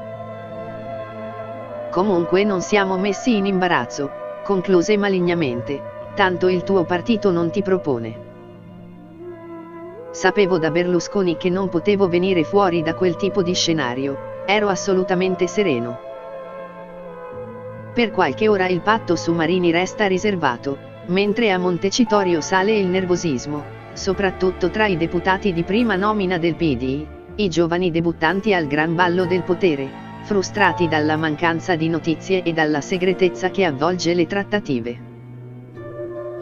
Sulla carta sono stati tutti o quasi scelti da Bersani, con lo strumento delle primarie, ma già c'è aria di rivolta. Alle 7 di sera sale la tensione quando cominciano a girare i termini dell'accordo. Il nome di Mattarella è stato bocciato da Berlusconi. Bersani ha affidato al Cavaliere la scelta del nuovo Presidente della Repubblica. Sarà Franco Marini. Furia, rabbia. La candidatura di Marini formalmente proposto da Bersani ma in realtà scelta dal Cavaliere Caimano Giaguaro, ha l'effetto di un detonatore. Scatena una guerra termonucleare nel cuore del PD. Con nuovi protagonisti, inattesi. Fanfani non sarebbe mai finito in un live blogging, nessuno ha mai ispezionato la carriera di Forlani su Wikipedia, meno che mai i potenziali franchi tiratori avrebbero rivelato le loro intenzioni su Facebook. E invece tra le ore 18 e le 23 su Twitter il nome Marini ha un'impennata. Oltre 3.000 commenti, tutti o quasi negativi. Non ci sono solo gli utenti. Si ribellano via Twitter dirigenti del partito, il possibile accordo su Marini al Quirinale è scelta gravissima. Sarebbe vittoria della conservazione in un momento in cui serve coraggio, scrive la candidata in Friuli Deborah Serracchiani. Rispetto Marini, ma non è il mio candidato, annuncia il renziano Dario Nardella. Non saranno solo i renziani a dire di no, avverte la deputata Marianna Madia, alla seconda legislatura, rieletta con i bersaniani. Accompagnato da questi umori, Bersani sale le scale del Teatro Capranica, l'unica sala del centro in grado di contenere i 400 grandi elettori del PD più i grandi elettori del capo del partito alla sinistra del PD Nichi Vendola. All'esterno, la piazza dove c'è anche l'antico seminario in cui hanno studiato tanti futuri papi si trasforma in una bolgia. Manifestini strappati, telecamere abbandonate, un megafono, un gruppo di contestatori che intona addio Bersani bello, sulle note di Lugano addio, segretari di circolo che minacciano di strappare la tessera, le salsicce alle feste ve le cucinate voi, grida il massiccio Fabrizio Midday, circolo PD di Nemi. Torna in piazza Silvia Bonucci, la scrittrice e traduttrice che nel 2002 animò il movimento dei girotondi, era poco più di una ragazza, purtroppo scomparirà ancora giovane in un incidente stradale. Non abbiamo fatto tutta questa fatica per vedere il PD che vota con il PDL il candidato di Berlusconi. Urlano tutti un nome, Rodotà. Anzi, lo ritmano, Ro-do-ta. Viene benissimo, sembra nato per diventare uno slogan. Dopo le rinunce di Gabanelli e Strada il giurista è diventato il candidato ufficiale dei 5 Stelle, sarà votato subito dai 163 parlamentari grillini, fin dalla prima votazione. Per il PD è un motivo di imbarazzo in più, come spiegare che si vota Marini con Berlusconi e non Rodotà, da sempre voce tra le più autorevoli a sinistra, con il movimento di Grillo. Dentro il teatro arrivano le voci della piazza e tutto si frantuma. Bersani è il primo a intervenire, annuncia che il candidato del PD sarà Marini. A Capo Chino, nelle file in fondo alla sala non lo sentono. Subito dopo parla un vecchio capo della sinistra interna, Walter Tocci, che dichiara il suo dissenso. In tanti momenti della vita repubblicana i franchi tiratori hanno salvato la democrazia, spero che ce ne siano tanti. Viene accolto da una standing ovation. Conteranno molto i franchi tiratori, in effetti. Vanno al microfono uno dopo l'altro Matteo Orfini, il capo dei giovani turchi post-dalemiani, e il rinnovatore Pippo Civati, coetanei ma distanti anni luce. Diversi come lo Yin e lo Yang, entrambi, però, chiedono di ripensarci su Marini. Dario Franceschini interviene a favore del suo antico capocorrente Marini. Ce l'ha con Vendola. Noi abbiamo votato per Laura Boldrini presidente della Camera, perché ora voi non appoggiate Marini. L'intervento più dirompente, però, si fa fuori dal teatro, arriva sui telefonini come una bomba. Renzi in TV sceglie il salotto di Daria Bignardi, le invasioni barbariche, per dileggiare il candidato presidente. Ve lo immaginate Marini con Obama? E annuncia che i suoi 40 grandi elettori non lo voteranno. Il capogruppo al Senato, Luigi Zanda, mette in votazione la candidatura ed è la catastrofe. 222 voti a favore di Marini, 90 contrari, tutti gli altri assenti. I vendoliani escono e annunciano che voteranno per Rodotà, diventato intanto il candidato ufficiale del Movimento 5 Stelle dopo le rinunce di Gabanelli e di Strada. Quasi la metà degli elettori non ha neppure partecipato al voto. Chi esce dal Capranica viene accolto a fischi e insulti. Traditori, e perfino, democristiani, sono le 11:30 di notte, ancora non sono cominciate le votazioni e il PD è già saltato per aria. Così me la racconta qualche mese dopo il mio anonimo grande elettore del PD. Questi sono andati in guerra senza aver mai letto un trattato di teoria e tecnica militare. Devi sapere se ti sparano da dietro o da davanti, devi avere il piano A, ma anche il piano B e magari un piano C, devi prevedere mosse e contromosse. Qui c'era solo il piano A, Bersani a Palazzo Chigi, a tutti i costi. Per questo, quando parte la trattativa per la presidenza, tutti i dirigenti vengono esautorati. A tenere le trattative restano in due, Bersani e Vasco Errani, perfino il fedelissimo Maurizio Migliavacca è stato escluso. Errani parlava con Denis Verdini. Chiudono con Berlusconi l'accordo su Franco Marini, o meglio, lo fanno scegliere a lui. Bersani sperava che Marini presidente con i voti del PDL gli avrebbe confermato l'incarico di fare il governo. Ma diciamoci la verità, quando mai il PDL avrebbe potuto davvero votare per Marini? Hanno dato un consenso tattico per vedere che succedeva nel PD. L'assemblea dei grandi elettori del PD che doveva dare il via libera a Marini è stata un disastro. Quando Bersani ha fatto il nome del candidato e si è capito che a sceglierlo era stato Berlusconi è successo di tutto. Il nome è passato solo perché, siamo ancora alla sera del 17 aprile, quell'assemblea al Teatro Capranica vuole ancora bene a Bersani, hanno votato sì a Marini per confermare la fiducia al segretario. Ma intanto da fuori arrivavano messaggini di protesta, la rete si scatena. Ma anche un dirigente come il segretario dell'Emilia Stefano Bonaccini invita alla rivolta. Capisce? Perfino l'Emilia. Bersani ed Errani sono tornati a casa e hanno scoperto che i figli avevano cambiato la serratura e li avevano buttati fuori. Per non parlare di Renzi. Dentro c'è lo scontro tra Franceschini e Vendola, di una volgarità inaudita. I tuoi, i miei, i vostri, i nostri, intanto finisce malissimo, tutti urlano. Il centro-sinistra già quella sera non c'è più. Votare in quelle condizioni mi sembrava una follia. Dico, ma dobbiamo eleggerlo per forza al primo voto il presidente.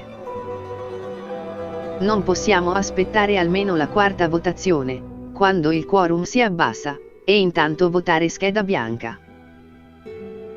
Saragat l'hanno eletto dopo 21 scrutini, Leone dopo 23, mica erano matti i democristiani. Invece niente, si va in aula e il candidato ufficiale viene fatto a pezzi. Ricorda cosa diceva l'antico slogan elettorale della DC. Nel segreto dell'urna Dio ti vede, Stalin no. Ecco, povero Marini. È stato vittima della propaganda democristiana del 1948. Andreotti. Il nome del senatore a vita, 7 volte presidente del Consiglio, Risuona alle ore 10:05 nell'aula di Montecitorio, il primo a essere chiamato per entrare nel seggio in cui si vota per il nuovo Presidente della Repubblica. Il divo Giulio non c'è. È la prima volta che non partecipa alle votazioni di un presidente, è stato tante volte protagonista, come organizzatore di franchi tiratori contro il candidato ufficiale della DC e come papabile mancato. Morirà 2 settimane dopo, il 6 maggio. Il primo a votare è il senatore leghista Roberto Calderoli, padre della legge elettorale Porcellum. Segue un senatore a vita, il 90enne Emilio Colombo, l'ultimo superstite della Costituente. Poi un altro senatore a vita, il premier ancora in carica Mario Monti. Fuori, in cortile, alla buvette, si contano i voti per Marini. I democratici si affollano da Denis Verdini, l'uomo dei numeri del PDL, si informano discretamente, la previsione è che alla fine mancheranno poche decine di parlamentari. Ma che, è un bagno di sangue, in aula ognuno vota come gli pare. Alla luce del sole, io ho votato per Claudio Magris, il baklava all'italiano.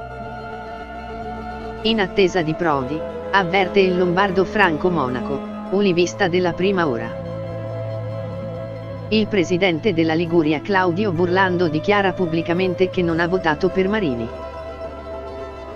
Perfino gli emiliani annunciano il loro dissenso dalla segreteria Bersani.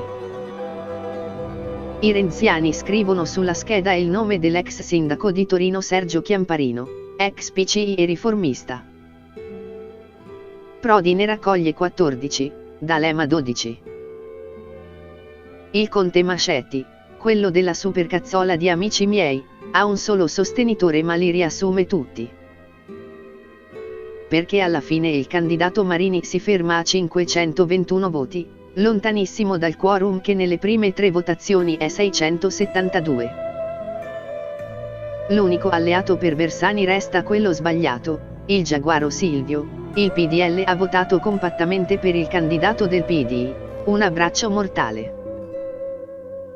Come quello di Angelino Alfano, che nel mezzo dell'aula di Montecitorio accoglie il segretario del PD disfatto. Per Bersani, in queste ore, è rimasto l'unico volto amico.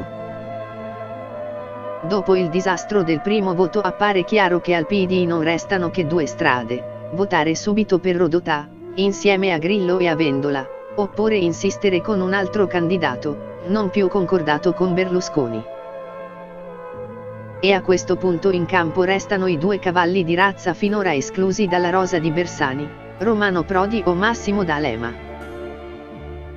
2 nomi che non sono equivalenti, su Prodi pesa il veto di Berlusconi a Bari, ma in compenso il professore è nella lista dei candidati di Grillo, sia pure al 9° posto. E può contare sull'appoggio di almeno un pezzo di Scelta Civica, quello fedele a Pier Ferdinando Casini. D'Alema, invece, è gradito al PDL, come dimostrano i 38 voti raggiunti nella seconda, inutile, votazione. Il cambio matura nelle prime ore del pomeriggio. Incontro Vasco Errani, il presidente della regione Emilia, lo stratega di ogni mossa bersaniana. Siamo di fronte alla gelateria Graham, a 2 passi dalla camera, quando gli arriva un SMS. Non è che ci dobbiamo dire qualcosa? Scrive Arturo Parisi. Parisi è il professore che ha inventato l'Ulivo, l'uomo che ha condiviso con Prodi ogni passaggio e ogni scelta, uno dei protagonisti di questa storia, anche se caratterialmente riservato e poco incline al palcoscenico. Romano non era candidato in quel momento, ma candidabile sì. Era in Mali e io volevo almeno essere informato di quello che stava succedendo, ricorda. Sapevo che passare da Marini a Prodi non era una scelta facile. Marini era il lascito del ventennio precedente. Era il ritorno a uno schema consociativo, l'esito della consociazione interna al PD e la premessa della consociazione esterna con il PDL. Gli uomini di Bersani, però, a quell'ora sanno che per salvare il PD, devono ricorrere a un nome dal prestigio indiscusso. E che per salvare la candidatura del segretario a Palazzo Chigi devono impedire che crescano le quotazioni dell'altro candidabile, D'Alema. Contattate Prodi, sappiate però che non sarà facile da convincere. Di 1998 ne basta uno.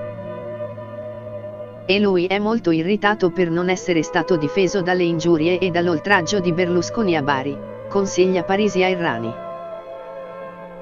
Prodi è a Bamako, la capitale del Mali, per una conferenza internazionale dell'ONU. Nel pomeriggio arriva l'attesa telefonata di Bersani che gli chiede la disponibilità a essere il candidato del PD al Quirinale. Tutto risolto. Mica tanto. Perché nelle stesse ore, è quasi terminata la lunga giornata del 18 aprile, il problema si sposta sulla modalità di investitura, in che modo la segreteria del partito comunicherà ai grandi elettori la decisione di candidare Prodi. Farli votare o non farli votare. E soprattutto, come dire a D'Alema che il suo nome è stato escluso. D'Alema aspetta, lascia che a lavorare siano i suoi parlamentari. In serata comincia a circolare l'ipotesi che i due campioni del centro-sinistra anni 90-2000, che si sono sempre ritrovati su fronti contrapposti, possano finire in un ballottaggio davanti ai grandi elettori. Prodi contro D'Alema, due concezioni della politica che si sono affrontate per la leadership dell'Ulivo e dei Democratici, lo scontro finale che vale il Quirinale e 20 anni di storia. Alle 8 di sera del 18 aprile, nel transatlantico, che sembra il campo della battaglia dopo che morti e feriti sono stati trascinati via, scivola Enrico Letta, sussurra a chi gli chiede, sto lavorando per Romano. Nel divanetto accanto alcuni deputati ex DS si dicono sicuri che invece il giorno dopo i grandi elettori del PD saranno riconvocati per scegliere tra i candidati forti, Prodi, D'Alema, qualcuno aggiunge la Finocchiaro. Qualcun altro vorrebbe inserire nella partita anche Marini che non si è mai ritirato. In serata l'ipotesi prende corpo, viene convocata una nuova assemblea al Teatro Capranica, alle 8 del mattino. I renziani si muovono come un partito nel partito, come una corrente democristiana di una volta. Solo che all'epoca i DC si riunivano nei ristoranti romani del centro. Nel 1971, per esempio, gli amici di Andreotti furono convocati al Pastarellaro a Trastevere per decidere di buttare giù Fanfani. Gli amici di Renzi, invece, sostenitori di ogni innovazione, si danno appuntamento a Italy, il megaristorante di cucina italiana ideato dall'imprenditore Oscar Farinetti, amico del sindaco di Firenze. E lì, nell'Exer Terminal Ostiense che fu aperto poche settimane nel 1990 per i mondiali, tra ascensori avveniristici e prosciutti appesi alle pareti, il sindaco di Firenze annuncia che domani si dovrà votare per Prodi, è stato lui il primo a farne il nome, se passa è la sua prima vittoria nel partito, una prova da leader. E se non passa? Avrà perso il leader, Bersani. Che, come recitano le sacre regole delle elezioni quirinalizie, è sempre il vero obiettivo. Nella notte ci sono altre consultazioni, tra l'Italia, il Mali, la segreteria di Bersani, gli uomini di Prodi e lo staff di D'Alema, prende forma la primaria interna, all'inizio è l'idea di un semplice foglio bianco su cui ogni elettore potrà scrivere il suo nome, poi passa la proposta del ballottaggio tra i due ex premier del centro-sinistra. Ai due nomi corrispondono scenari politici contrapposti.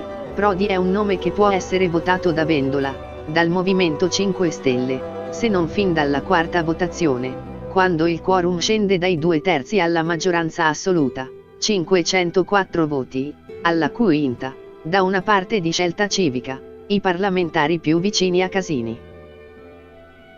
D'Alema ripercorre lo stesso schema Marini, un candidato del PD votato anche dal PDL, senza però il peccato originale di chiedere il permesso a Berlusconi.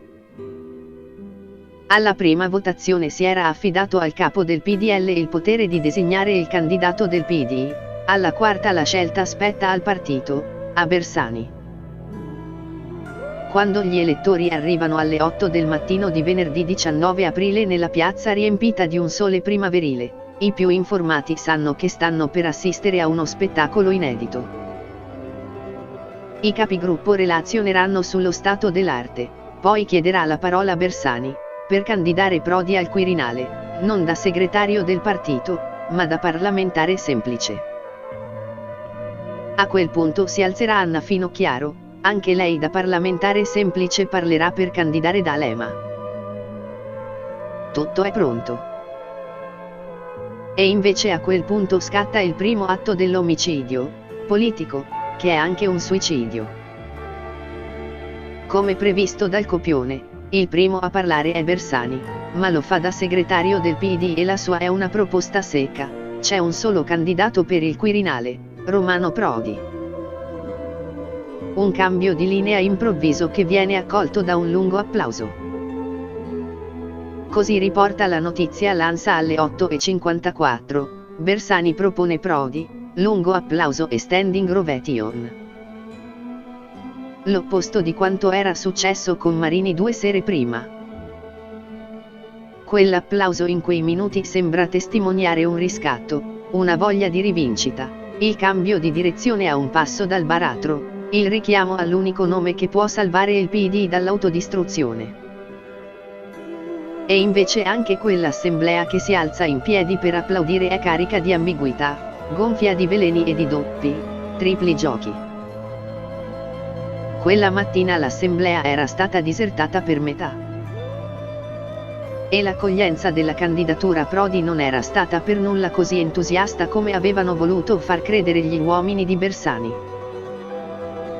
Ma per capirlo non bisogna attendere il pomeriggio, basta vedere il disappunto con cui escono dal teatro Capranica i deputati e i senatori che sapevano che si sarebbe votato per scegliere tra Prodi e D'Alema e che invece sono stati travolti da un applauso inatteso. Cresce la frustrazione nelle correnti più provate dal testacoda di Bersani, gli amici di Marini, che hanno visto sparire il loro candidato, gli amici di Franceschini. Renzi dovrebbe essere il primo sponsor di Prodi e invece resta silenzioso, in attesa.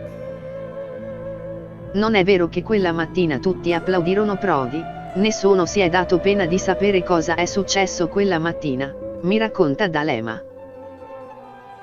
Non c'ero, ma me l'hanno raccontato in tanti. I parlamentari si sono trovati di fronte a quella che è stata da molti vissuta come una scelta imposta, come una decisione contraddittoria, non discussa. In sala c'era la metà di chi avrebbe dovuto partecipare, c'è stato l'applauso di alcuni, c'è stato l'errore grave di chi non era d'accordo, avrebbe dovuto parlare e non lo ha fatto. Il grande elettore del PD è impietoso. Nella prima votazione c'erano state 104 schede bianche, almeno 40 erano gli emiliani che avevano ricevuto l'ordine di Bonaccini. Bersani ed Errani erano diventati minoranza anche nella loro regione, per recuperarli si sono buttati su Prodi. Nella notte tra il 18 e il 19 i capi concordano che i grandi elettori saranno chiamati a esprimersi su un nuovo candidato. Le 400 schede erano già pronte. Bersani avrebbe dovuto parlare per Prodi, la Finocchiaro per D'Alema. Il primo a intervenire è Bersani, dice, io propendo per Prodi.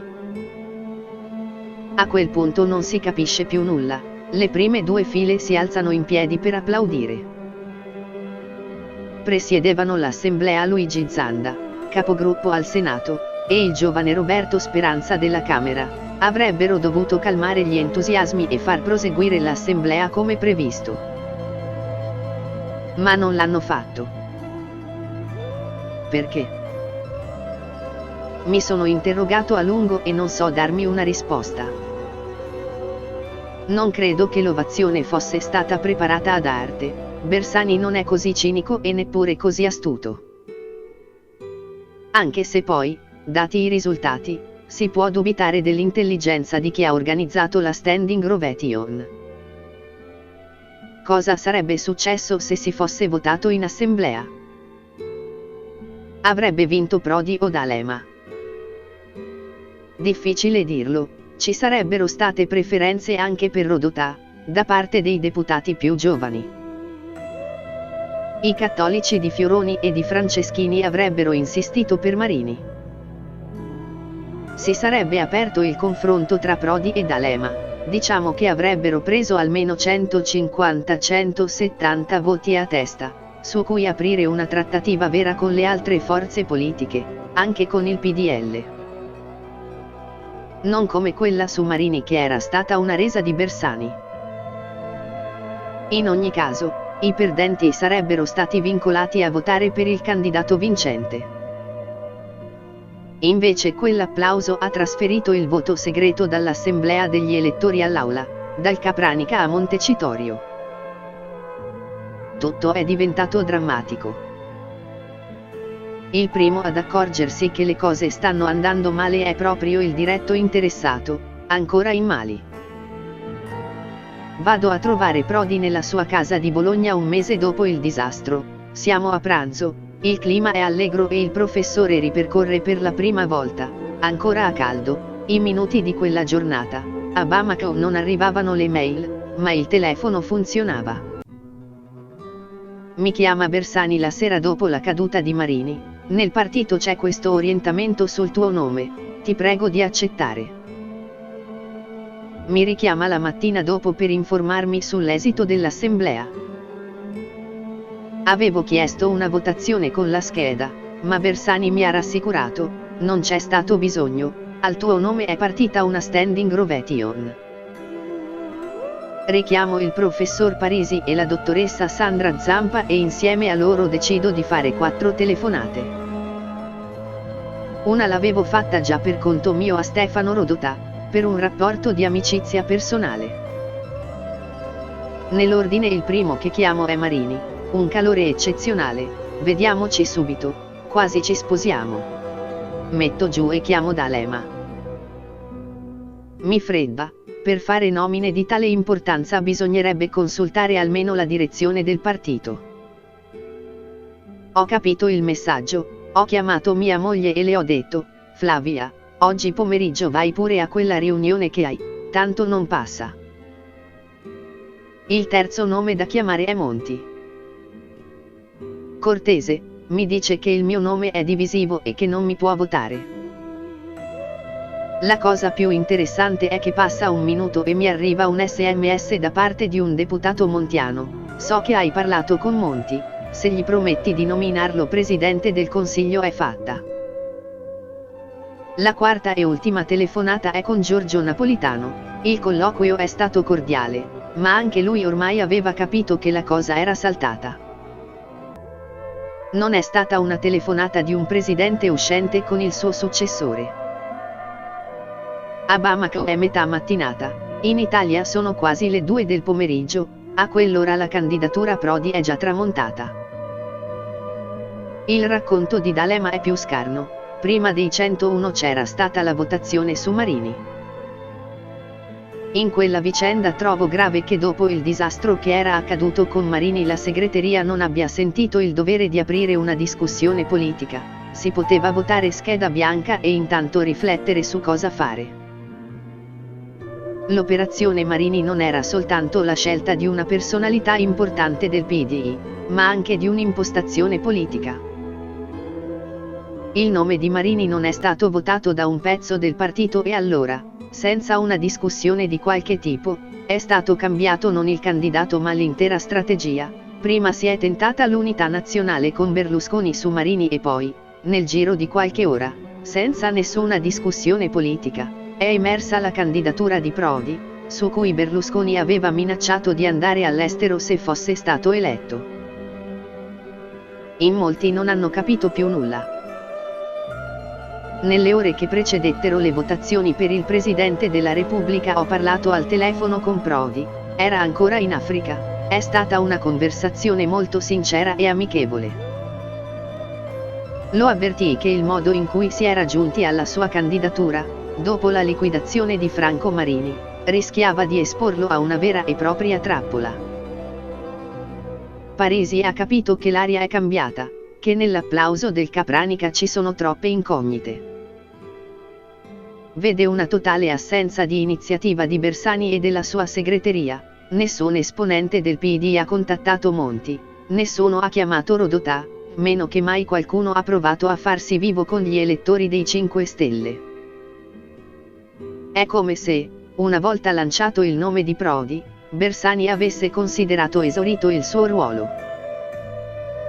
L'amico del professore, allarmato, richiama per l'ultima volta Errani. Non sarebbe il caso di votare scheda bianca alla 4ª votazione e lavorare sulla 5ª? Chiede Parisi.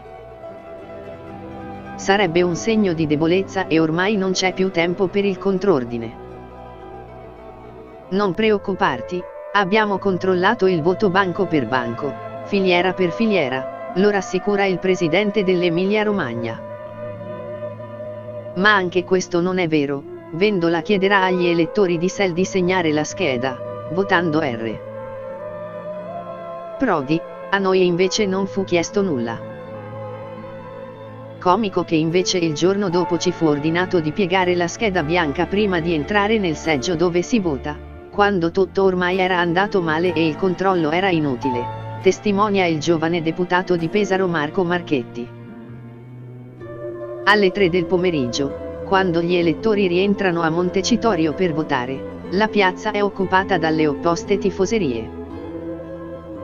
Ci sono i sostenitori di Rodotà che invocano il nome del giurista, insieme ai parlamentari del PDL che hanno deciso di non partecipare al voto per protesta, l'eterna messa in scena della guerra civile, del paese spaccato, in cui non si può più votare insieme neppure il Presidente della Repubblica, se non è di gradimento di Berlusconi, che anticipa di 2 settimane il governo delle larghe intese.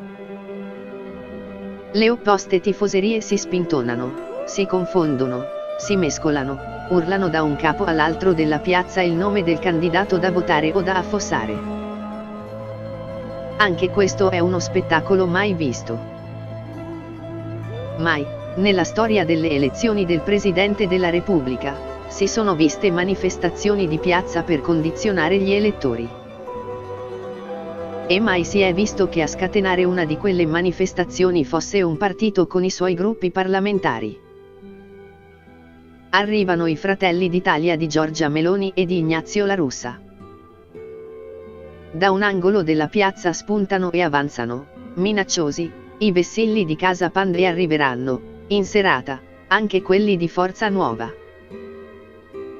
Come se tutte le anime della destra italiana, quella berlusconiana, quella post-fascista, quella fascista, si fossero date appuntamento contro il professore di Bologna che non deve diventare presidente. E non hanno neppure bisogno di partecipare al voto per vincere, sono informati più di Bersani e di Errani, conoscono già, probabilmente, come andrà a finire. Come era informato molto bene il generale franchista Emilio Mola nel novembre 1936, durante l'assedio di Madrid. La capitale stava per crollare, il militare ne diede notizia alla stampa internazionale: quale delle vostre 4 colonne conquisterà la città? Chiese un cronista. Il generale rispose sicuro: sarà la 5ª colonna. Quella che sta già all'interno. All'interno ci sono i parlamentari di Monti, 5 Stelle, SEL e soprattutto del PD. Prodi può contare su una base di partenza di 496 elettori del centro-sinistra, i 297 deputati e i 111 senatori del PD, in particolare. Non bastano per eleggere Prodi presidente ma, se il fronte regge, dal giorno dopo, alla 5ª votazione, si aggiungeranno altri voti, il gruppo di Casini in scelta civica, forse 5 Stelle. Mentre il voto comincia, davanti al catafalco sfilano gli elettori con la scheda da depositare nell'urna, l'insalatiera, nessuno espone un dubbio, una critica verso l'operazione. È in questa atmosfera immobile e appiccicosa come un acquario di piranha che si compie l'omicidio politico, che serve a far partire la nuova legislatura repubblicana. Tutti sanno che alla fine del pomeriggio non ci sarà un nuovo presidente ma una nuova, più profonda, frattura tra i dirigenti del PD e i loro elettori, ma tutti fingono di non saperlo. Per averne la conferma bisogna saper leggere negli occhietti furbi, nei baffi improvvisamente ringalluzziti, nelle lingue di legno di quel pomeriggio, mentre si attende che il sacrificio, finalmente, sia portato a termine. Anche il grande elettore del PD va all'urna. Nel primo pomeriggio avevamo tutti capito che Prodi era morto, finito. Non lo votavano i dalemiani, incazzatissimi, i franceschiniani, i marignani, quelli che volevano insistere su Rodotà eletto con i grillini. Ancora una volta, in quella situazione, una segreteria assennata avrebbe detto: fermi tutti, ripensiamoci, votiamo scheda bianca e poi vediamo. È stata una forzatura priva di senso, organizzata da incapaci.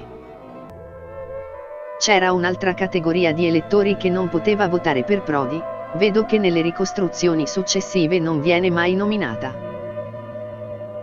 Quelli che avevano tutto da perdere dall'elezione di Prodi e tutto da guadagnare da una sua sconfitta. I nomi.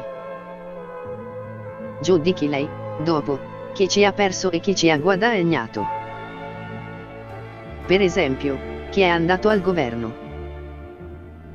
Quando mi sono trovato lì, sotto il catafalco, con la scheda in mano, riprende il grande elettore PD, non ho provato nessuna particolare emozione. Non ho neanche troppo pensato alle conseguenze. Era saltato tutto, non esisteva più un vincolo di partito. Il PD non è un ordine religioso, un'associazione ecclesiastica, non esiste un giuramento di obbedienza assoluta a una linea dissennata. L'unica legge che ho osservato è stata la mia coscienza. E la Costituzione, che prevede espressamente la regola del voto segreto per eleggere il Presidente della Repubblica.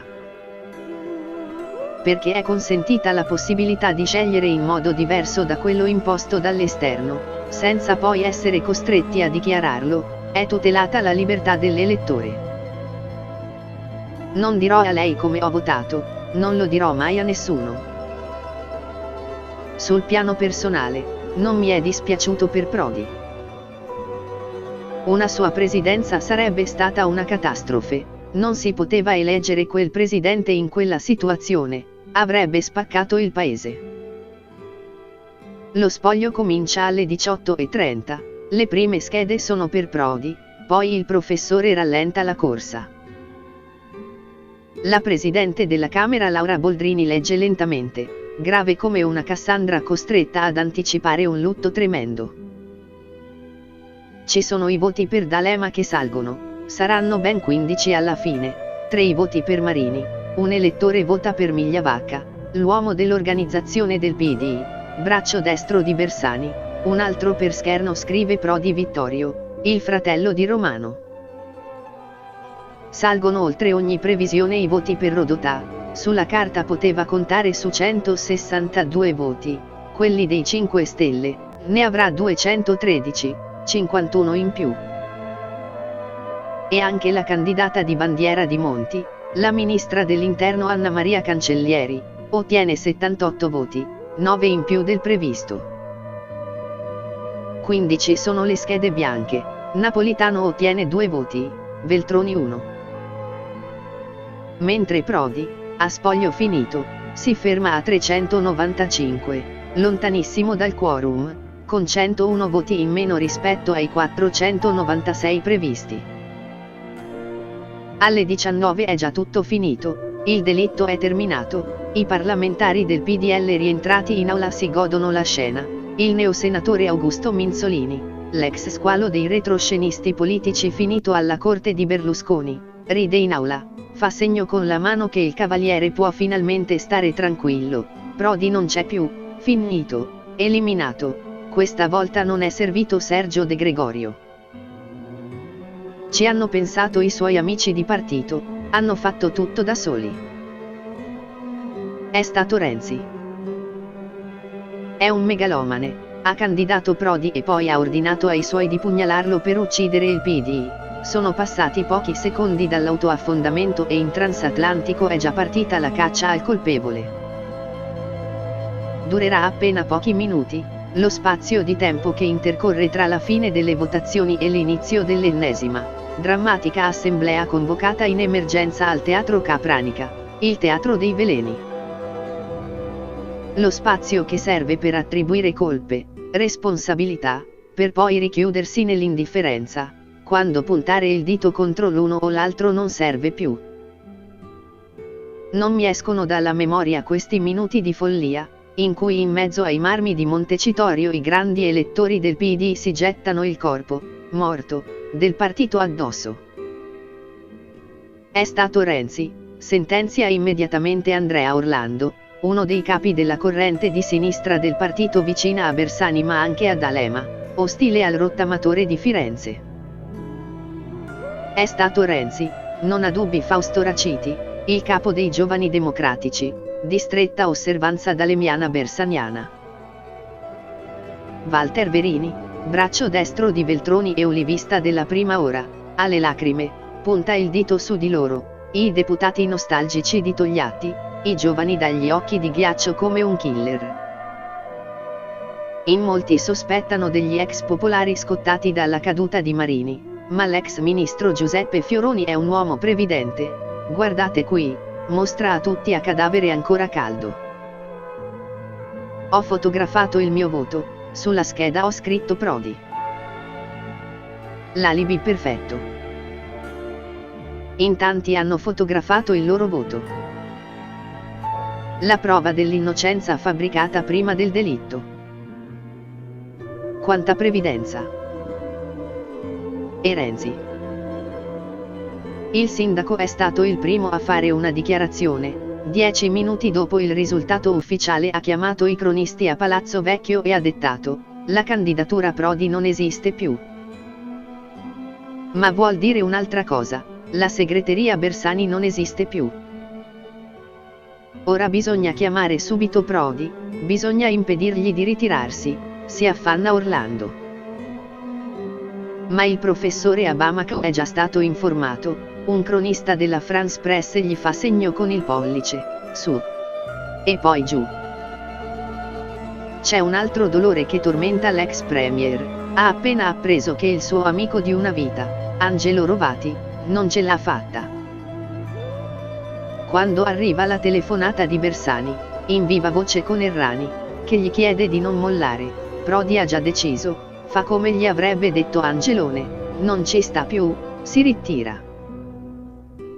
Scrive di suo pugno il comunicato di rinuncia. Il ministro degli esteri algerino mi chiese: come hai fatto a mandare il comunicato di rinuncia se non ti sei mai alzato? L'ho scritto quando parlavi tu, gli risposi. Racconta. I 101 creavano una bandwagon all'inverso, scendere dal carro, sarebbero aumentati. Chi gli ha votato contro in segreto se ne assumerà la responsabilità. Muore la patria del PD, il 19 aprile 2013 che è l'8 settembre del partito, la notte del tutti a casa.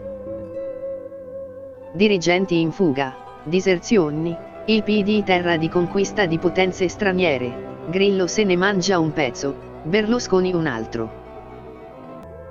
Escono uno a uno, i grandi elettori, senza fiatare.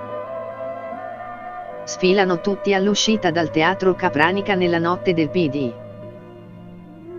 Vecchie volpi e giovani virgulti, ragazze con le lacrime agli occhi e notabili paonazzi, rottamatori e rottamandi.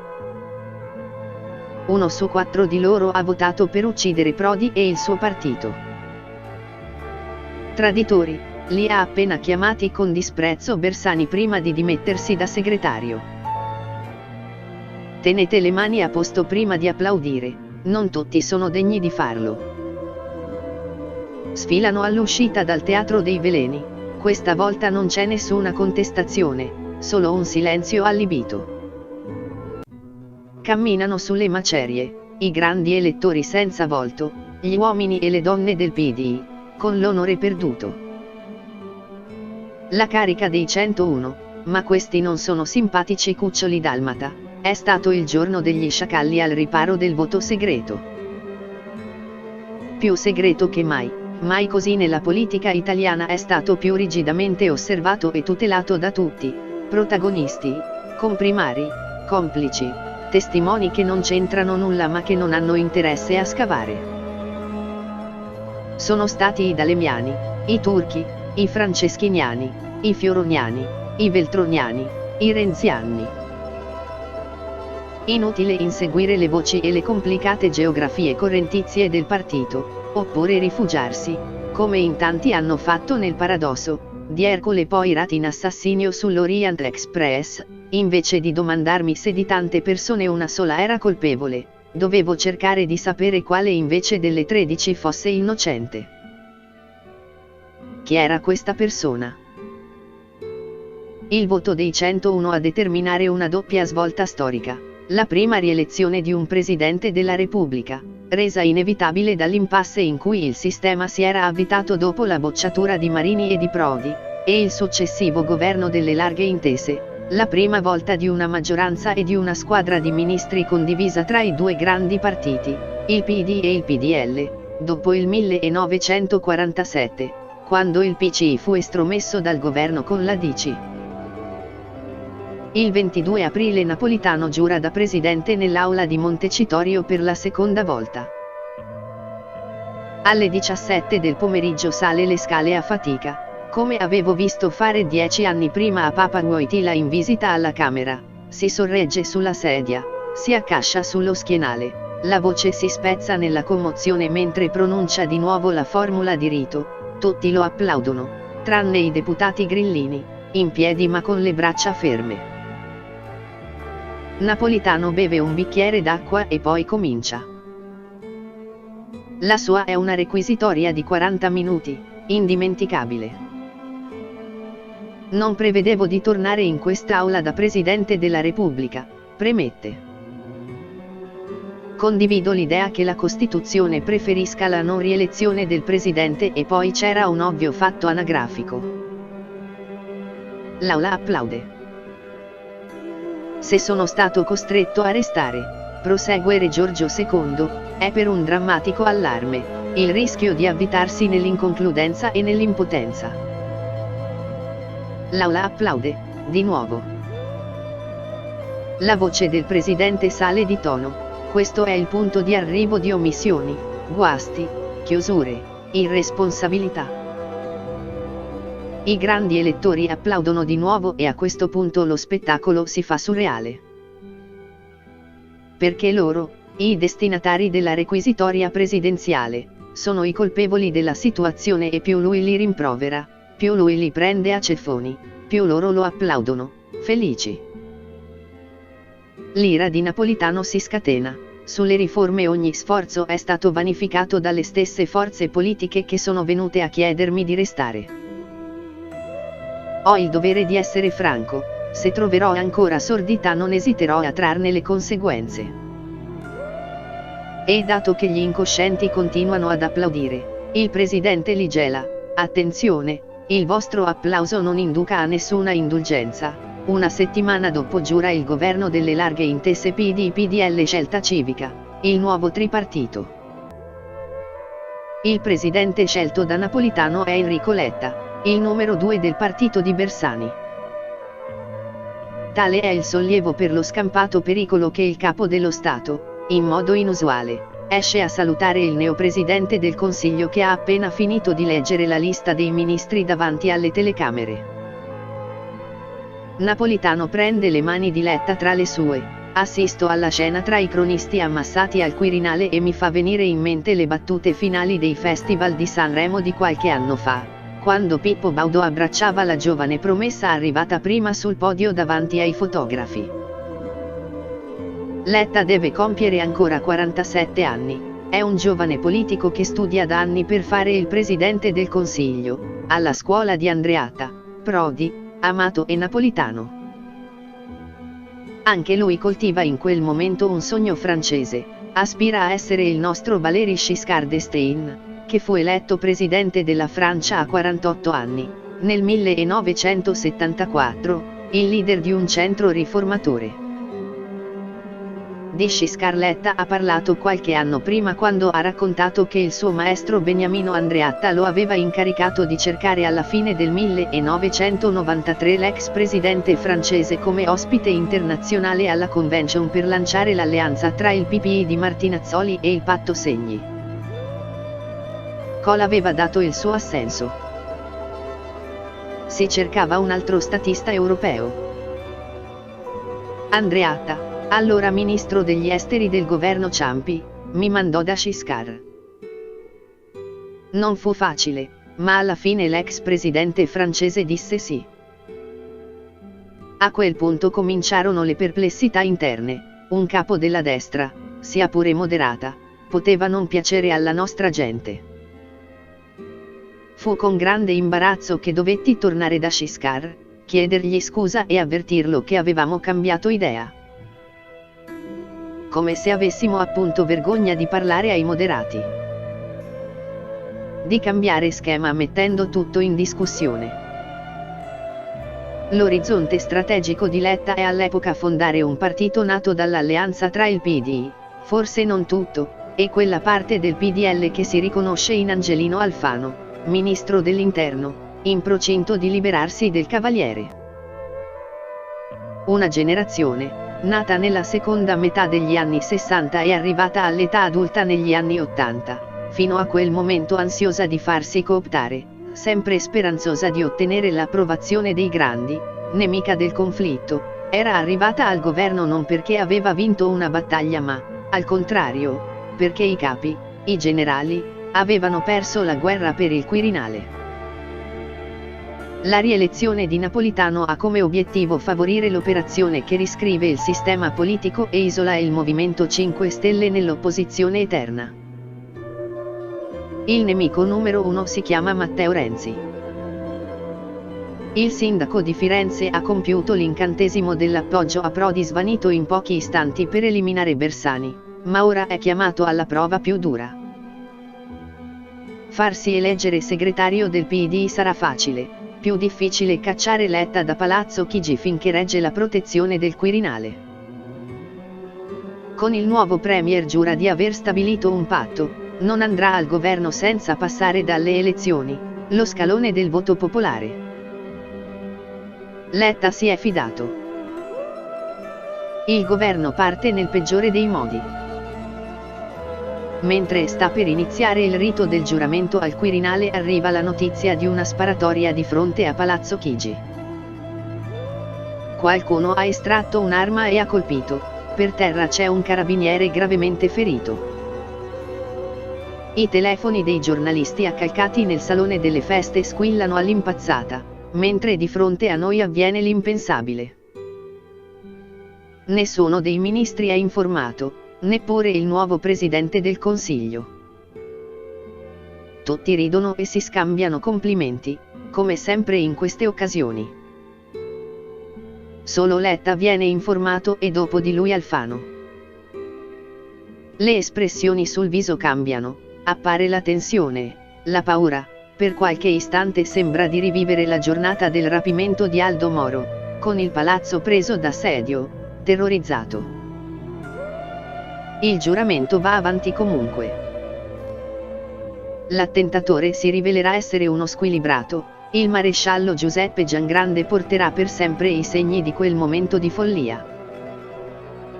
Ma è un sinistro presagio che pesa sul nuovo governo e sul Colle.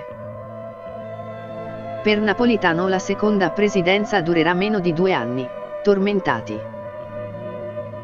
Il 28 ottobre 2014 il presidente viene chiamato a deporre come testimone nel processo avviato dalla Procura di Palermo sulla trattativa Stato-mafia durante le stragi del 1993. I magistrati della Corte d'Assise entrano nel Palazzo del Quirinale. Alle 10 del mattino, nella Sala del Bronzino, il presidente del Tribunale Alfredo Montalto dichiara aperta quell'audienza che non ha precedenti, è mio dovere ricordarle. avvertirla dell'obbligo di dire la verità, come la legge impone di fare, e quindi delle responsabilità previste dalla legge per il testimone. Abbiamo necessità di acquisire le sue generalità, innanzitutto. Quindi, Giorgio Napolitano, nato a Napoli il 29 giugno 1925, risponde il presidente. Si comincia. È la prima volta che accade. Napolitano è chiamato a testimoniare sulle telefonate ricevute nell'estate 2012 dall'ex ministro dell'Interno Nicola Mancino, da lui e dal suo consigliere giuridico Loris D'Ambrosio, magistrato in prima linea nelle inchieste sul terrorismo nero e stretto collaboratore del presidente, morto per infarto in quei giorni di stress.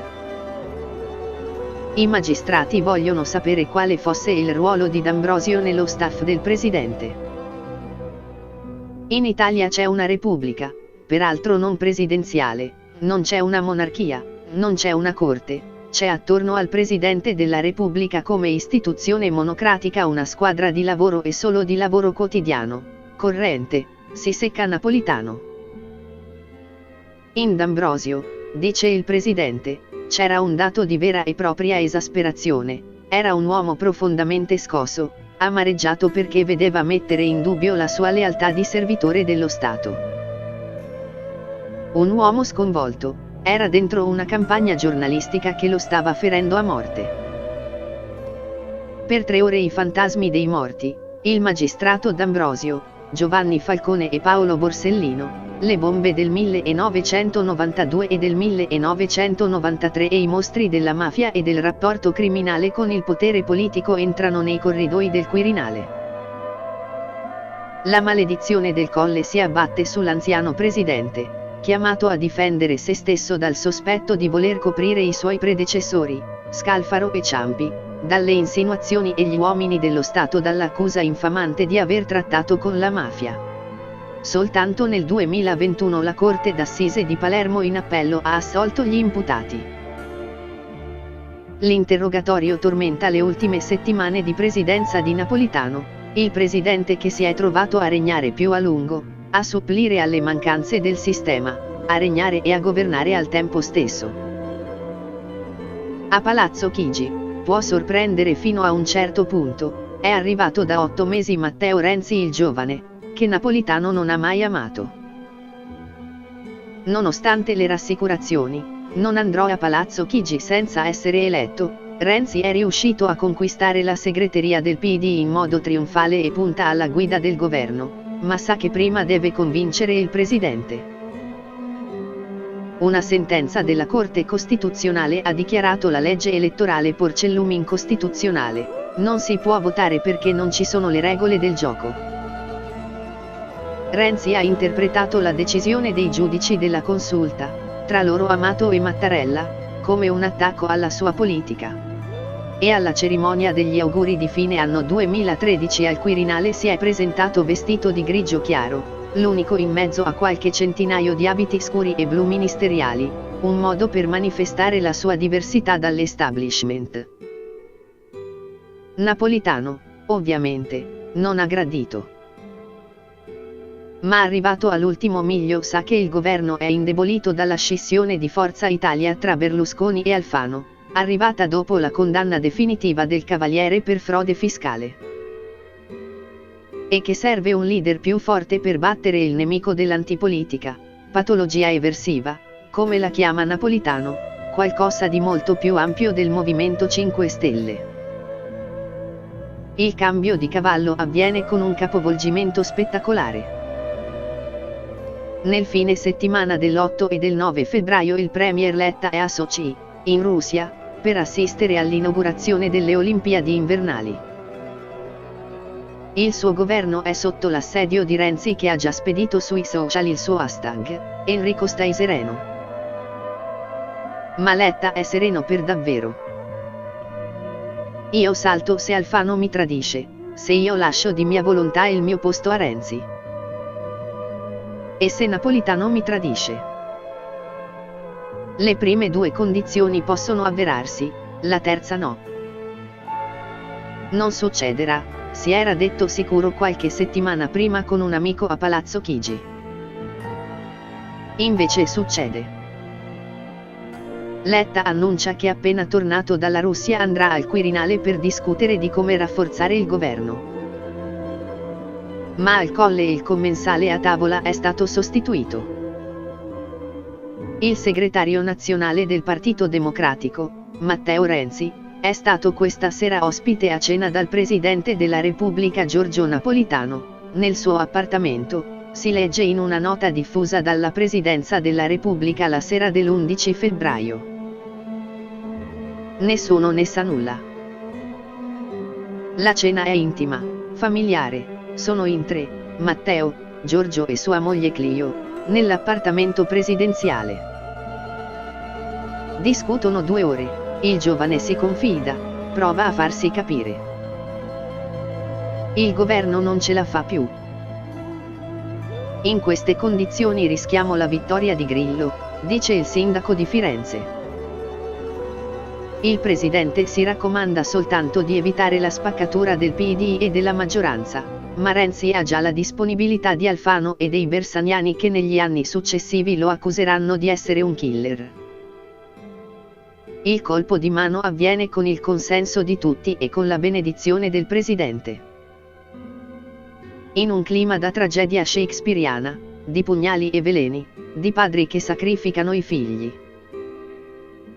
Napolitano, nato 50 anni prima del pretendente a Palazzo Chigi, incorona Renzi e uccide politicamente Letta, fino a pochi mesi prima il prediletto, ora abbandonato. È forse rivolto anche a lui, più ancora che a Renzi, il gesto di stizza con cui Letta consegna al suo successore il campanello di Palazzo Chigi, simbolo del cambio di guardia. Forse, in quel momento, nasce il nuovo Letta, che tornerà alla politica soltanto nel 2021, da segretario del PD, dopo anni di insegnamento universitario a Parigi. Il giovane che aspirava a essere cooptato dagli anziani non ha più voglia di farsi trattare da eterno allievo. Un cambio psicologico che pesa nei suoi rapporti non agevoli con il premier Mario Draghi. Il renzismo è l'incontro tra la fretta di Napolitano, che non ha più tempo da perdere e vuole chiudere il suo secondo mandato con l'avvio delle riforme, e la fretta giovanile di Renzi, mi racconta un testimone del cambio del 2014. Nella Costituzione non esiste l'incarico a tempo per il Presidente. Averlo costruito di fatto ha significato far nascere il renzismo egemone. Perché il mandato presidenziale condizionato a un progetto politico mette l'inquilino del Quirinale nelle mani del leader del momento. Napolitano ha sostituito Berlusconi con Monti, Bersani con Letta e Letta con Renzi. Ma con Renzi resterà deluso.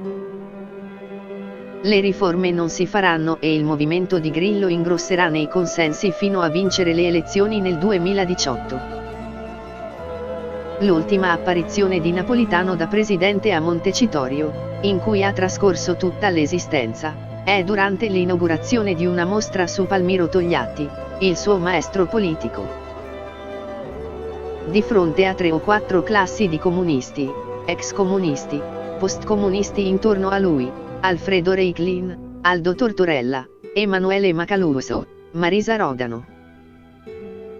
E poi Bersani, Andrea Orlando, Matteo Orfini. Non sono lì per ricordare il migliore, ma per celebrare lui, l'anziano presidente, ritto in piedi con il bastone. E con lui una generazione che è cresciuta nel culto del primato della politica.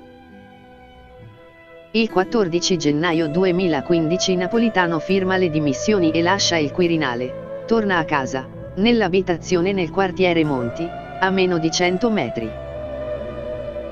Sulla sua scrivania ha sempre tenuto incorniciate le parole scritte su un cartoncino bianco che recitano così: è dovere del Presidente di evitare che si pongano, nel suo silenzio o nella inammissibile sua ignoranza dell'occorso, precedenti, grazie ai quali accada o sembri accadere che egli non trasmetta al suo successore, immuni da qualsiasi incrinatura, le facoltà che la Costituzione gli attribuisce.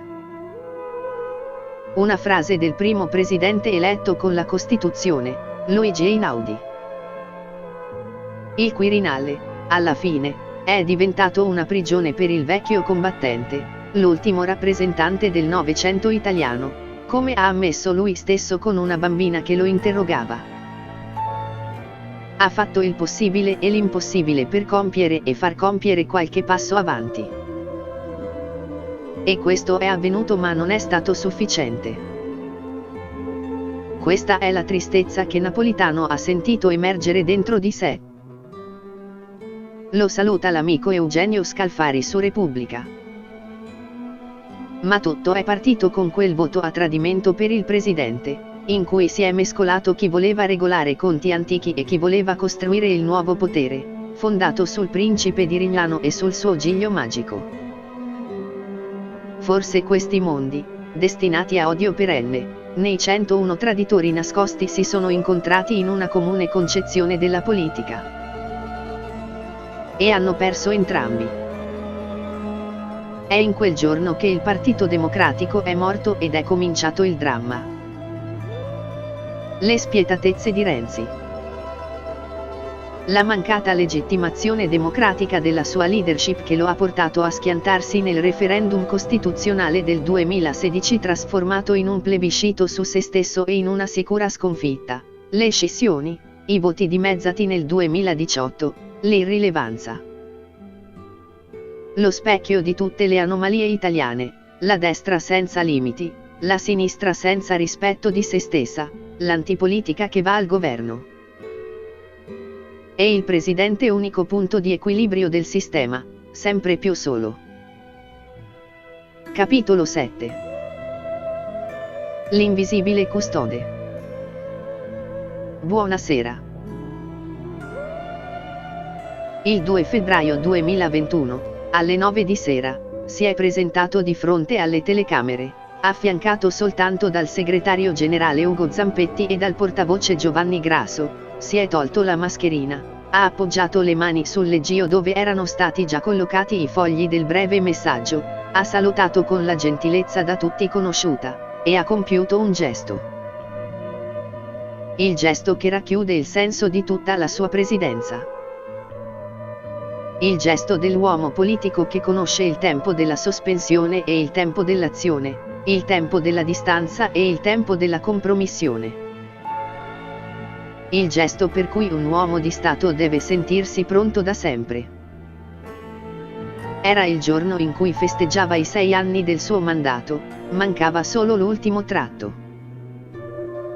Il bollettino del Covid segnalava 7.925 contagi e 499 vittime, che si aggiungevano a 89.344 morti a quasi un anno dall'inizio della pandemia in Italia.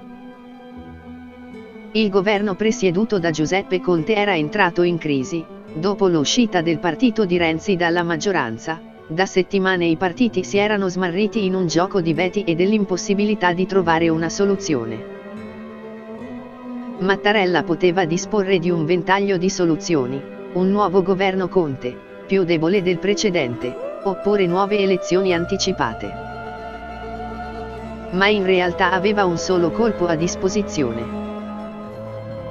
Avverto il dovere di rivolgere un appello a tutte le forze politiche presenti in Parlamento perché conferiscano la fiducia al governo, ha dichiarato, un governo di alto profilo, che non debba identificarsi con alcuna formula politica, per affrontare l'emergenza sanitaria della pandemia, l'emergenza sociale, economica, finanziaria. Un appello che non ammetteva rifiuti o dinieghi. Pochi minuti dopo il portavoce Grasso ha comunicato la convocazione per la mattina successiva del professor Mario Draghi, per ricevere l'incarico. Mario Draghi, l'ex governatore della Banca d'Italia, l'ex presidente della Banca Centrale Europea, l'italiano più autorevole nei consessi internazionali, a lungo il più potente. Un nome fuori dai partiti, oltre i partiti. Alla guida di un governo di unità nazionale, di salute pubblica. Come già successo in altre occasioni, ma in una situazione senza precedenti. Ecco il gesto che ancora una volta fa voltare pagina alla storia repubblicana. Il gesto del presidente. Il 31 gennaio 2015, un sabato, alle ore 12:58, il 12° presidente è stato eletto con 665 voti e 4 minuti di applausi. Sergio Mattarella era stato proposto 2 giorni prima dal Presidente del Consiglio, Matteo Renzi. Per lui Renzi aveva strappato il patto stretto nella sede del PD un anno prima, ribattezzato del Nazareno con Silvio Berlusconi. Nell'ultimo confronto a Palazzo Chigi, Renzi disse di no alla candidatura di Giuliano Amato, che sarebbe stato votato anche da Forza Italia.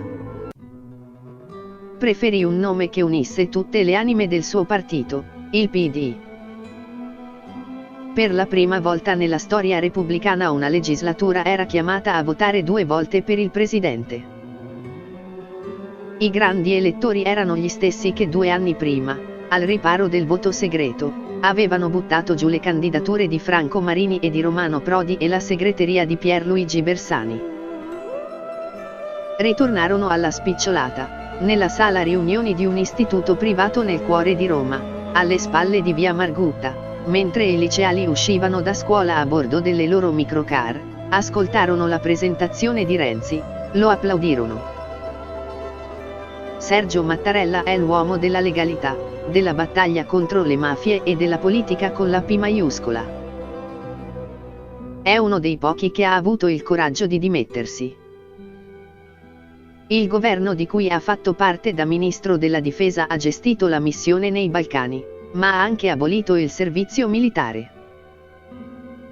Ha firmato la legge elettorale. Rosy Bindi, avversaria del premier segretario, si commosse fino alle lacrime. Renzi la tranquillizzò: non ti preoccupare, Rosy, anche questa volta non voteremo insieme. Perché io non sono tra i grandi elettori. Enrico Letta, il premier che un anno prima era stato brutalmente eliminato da Renzi, si lasciò andare, era la scelta migliore già 2 anni fa. Se ora ci arriviamo vuol dire che la legislatura non è passata invano. Mancava, nell'elenco dei meriti del prescelto, la vera ragione che secondo gli osservatori più maliziosi aveva spinto Renzi a preferirlo ad Amato oppure a Prodi. Amato, giudice costituzionale al pari di Mattarella, poteva contare su una solida rete di sostenitori nel cuore dello Stato, come anche Prodi. Mattarella appariva riservato, timido, fragile, quasi anonimo, notarile. Parlava a bassa voce. Renzi non lo conosceva di persona, lo aveva incontrato solo poche settimane prima, aveva mandato in esplorazione il suo uomo Lorenzo Guerini. Ma gli sembrò il presidente perfetto per accompagnare la sua marcia trionfale, il più funzionale. Così nascosto da gettare nella disperazione i telegiornali della Rai nei giorni dell'elezione, non trovavano immagini di repertorio del nuovo presidente. Nel gennaio 2015 Renzi era un giovane uomo, aveva appena compiuto 40 anni, aveva conquistato con il PD, si era trasferito a Palazzo Chigi, aveva ottenuto uno strabiliante 40% alle elezioni europee di 6 mesi prima, era il padrone della politica italiana. E stava costruendo con il suo progetto di riforma costituzionale un'Italia presidenziale, fondata sul Presidente del Consiglio. Un obiettivo negato a parole, ma confermato nei fatti. Farò solo 2 mandati a Palazzo Chigi, aveva promesso, introducendo una categoria inesistente nella Costituzione, il mandato da Presidente del Consiglio. Il percorso nei piani renziani si sarebbe concluso con un referendum popolare che avrebbe confermato la riforma costituzionale, il Senato non più elettivo e senza poteri. Associata a questo cambiamento c'era una nuova legge elettorale, l'Italicum, che con il premio e il doppio turno avrebbe prodotto una forma indiretta di elezione del premier.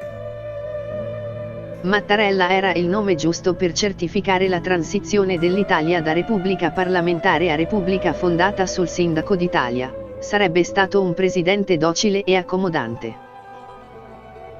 Ma Renzi si sbagliava. Lo disse a qualche amico Rosa Russo Iervolino, che con Mattarella aveva condiviso il dramma della fine della DC, davvero l'ha eletto per questo motivo. Si vede che non lo conosce. Mattarella era stato eletto alla stessa ora, o quasi, in cui esattamente 40 anni prima Pier Paolo Pasolini aveva spedito al Corriere della Sera il suo articolo più famoso. Nei primi anni 60, a causa dell'inquinamento dell'aria, e, soprattutto, in campagna, a causa dell'inquinamento dell'acqua, gli azzurri fiumi, e le rogge trasparenti, sono cominciate a scomparire le lucciole. Il fenomeno è stato fulmineo e folgorante. Dopo pochi anni le lucciole non c'erano più. Quel qualcosa che è accaduto una decina di anni fa lo chiamerò dunque scomparsa delle lucciole. È passato alla storia come l'articolo sulla scomparsa della lucciola. Ma Piero Ottone, il direttore del Corriere della Sera che aveva avuto l'idea di pubblicare gli scritti corsari di Pasolini, presentò ai lettori l'articolo con il titolo Il vuoto del potere in Italia. Scriveva Pasolini, non un vuoto di potere legislativo o esecutivo, non un vuoto di potere dirigenziale, né, infine, un vuoto di potere politico in un qualsiasi senso tradizionale. Ma un vuoto di potere in sé. Era il 1975. L'anno dell'attesa della grande svolta politica. Il Partito Comunista di Enrico Berlinguer aveva conquistato le grandi città alle elezioni amministrative e si preparava a candidarsi al primato nelle elezioni politiche. L'anno della crisi istituzionale. Il Presidente della Repubblica Giovanni Leone era stato fotografato mentre fronteggiava una contestazione a Pisa facendosi scudo con il gesto delle corna. Uno scudo fragile, grottesco, ridicolo. Il terrorismo, l'inflazione, gli scandali. Di quelle maschere funebri del potere, di cui scriveva Pasolini, Leone, molto al di là dei suoi reali demeriti, era finito per diventare un simbolo. I luttuosi doppiopetti, tutti insieme, saranno ripresi in sequenza, in prima fila, 3 anni dopo, nella Basilica di San Giovanni in Laterano, durante i funerali senza salma di Aldo Moro, il meno implicato di tutti, secondo Pasolini, e dunque destinato a fare da capro espiatorio per conto di tutti, il martire rapito e ucciso dalle Brigate Rosse, nella tragedia repubblicana, come lo stesso Pasolini, massacrato nel 1975. Sergio Mattarella, l'uomo con i capelli bianchi che arrivava al Quirinale 40 anni dopo quelle parole, aveva incontrato più volte nella vita il vuoto di potere. La morte lo aveva sfiorato e segnato nel momento decisivo che ha cambiato tutto, per sempre. Il 6 gennaio 1980, il giorno dell'Epifania, è una domenica di pioggia fredda, a Palermo. Il presidente della regione Sicilia Piersanti Mattarella, 44 anni, uno degli emergenti della politica nazionale, seguace di Moro e amico di Sandro Pertini, sta uscendo di casa in macchina con la sua famiglia per andare a messa. La moglie Irma Chiazzese non dimenticherà mai quell'uomo che li attende all'uscita dal garage, un uomo dagli occhi di ghiaccio, che fa strani balzi attorno alla macchina, un robot che sparava come se sparasse a una pietra o una sedia e invece spara a un uomo. Zio, corri giù, c'è stato un incidente a papà, lo chiama il nipote Bernardo. Fino a quel momento Sergio Mattarella era stato un tranquillo professore universitario di diritto parlamentare con studio in Via della Libertà, la stessa del fratello, davanti a casa. La scena che gli si para davanti, con quell'autocrivellata di colpi e piena di sangue, è violenta, allucinante, insostenibile, scrive Giovanni Grasso. Letizia Battaglia e Franco Zecchin si trovano in Via della Libertà per caso, sono i due fotografi che hanno raccontato con le loro immagini la guerra di mafia che si combatte per le strade di Palermo. Cominciano a scattare all'impazzata. In una foto si vede Piersanti ancora in vita che viene trascinato via dall'auto, si scorge sulla destra un uomo con i capelli non ancora completamente imbiancati che si affanna nel soccorso. Sergio abbraccia il fratello mentre la vita scivola via. È come se avessimo accompagnato papà fino alla fine, racconta la figlia di Piersanti, Maria. In ospedale accoglierà i visitatori con il maglione ancora sporco di sangue. La vita, i fratelli, il sangue, la politica. La politica è sempre stata di casa. Il padre di Piersanti e di Sergio è Bernardo Mattarella, uno dei fondatori della DC, membro dell'Assemblea Costituente, eletto il 2 giugno 1946 con 38.764 voti. Un padre costituente, un potente dei primi anni della Repubblica, più volte ministro. Negli anni 60 viene accusato di vicinanza alla mafia rurale dal pacifista Danilo Dolci che viene condannato per diffamazione. Accuse che saranno riprese dagli esponenti del PSI craxiano negli anni 80, quando Sergio darà vita alla prima giunta di CPCI a Palermo con il sindaco Leo Luca Orlando, suo grande amico prima di una rottura dolorosa.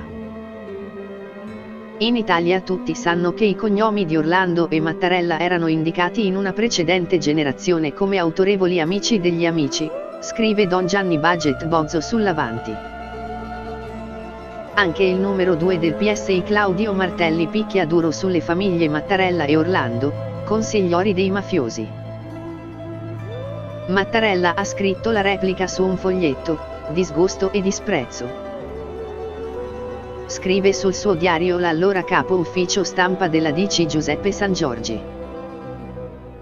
I fratelli Mattarella studiano a Roma, nel collegio di San Leone Magno. Piersanti è uno dei dirigenti dell'Azione Cattolica negli anni 50, Sergio è un ventenne che negli anni del Concilio, il rinnovamento della Chiesa, è responsabile degli studenti cattolici del Lazio. L'assistente è Don Filippo Gentiloni, che lascerà il sacerdozio e diventerà firma del Manifesto per le questioni religiose, è lo zio di Paolo, futuro presidente del Consiglio, sarà Mattarella ad affidargli l'incarico nel 2016, e commissario europeo, candidato alla sua successione. Il giovane siciliano conosce preti come Don Luigi Di Liegro, che sarà il direttore della Caritas Romana, e Don Alessandro Plotti, futuro vescovo di Pisa. Erano gli anni di Papa Giovanni XXIII e di Paolo VI, gli anni del Concilio, anni di entusiasmo, di speranza, di innovazione, scrive Mattarella. Gli anni della mia formazione hanno disegnato il mio senso della vita e la mia fisionomia come persona. Piersanti diventa il più promettente e intelligente tra gli allievi di Aldo Moro.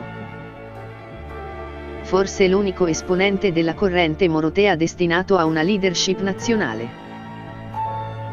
Il 17 marzo 1978, il giorno dopo la strage di via Mario Fani e il rapimento del presidente della DC, a Palermo, in piazza Politeama, c'è un corteo aperto da Piersanti Mattarella con accanto il segretario della DC siciliana Rosario Nicoletti e il segretario della DC di Palermo Michele Reina. Mattarella era stato eletto il 9 febbraio 1978, un mese prima, presidente della Regione Sicilia un mese prima dall'Assemblea regionale, il Parlamento di Palazzo dei Normanni, con l'appoggio esterno del PCI. Aveva anticipato il progetto nazionale di Moro. A quel progetto è legata una catena infinita di morti. Reina sarà ucciso dalla mafia nel 1979, il segretario regionale Nicoletti morirà suicida nel 1984. E Mattarella, il giovane moroteo, sarà massacrato davanti alla sua famiglia, la moglie Irma, il fratello Sergio che ha sposato la sorella di Irma, Marisa. È quel giorno di violenza inaudita, con la politica inquinata e la mafia alleate nel mistero e nel silenzio, è il sentimento di quelle ore, sempre custodito con pudore, che spinge Sergio all'impegno politico. Di Piersanti Sergio non parlerà mai, se non in rare circostanze, come un'intervista al Movimento Studenti di Azione Cattolica prima di essere eletto presidente. Piersanti non aveva la vocazione a diventare un eroe. Era una persona normale che amava la vita e il futuro, amava sua moglie e i suoi figli, era aperto di carattere, allegro nei rapporti personali, anche sul lavoro. Ma avvertiva fortemente il senso della dignità propria e di quella del ruolo che rivestiva, si rifiutava di piegarsi alla prepotenza, alla sopraffazione della mafia o alla minaccia della violenza, non aveva intenzione di far finta di non vedere. Il messaggio che riceviamo da Piersanti Mattarella risiede nella convinzione che la vita va impiegata spendendo bene, evangelicamente, i talenti che si sono ricevuti. I talenti ricevuti da spendere. È anche un autoritratto. Sergio si è sempre considerato uno studioso, un professore universitario. La politica spettava a Piersanti. Ma ora il testimone passa a lui.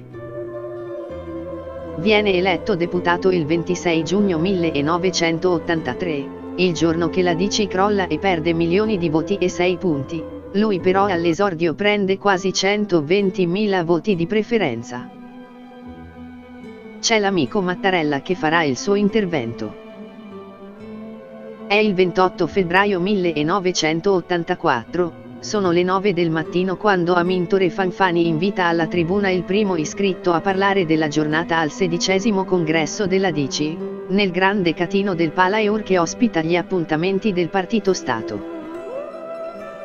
Prima di dargli la parola ci consentirà di ricordare, nel suo nome, un uomo che si è sacrificato nell'interesse dell'Italia, della Sicilia e del partito. I non molti presenti si alzano in piedi in omaggio di Piersanti Mattarella. Sul palco, davanti alla nomenclatura democristiana, a quasi 43 anni, gli occhiali spessi, Sergio comincia a parlare. La ringrazio, ben sapendo che questi applausi, ovviamente, non riguardano assolutamente me. In quel primo discorso da notabile dici, però, Mattarella dice molto altro. Occorre recuperare credibilità e questo vuol dire soprattutto moralità. Moralità significa uno sforzo intenso e particolare contro la corruzione. Moralità significa, in alcune zone del paese ma ormai in tutto il paese, una lotta intensa, seria, autenticamente rigorosa, nei confronti della mafia, della camorra e di tutte le altre forme di criminalità organizzata. Significa avere una continua attenzione per evitare che si ripetano infiltrazioni o presenze e inquinamenti come quella che ci ha dolorosamente colpiti e preoccupati e inquieti, la scoperta delle trame della loggia P2. Ma la questione morale non è solo lotta alla corruzione e alla mafia, significa avere rispetto dell'articolazione della società, liberando e risparmiando spazi da una eccessiva presenza del pubblico e della politica.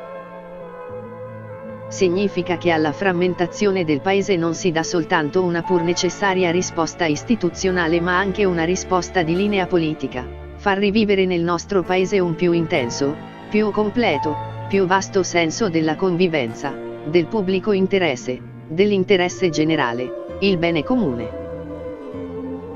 Sono parole che arriveranno più di 30 anni dopo a risuonare nei suoi discorsi dal Quirinale. Quando Mattarella arriva in politica il sistema si è già rotto. Occupato dai poteri occulti e da partiti che stanno tramontando. I partiti sono sempre più asfittici e lontani dal loro retroterra sociale. I quadri selezionati spesso risultano mediocri. O riusciamo a rompere il sistema, inserendo nei partiti energie nuove, raccolte dalla società, oppure i partiti moriranno, spiega in una lunga intervista a Giampaolo Pansa su Repubblica nel 1989. E ancora, In tutto l'Occidente è in corso un processo per cui i veri centri di decisione rischiano di trasferirsi fuori dalla politica.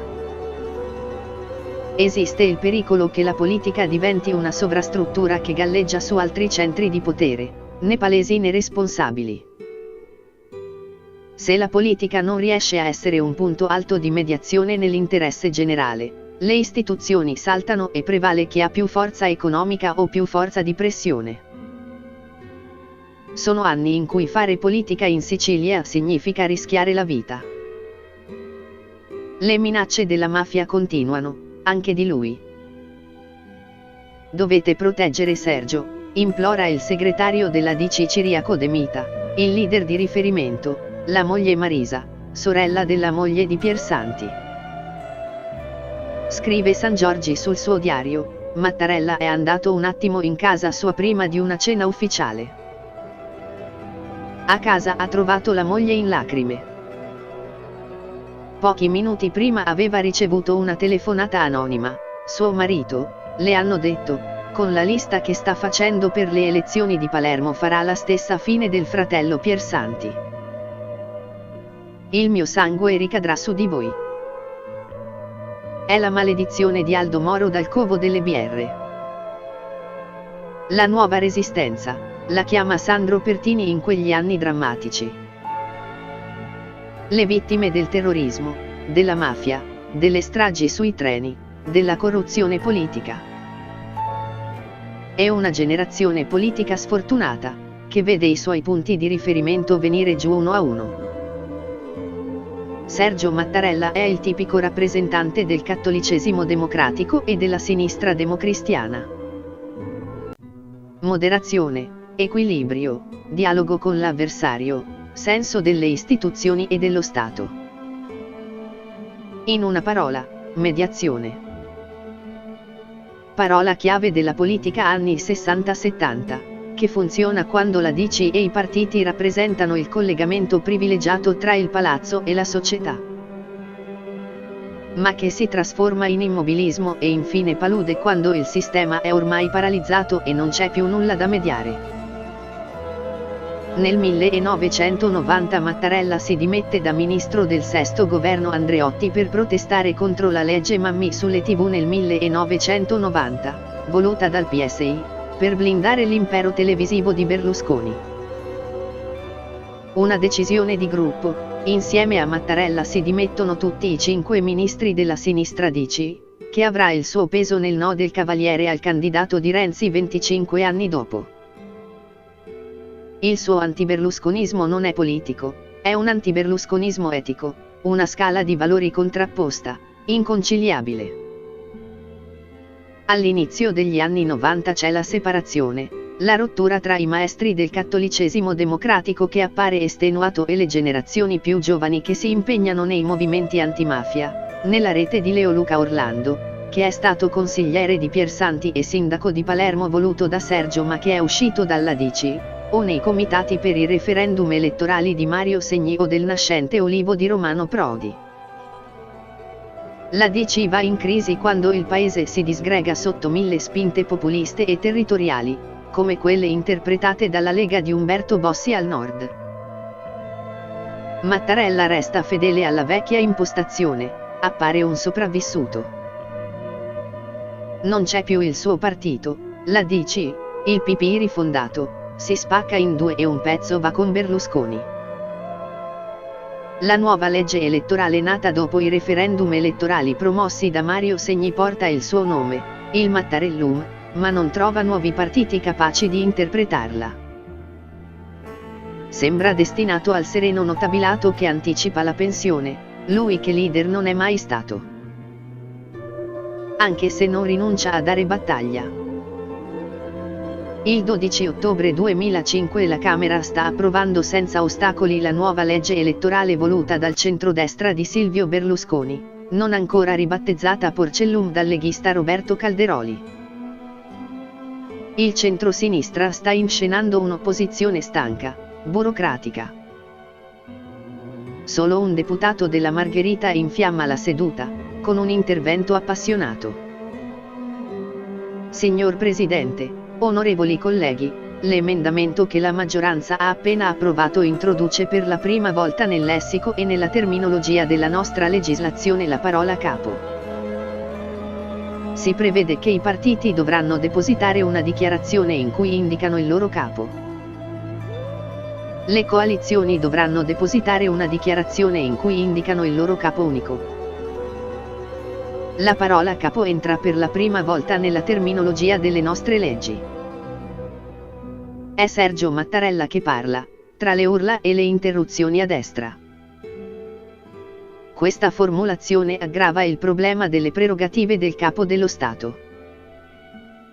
Se coloro che si candidano a governare indicano il loro unico capo, questa indicazione non può che essere per l'incarico di formare il governo. Questo urta contro le prerogative del Presidente della Repubblica, così come previste dalla Costituzione. Non è soltanto questo il problema è anche quello di introdurre per i partiti e per le coalizioni nelle nostre leggi la parola capo. Ci rendiamo conto e, soprattutto, vi rendete conto, lo dico con allarme, di cosa significa? Chiede Mattarella, rivolto ai banchi del centrodestra, ma anche del centrosinistra. Un indizio di come sarà la sua futura presidenza, divisa a metà. La prima parte in convivenza con un capo, Renzi, che vuole ridurre le prerogative presidenziali, la seconda in assenza di leadership. Lascia la Camera nel 2008, il 5 ottobre 2011 viene eletto giudice della Corte Costituzionale dal Parlamento, con 572 voti, sono uno in più del quorum richiesto. Un solo voto lo mantiene nel ristretto circuito delle cariche istituzionali, in anni molto dolorosi, segnati dalla scomparsa della moglie. Invece a richiamarlo in servizio è Renzi, un leader molto lontano da lui, per stile, mentalità, cultura. Il giorno che fu eletto mi venne in mente una canzone di Franco Battiato, siciliano come lui, sulla virtù del nascondimento. Ne abbiamo attraversate di tempeste e quante prove antiche e dure ed un aiuto chiaro. Da un'invisibile carezza di un custode. E sperai che fosse lui l'invisibile custode delle prove successive. La campana di Montecitorio suona il 3 febbraio, quando Mattarella giura. Per definire il suo ruolo ricorre all'immagine dell'arbitro. All'arbitro compete la puntuale applicazione delle regole. L'arbitro deve essere, e sarà, imparziale. I giocatori lo aiutino con la loro correttezza, scandisce il neoeletto. Un appello a essere grandemente deluso. L'arbitro sarà costretto a entrare in campo, da giocatore protagonista. Avverto la responsabilità del compito che mi è stato affidato, dice Mattarella nel suo messaggio inaugurale. La responsabilità di rappresentare l'unità nazionale. L'unità che lega indissolubilmente i nostri territori, dal nord al mezzogiorno, ma anche l'unità costituita dalle attese e dalle aspirazioni dei cittadini. Difficile, fragile, lontana. Le fratture immateriali e quelle materiali durante il settennato si moltiplicano. Le faglie dei terremoti dell'Italia centrale, tra l'estate e l'autunno del 2016, la rottura del Ponte Morandi, alla vigilia del Ferragosto 2018, con l'intollerabile prezzo di vittime della natura e dell'incuria degli uomini. E poi nel 2020-2021 l'uragano del Covid che ha sconvolto le vite di tutti, affrontato da un paese diviso tra il senso dell'unità e della responsabilità nazionale e le spaccature di sempre, tra nord e sud, tra Stato centrale e regioni, tra governo e territori, tra lavoro dipendente e impresa privata. Il momento di svolta della presidenza è la fine dell'estate 2016, quando il sistema politico sembra vivere sospeso, come in attesa della tempesta perfetta. Tra il terremoto nell'Italia centrale e l'attesa del referendum di Renzi fissato per dicembre. Il presidente, descritto dai critici come invisibile, silente, assente, sarà spinto sempre di più a intervenire. Si trova a rappresentare lo Stato in quell'estate terribile, camminando in mezzo alle macerie, consolando i parenti delle vittime di attentati o di catastrofi naturali. Con la timidezza che si trasforma in vicinanza sfiora il dolore per chi non c'è più, la rabbia di chi è rimasto, dopo una strage ferroviaria in Puglia, il massacro degli italiani in Bangladesh per opera dei terroristi dell'ISIS, il terremoto di Amatrice.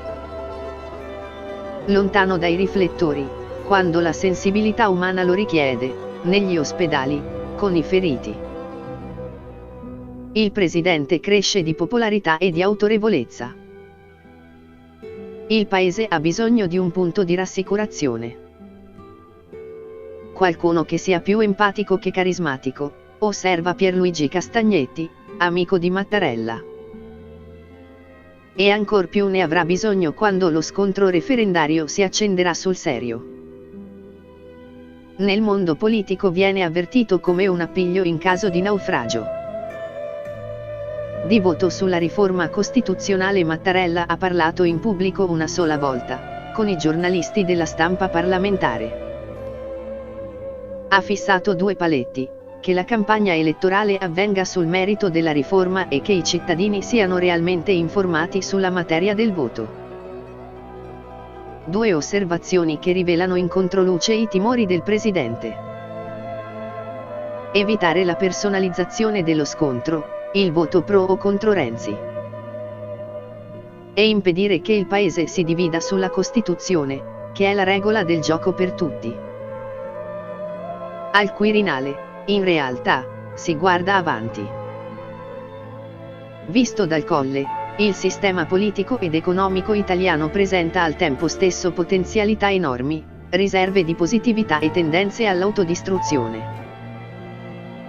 Mattarella non ama pubblicizzare i suoi interventi presso gli altri palazzi romani. Legge tutti i retroscena, ma non smentisce mai.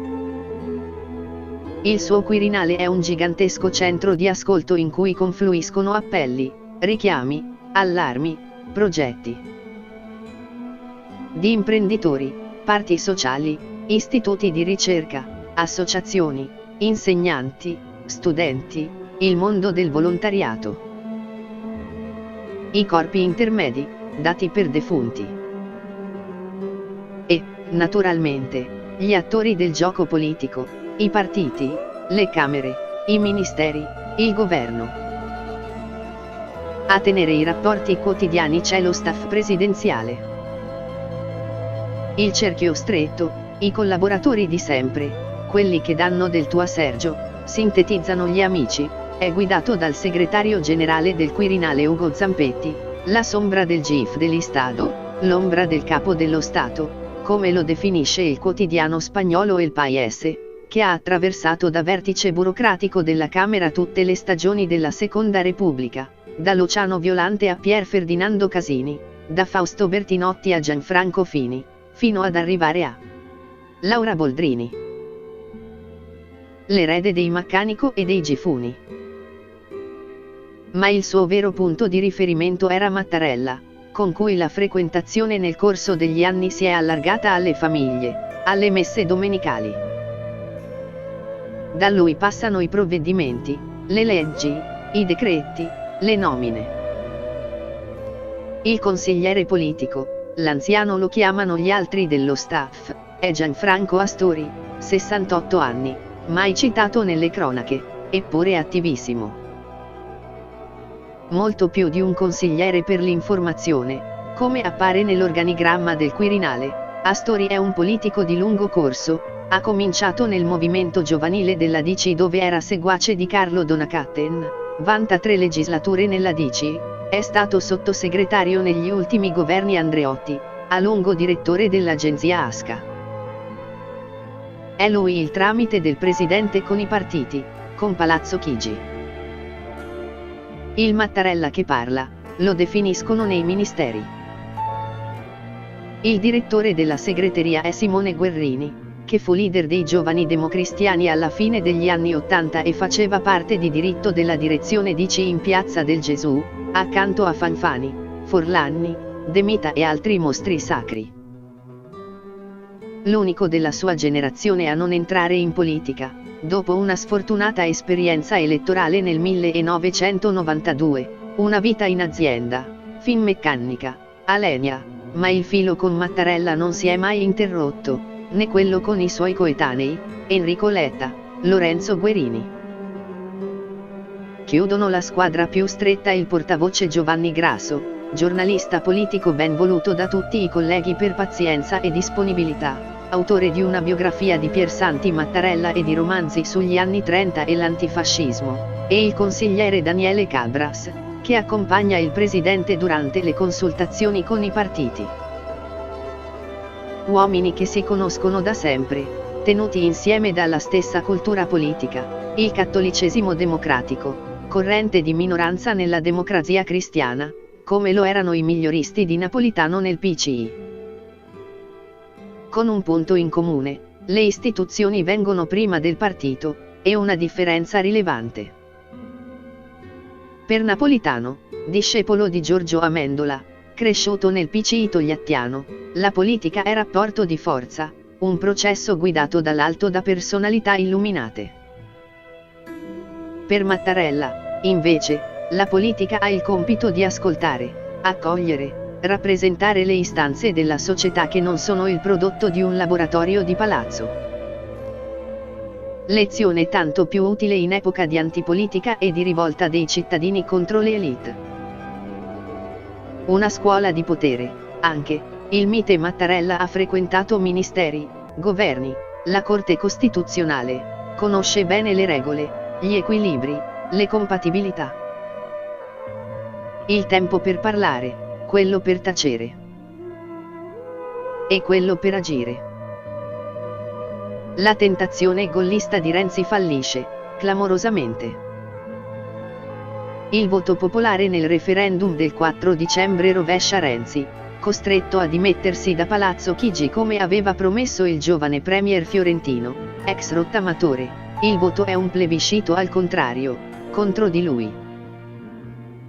Al suo posto, il Quirinale chiama Paolo Gentiloni, per gestire l'ultimo anno della legislatura.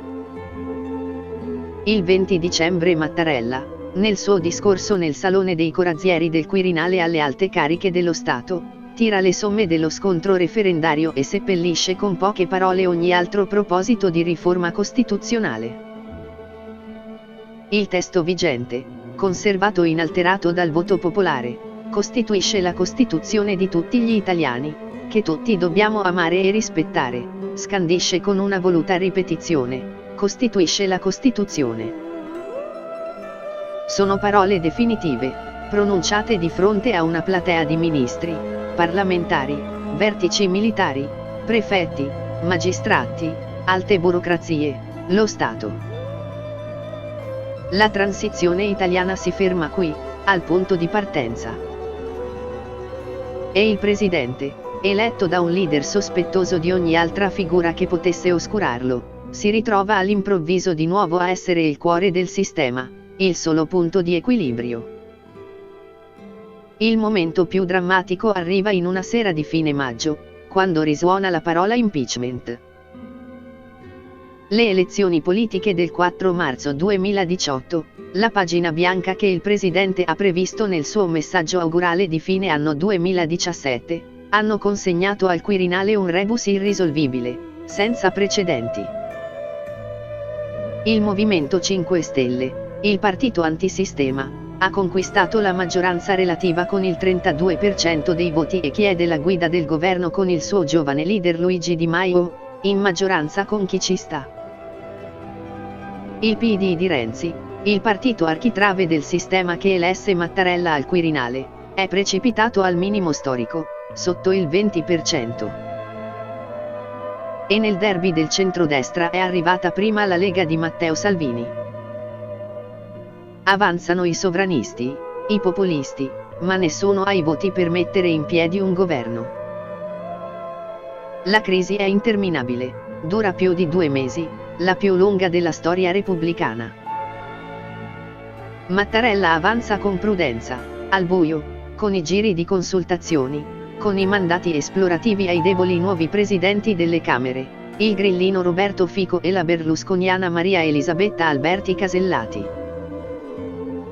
Prova a costituzionalizzare i vincitori o, come si dice con una punta di cinismo, a romanizzare i barbari. Un tourbillon di possibili alleanze senza sbocco. Finché arriva un patto tra Di Maio e Salvini, i due vincitori della corsa per conquistare l'elettorato che vuole mandare tutti a casa e il nome del premier, un avvocato sconosciuto, il pugliese Giuseppe Conte, si presenta davanti agli italiani come l'avvocato del popolo. Ma nella prima lista dei ministri c'è nella casella dell'economia il nome di Paolo Savona, esponente di lungo corso dell'establishment finanziario ed economico approdato sulla sponda anti-euro. Mattarella dice no e il governo salta.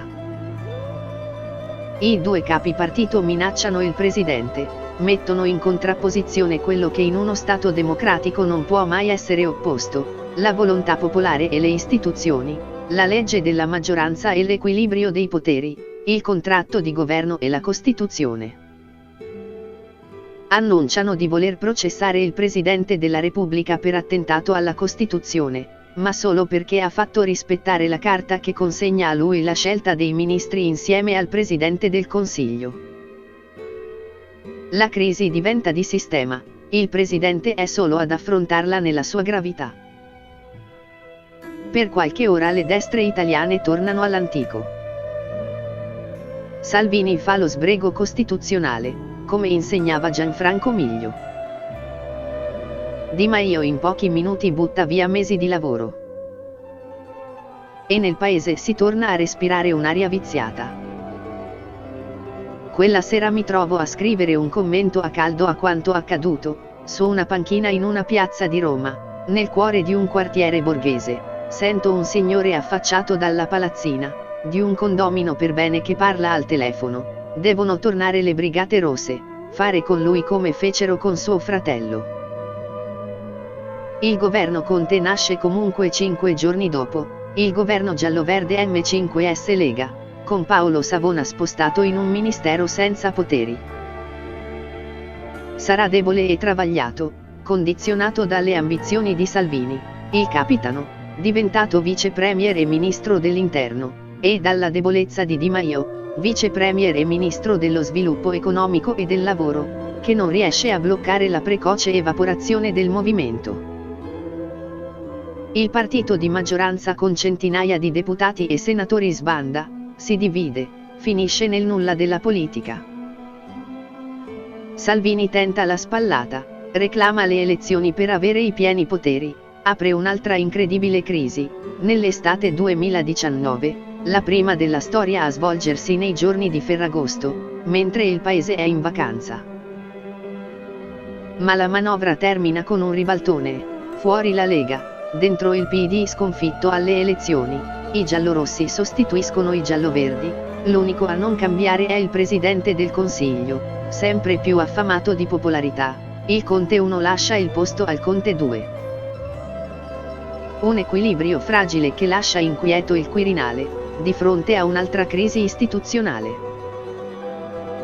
La magistratura sprofonda nella guerra tra le correnti, le faide tra le toghe, le ingerenze della politica. Il CSM che Mattarella presiede è travolto dallo scandalo che porta il nome dell'ex presidente dell'Associazione Magistrati Luca Palamara e da una catena di dimissioni.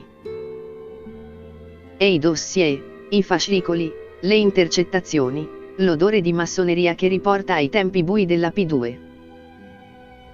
Il coacervo di cui parla Mattarella nel suo discorso del 21 giugno 2019 alla riunione straordinaria del CSM. Il coacervo di manovre nascoste, di tentativi di screditare altri magistrati, di millantata influenza, di pretesa di orientare inchieste e condizionare gli eventi, di convinzione di poter manovrare il CSM, di indebita partecipazione di esponenti di un diverso potere dello Stato, si manifesta in totale contrapposizione con i doveri basilari dell'ordine giudiziario, e con quel che i cittadini si attendono dalla magistratura.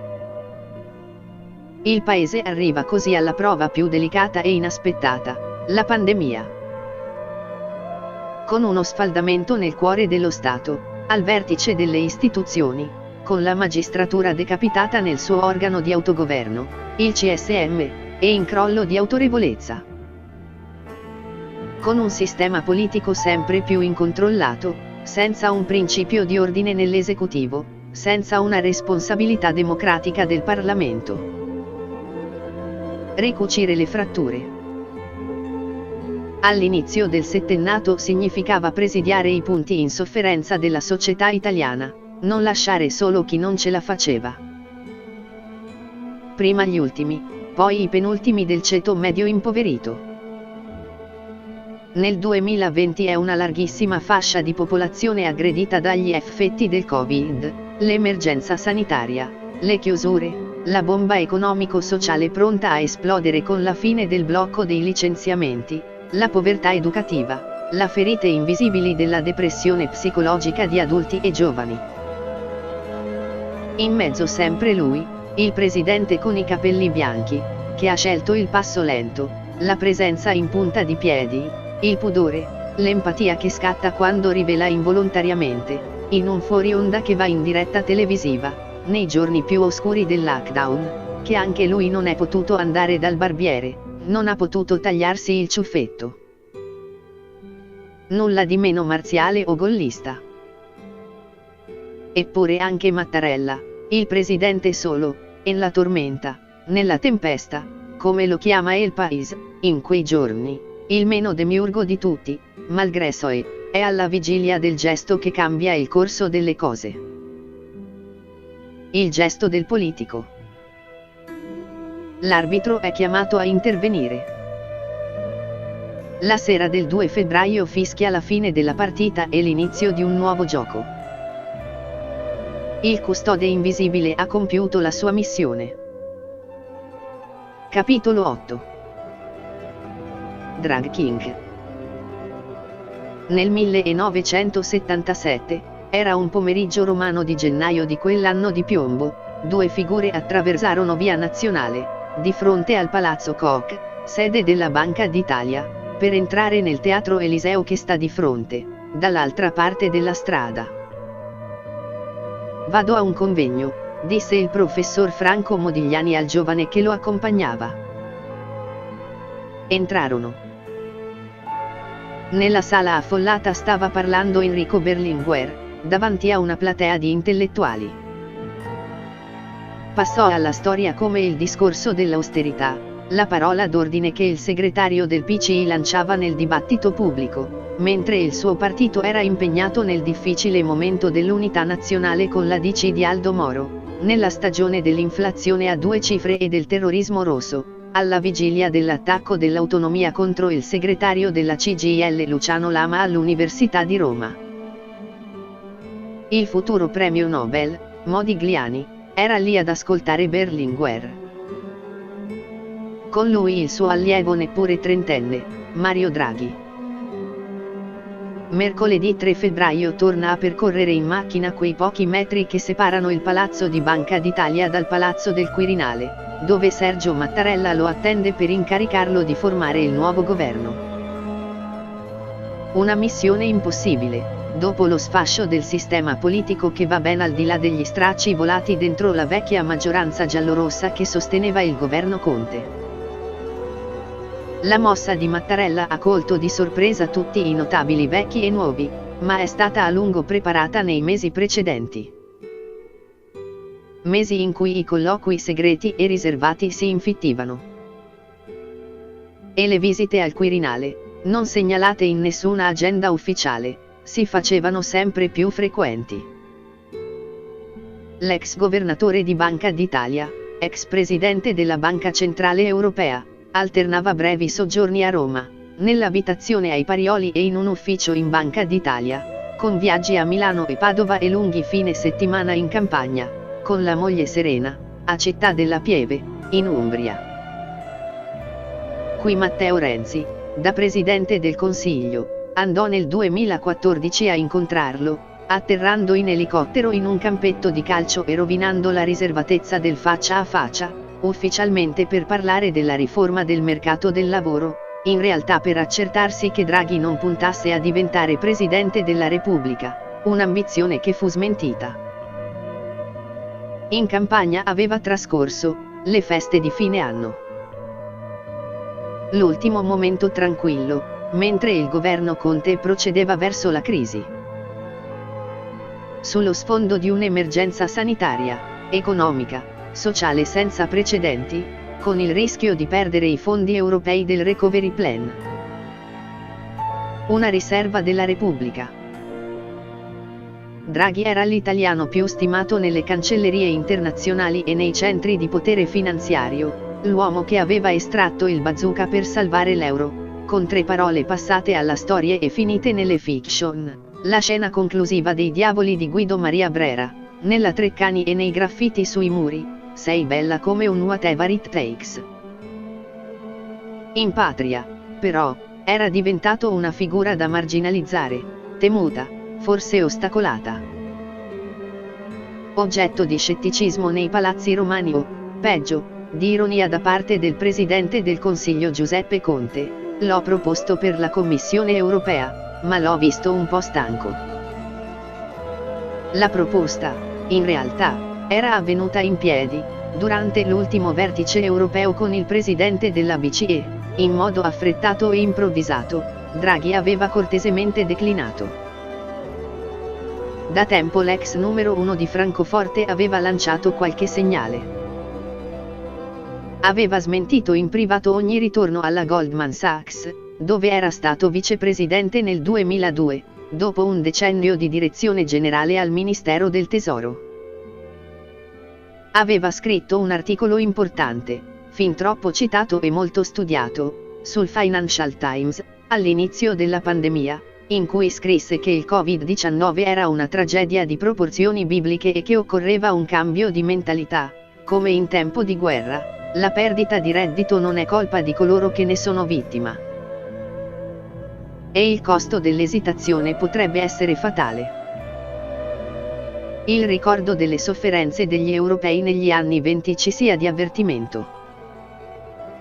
Era intervenuto, la sola uscita pubblica, al meeting di Comunione e Liberazione di Rimini, il 18 agosto, a parlare di giovani generazioni e di una distinzione, quella tra il debito buono finalizzato alla crescita e il debito cattivo, che suonava come un indizio sicuro sul programma di un futuro governo. Ma si era ritrovato in una situazione bloccata. Con qualche amico fidato, Draghi si informava se mai si fosse trovato sulla strada che percorre la costiera amalfitana, con una singola macchina che può rallentare l'intero traffico e nell'impossibilità di superare. E sembrava voler alludere, maliziosamente, alla situazione politica italiana. Così, tra esegeti, agiografi, e il sospetto che circondava ogni sua mossa, Draghi si era alla fine rifugiato nella sua dimensione più naturale, il silenzio. Rischiava di assomigliare sempre di più a Émile Beaufort, il protagonista del romanzo di Georges Simenon Il Presidente, costretto ad aspettare una chiamata che non arrivava mai. Aveva atteso. Forse, in cuor suo, l'aveva desiderato. Non lo sapeva. E non voleva saperlo, soprattutto adesso. Il sorpasso, invece, è arrivato. Esattamente 30 anni prima, il 17 gennaio 1991, mentre scoppiava la prima guerra nel Golfo, Draghi era stato nominato dal governo Andreotti direttore generale di Via 20 Settembre con il ministro del Tesoro Guido Carli. Ha avuto occasione di frequentare ogni settimana il Presidente del Consiglio in quell'anno che precedeva l'ingresso nel sistema di Maastricht.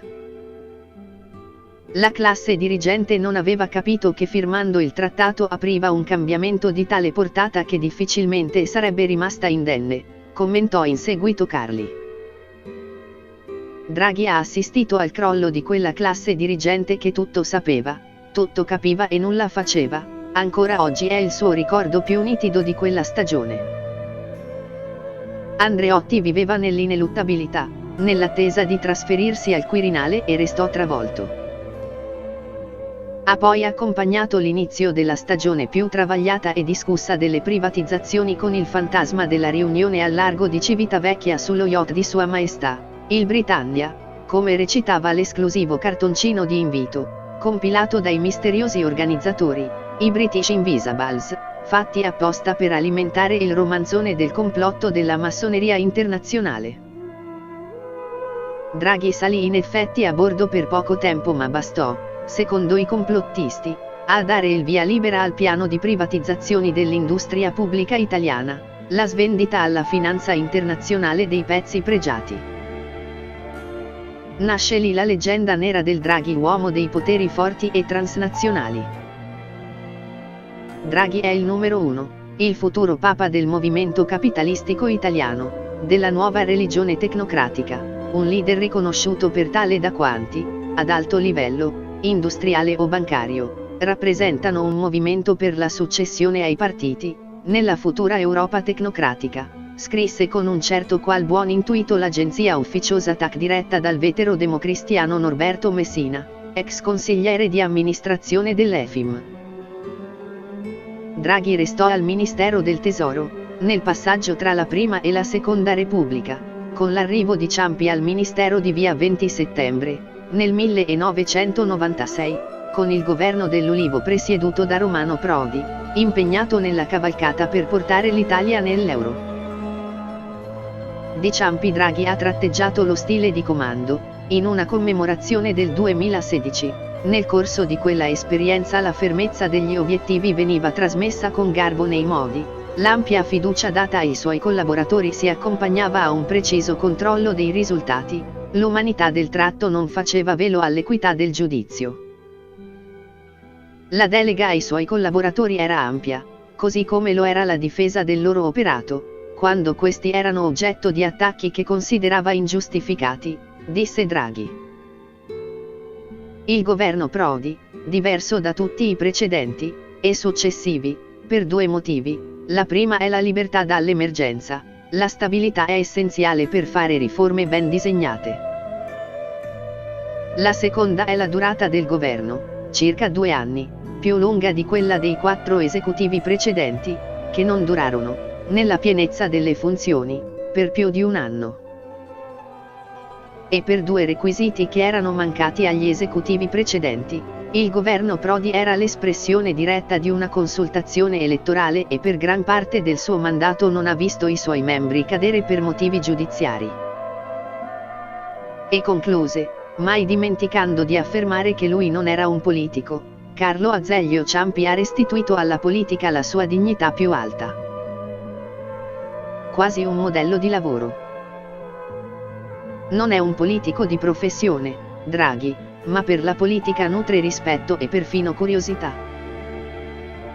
Ha lavorato con i governi di ogni colore, l'unico con cui c'è una dichiarata incompatibilità è Giulio Tremonti, uno dei motivi per cui invece Berlusconi l'ha sempre avuto in simpatia, fino a nominarlo governatore di Banca d'Italia e a spingere per la sua nomina alla Banca Centrale Europea.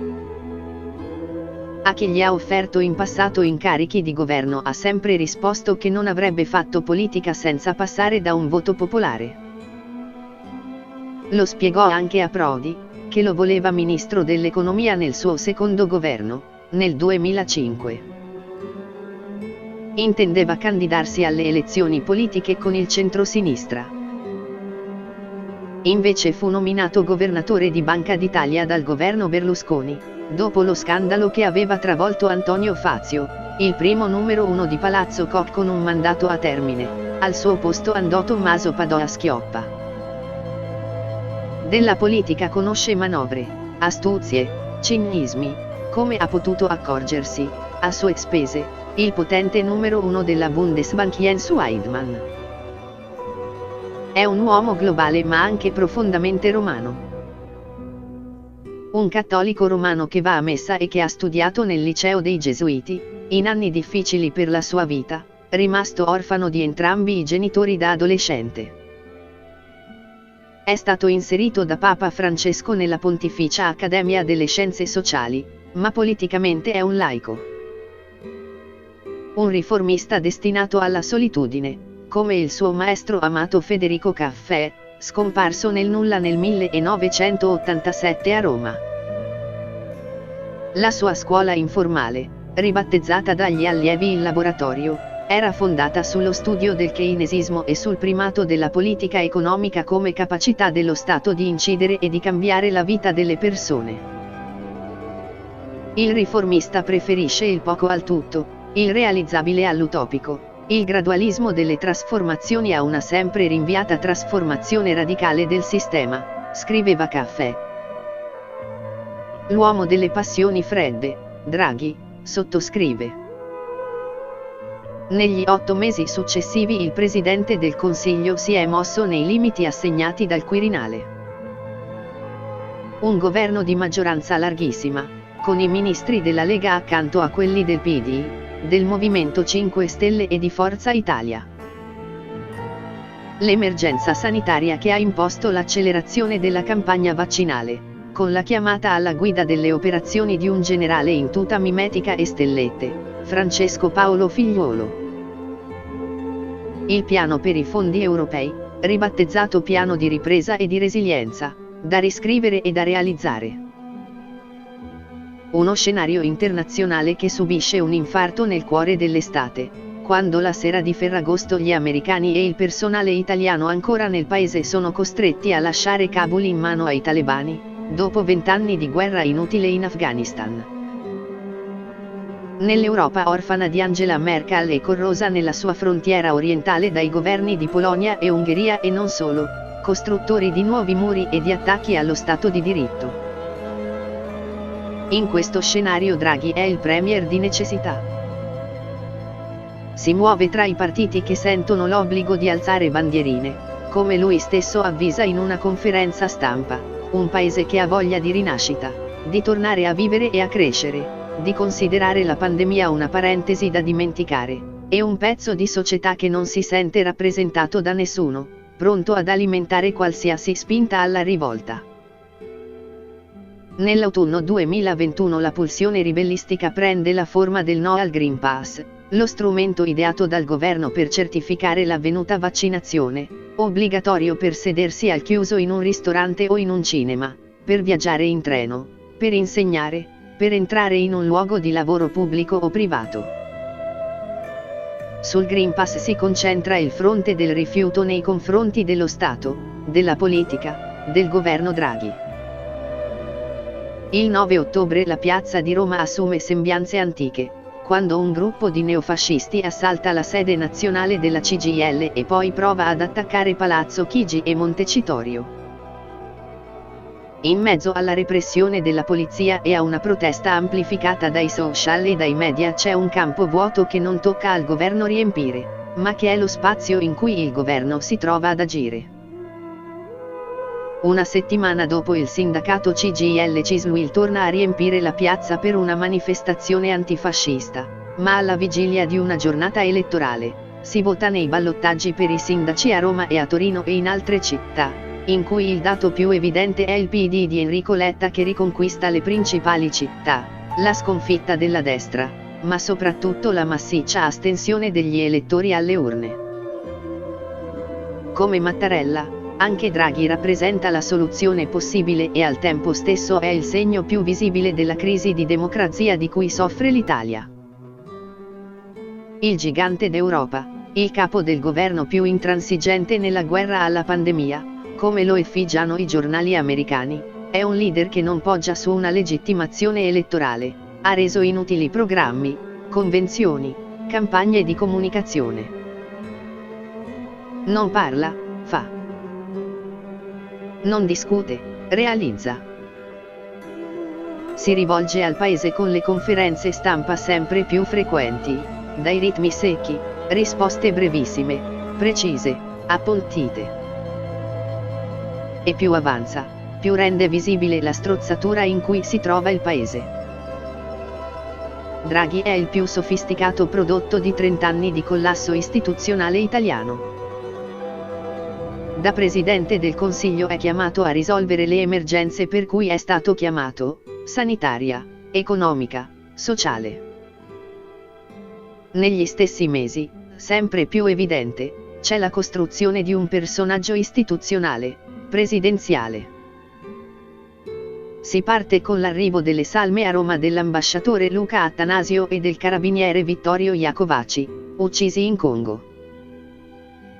E poi la prima uscita pubblica, il 18 marzo a Bergamo, nella città simbolo della pandemia, un anno dopo l'immagine agghiacciante dei camion militari che nottetempo portano fuori dalla città le bare dei morti, caduti nella guerra invisibile del Covid.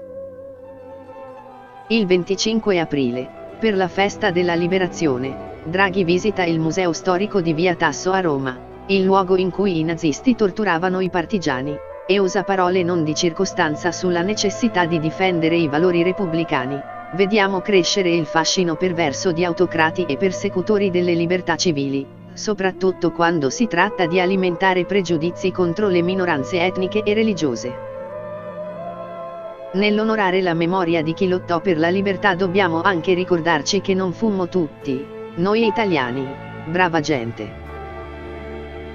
Il 1 giugno il Premier è in visita a Fiorano Modenese, nel distretto delle ceramiche.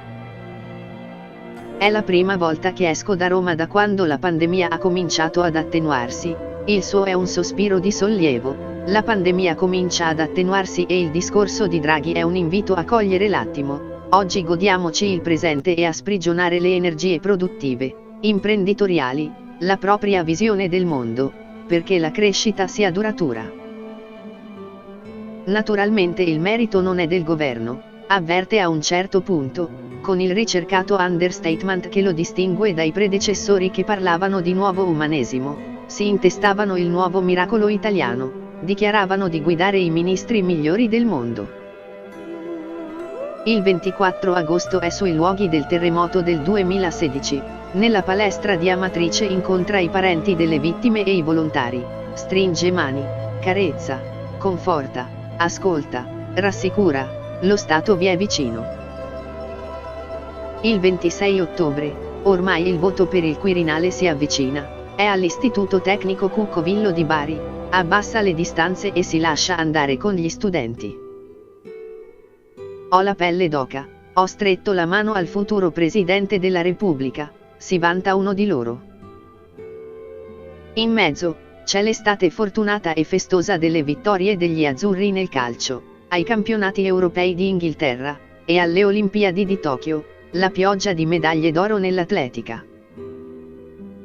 Nello stadio di Wembley va Mattarella, le telecamere lo inquadrano mentre esulta in modo trattenuto, alla Mattarella, per il gol del pareggio di Bonucci che porta verso la vittoria ai calci di rigore.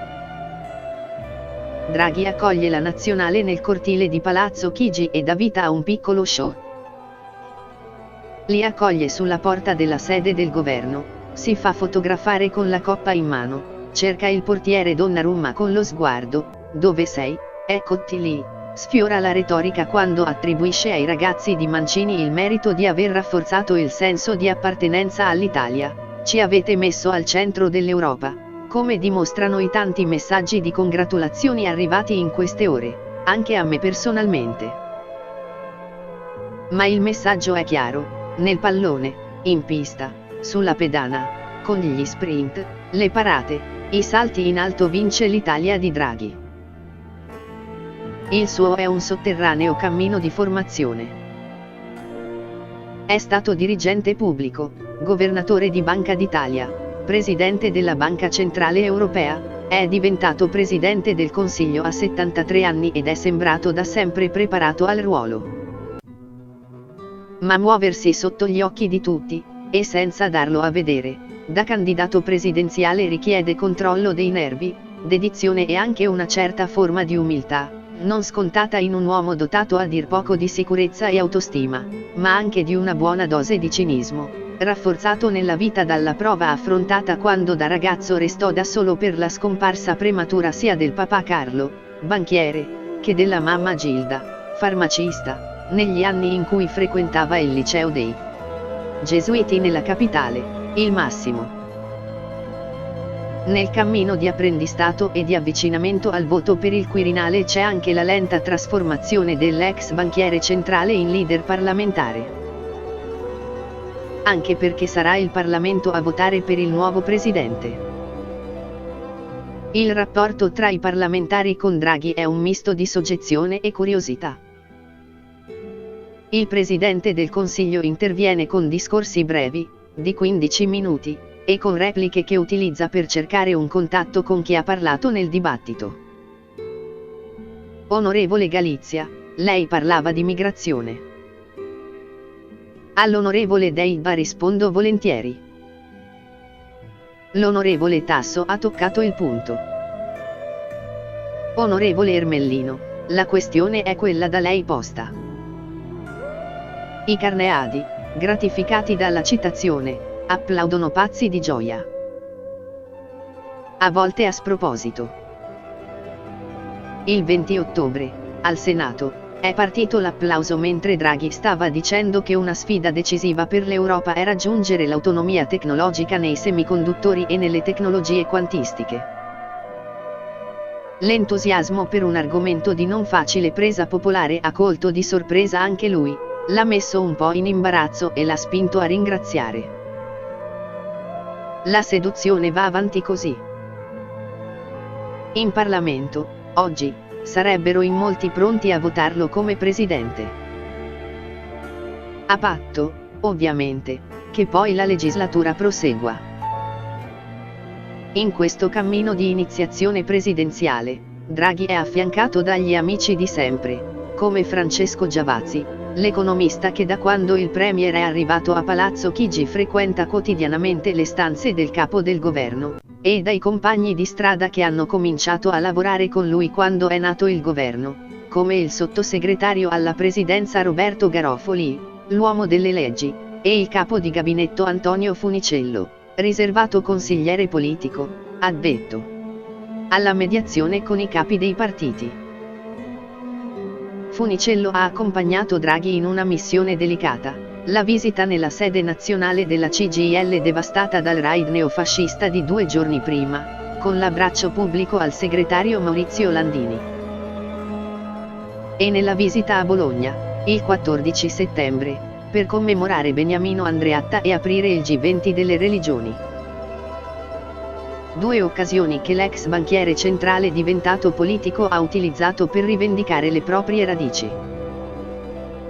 Gli anni dell'Università di Trento, con Andreatta che segnalò a Federico Caffè una posizione per quel giovane, promettente allievo, fu il mio primo incarico di ritorno dall'MIT. Massachusetts Institute of Technology. L'Istituto di Tecnologia del Massachusetts è una delle più importanti università di ricerca del mondo con sede a Cambridge. Un anno prima in quell'università si era laureato Renato Curcio, potete immaginare la difficoltà di adattare i modelli intellettuali del MIT, Massachusetts Institute of Technology, a quel tipo di studenti, ma è stata un'esperienza straordinariamente fertile. Andreatta, economista, ministro del tesoro democristiano, amico di Moro, maestro di Prodi, nel ritratto di Draghi diventa un riformatore paziente, lungimirante, capace di prendere decisioni necessarie, anche se impopolari, soprattutto se impopolari. Per lui visione e pragmatismo non erano alternative ma complementari. La sua intelligenza era sempre applicata alla realtà. Nei suoi scritti e nelle sue azioni ha sempre voluto guardare al futuro. Al Forum delle Religioni, il Presidente del Consiglio si avventura su terreni per lui inconsueti, l'impegno dei credenti nelle diverse fedi che promuovono il pluralismo, contro le discriminazioni e l'indifferenza, le barriere. Non è solo un modo per uscire dall'immagine imbalsamata che agiografie e detrattori danno di lui, i primi per erigerne un monumento in vita, i secondi per abbatterlo. Draghi usa questi momenti per tracciare la traiettoria di un riformista moderato e pragmatico. Un uomo di unità e non di divisione. Un candidato alla presidenza della Repubblica. L'interrogativo su che farà Draghi è il tormentone politico dell'anno 2021. Tutte le conversazioni nei palazzi romani ruotano su questo punto. In pubblico, però, questa ossessione trapela solo in parte. Gli attori della politica, i segretari di partito, i ministri, i futuri grandi elettori, sono tenuti a ripetere la versione ufficiale, che di nomi per la presidenza si parlerà solo all'immediata vigilia delle votazioni. Chi si azzarda a fare diversamente è considerato inopportuno. La conferma che, come sempre è accaduto nella storia, anche il voto per il Quirinale del 2022 sarà deciso da alchimie misteriose. Una indefinitezza apparente, che ha consentito in questi ultimi mesi di tenere vivi almeno 3 scenari. Il primo è una riconferma al Quirinale di Sergio Mattarella, come accadde con Giorgio Napolitano. Il presidente è contrario, sia per motivazioni personali che costituzionali. Nel dicembre 2021. Fonti del Quirinale fanno notare che la circostanza che in Parlamento ci si proponga di inserire nella Costituzione il divieto di rieleggibilità del Presidente della Repubblica e la conseguente abolizione del semestre bianco, non fa altro che confermare quanto più volte ribadito dal Capo dello Stato sull'ipotesi di una sua conferma al Quirinale. Posizione espressa più volte nell'ultimo anno, anche citando i messaggi al Parlamento dei suoi predecessori, Antonio Segni e Giovanni Leone, nei quali si manifestava l'opportunità di inserire il divieto di rieleggibilità del Presidente della Repubblica con la contestuale abolizione del semestre bianco. La nota del Quirinale fa riferimento al disegno di legge costituzionale per inserire il divieto di rieleggibilità del Capo dello Stato e la conseguente abolizione del semestre bianco. Secondo alcuni commentatori, infatti, tra le intenzioni di coloro che sostengono il provvedimento vi sarebbe anche la volontà di convincere il Presidente della Repubblica Sergio Mattarella ad accettare una rielezione a tempo, fino all'approvazione della riforma. Il disegno di legge è firmato dai senatori del PD Dario Parrini, Presidente della Commissione Affari Costituzionali, e Luigi Zanda. Il 2 febbraio 2021, nelle stesse ore in cui si preparava al gesto decisivo della sua presidenza, l'incarico di formare il governo a Draghi, Mattarella spedì un messaggio per ricordare i 130 anni della nascita del predecessore Antonio Segni. E ricordò la contrarietà di Segni alla rieleggibilità del presidente, la proposta di vietare un secondo mandato per eliminare qualunque, sia pure ingiusto, sospetto che qualche atto del Capo dello Stato sia compiuto al fine di favorirne la rielezione, unito all'abolizione del semestre bianco, a quel punto inutile. Ma oggi il pericolo per il sistema non arriva dal tentativo di un capo di Stato di restare al Quirinale a ogni costo, anche sciogliendo le Camere per formare un partito del Presidente che lo rielegga nella legislatura successiva, come ipotizzavano i timorati padri costituenti. Nel 2022 il rischio è opposto, che il Presidente sia costretto a rimanere prigioniero della sua carica perché il sistema è paralizzato e perché il Parlamento ha paura di nuove elezioni con un anno di anticipo sulla scadenza naturale della legislatura.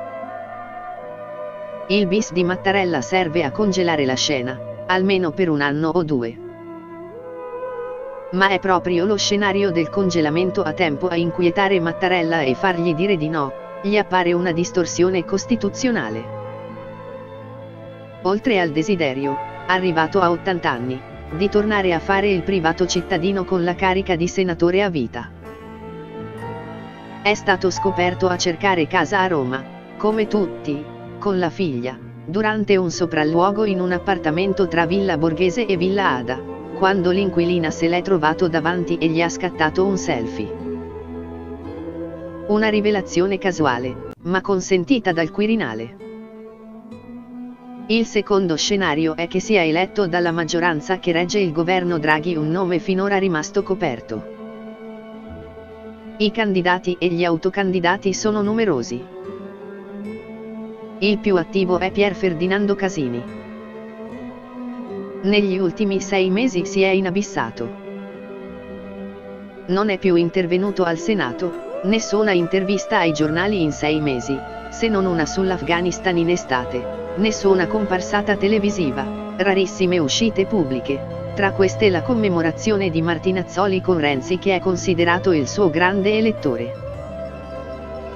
L'eclissi dalla scena pubblica testimonia che in fondo Casini ci crede, lui che è stato giovane deputato democristiano, eletto nel 1983 con Mattarella, ma con 15 anni di meno, nella Seconda Repubblica centrista nello schieramento berlusconiano e nel 2018 eletto a Bologna per la 9ª legislatura con i voti del PD. Non si è sentito di intervenire neppure quando il suo carissimo amico Marco Follini, da tempo distante, ha provato a stanarlo sull'Espresso del 9 agosto. Se dovesse essere lui il prossimo capo dello Stato, oso dire che si tratterebbe di una scelta degna. Discutibile, ma degna. Di mediatori, grandi e piccoli, per l'appunto il Paese ha, e avrà un gran bisogno. Persone che si faranno valere per il loro talento ma anche per la loro misura, e tra le quali la modestia varrà quanto, se non più, dell'apparente grandezza. Casini era in vacanza in Toscana, nella zona di Capalbio. A messa, la sera prima, nella chiesa di Borgo Carige, ha incontrato per caso un altro bolognese importante, come lui possibile candidato al Quirinale, Romano Prodi, accompagnato dalla moglie Flavia. Incontro caloroso, tra gli altri, pochi fedeli, Casini sfoggiava curiosi pantaloncini con le paperelle. Molto quotata, almeno fino a un certo punto, è stata la candidatura della ministra della Giustizia Marta Cartabia. Tocca a lei un classico delle ultime elezioni, il ruolo della candidata donna, non eletta, però. La giurista cattolica, vicina a Comunione e Liberazione, nominata da Napolitano giudice della Corte Costituzionale nel 2011, quando aveva soli 48 anni, è stata a lungo in testa alla lista dei candidati presidenziali. La complicata mediazione sulla riforma della giustizia che porta il suo nome ha fatto calare le sue quotazioni, soprattutto tra i parlamentari del Movimento 5 Stelle, ed è sembrata muoversi a disagio tra le sottigliezze della politica. Ma resta in campo, perché la spinta a vedere una donna al vertice dello Stato resta forte. Per un osservatore attento come Rino Formica, le donne sono nel 2021 quello che furono i tecnici e la società civile negli anni 90, il ricorso a un serbatoio di energie non utilizzate e non compromesse con il sistema precedente che ha fallito. Durante una proiezione del film a Riaferma nel carcere di Rebibbia, Cartabia ha citato il titolo del racconto di Giorgio Pressburger, La legge degli spazi bianchi, per dire che chi fa politica e chi scrive le leggi ha il dovere di interpretarli e di riempirli con intelligenza e umanità. In quegli spazi bianchi c'è anche la sua candidatura al Quirinale e le possibilità di riuscita. In corsa ci sono altre donne in grado di raccogliere un consenso trasversale. L'avvocata Paola Severino, già ministra della Giustizia, immancabile nel borsino delle candidature, inserita tra i nomi della fantomatica loggia Ungheria diffusa dall'avvocato Pietro Amara e subito archiviata nella relativa inchiesta, un tentativo di macchina del fango e i suoi danni che conferma quanto siano considerate alte le sue quotazioni tra gli ambienti avversari. Una candidata possibile, anche se tenuta al riparo, è Elisabetta Belloni, romana, 63 anni, vedova, direttrice del Dipartimento delle Informazioni per la Sicurezza, nominata da Draghi dopo essere stata per anni il motore del Ministero degli Esteri. Un nome mai finito nei retroscena sulle elezioni del Quirinale, sussurrata a mezza voce nei palazzi della politica. A conferma di quanto conti, nel percorso di una candidatura presidenziale, il rapporto con il Deep State, gli apparati di sicurezza, il nascondimento che ben più della visibilità è segno di potere. Una lezione poco conosciuta dalla Presidente del Senato, la berlusconiana Alberti Casellati, che non è mai entrata in partita nonostante l'alto incarico istituzionale, la prima donna a occupare la seconda carica dello Stato, e nonostante l'attenzione al palcoscenico mediatico che l'ha portata a cambiare il portavoce 6 o 7 volte in 3 anni. Con scarsi risultati. Nelle settimane di avvicinamento al voto è partita, immancabile, la raccolta di firme in forma di petizione digitale per una candidata outsider. Il ruolo che è stato di Emma Bonino spetta a Liliana Segre, 91 anni, deportata da ragazza ad Auschwitz, nominata da Mattarella senatrice a vita. A lanciare l'iniziativa è stato il Fatto Quotidiano, nonostante la senatrice si sia già dichiarata contraria in tempi non sospetti. Un'altra candidata in crescita di quotazioni è l'ex parlamentare dell'Ulivo e del PD Rosy Bindi, amica di Mattarella.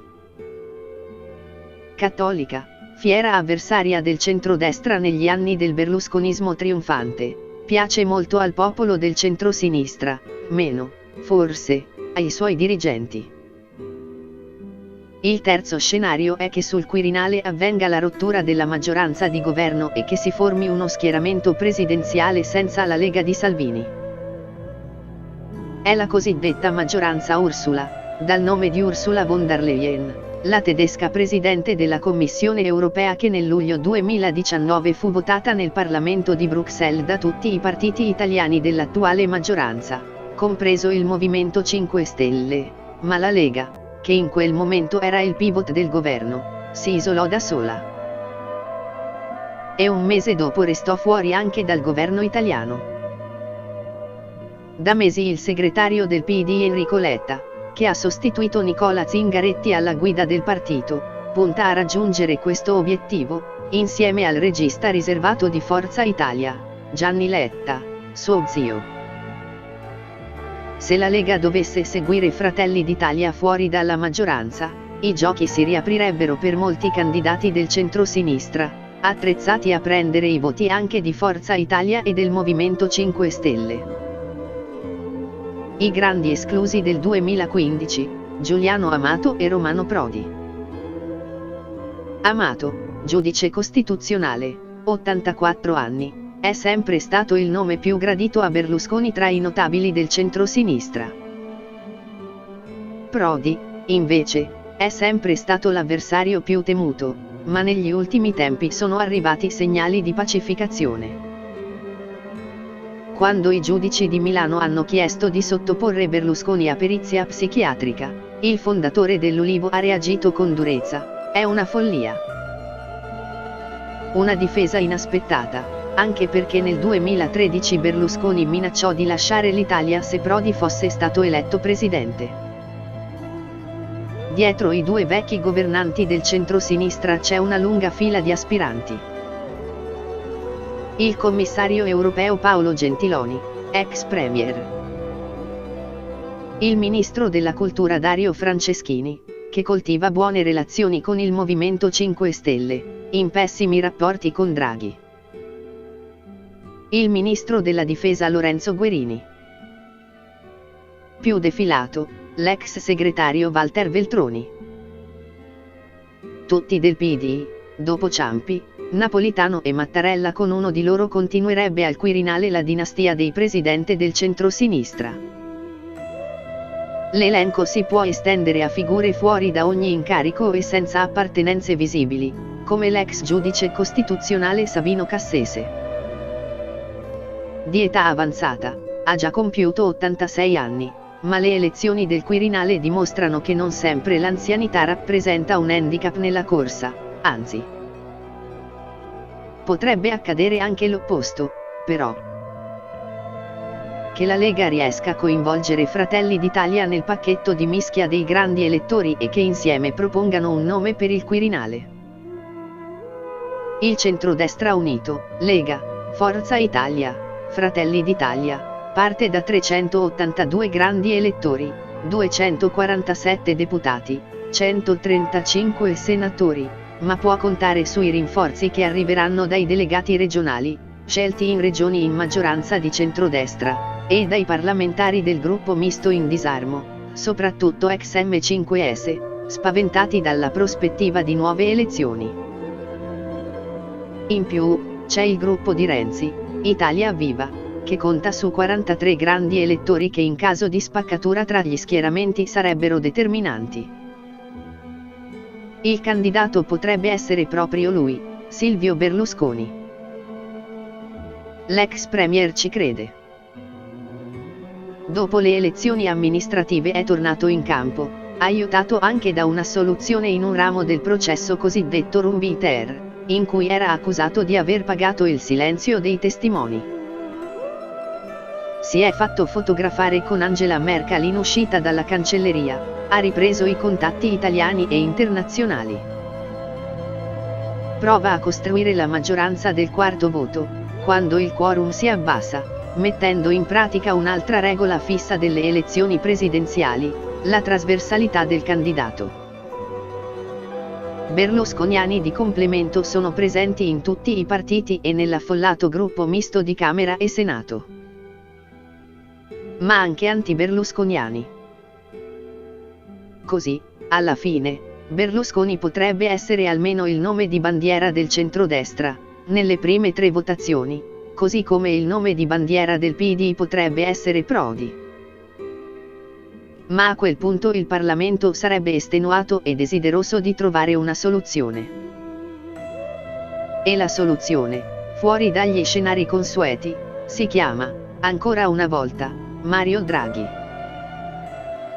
Per votarlo, i parlamentari chiedono un'assicurazione sulla vita, la certezza che l'elezione di Draghi non segnerà la fine della legislatura. Le cancellerie internazionali coltivano qualche preoccupazione in più. Temono la fine del governo guidato dall'ex presidente della BCE, in un momento di instabilità continentale, e il ritorno dell'Italia al caos politico. Non sembrano condizioni insormontabili, però, se davvero ci fosse la determinazione di Draghi a trasferirsi al Quirinale. Un passaggio che significherebbe per l'Italia il cambiamento di fatto della Costituzione, in senso semipresidenziale. Potrebbe riuscire all'ex banchiere centrale quanto è sfuggito ai primi presidenti della storia repubblicana, troppo deboli con partiti forti, e poi a Berlusconi e Renzi, che inseguivano il presidenzialismo da Palazzo Chigi. Una repubblica semipresidenziale a elezione indiretta, l'ha definita il filosofo Michele Nicoletti. Draghi al Quirinale non sarebbe soltanto l'avvicendamento tra le figure che nell'ultimo anno hanno guidato il paese come se fossero 2 consoli, Mattarella e il Presidente del Consiglio. Draghi non è Charles de Gaulle e non ha nessuna ambizione cesarista. Ma la modalità della sua chiamata alla guida del governo, un passo prima del disastro, la prospettiva del Quirinale, unico premier nella storia a fare il passaggio diretto da Palazzo Chigi, definiscono lo stato di eccezione in cui avviene la svolta nella Costituzione materiale. Al Quirinale arriverebbe per la prima volta il massimo esponente dell'Italia politica, il punto di equilibrio del governo di unità nazionale, come sono stati forse soltanto Alcide De Gasperi e Aldo Moro in passato. Il riferimento europeo, atlantico e internazionale, in un passaggio difficile per l'Europa, come si è visto in occasione del G20 convocato dopo l'abbandono americano e occidentale dell'Afghanistan. Draghi come risposta nazionale e istituzionale alla più grave crisi sanitaria, economica e sociale originata dal Covid. Con lui sul colle il Presidente della Repubblica diventerebbe il garante dell'indirizzo politico e il Presidente del Consiglio avrebbe una funzione puramente esecutiva di questo indirizzo, come avviene in Francia tra l'inquilino dell'Eliseo eletto dal popolo e il Primo Ministro che è una sua emanazione. In questo scenario, se la legislatura dovesse proseguire fino alla scadenza naturale del 2023, Presidente del Consiglio potrebbe diventare l'attuale Ministro dell'Economia Daniele Franco, fedelissimo interprete della volontà del Premier, o la Ministra Cartabia. Se invece la legislatura dovesse interrompersi per voto anticipato, il Presidente sarebbe il regista di qualsiasi passaggio, ma anche il freno per qualunque avventura. Un rafforzamento della stabilità italiana in un contesto internazionale difficile da decifrare. L'ascesa di Draghi al Quirinale non sarebbe la dorata conclusione di una carriera straordinaria, ma la coincidenza tra potere formale e potere sostanziale, come mai è accaduto in tutta la storia repubblicana. La conclusione di un lungo processo di concentrazione del potere, il potere che si verticalizza e finisce in una sola persona.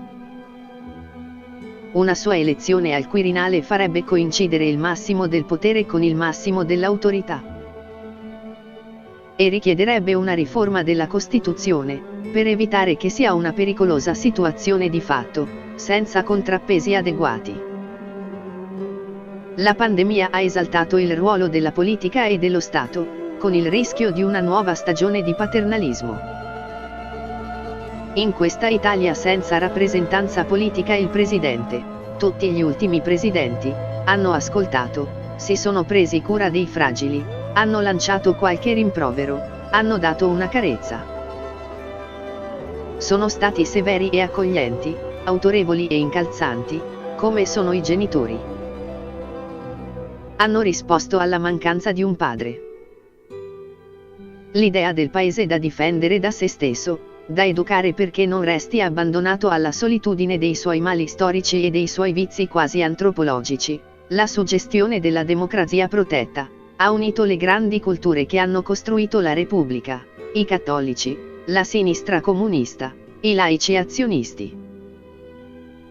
Era una necessità che ha consentito di ricostruire il paese e lo ha salvato dal vuoto di potere negli ultimi anni.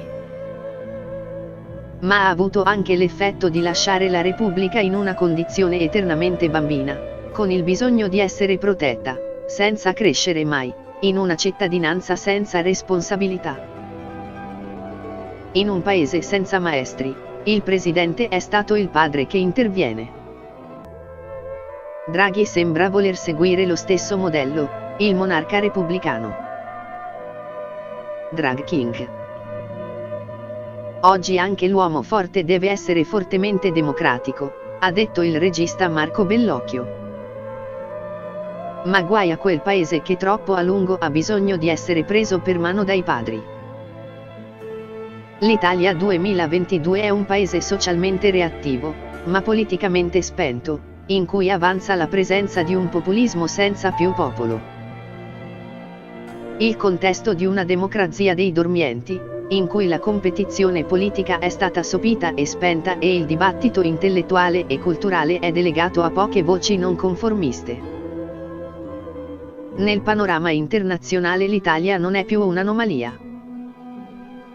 Nei primi 20 anni del nuovo secolo, a differenza che nella seconda metà del Novecento, per la prima volta, nel mondo globale, la crescita economica si è separata dalla presenza di istituzioni politiche di carattere liberal-democratico, elezioni, parlamenti liberi, governi che possono essere sfiduciati senza traumi, un sistema di contrappesi a chi detiene il potere centrale. Tutto questo è venuto meno in larga parte del mondo ed è messo in discussione nel cuore dell'Occidente e in Europa.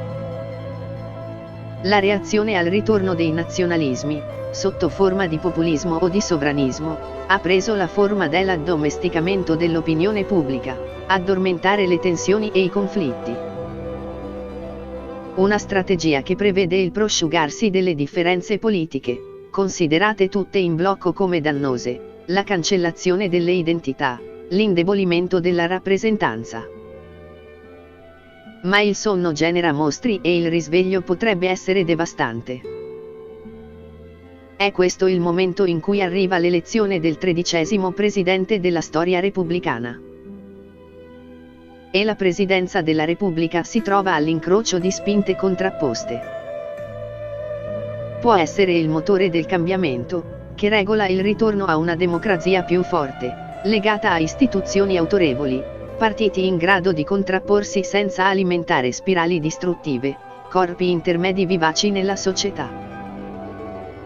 Oppure proporsi come garanzia e supplenza di un paese senza eroi e senza padri, e perciò sempre in bilico tra la rivolta e il paternalismo.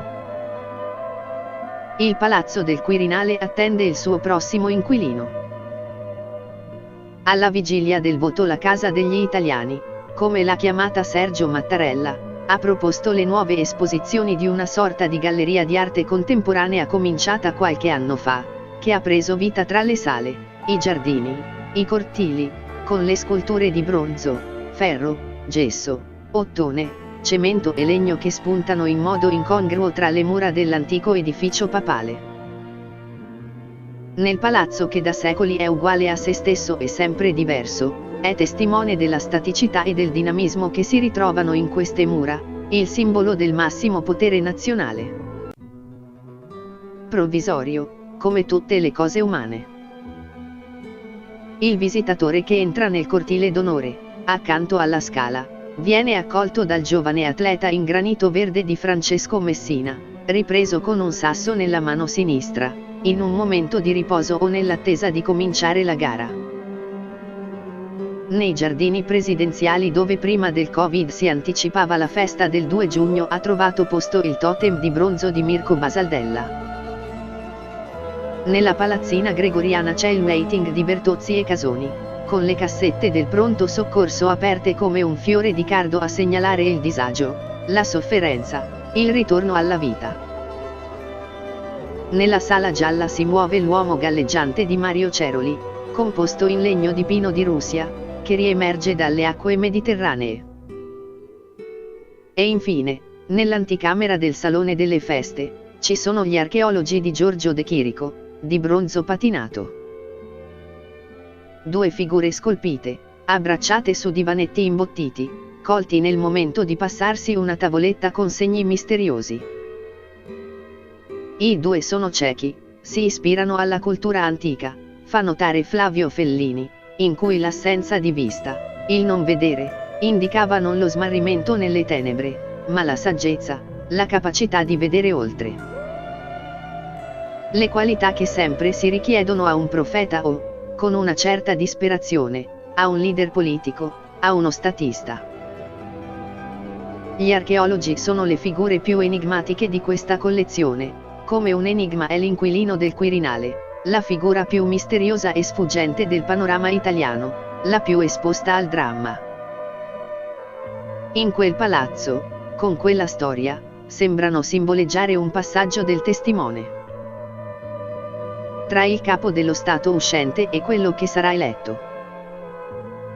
E la tensione tra l'istituzione e la persona, nell'attesa di una stagione nuova, come sempre nella storia destinata a motivare le azioni degli uomini, o a deluderle. Il Presidente. Fine.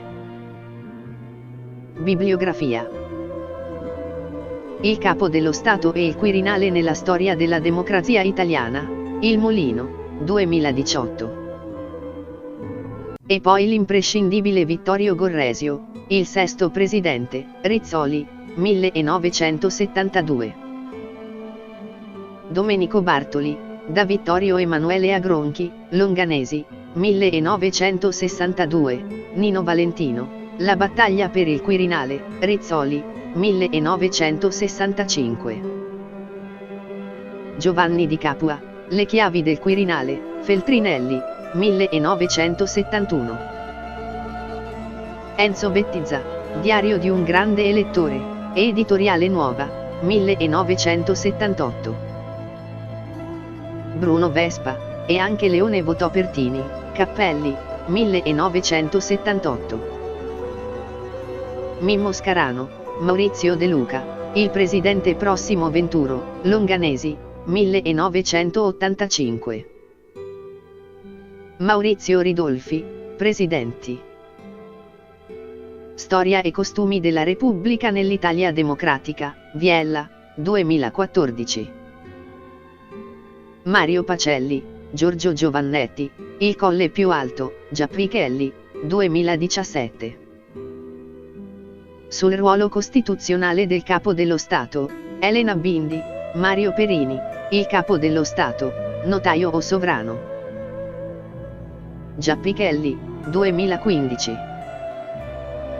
Omar Chessa, il Presidente della Repubblica parlamentare.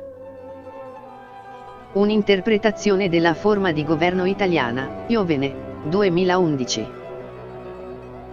Massimo Sicleri, il Presidente della Repubblica Italiana nelle recenti esperienze costituzionali, Iovene, 2013.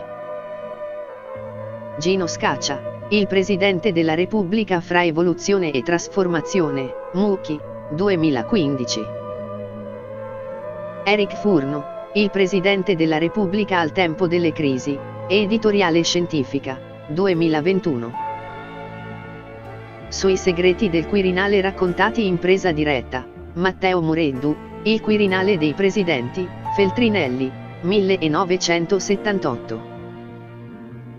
Sui singoli presidenti, Livio Zanetti, Pertini sì Pertini no, Feltrinelli, 1985, Paolo Guzzanti, Cossiga uomo solo, Mondadori, 1991, Andrea Cangini, Fotti il potere. Gli arcana della politica e della umana natura, Aliberti, 2010, Giampiero Guadagni, 3 minuti 31 secondi, Marcianum Press, 2020, Massimo Franco, il Re della Repubblica, Baldini e Castoldi, 1997, Umberto Gentiloni Silveri, contro scettici e disfattisti gli anni di Ciampi 1992-2006, La Terza, 2013. Per i capitoli Il botto e la carica dei 101 si possono vedere I miei eutanasia di un potere, La Terza, 2012, e Chi ha sbagliato più forte, La Terza, 2013. Su Aldo Moro rimando al mio Un atomo di verità. Aldo Moro e la fine della politica in Italia, Feltrinelli, 2018. Sulle trame degli anni 60 e 70, Renzo Triunfera, Sifara Fair, Reporter, 1968, Walter Rubini, Il segreto della Repubblica, Edizioni Flan, 1978, L'Italia della P2, Mondadori, 1981, Mimmo Franzinelli, Il piano solo, Mondadori, 2010, Mimmo Franzinelli, Alessandro Giacone, 1960 L'Italia sull'orlo della guerra civile, Mondadori, 2020, Paolo Morando, Eugenio Cefis, La Terza, 2021, Giacomo Pacini, La spia intoccabile, Einaudi, 2021, Giovanni Grasso, Piersanti. Mattarella, Edizioni San Paolo, 2014. Il diario di Mariano Rumarei in Mariano Rumar, Memorie 1943-1970, Neri Pozza, 1991, Antonio Segni, Diario, 1956-1964, Mulino, 2012, Luciano Barca, Cronache dall'interno del vertice del PCI, Rubettino, 2005, I diari di Antonio Maccanico, con Pertini al Quirinale e Il tramonto della Repubblica dei partiti, sono pubblicati dal Mulino. Il romanzo di Guglielmo Negri, La gabbia, quasi introvabile, è stato pubblicato da Edistudio nel 1973. Il romanzo di Georges Simenon, Il presidente, è citato nell'edizione Adelphi del 2007. Il catalogo Quirinale contemporaneo in edizione 2021, a cura di Renata Cristina Mazzantini, con la prefazione di Sergio Mattarella e l'introduzione di Ugo Zampetti, è pubblicato dalla Treccani.